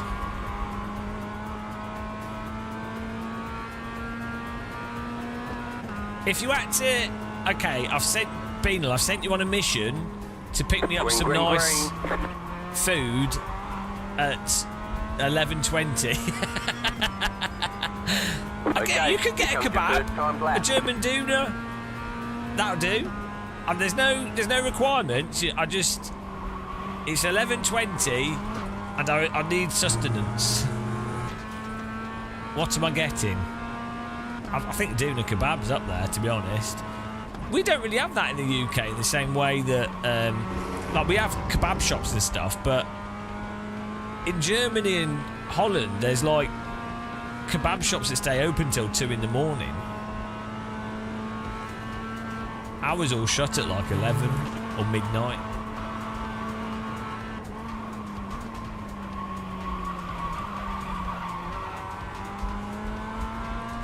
Yeah, they're not very good, Steve. And they shut early. Okay, hang on. I can't watch that because I'm driving. What was that a video of? We need some negative votes. Put some points for no if you don't believe us.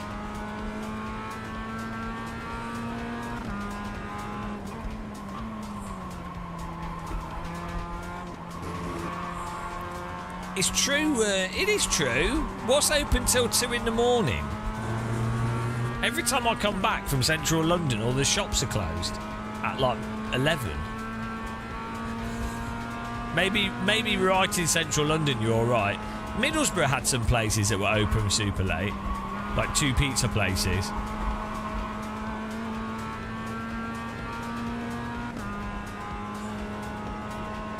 Oh, I do. Yeah, German Doner's all right. It's all right, but it's not as good as a proper German Doner kebab for the price. The issue with German Doner kebab in the UK is it makes out that it's like some special magical German Doner kebab, but it's at best it's a generic German Doner kebab. Like, you see what I mean? So yeah, compared to an English kebab, it's good. But you've got to keep in mind that our quality levels are so low, like a brick with some salad and a bit of meat on top of it would seem good. The only things we do well in the UK is like curry that we steal from Indians. That's it. Oh, fish and chips is pretty good, you know, when you're in the mood. Germans don't have that. A good proper crispy fish and chips with newspaper, shit cold weather, rain, and tons of vinegar and salt with a wooden spork spoon. That's pretty damn good. Like, the shitter the fish and chips, the better, basically. Has to be crispy, but the chips need to be like soggy, and the newspaper needs to be giving you the carcinogenic ink needs to be printed onto the chips. And you need to be at the seaside, and it needs to be damp and wet and miserable, and there needs to be an annoying seagull watching. That's it. That's British. If you were to sum up being British, that soggy cold day fish and chips experience would basically encapsulate the essence of Britishness. I'm not saying it's a good thing, but it's just how it is.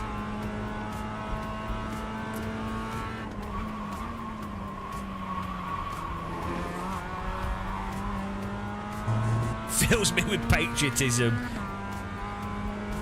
I know, it's rubbish. Like, I think you lose a flavour. Like that old new... There was like a specific flavour that you got from newspaper leaking into the fish and chips. Like there's a papery taste, isn't there? It was all that ink. This is why we're all going to die prematurely from newspaper ink on our fish and chips. And then, you might also... Now you're standing. I'm not standing. We're sitting.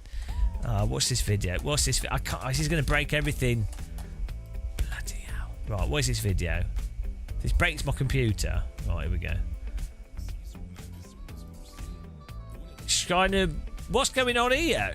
Why is the guy feeding a... What are these? Disses. Oh, they're crisps. Scheitenbacher.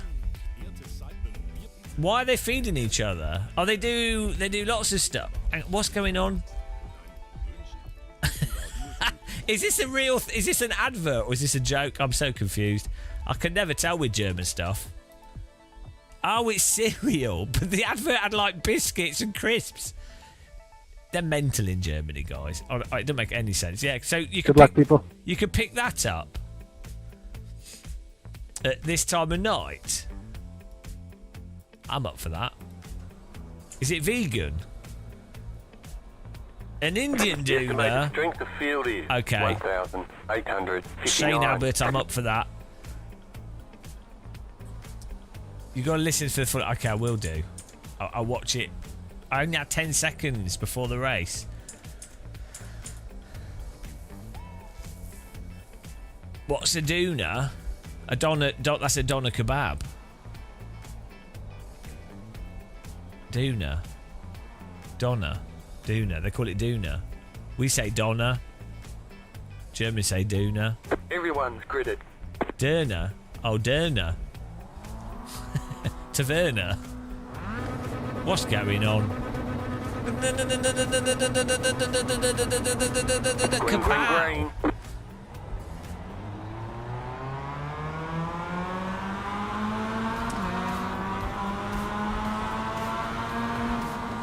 The next car's the leader.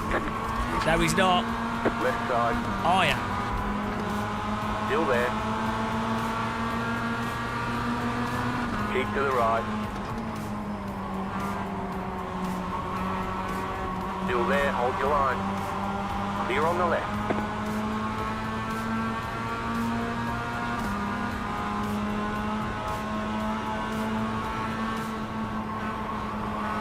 Don't drive into me on this corner, otherwise I'm dead. I think that's his plan. Ooh!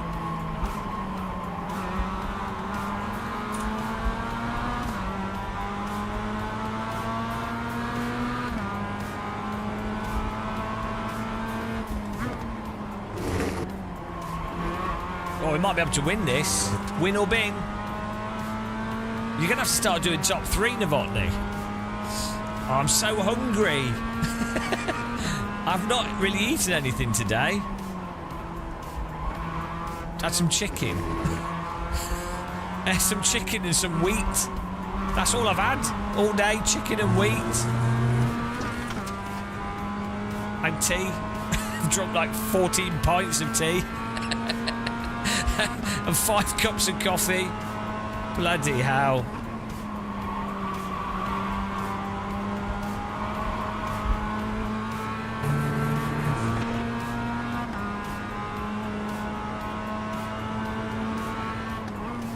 All my sustenance has come from tea today. Turned into a teapot.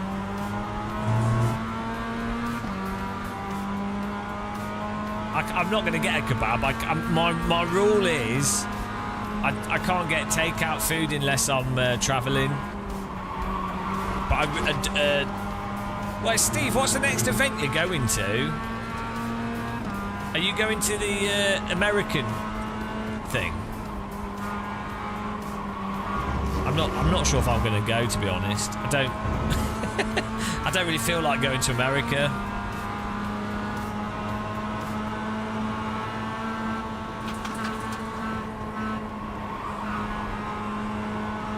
Yeah, I'm not sure if I don't think I'm going to go, to be honest.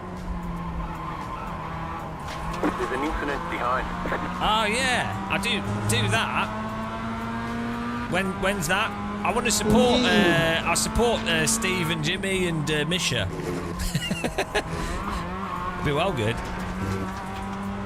Thanks for subscribing.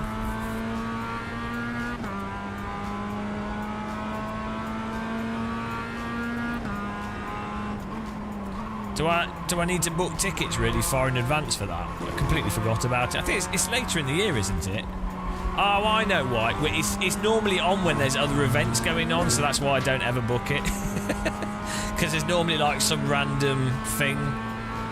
It's the same weekend. It's like Monaco, isn't it? It's like in a week or so, isn't it? It's pretty soon.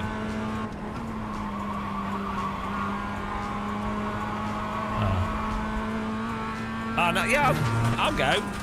Are you offering a taxi service? It'd be fun to hang out. If you want, we could split hotel costs and stuff, or I don't know, or tent. I've got a small tent if you want to sit in it with me. It's a one-man tent. I think just a tent would actually work out, to be honest.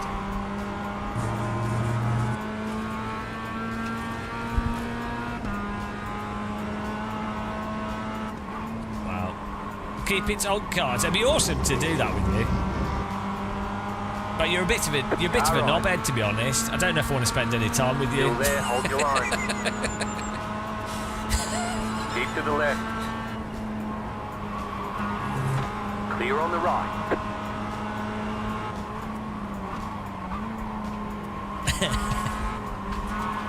No, that'd be good fun though. I need to. Do you know? Do you know Mike Chanel from Outside Xbox? He keeps saying he was going to go as well. Try and like see if they're going. It'd be good to like find out a bunch of people that are going, and because it's the kind of thing where you'll have plenty of time to meet up with people, you know, or just walk around and bumble about. I think Shiva, do you know Shiva Lion, the streamer? I think she said she wanted to try and go. Left side. Still there. What a battle! That'd be good. Still there, hold your line. We need a Super GT and a Jimmy Broadbent cardboard cutout. Clear on the left side. Mate! Keep to the right. That'd be really funny. Especially if you could get it on camera. So you're like, and you maybe dressing like a frock or something. Or like a tutu. Number one fan. It'd be so worth it if you could get on camera dressed in like a ballerina costume. What is this guy doing? The next car's the leader. Keep to the right. Keep to the right. Clear.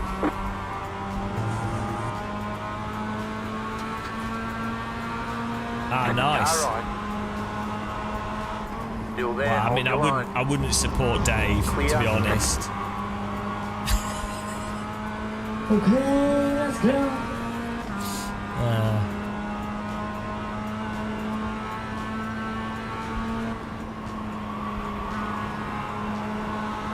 Car on your left. The next car's the leader. Stay on the right. Clear on the left. Look at this battle. Clear. Now, it'd be nice. Hopefully, this year's isn't like last year's was a complete joke.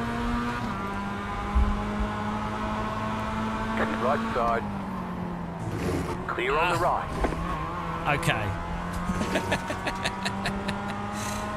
What's up with the Vaseline? Well, Lino, funny thing you should mention it. It's because when you play this game, you always end up with a car in the bottom, and the Vaseline, like, you can't stop that.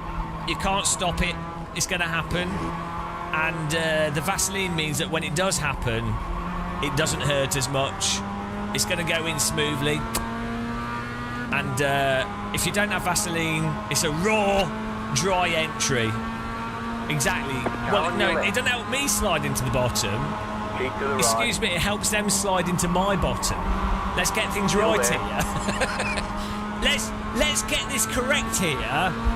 They are putting it into my bottom. I'm not putting it into anyone else's bottom. I might do occasionally, but generally speaking. Oh, we see, he's Fucking hell. See what happens?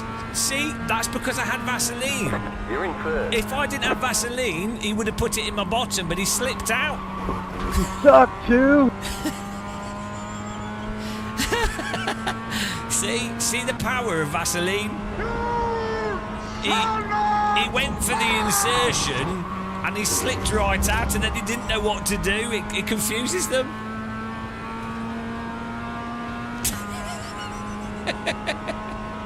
Yeah. So that's the beauty of Vaseline. Exactly. We operate on a level that many people don't quite understand and never will understand.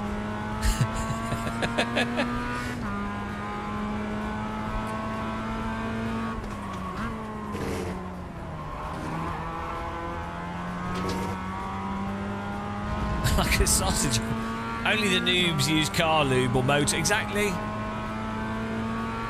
How do you know about car lube? I didn't even know about car lube until I did Bathurst.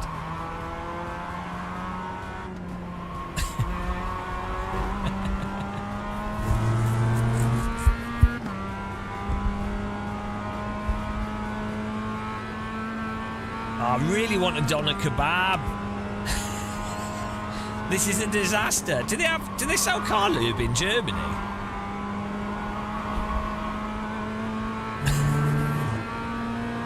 Oh, it's on the bridge. Someone's paying attention. Bloody hell.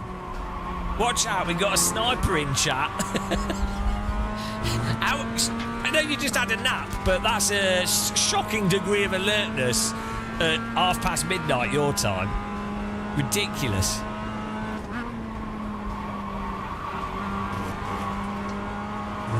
The car in P4, just at the fastest This lap. could be a win. 51.982. 2 laps to go. Let's coat the track in Vaseline. Yeah, that's not paying attention. Are you drunk? This is not the place or time for paying attention. The lack of attention is what makes this channel work. Last time I paid attention, everything caught on fire. On that note, actually, I should check my graphics card cable because I haven't yet. This live stream's a lot more entertaining if you're not paying attention. The quality level of the live stream goes down dramatically with how much attention you pay to it. Ideally, it's not even on your. Pay attention to the break point. Ideally, as we almost throw away first place there, you don't even want this live stream on your second monitor. You want it on like the third little monitor that you don't normally watch, or even just alt-tabbed with the volume on low. That's probably the ultimate way to watch this, really. That's how most our viewers watch it. Yeah, there was a lot of Vaseline on the track there. Somehow we're doing our fastest lap of the day, though, so maybe missing corners is the trick to being One quick. more lap to win.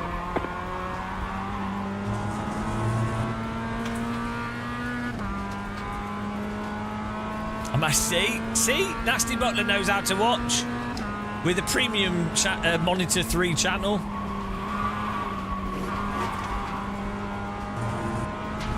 Yeah, 15-year-old laptop screen. The screen doesn't even work. The lights failed on his LCD screen, so he's enjoying the stream as it's meant to be enjoyed. Just a sort of dull ghost.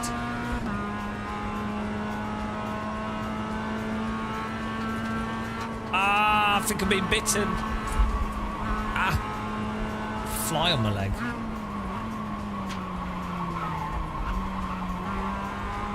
No, we've got to keep this gap so they don't dive bomb us. This is for 62 iRating.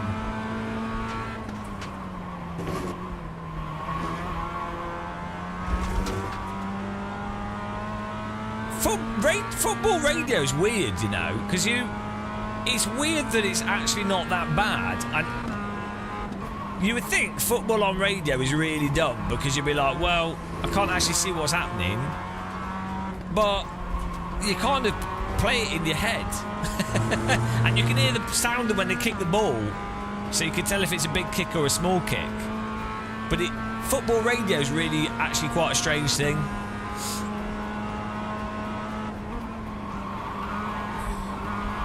That was quite a common thing when I was younger. Like, people would listen to it in the car, obviously. Or like when you're on holiday, people didn't have tiny TVs, so then... Beach! Beach!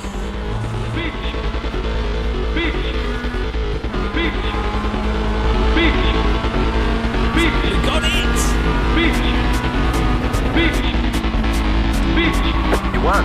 You did enjoy with these people today.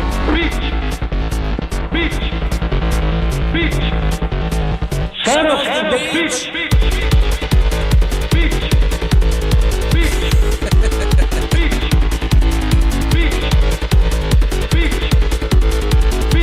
Good.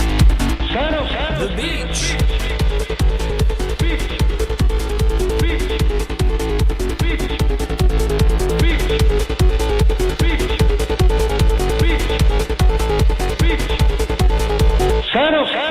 Son of the beach! I think I've earned a pizza. I think I might have a frozen... It's just occurred to me, I might have a frozen pizza. But I'm not sure if my dishwasher's finished cleaning the air fryer. So, no. Well, I won though, Name. So, you know, go me. Let's have a little...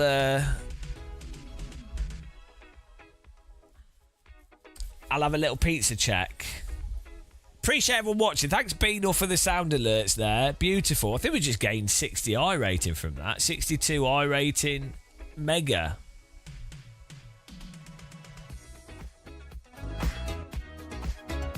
You with 2 dots. I don't understand. Oh, the umlau.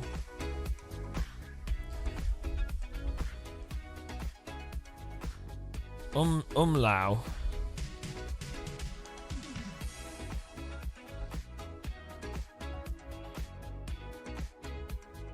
What's going on here? Okay.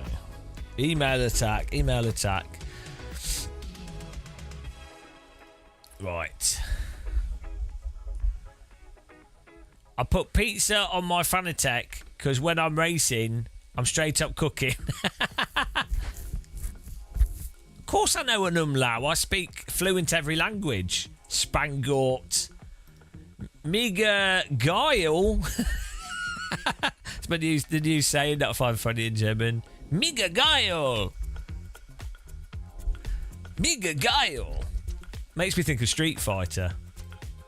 Wunderbar. Sehr gut.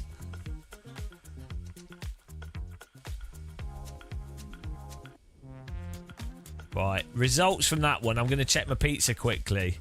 Pizza only takes 9 minutes to cook in the air fryer, so... 62! Holy! Wow! That was a beast. 62. What's 128 plus 62? That's 80. 90. 290. 290. Maths, how do numbers work? I can't count. Crikey. Right, go and check my pizza. We're doing another race. We're poning it today. This is better than our 1K in a day attempt. Back in a minute, guys.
Absolute disaster, guys. Bloody, dishwasher's not finished. Dishwasher's not finished, so I've had to make porridge. Bloody hell. Oh. I've had to make bloody porridge because I'm so hungry. And that's all I've got. My pizza needs to go in the air fryer. Oh. Knew I shouldn't have washed my air fryer. This is coffee. I made a coffee. Ah. Hello, it's Lentillion. It's Lentillion in the chat. Lentillion. He eats quintillions of beans. It's Lentillion. What kind of Brit am I? Porridge Brit. I know. The coffee should be illegal. But we are allowed to have coffee as long as we have a cup of tea for each coffee. Right. Don't want to do M2. Nonsense. Rubbish. 10 minutes. 10-minute break. Guys, check out Lentillion's channel. He's promised to do a live stream. He's promised to get back in the streaming sim rig and to live stream. He said to me, he messaged me the other day and he said, hey, why don't I'm gonna stream soon? And I went, okay. Nasty Butler, ginger hair and your beard. Oh, that's how you become ginger. You find one ginger hair, before you know it, you've turned Scottish. The accent then comes, and then you have to move to Edinburgh, and then you have to chase after dragons. I've seen it, seen the film. And then like you have to fight the British. That's how that works. That's what the Scottish are. No, we're all right. Can't debate. We're all right. Why would you put water in your porridge? That's when you're really desperate. When you run out of milk. Detroit becomes Scottish.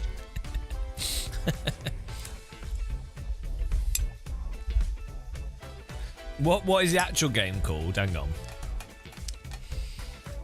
Is it Become Human?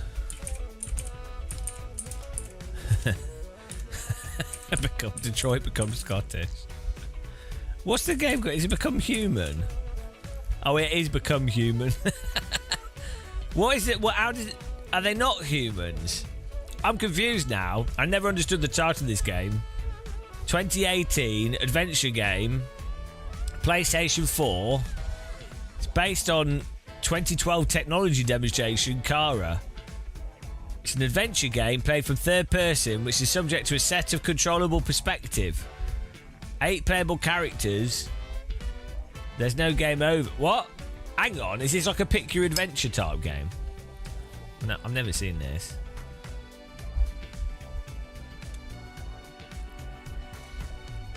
We should live stream Heavy Rain.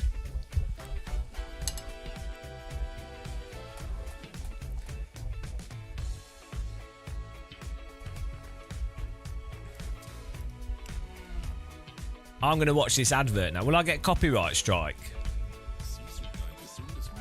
Hang on. I'm just watching this advert. You guys can listen to it. If I get copyrighted, blame Beanal. Right. Das richtig gut schmeckt. Nehmen Sie Seitenbacher Müsli. Mit Dinkel aus Baden-Württemberg. Lecker, lecker, lecker, lecker, lecker, lecker, lecker, lecker. Seitenbacher Müsli. Lecker.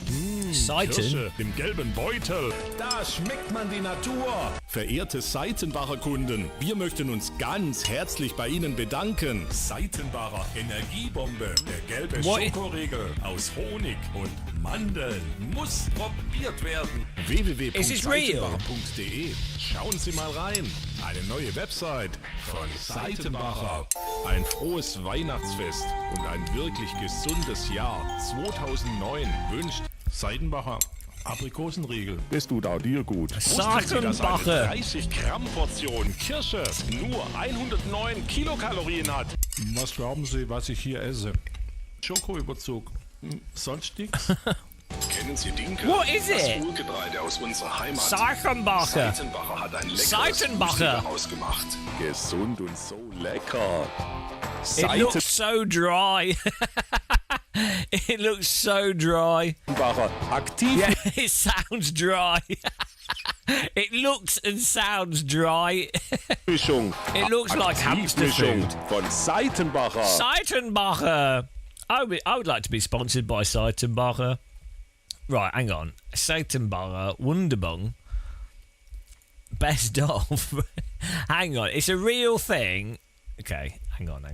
I need to find out if I can buy any in the UK. It's even worse than it sounds. No, hang on, right. Can't be that bad. Food. Grocery, Amazon. Not just Seiten.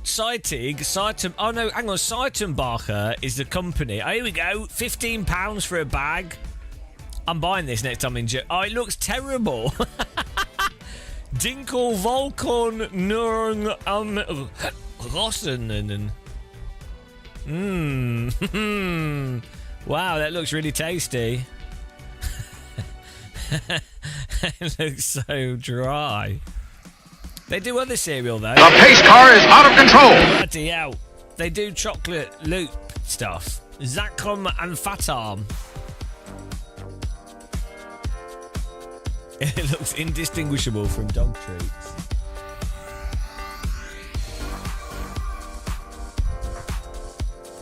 Because Bean'll forced me to watch it. Right, hang on. Seitenbachen. We can buy it. We can get some. Oh, here we go. America. They've got an American company. Oh, so it's basically just muesli. But it looks... Why does it look so dry? Why does it look so dry? Right. I want to try it, though. 462. Natures Seiturg. They do bars. Chocolate bars. Protein bars. Fitness Max. Here we go. I think what's the original one? Yeah, what's the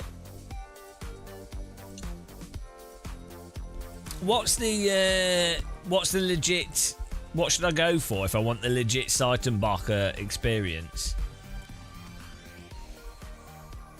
I mean, just look at this, guys. It looks so bad.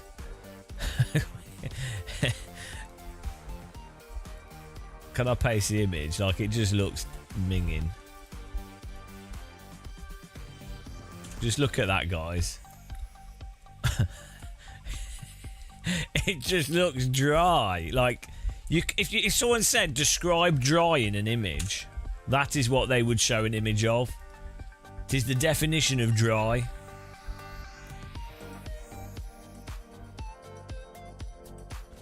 I can choose Seitenbacher muesli, spelt, whole grain, wheat-free, no added sugar, 500 grams.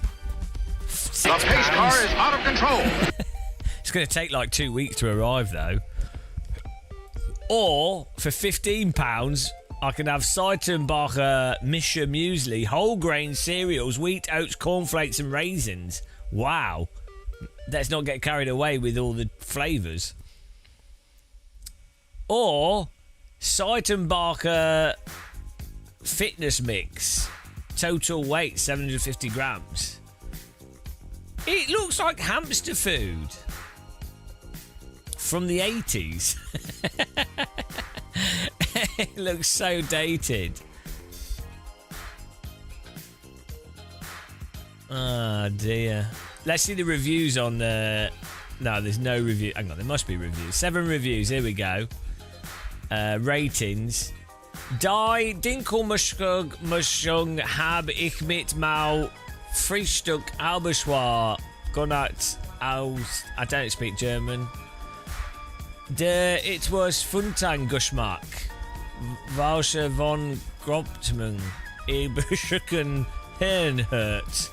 Falsch in der Mischung sind gut. Toll Mischung vis Settenbacher. Well, I don't know what that said. I can't even work that puzzle out. Bestest muesli. Ah, look, I can understand that. Bestest muesli. Wow, there's 5-star review. Or Alan für Dinkelbar. Die Mischung triff Ganu. Meinen Geschmack. Frühstück and nussig in the perfect combination. That's a perfect combination of fruit and nut. Ich esse ein with a bit of yogurt. With a bit of yogurt. Al ich mit mischen Aldermal per aus kleiner Snack. Or for a small snack. Das Müsli misch langsi und hat ein Claire's Sucks. Puds. I don't know what that was. Well, they said it's really good. It's a perfect mixture of nuts and it's good with yogurt. That's what I think they said. Is this what they said? I'm gonna type it in chat. Okay. Did I translate that correctly? Best muesli. Schreib einen raus. Wunderbar. Mega geil. Mega geil. I got it right. Did I translate that correctly? I am German. Ich bin German. Ich bin Deutschlander. Super. Genial. Mega. Hammer.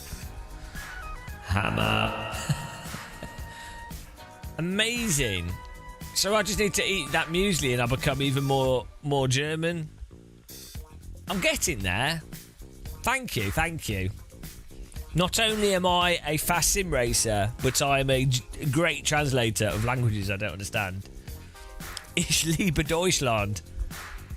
99, der Luftballon.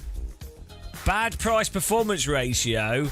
There is very good regional organic quality everywhere for less money, even though drugstore chains own. No, hang on. That wasn't the one I translated. That wasn't the one I translated. That was the top one. Get out.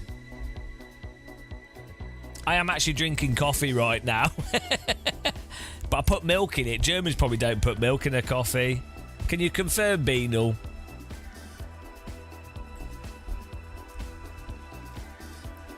Yeah, Swiss is basically posh Germany. That's probably really offensive to Swiss. But Switzerland feels like it's what I'd imagine Japanese Germany to be. It felt really weird. I was there for one day for the Project Motor Racing press event, and I arrived at like 6 p.m. and I left at 8 p.m. the next day. So I had a long time there to take in the culture, but I did walk around the town. So yeah, but now I need to try it because Beanal has brainwashed me. Beanal's the Seitenbacher ambassador. When I come to Germany, Beanal, I'm having that for breakfast. I probably can't. I don't think I can actually eat. What's up, mate? What's up? I don't think I can actually eat much muesli, though. I think it actually upsets my stomach. So, because when I was at Gamescom last year, No, I just eat the... I was eating muesli and it made me ill. But I'll taste it. I'll taste it. Ich bin ein Ausländer. Ich bin eine Berliner. No, it wasn't the milk. It's a thing I know I have a problem with. It's some like there's a specific thing that they put in like cereals, some types of biscuits, some kind of thing. It's like something I think it's what stops stuff sticking together, an anti-caking agent. But basically, no, not milk. Milch. Nein, keine Milch. It's the it's just something they put in like, but and also there's a caramel flavour that they put in some biscuits. It could be also the onion powder, which is weirdly in a lot of stuff. It's not wheat. No, I'm not. I can eat. I'm not lactose or gluten or anything like that. There's just it's a specific pre-prepared food thing. Good night, Johnny Wood. Good night. Good night.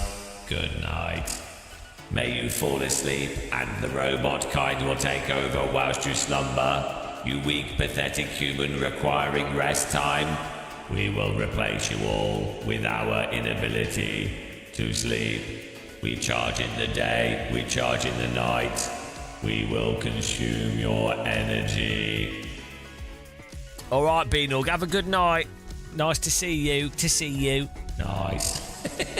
You probably don't even know what that is. Have a good one. Sleep well.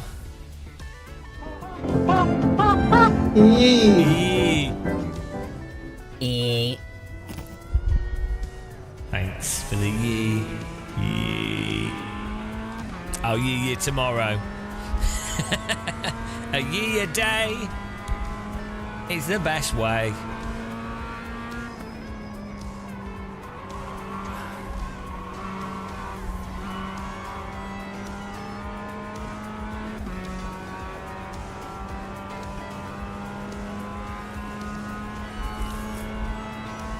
Right, let's go.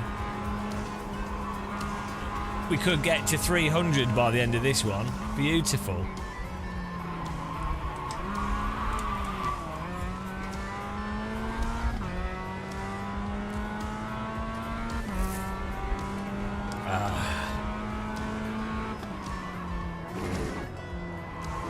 Woo!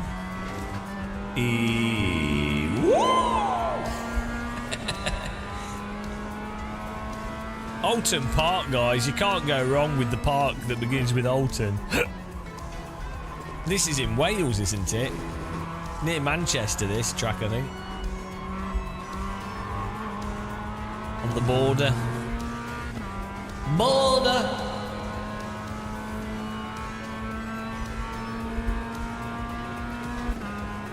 Has anybody been here as a spectator? I'm not quite. You don't really see many spectator stands, so I'm not quite sure where you can watch from.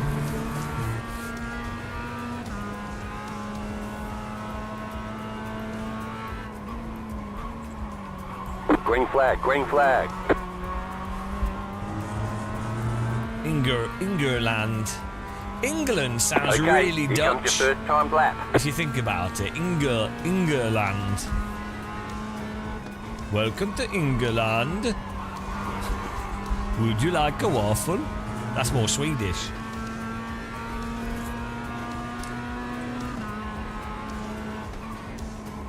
Isn't English is Old Dutch though, isn't it? Old English is basically Dutch. Maybe that's why British people are like Flemish people.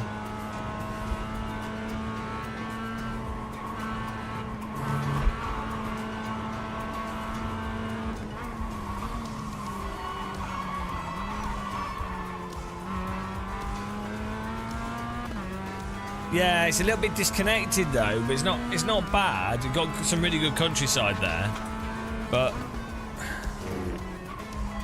it's just a bit it's a little bit distant from London, and there's not that many train lines that really connect it to London directly. I think there's one. There's one south of it. You have the train line that goes to Exeter, but then I think you always have to change to get onto those Midlands lines that then go into London. A bit weird. I have to double check it actually. Isn't that the whole? Does High Speed 1, the new High Speed line, High Speed 2, where's that meant to go to?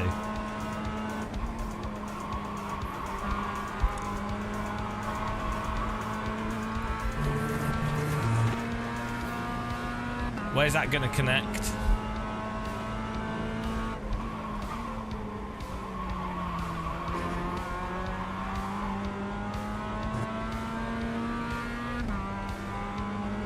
One more lap. Just stops. It just stops abruptly outside of London.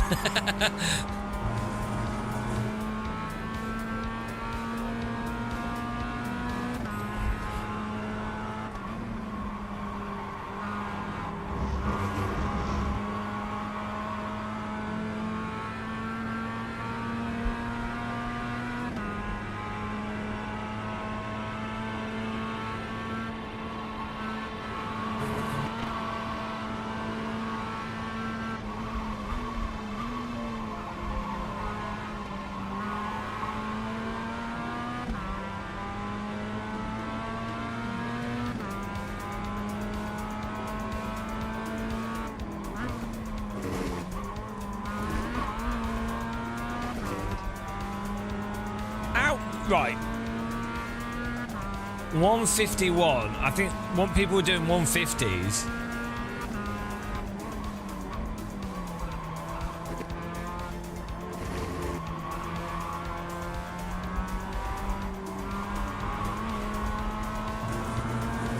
But 151 low.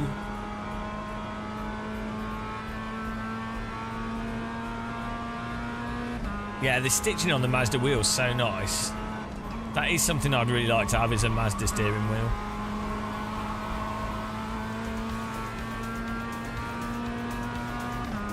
There's also the newer one's white, I think, rather than blue. It's such a nice steering wheel. I think the Mazda has the nicest steering wheel.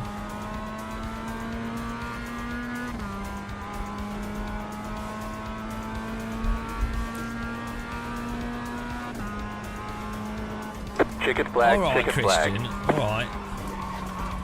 Yeah, there's corners I'm braking for that I don't need to. But that's just how it is. Oh, who are these sweaty buggers? Oh no, we got sweaters in here.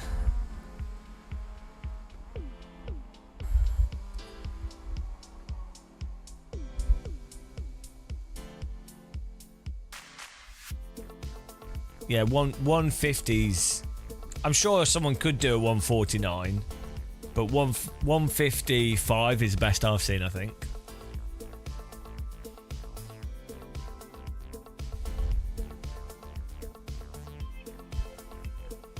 How have we been doing this for 9 hours? It doesn't feel like it.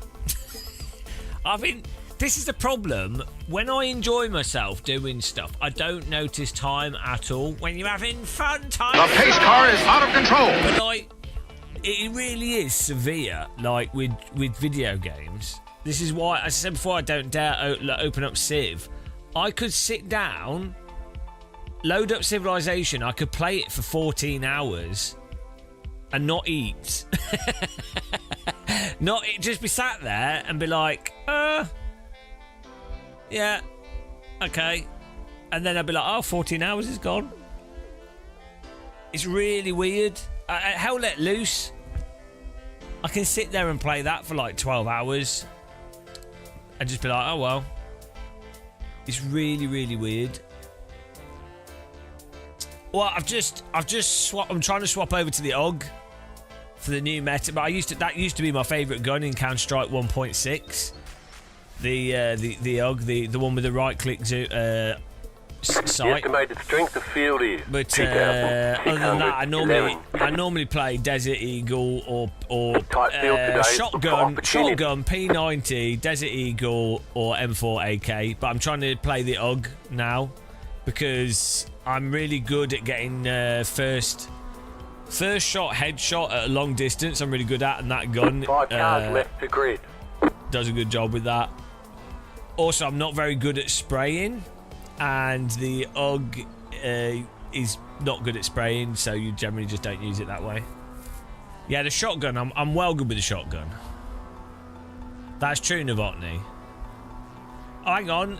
What wheelbase with a constant 5 Newton meters keeps up with the basic say, look, can a wheelbase 1115 to speed? Yeah, so rotational speed is separate to overall strength, but generally they're kind of connected. So if a wheel has a high strength, it can normally rotate faster.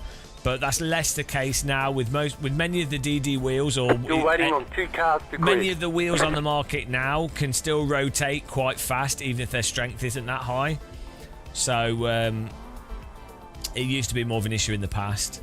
Basically, one of the advantages of like a direct drive wheel is it's quite low resistance. So even if they're weaker, they can still rotate quite freely. So yeah, they probably could. A weaker wheel could probably keep up in many ways. Enough for drifting and stuff. Green flag. And where wheels don't rotate quickly, what you can do is just run faster steering in the game, so you don't need to rotate the wheel as much. Car right. Clear on the right. Go right. Well, that's There's an incident behind. It's 2 places.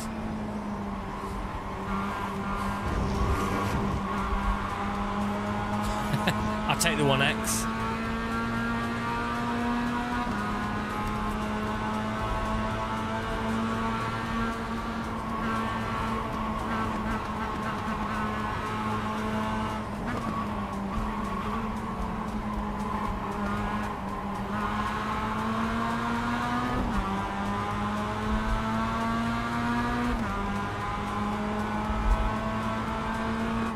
Hang on, are we on Japanese time zone now? Left side. Still there, hold your line. Still there, hold your line. Still there, hold your line. Fair enough. Clear on the left. Good overtake around the outside there. Nice overtake, man. Right, that was a really good overtake. That was really good. Thanks, man. I appreciate it. Round the outside of that corner and getting it to stick is, he had good pace.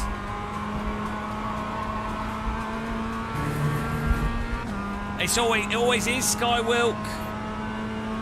It always happens. I'm always an hour off every day. I'm just used to it now. I just take it as it is.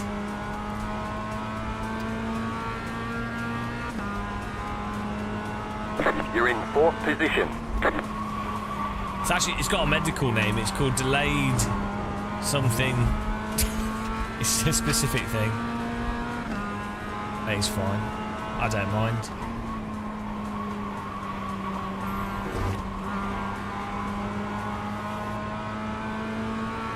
Man, push. As long as I get, as long as I can actually sleep for 8 hours, I'm pretty happy. Car right. Clear. Interesting defensive move there. Crazy way to kill my friend.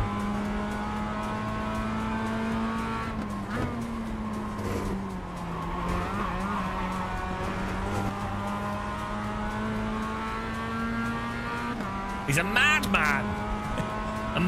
He's a lunatic. Il est fou.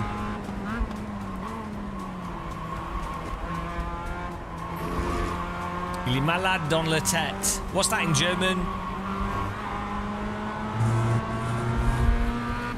What's he in German? Ich is I. Ish.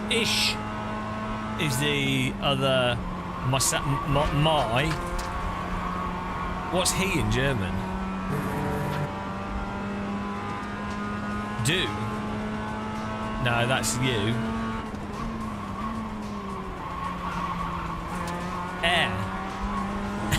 Ist krank im Kopf. Ist krank im Kopf. You're now in third. Krankenwagen.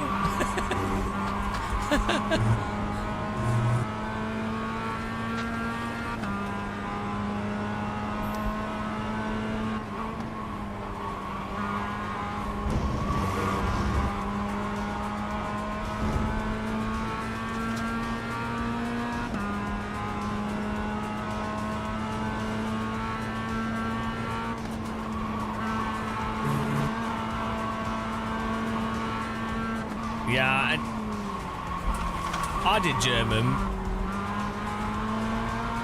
but didn't pay attention to anything. So I was just bored in school. It wasn't engaging, so I didn't pay any attention. Car stopped on the right. Go left. Left side. I had to avoid the crash. Still there, hold your line. Ready crazy, huh? Still there, hold your line. Clear. Nice replay.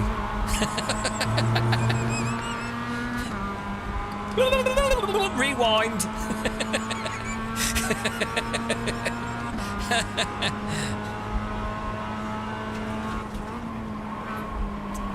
Now the car in front has to knock you off the track again. Exactly.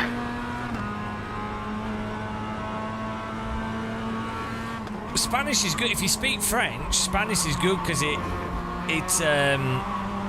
just sounds like French and English with Spanish accent. It's really good. Like, you can understand. I can understand a lot of Spanish, and even though I don't speak it at all. The car in P2 just set the fastest lap. 51.463.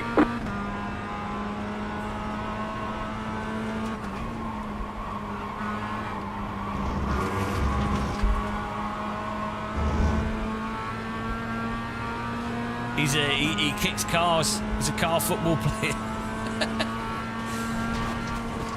Do we need to buy the GT1 car to do the Ringmeister?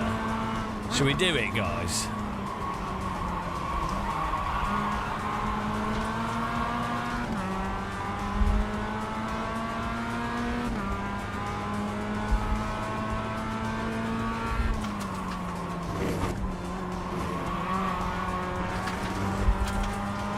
We'll have to. It's $15 for a bloody car that we might never drive. $15, Mickey.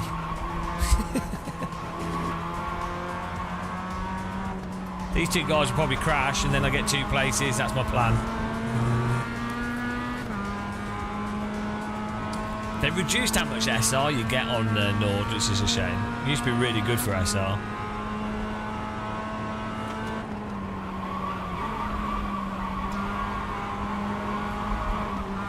Oh my right God. Side. Clear. Car right. Clear. You're losing on the car in front. The gap is 1.4 seconds.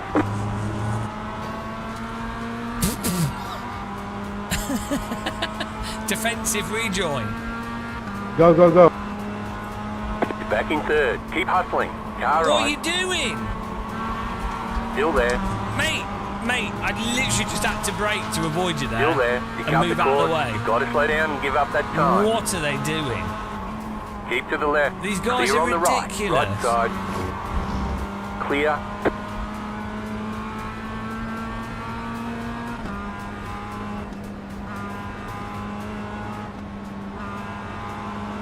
Right side. Still there, hold your line. Clear on the right.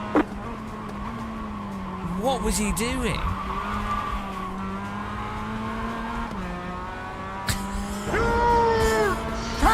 Well, if I had had to just brake and pull out of the way of the white car because he was just coming from. Oh, I've got so much damage. You cut that corner and got a slow down penalty. Left side. Stay on the right. Clear.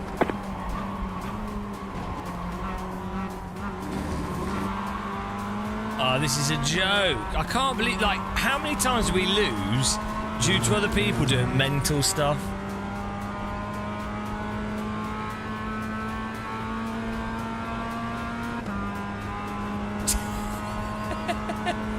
Like, the other guy's really slow, then erratically sticks it there, so we have to go on the grass, and then the white car just goes for the full-on dive bomb into my ass.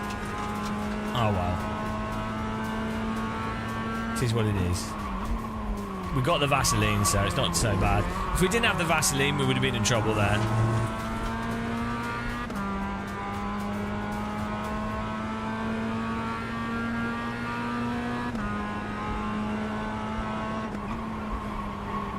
The leader's gone off. What are they doing? Car 2 is Oh now my leading. goodness. Ah, what are they doing? Okay. Well, it's good for me.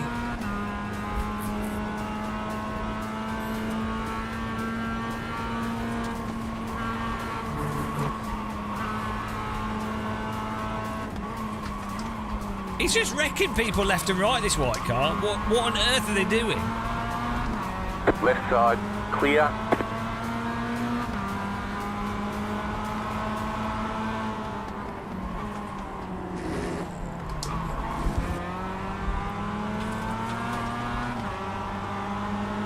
Car on your left.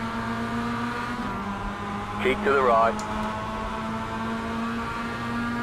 Still there, hold your line. Clear on the left.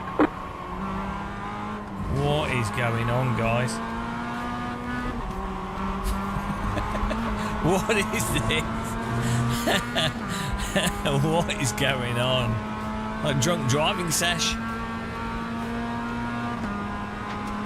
The pace car is out of control.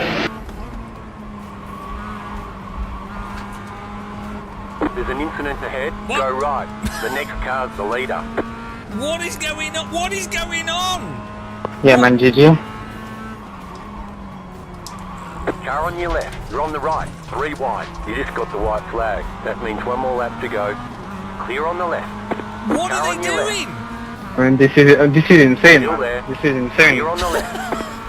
What on earth are they doing?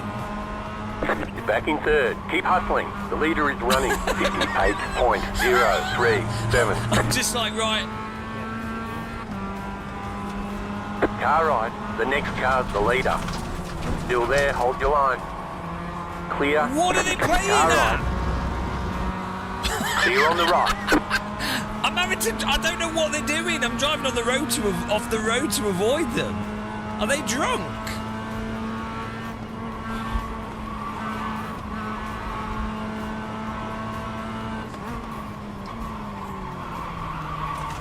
Car on your left.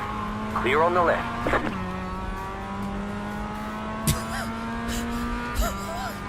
What? The car behind is closing on you. The gap is 1 second.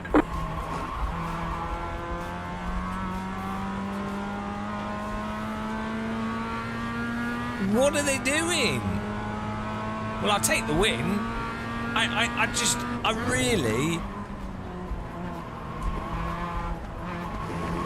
I really have no idea what's going on here.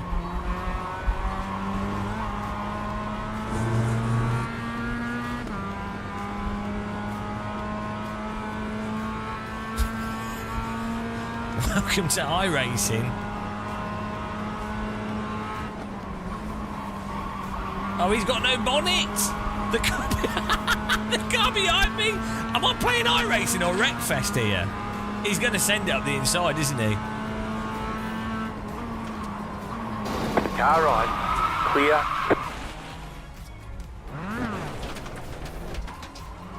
Honestly, what is wrong? We've got damage on the back end. I knew he was going to do that. He tried to move out of the way, but he still drove into me. Right, what? You got a slow car on the right. What on earth? There's the flag. It's over. There's an incident behind. Nice run. Solid work. Like, I knew he was going to do that.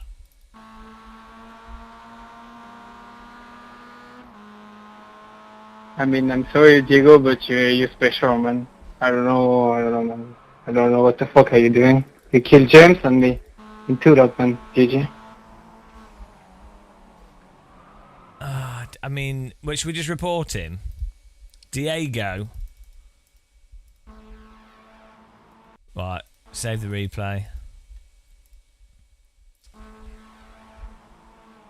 I mean, this is insane, man. Diego, you can even make a proper move without killing anyone, man. Like, insane.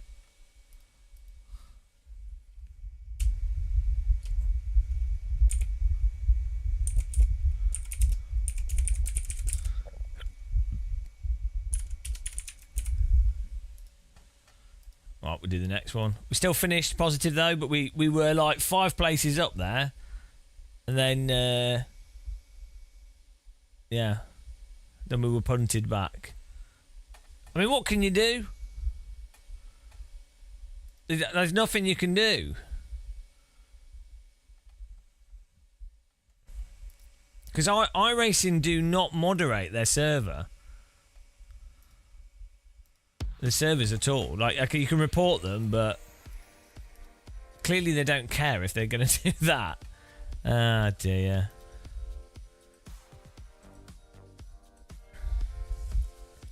And obviously they don't care about the safety rating either.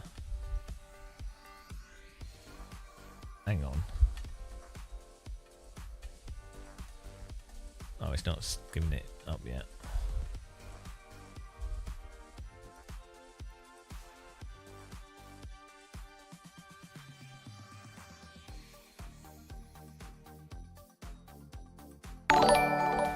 Hello, Live 55. Thank you very much for the resub. Really appreciate that. Welcome to the punt zone.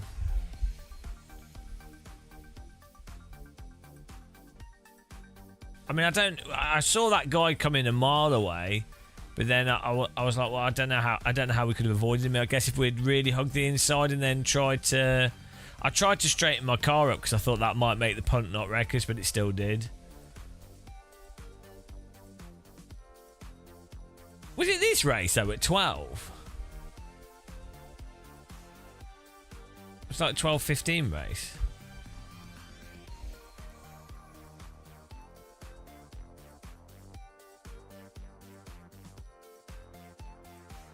Hang on.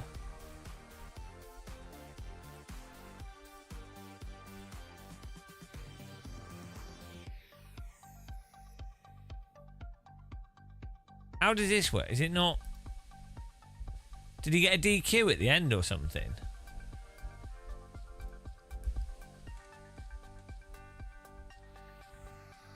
Disqualified, Diego. Oh, we still got third. Because he got a DQ.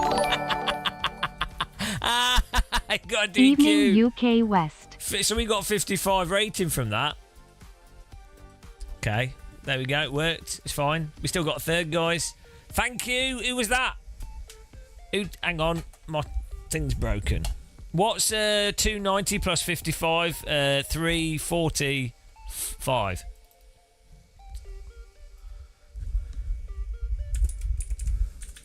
Lol. Thank you very much for the sub. Really appreciate that. I don't know why my alert's broken. There we go. Scotty P, Live 55. Thank you very much for supporting us. Really appreciate it. Thank you guys. Absolute legends. Got a hype train going. If you want to sub with Prime for free or bits or whatever, you can get some emoji, which you can't do anything with, but there you go. So he wrecked me, wrecked me and didn't even gain the place anyway. So why did he wreck me? Yeah, well, we can report him later, yeah. I saved it, so... It was the 12-15 race, I think.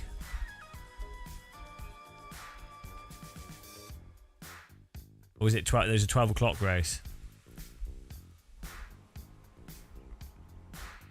You have to wait 30 minutes. Yeah, it's weird. Oh, hang on. Sorry. Chat room paused. I missed stuff there. Sorry.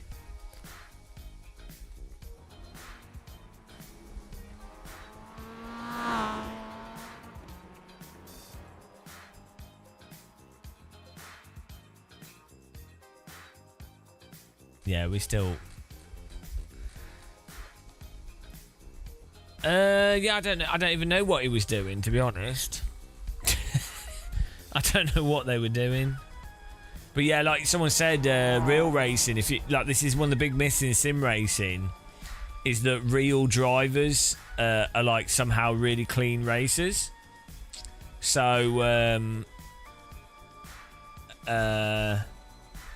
yeah, just immediate DQ on this. There's a lot of a good. You should watch. Oh, by the way, there's a poll, guys, for top 5 if you want to vote on it. Alberto Nesca's channel is really good to watch. He's doing F4, and you should. The stuff that people do is like. So the thing that you see, what happens in real life is 90% of the grid are people that are 3+ seconds off the pace. They're just rich people that wanted to do racing. So typically, like, let's say you've got a grid of 20 cars. There normally isn't even that, but let's say there's a grid of 15 cars. There will be 5 people at best that are vaguely competitive. And of those 5 people, 2 of them will be spoiled arses that will just try and like wreck everyone and just, are awful. And then 2 of them will be like normal people just trying to race that have actually got a bit of talent, but probably haven't got enough money. That is real world motorsport, and people don't realise it at all. They think it's some like high skill activity for everybody involved.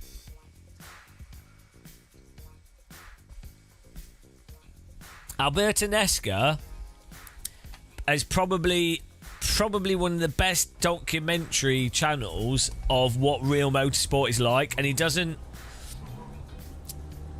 he presents it as it actually, he does a really good job of capturing it. It's quite good, really.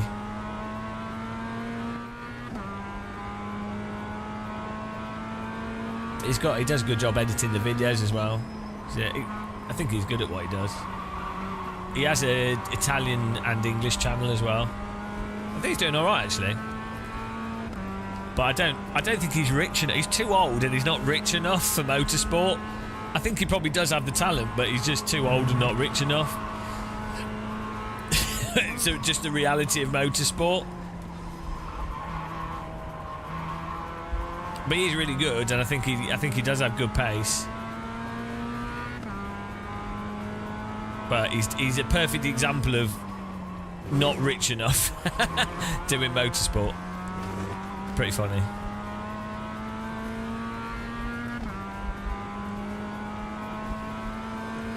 Well, yeah, the Verstappen thing's a bit weird. Like, I can kind of understand it in that it's a video game. But then on the other side of it, Max would be aware that for some people, that's the closest they're ever going to get to actual racing, really, even if it is a video game. And also, the impact it has on him is really, really, really minimal compared to the impact it would have on other people taking part in stuff. So, for an example, Max is young though, so I'm not having a big go at him. he's only in his 20s, isn't he? So, but like. Green. As an example, if I was doing like a random event with other people and there's a prize money. Okay, here comes your first time lap. I mean, obviously, I'm not expected to be good or anything, but this is other influencers would do. Like, pretty much every influencer I know that's doing an event where there's people that are actually racing for prizes, or it's like their league or something. The influencers really try hard to not get in the way and affect things for people that aren't like getting paid or not. Do you know what I mean? It's like if you're doing anything. If you're like super loaded with money, you're in a better off position than other people. You have to be extra careful, don't you? But to be honest, as I say, at the same time, Max is young and he's still a person, so I'm not really judging him. You know, I think some people take the driving games too seriously a lot of the time.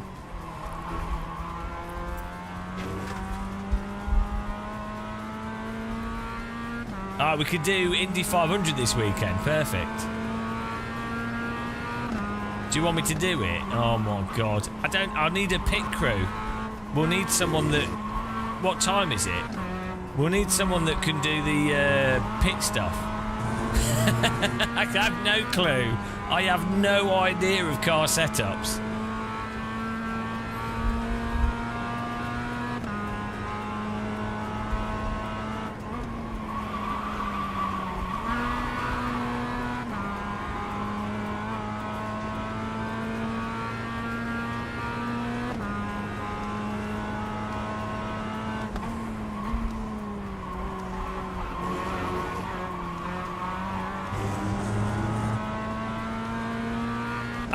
Okay. One more lap. But we probably still need like a pit crew for pitting and for fuel, because I have no idea how it works. I think you're overestimating my intelligence here.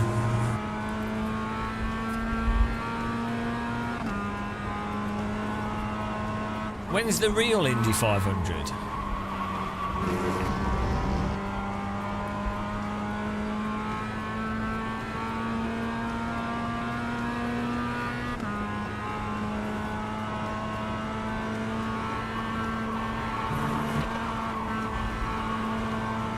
Yeah, like the crew games.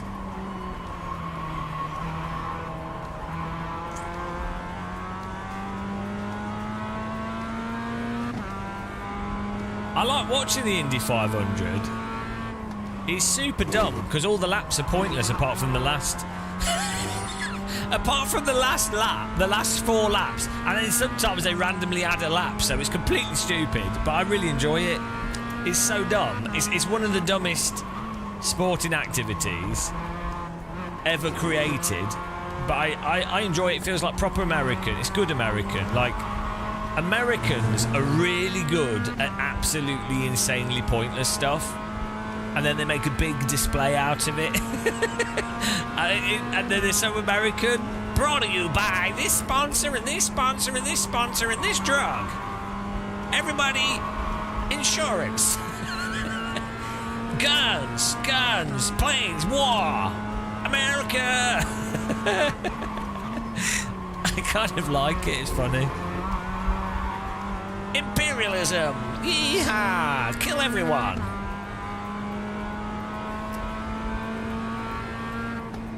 I always miss the Isle of Man. Alright, there's the checkered flag. I really want to go to the Isle of Man, but I know the ferries get booked up and it's impossible to get there.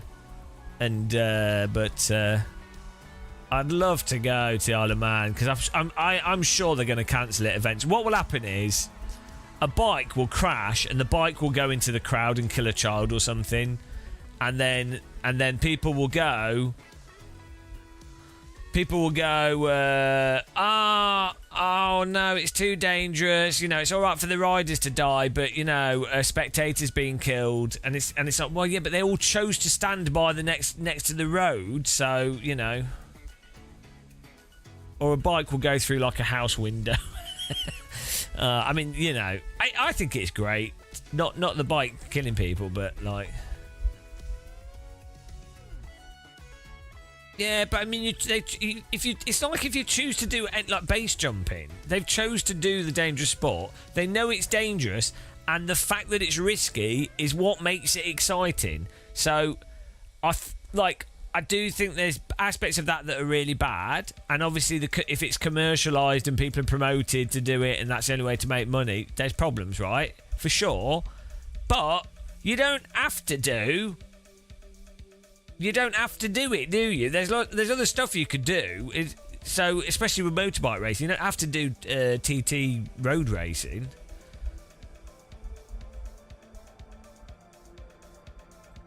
Yeah, it's like, yeah, the only thing I would say is, like, there's an expectation at a race, for example, when catchment fencing fails and spectators get hurt, and when spectators get hurt in a situation where there was no real reason for spectators to feel like it was a dangerous thing, you know, that's bad. Like, that's a problem.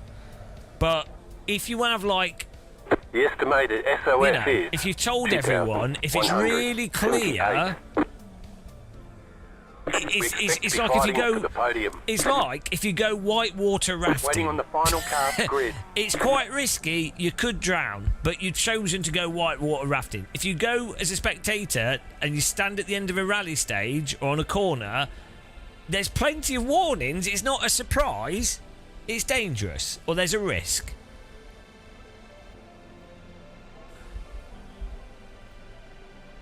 Yeah, I think they're just mental.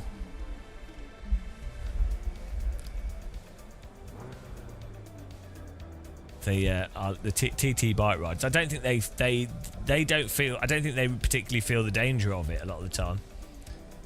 I mean, that's probably the case for a lot of people that ride motorbikes. But oh yeah, did you see the Subaru run where he's doing the passenger lap with the press guy and they're filming it, and he like almost loses it down the straight and does like a 300-degree catch in between the houses. And then he catches it, and the press guy didn't realise how close they were to a massive crash, and the guy driving's like, oh, it was really funny. Green flag, green flag.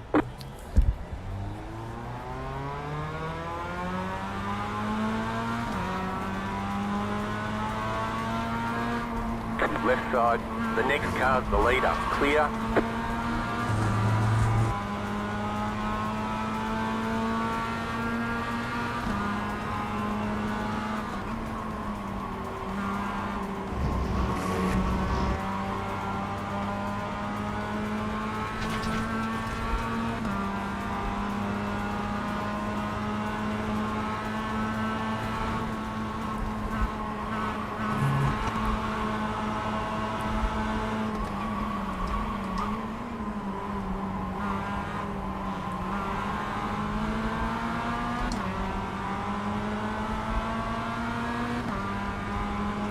I mean, there was the Isle of Man TT games, but they're just not. They're really hard. The track model's really nice, though. You need what you need is to like actually make it a bit more arcadey for it to be good.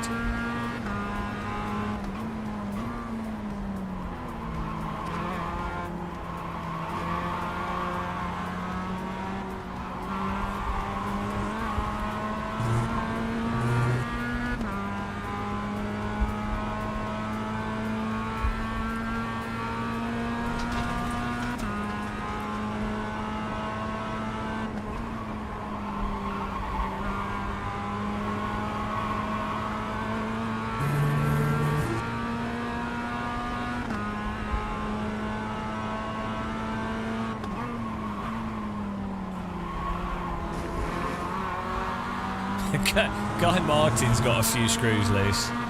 Seems like a good. I think it seems like a good guy though from the stuff I've seen of him. I've never met him though. Sorry, mate. Sorry.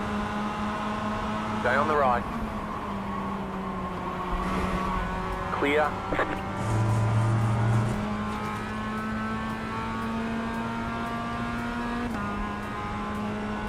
It's really funny. It really annoys my my dad.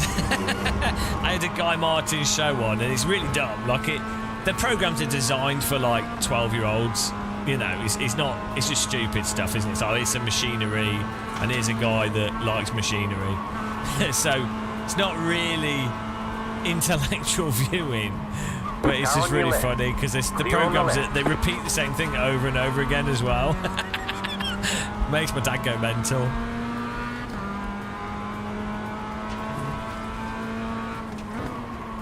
I don't really mind really dumb TV sometimes. If it's got like a nice aeroplane or some nice music, some nice scenery, I'm like, oh, that's nice. Some nice machinery, a train, you know, I'm happy.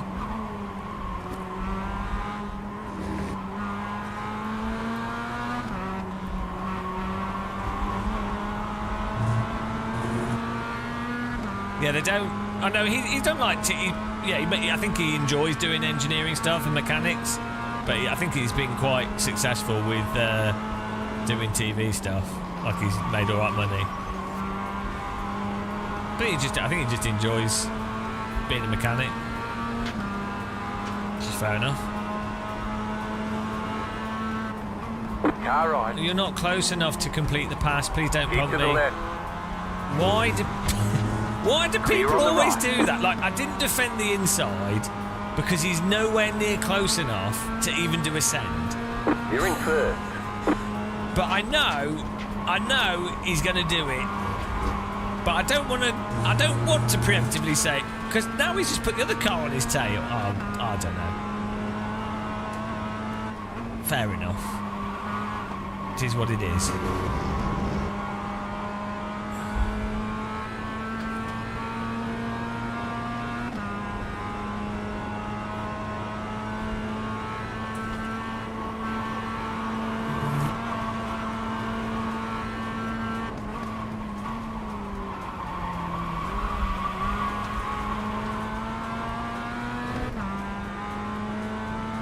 Oh no, put your trousers in the bin.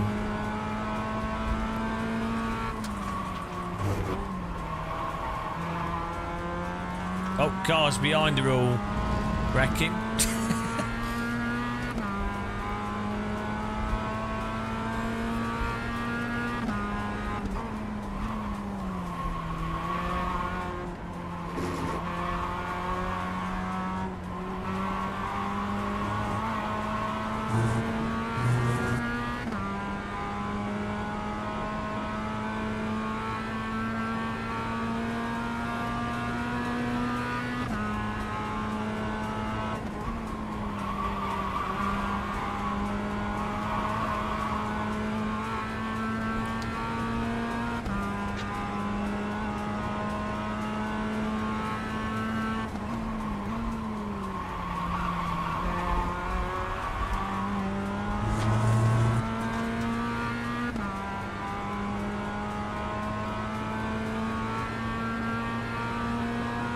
You just hit the fastest lap. Go me. Fastest lap muscle.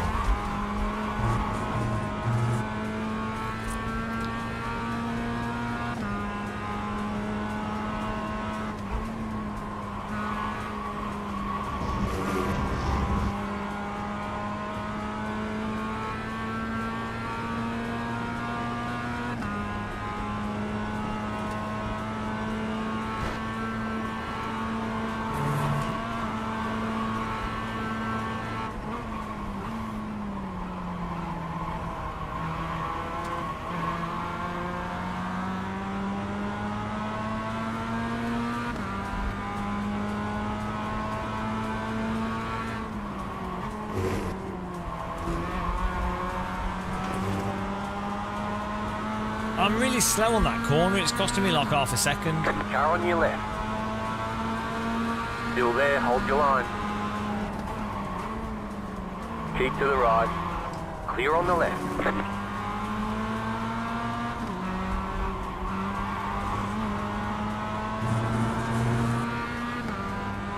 Well, if he punts me, he punts me. That's life. Life of punt.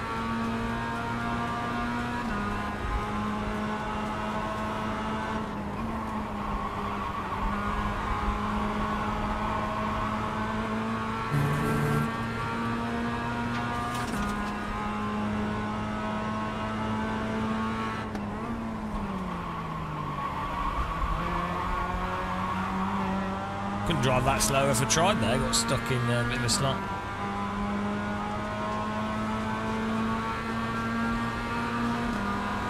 Car on your left. Clear on the left. The car in P2. Just set the fastest lap.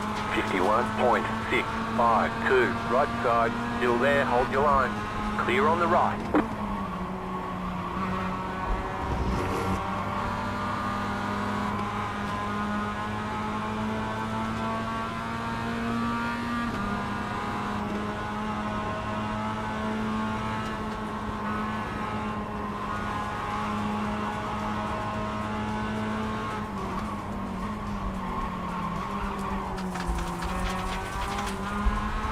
He's spraying stones at me.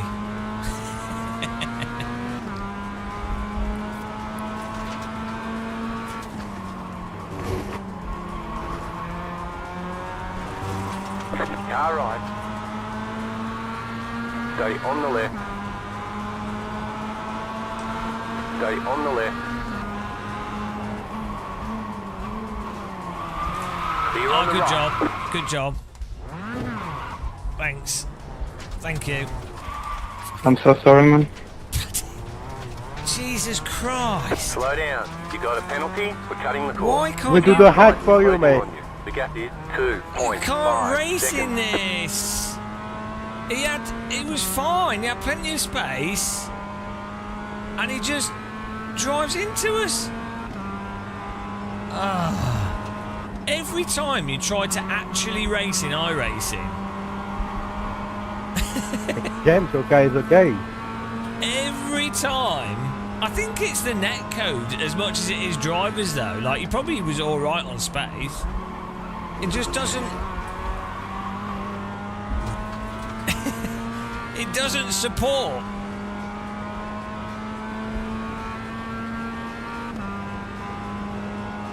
It just doesn't support actual close racing. Car 2 is up the front.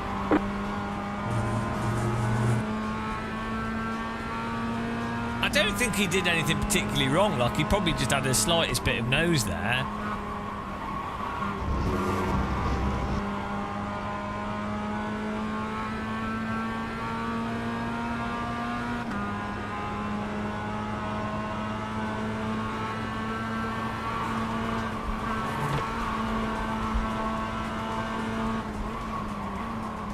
Yeah, I wanted to win. It was good battling. We had a nice line up for the overtake. Went round the outside. We were well ahead into the corner.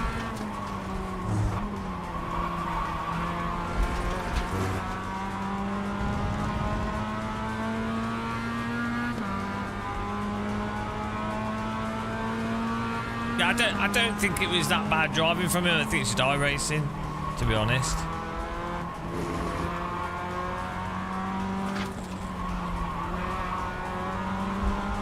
Sorry. Car right. Yeah, no problem, mate, no problem.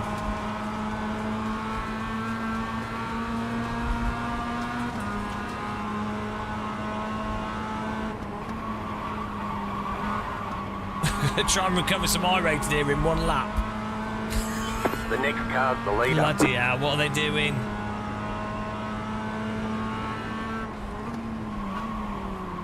You just got the white flag. That means one more lap to go. Is he slowing them all up? Left side. I think he felt Still guilty, there. so he's slowing everyone up. Oh no. Here on the left. The leader is running 58.877. Oh, what a disaster. What is he doing? Oh no. I think he caused a traffic jam.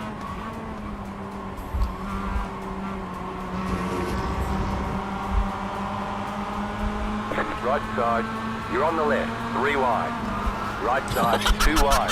You're on the left. 3 wide. Well, there they go. Oh no, he's killing everyone! The next car's the leader. What are they doing? I haven't even finished the last replay. Oh no. Oh no. The last replay's not even finished playing. Oh no, guys.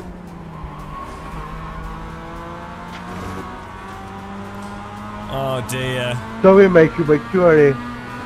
Oh Car on no. your left. This is a disaster. Keep to the right. Don't worry, Danger Mouse will Clear. get us. I think there's some shenanigans going on in this race, guys.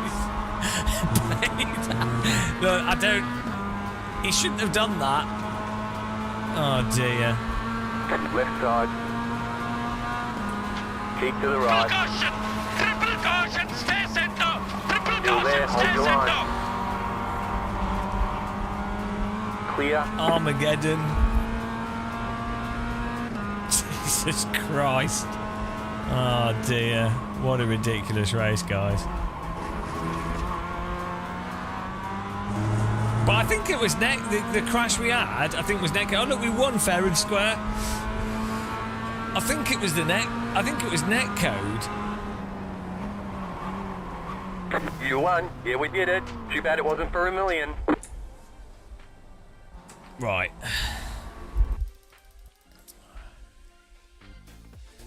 Look at this.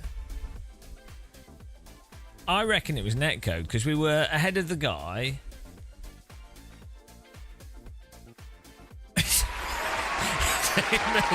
He felt bad, so he murdered.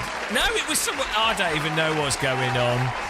No, so yeah, what? Like, this is this guy's fault. I don't think he did it on purpose, but he's broke really early. I mean, we are coming across his nose, but like, I'm 100% on my brake here, and then he keeps throttling. So, but I wonder how much of that is netcode. I should have left more. You're moving in the braking. It's fine. That's the corner. That's trail braking. We hadn't completed the pass, but still, it's unfortunate that it's a spin. It's probably netcode. Like any other sim, nothing would have happened here. Any other sim, nothing would have happened.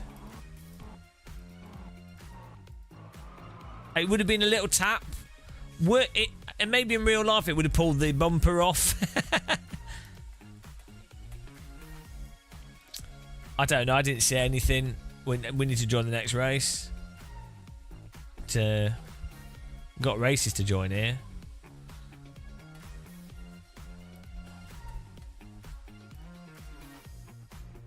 Ah, missed it. Oh, no, didn't. 20 seconds. Get in there.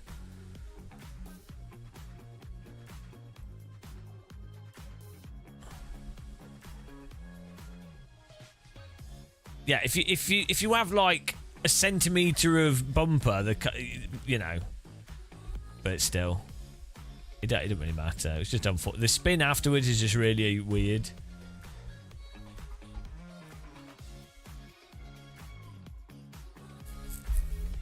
Hang on.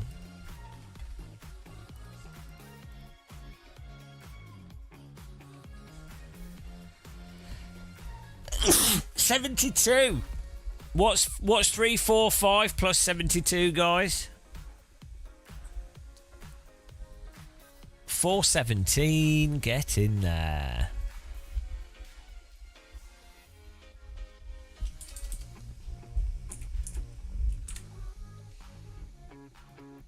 Novotny's about as good at maths as he is.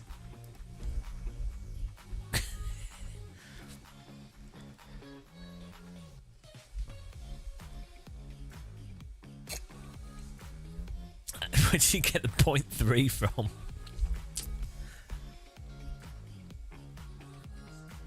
Beautiful.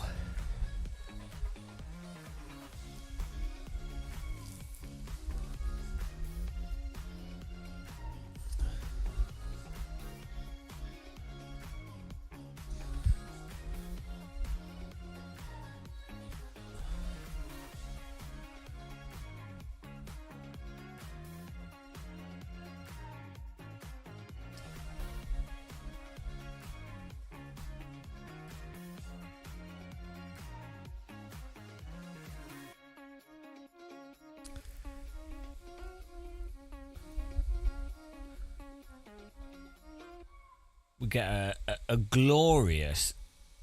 I mean, getting 417 I ratings pretty good in in 10 hours.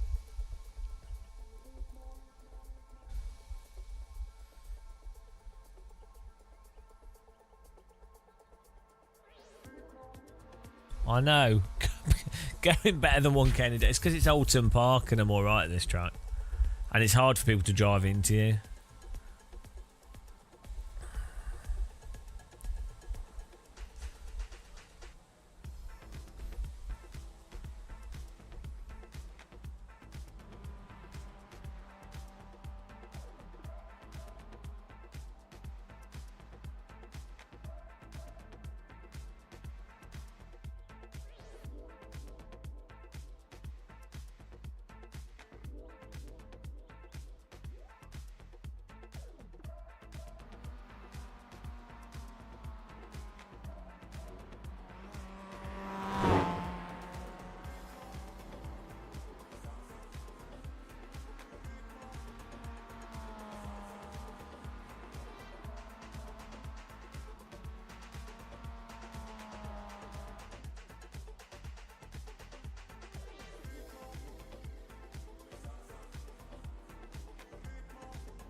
Ooh. I think this might be the final one for today. What a bonanza.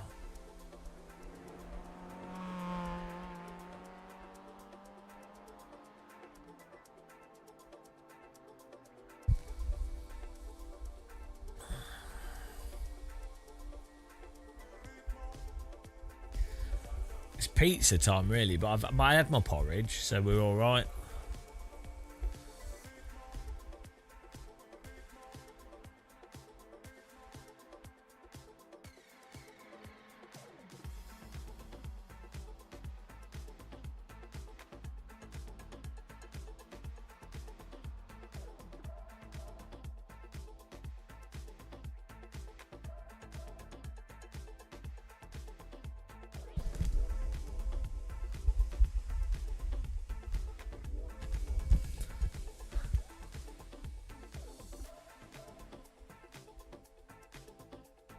Is it Friday? It's not Friday today. It's Friday tomorrow. Well, it's Friday now, but you know.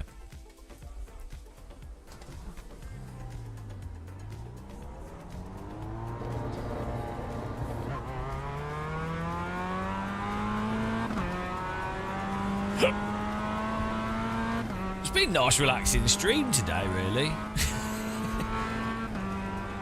We could just do this every day. Alton Park MX5. What more could you want from life? Got a nice OLED. We've got a fan blowing on us. It's nice and warm. I'm in my shorts.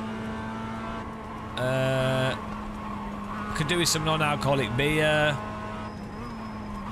And some more tea, maybe. What more do you need in life? Got a roof. Maybe I need to do some sit-ups. And then we just need a German wife. That's it. German wife and driving around Alton Park. That's it. You're done. Sorted. Perfect life.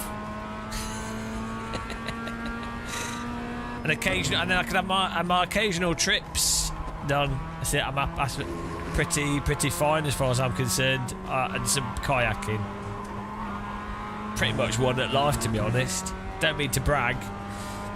Yeah, some scampi fries every now and again. Yeah, what more do you need? Better than being a Viking. And they got to like pillage villages, village pillage, and row boats. Basically, I'm like a Viking, but in a sim rig. Beautiful.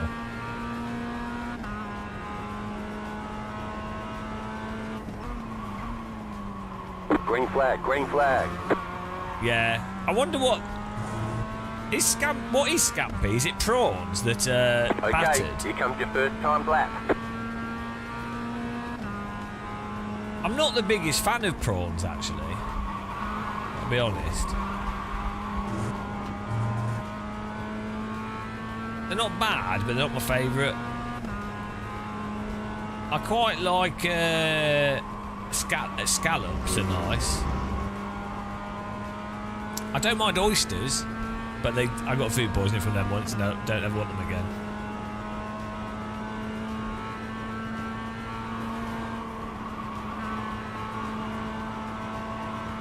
Oh, yeah, so they're just prawns. Fried prawns.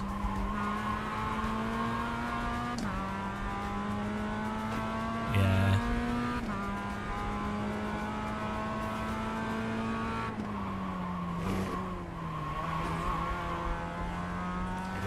I mean, I don't mind them, but I think the thing with prawns is you have to have them when they're really fresh. Otherwise, they don't really make that much sense. If you there's a lot of seafood needs to be like eaten within an hour of catching it. Like the flavour of seafood, it goes off really, really, really quickly. Like if you've ever had like fish that you've caught and eaten straight away, it tastes totally different. And then if you cook it on like a barbecue and stuff, again, it's so much better.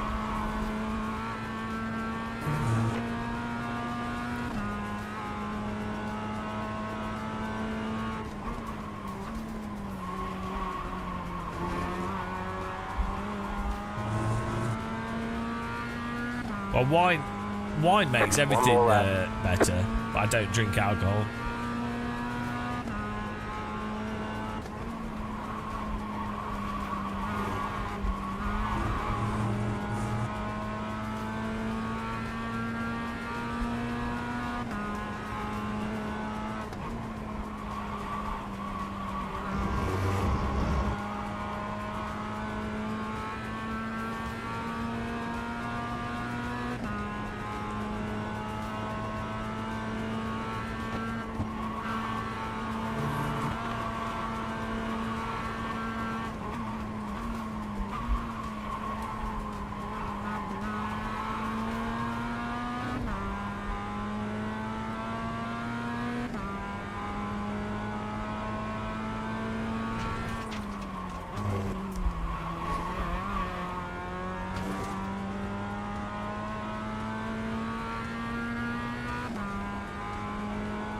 I'm going for my PB here.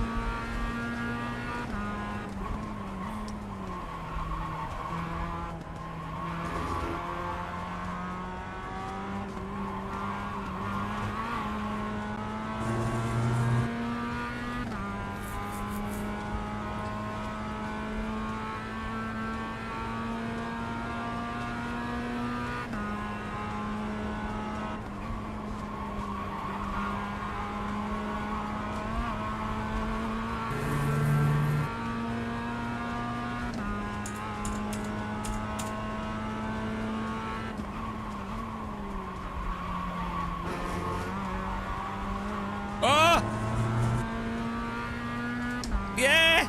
No! 0.04 off our all-time best lap. All right, there's the checkered flag. Close.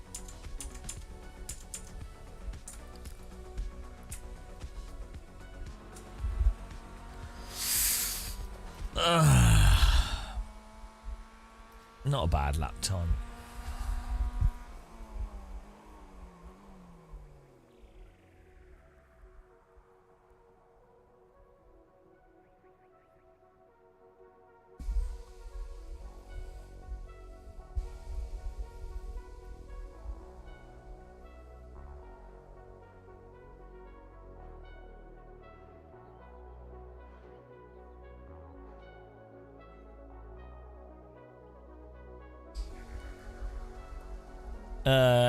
Yeah, well, the problem is everything's polluted, isn't it? But, like, let's say what would be ideal is if you lived on, like, a really nice small island that had, like, a sort of lagoon, like a freshwater lagoon in the middle with fish and stuff in it and a waterfall, and then, like, a nice forest, and then maybe a bit of a hillside so you don't have to worry about tsunamis, and then maybe, like, a sandy beach and a rocky, like, one side of the island's, like, a really nice sandy cove, and the other side's rocky. There you go. That's all we need. You just find the perfect island, and then you have a nice modern house with solar panels and everything on it. And then you go snorkeling for food and amazing. And then you have a satellite internet. And yeah, you could just get stuff delivered by plane, couldn't you? Be amazing. You probably need like your own little aeroplane or boat or something in the hangar. Probably need a few £1,000,000 to be able to do it.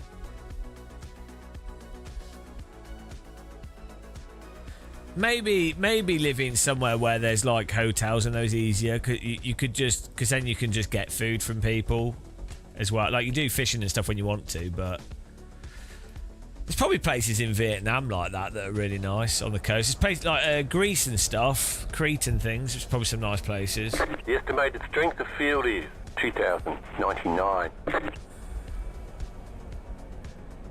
Keep it clean. The DNF today would hurt our points a lot.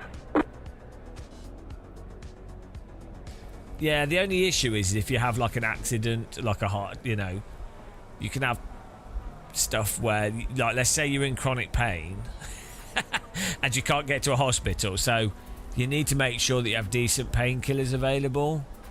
so that if you have a serious injury, you're not going to be sat there for like multiple days in absolute agony.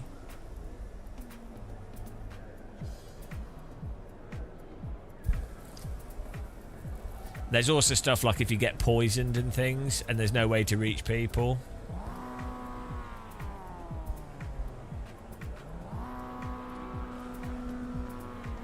Or like stuff where people they like break their hip or leg or something, or you know, and then they can't get up and they've got no way to message and no one's ever going to find them. So those kind of situations would suck pretty bad.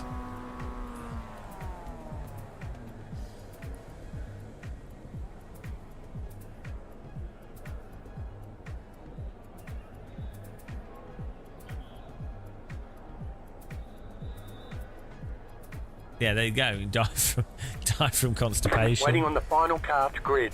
Here we go. Green flag, green flag.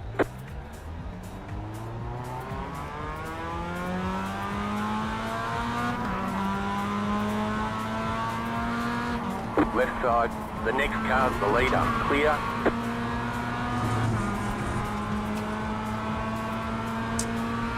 Yeah, I lived on the coast in the north for a while. It was really, really nice.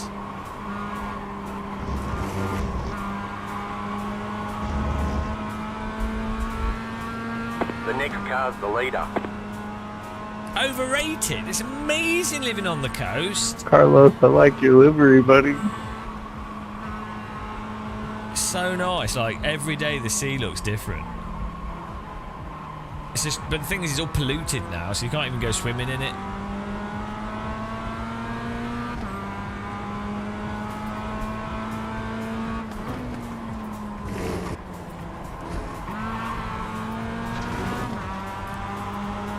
Car on your left. Stay on the right. Still there. The next car's the leader. There's an incident ahead. Clear on the left. Did he just drive into the wall? I think he did.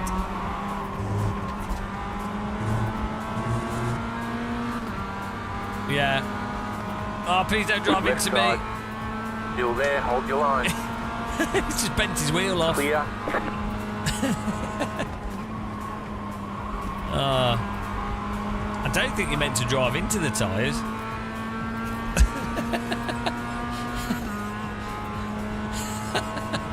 Oh, that's pretty funny. Thank you. I'll take that. What a gift. That's why I let him go in front, guys, because I knew he was going to drive into the wall.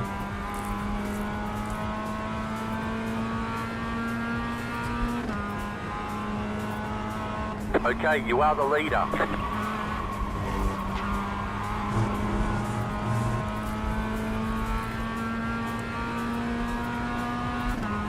What about cowfish? Isn't a whale technically a cowfish?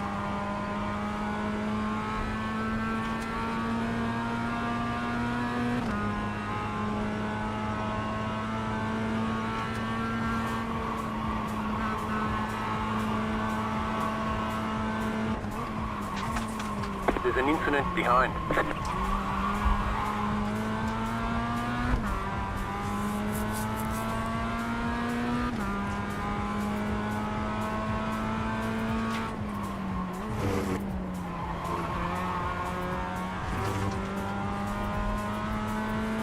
What if you put a cow in the sea and then you caught it with a fishing rope? Then you fished a cow. What if you trained cows for millions of years to live in the sea? Do you think they'd start tasting of fish? Like, let's say you invented eternal life and you're like, right, we live forever, so let's make cows aquatic, and just to see what happens.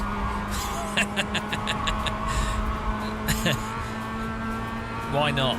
We've got millions of years of life.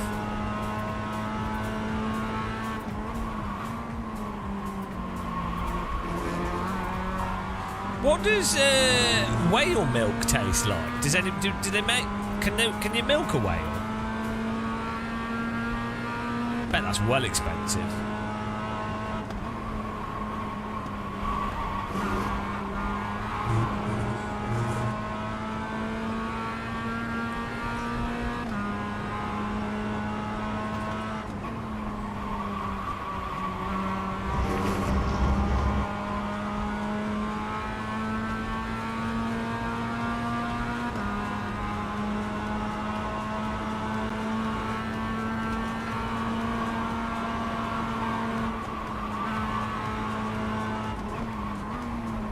Left side.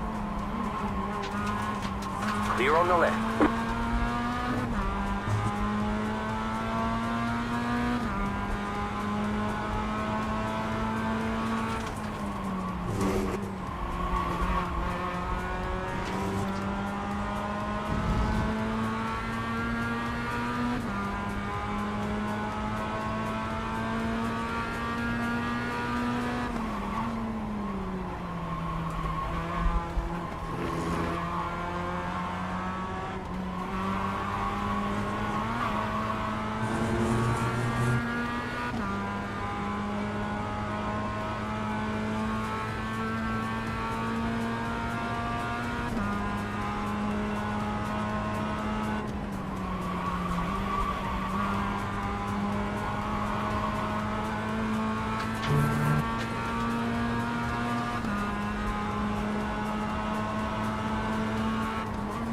Oh, you're not close enough.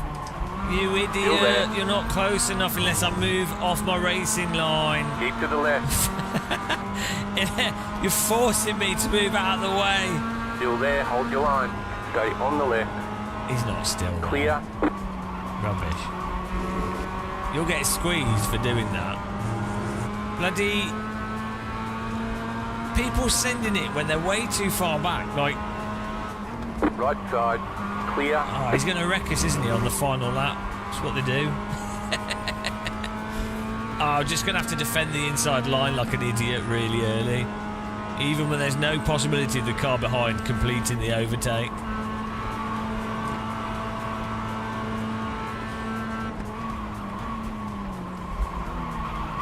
If iRacing's contact allowed for it, it'd be good, because then you could do that and you'd hit the car in front, it wouldn't matter, it'd be good fun. But iRacing just goes bonk, dead.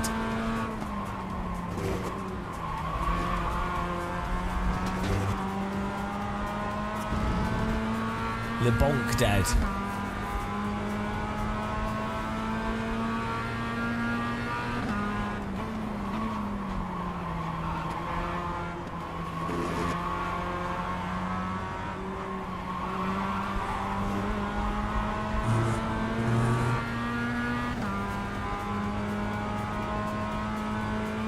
Ultimate.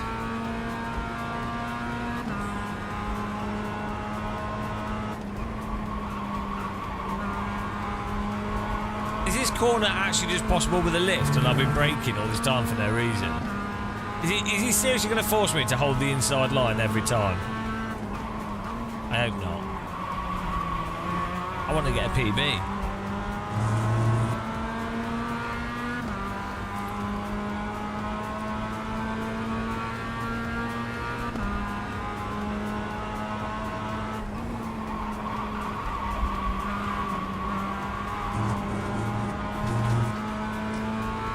Approaching.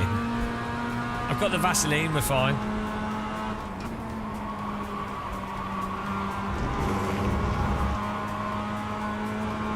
Yeah,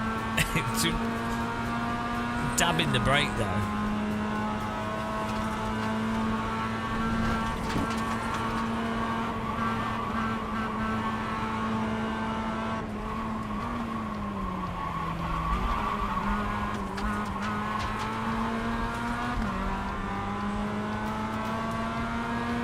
Hello.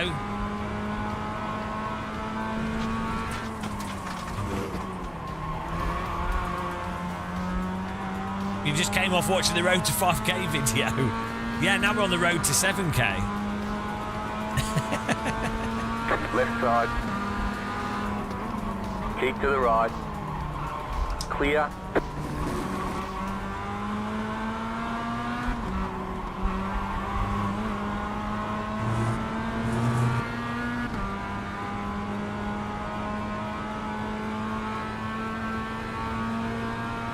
Hope you enjoyed the video.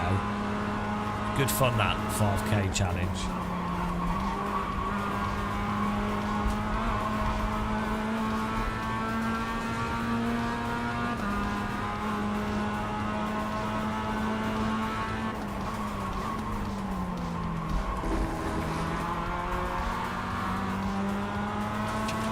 Yeah, because I'm not sure what the right thing to do is.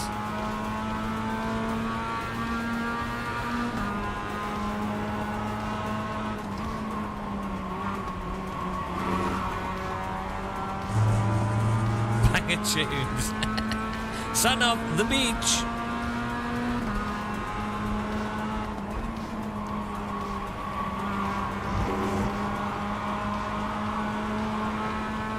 This guy's all over my bottom.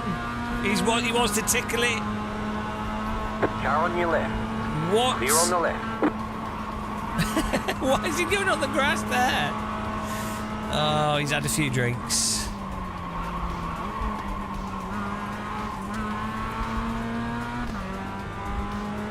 Two laps to go.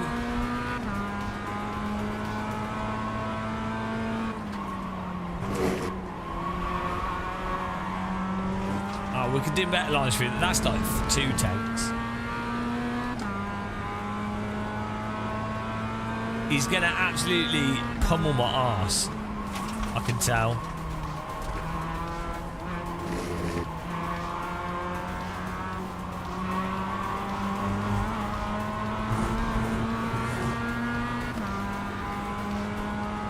Yeah, I don't trust in a Botany because it doesn't turn in.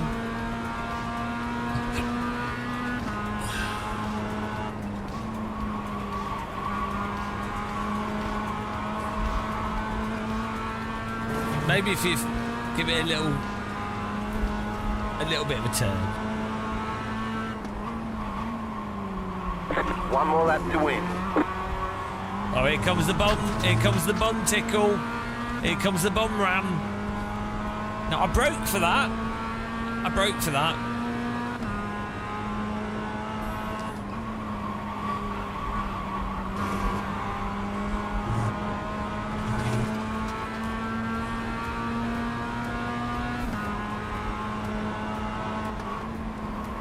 Oh, here he comes on my ass.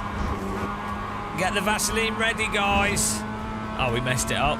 He messed it up. The Vaseline scared him away. What was he doing? You're pulling away from the car behind. The gap is 1.1 seconds.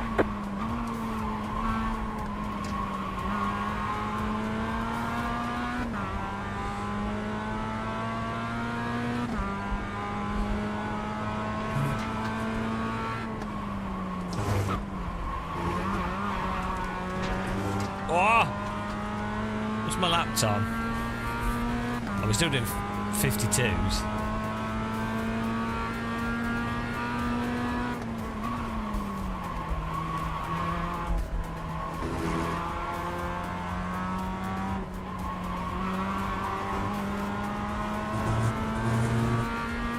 He's dropped right back off. He couldn't keep up with our pace. Another win, guys. Another win. Double victory, legend. Yeah, you have to brake. The car wasn't even going to go into the corner there.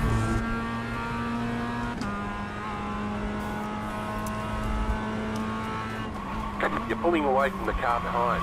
The gap is 2.7 seconds.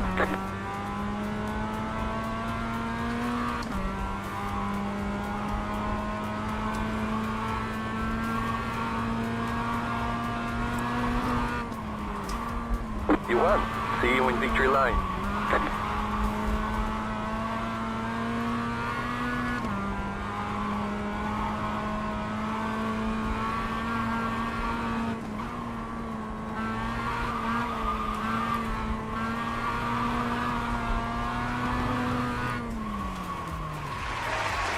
Beautiful.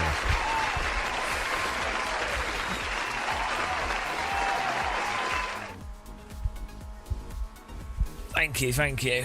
66. We're moving. Today we gained more I rating than we did on our on our challenge days. Alton Park, a legend of Alton Park, I think.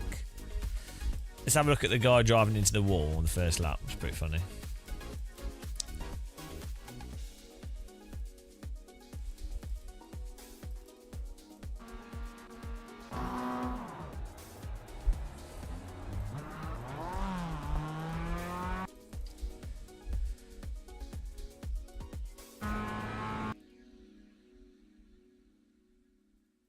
Here we go.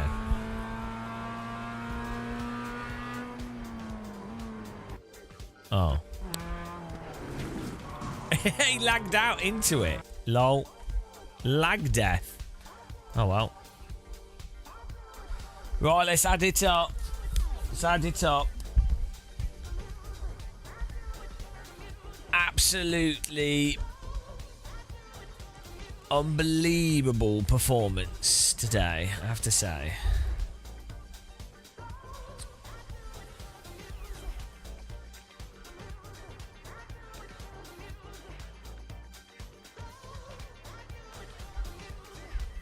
Absolutely incredible. Oh, he did a 52.0. Good lap time. 66.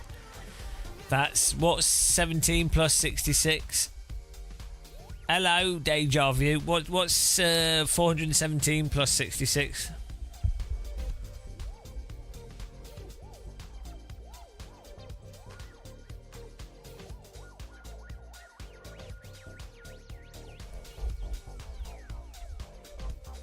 What is it? What's the numbers, guys?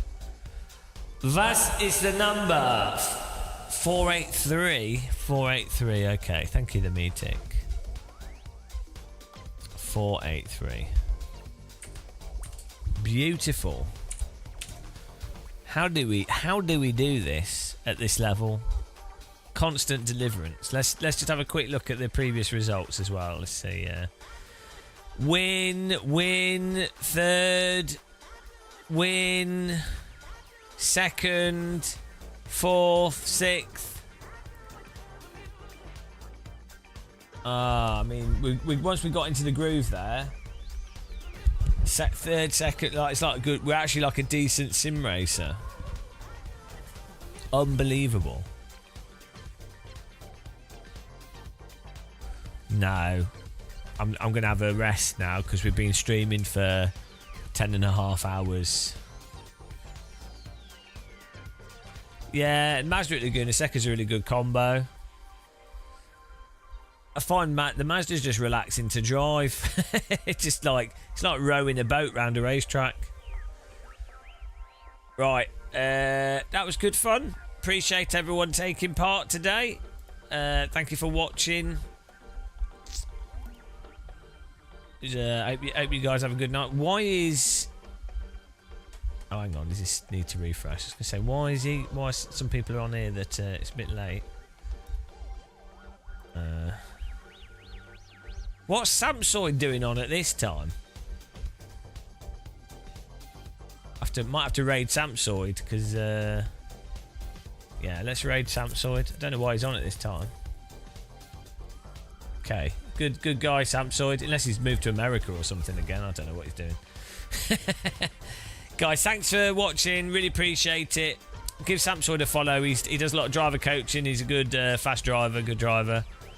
Have a good night. I will catch you soon. Again, appreciate all the subs, the follows and everything. Thank you. Bye. Bye.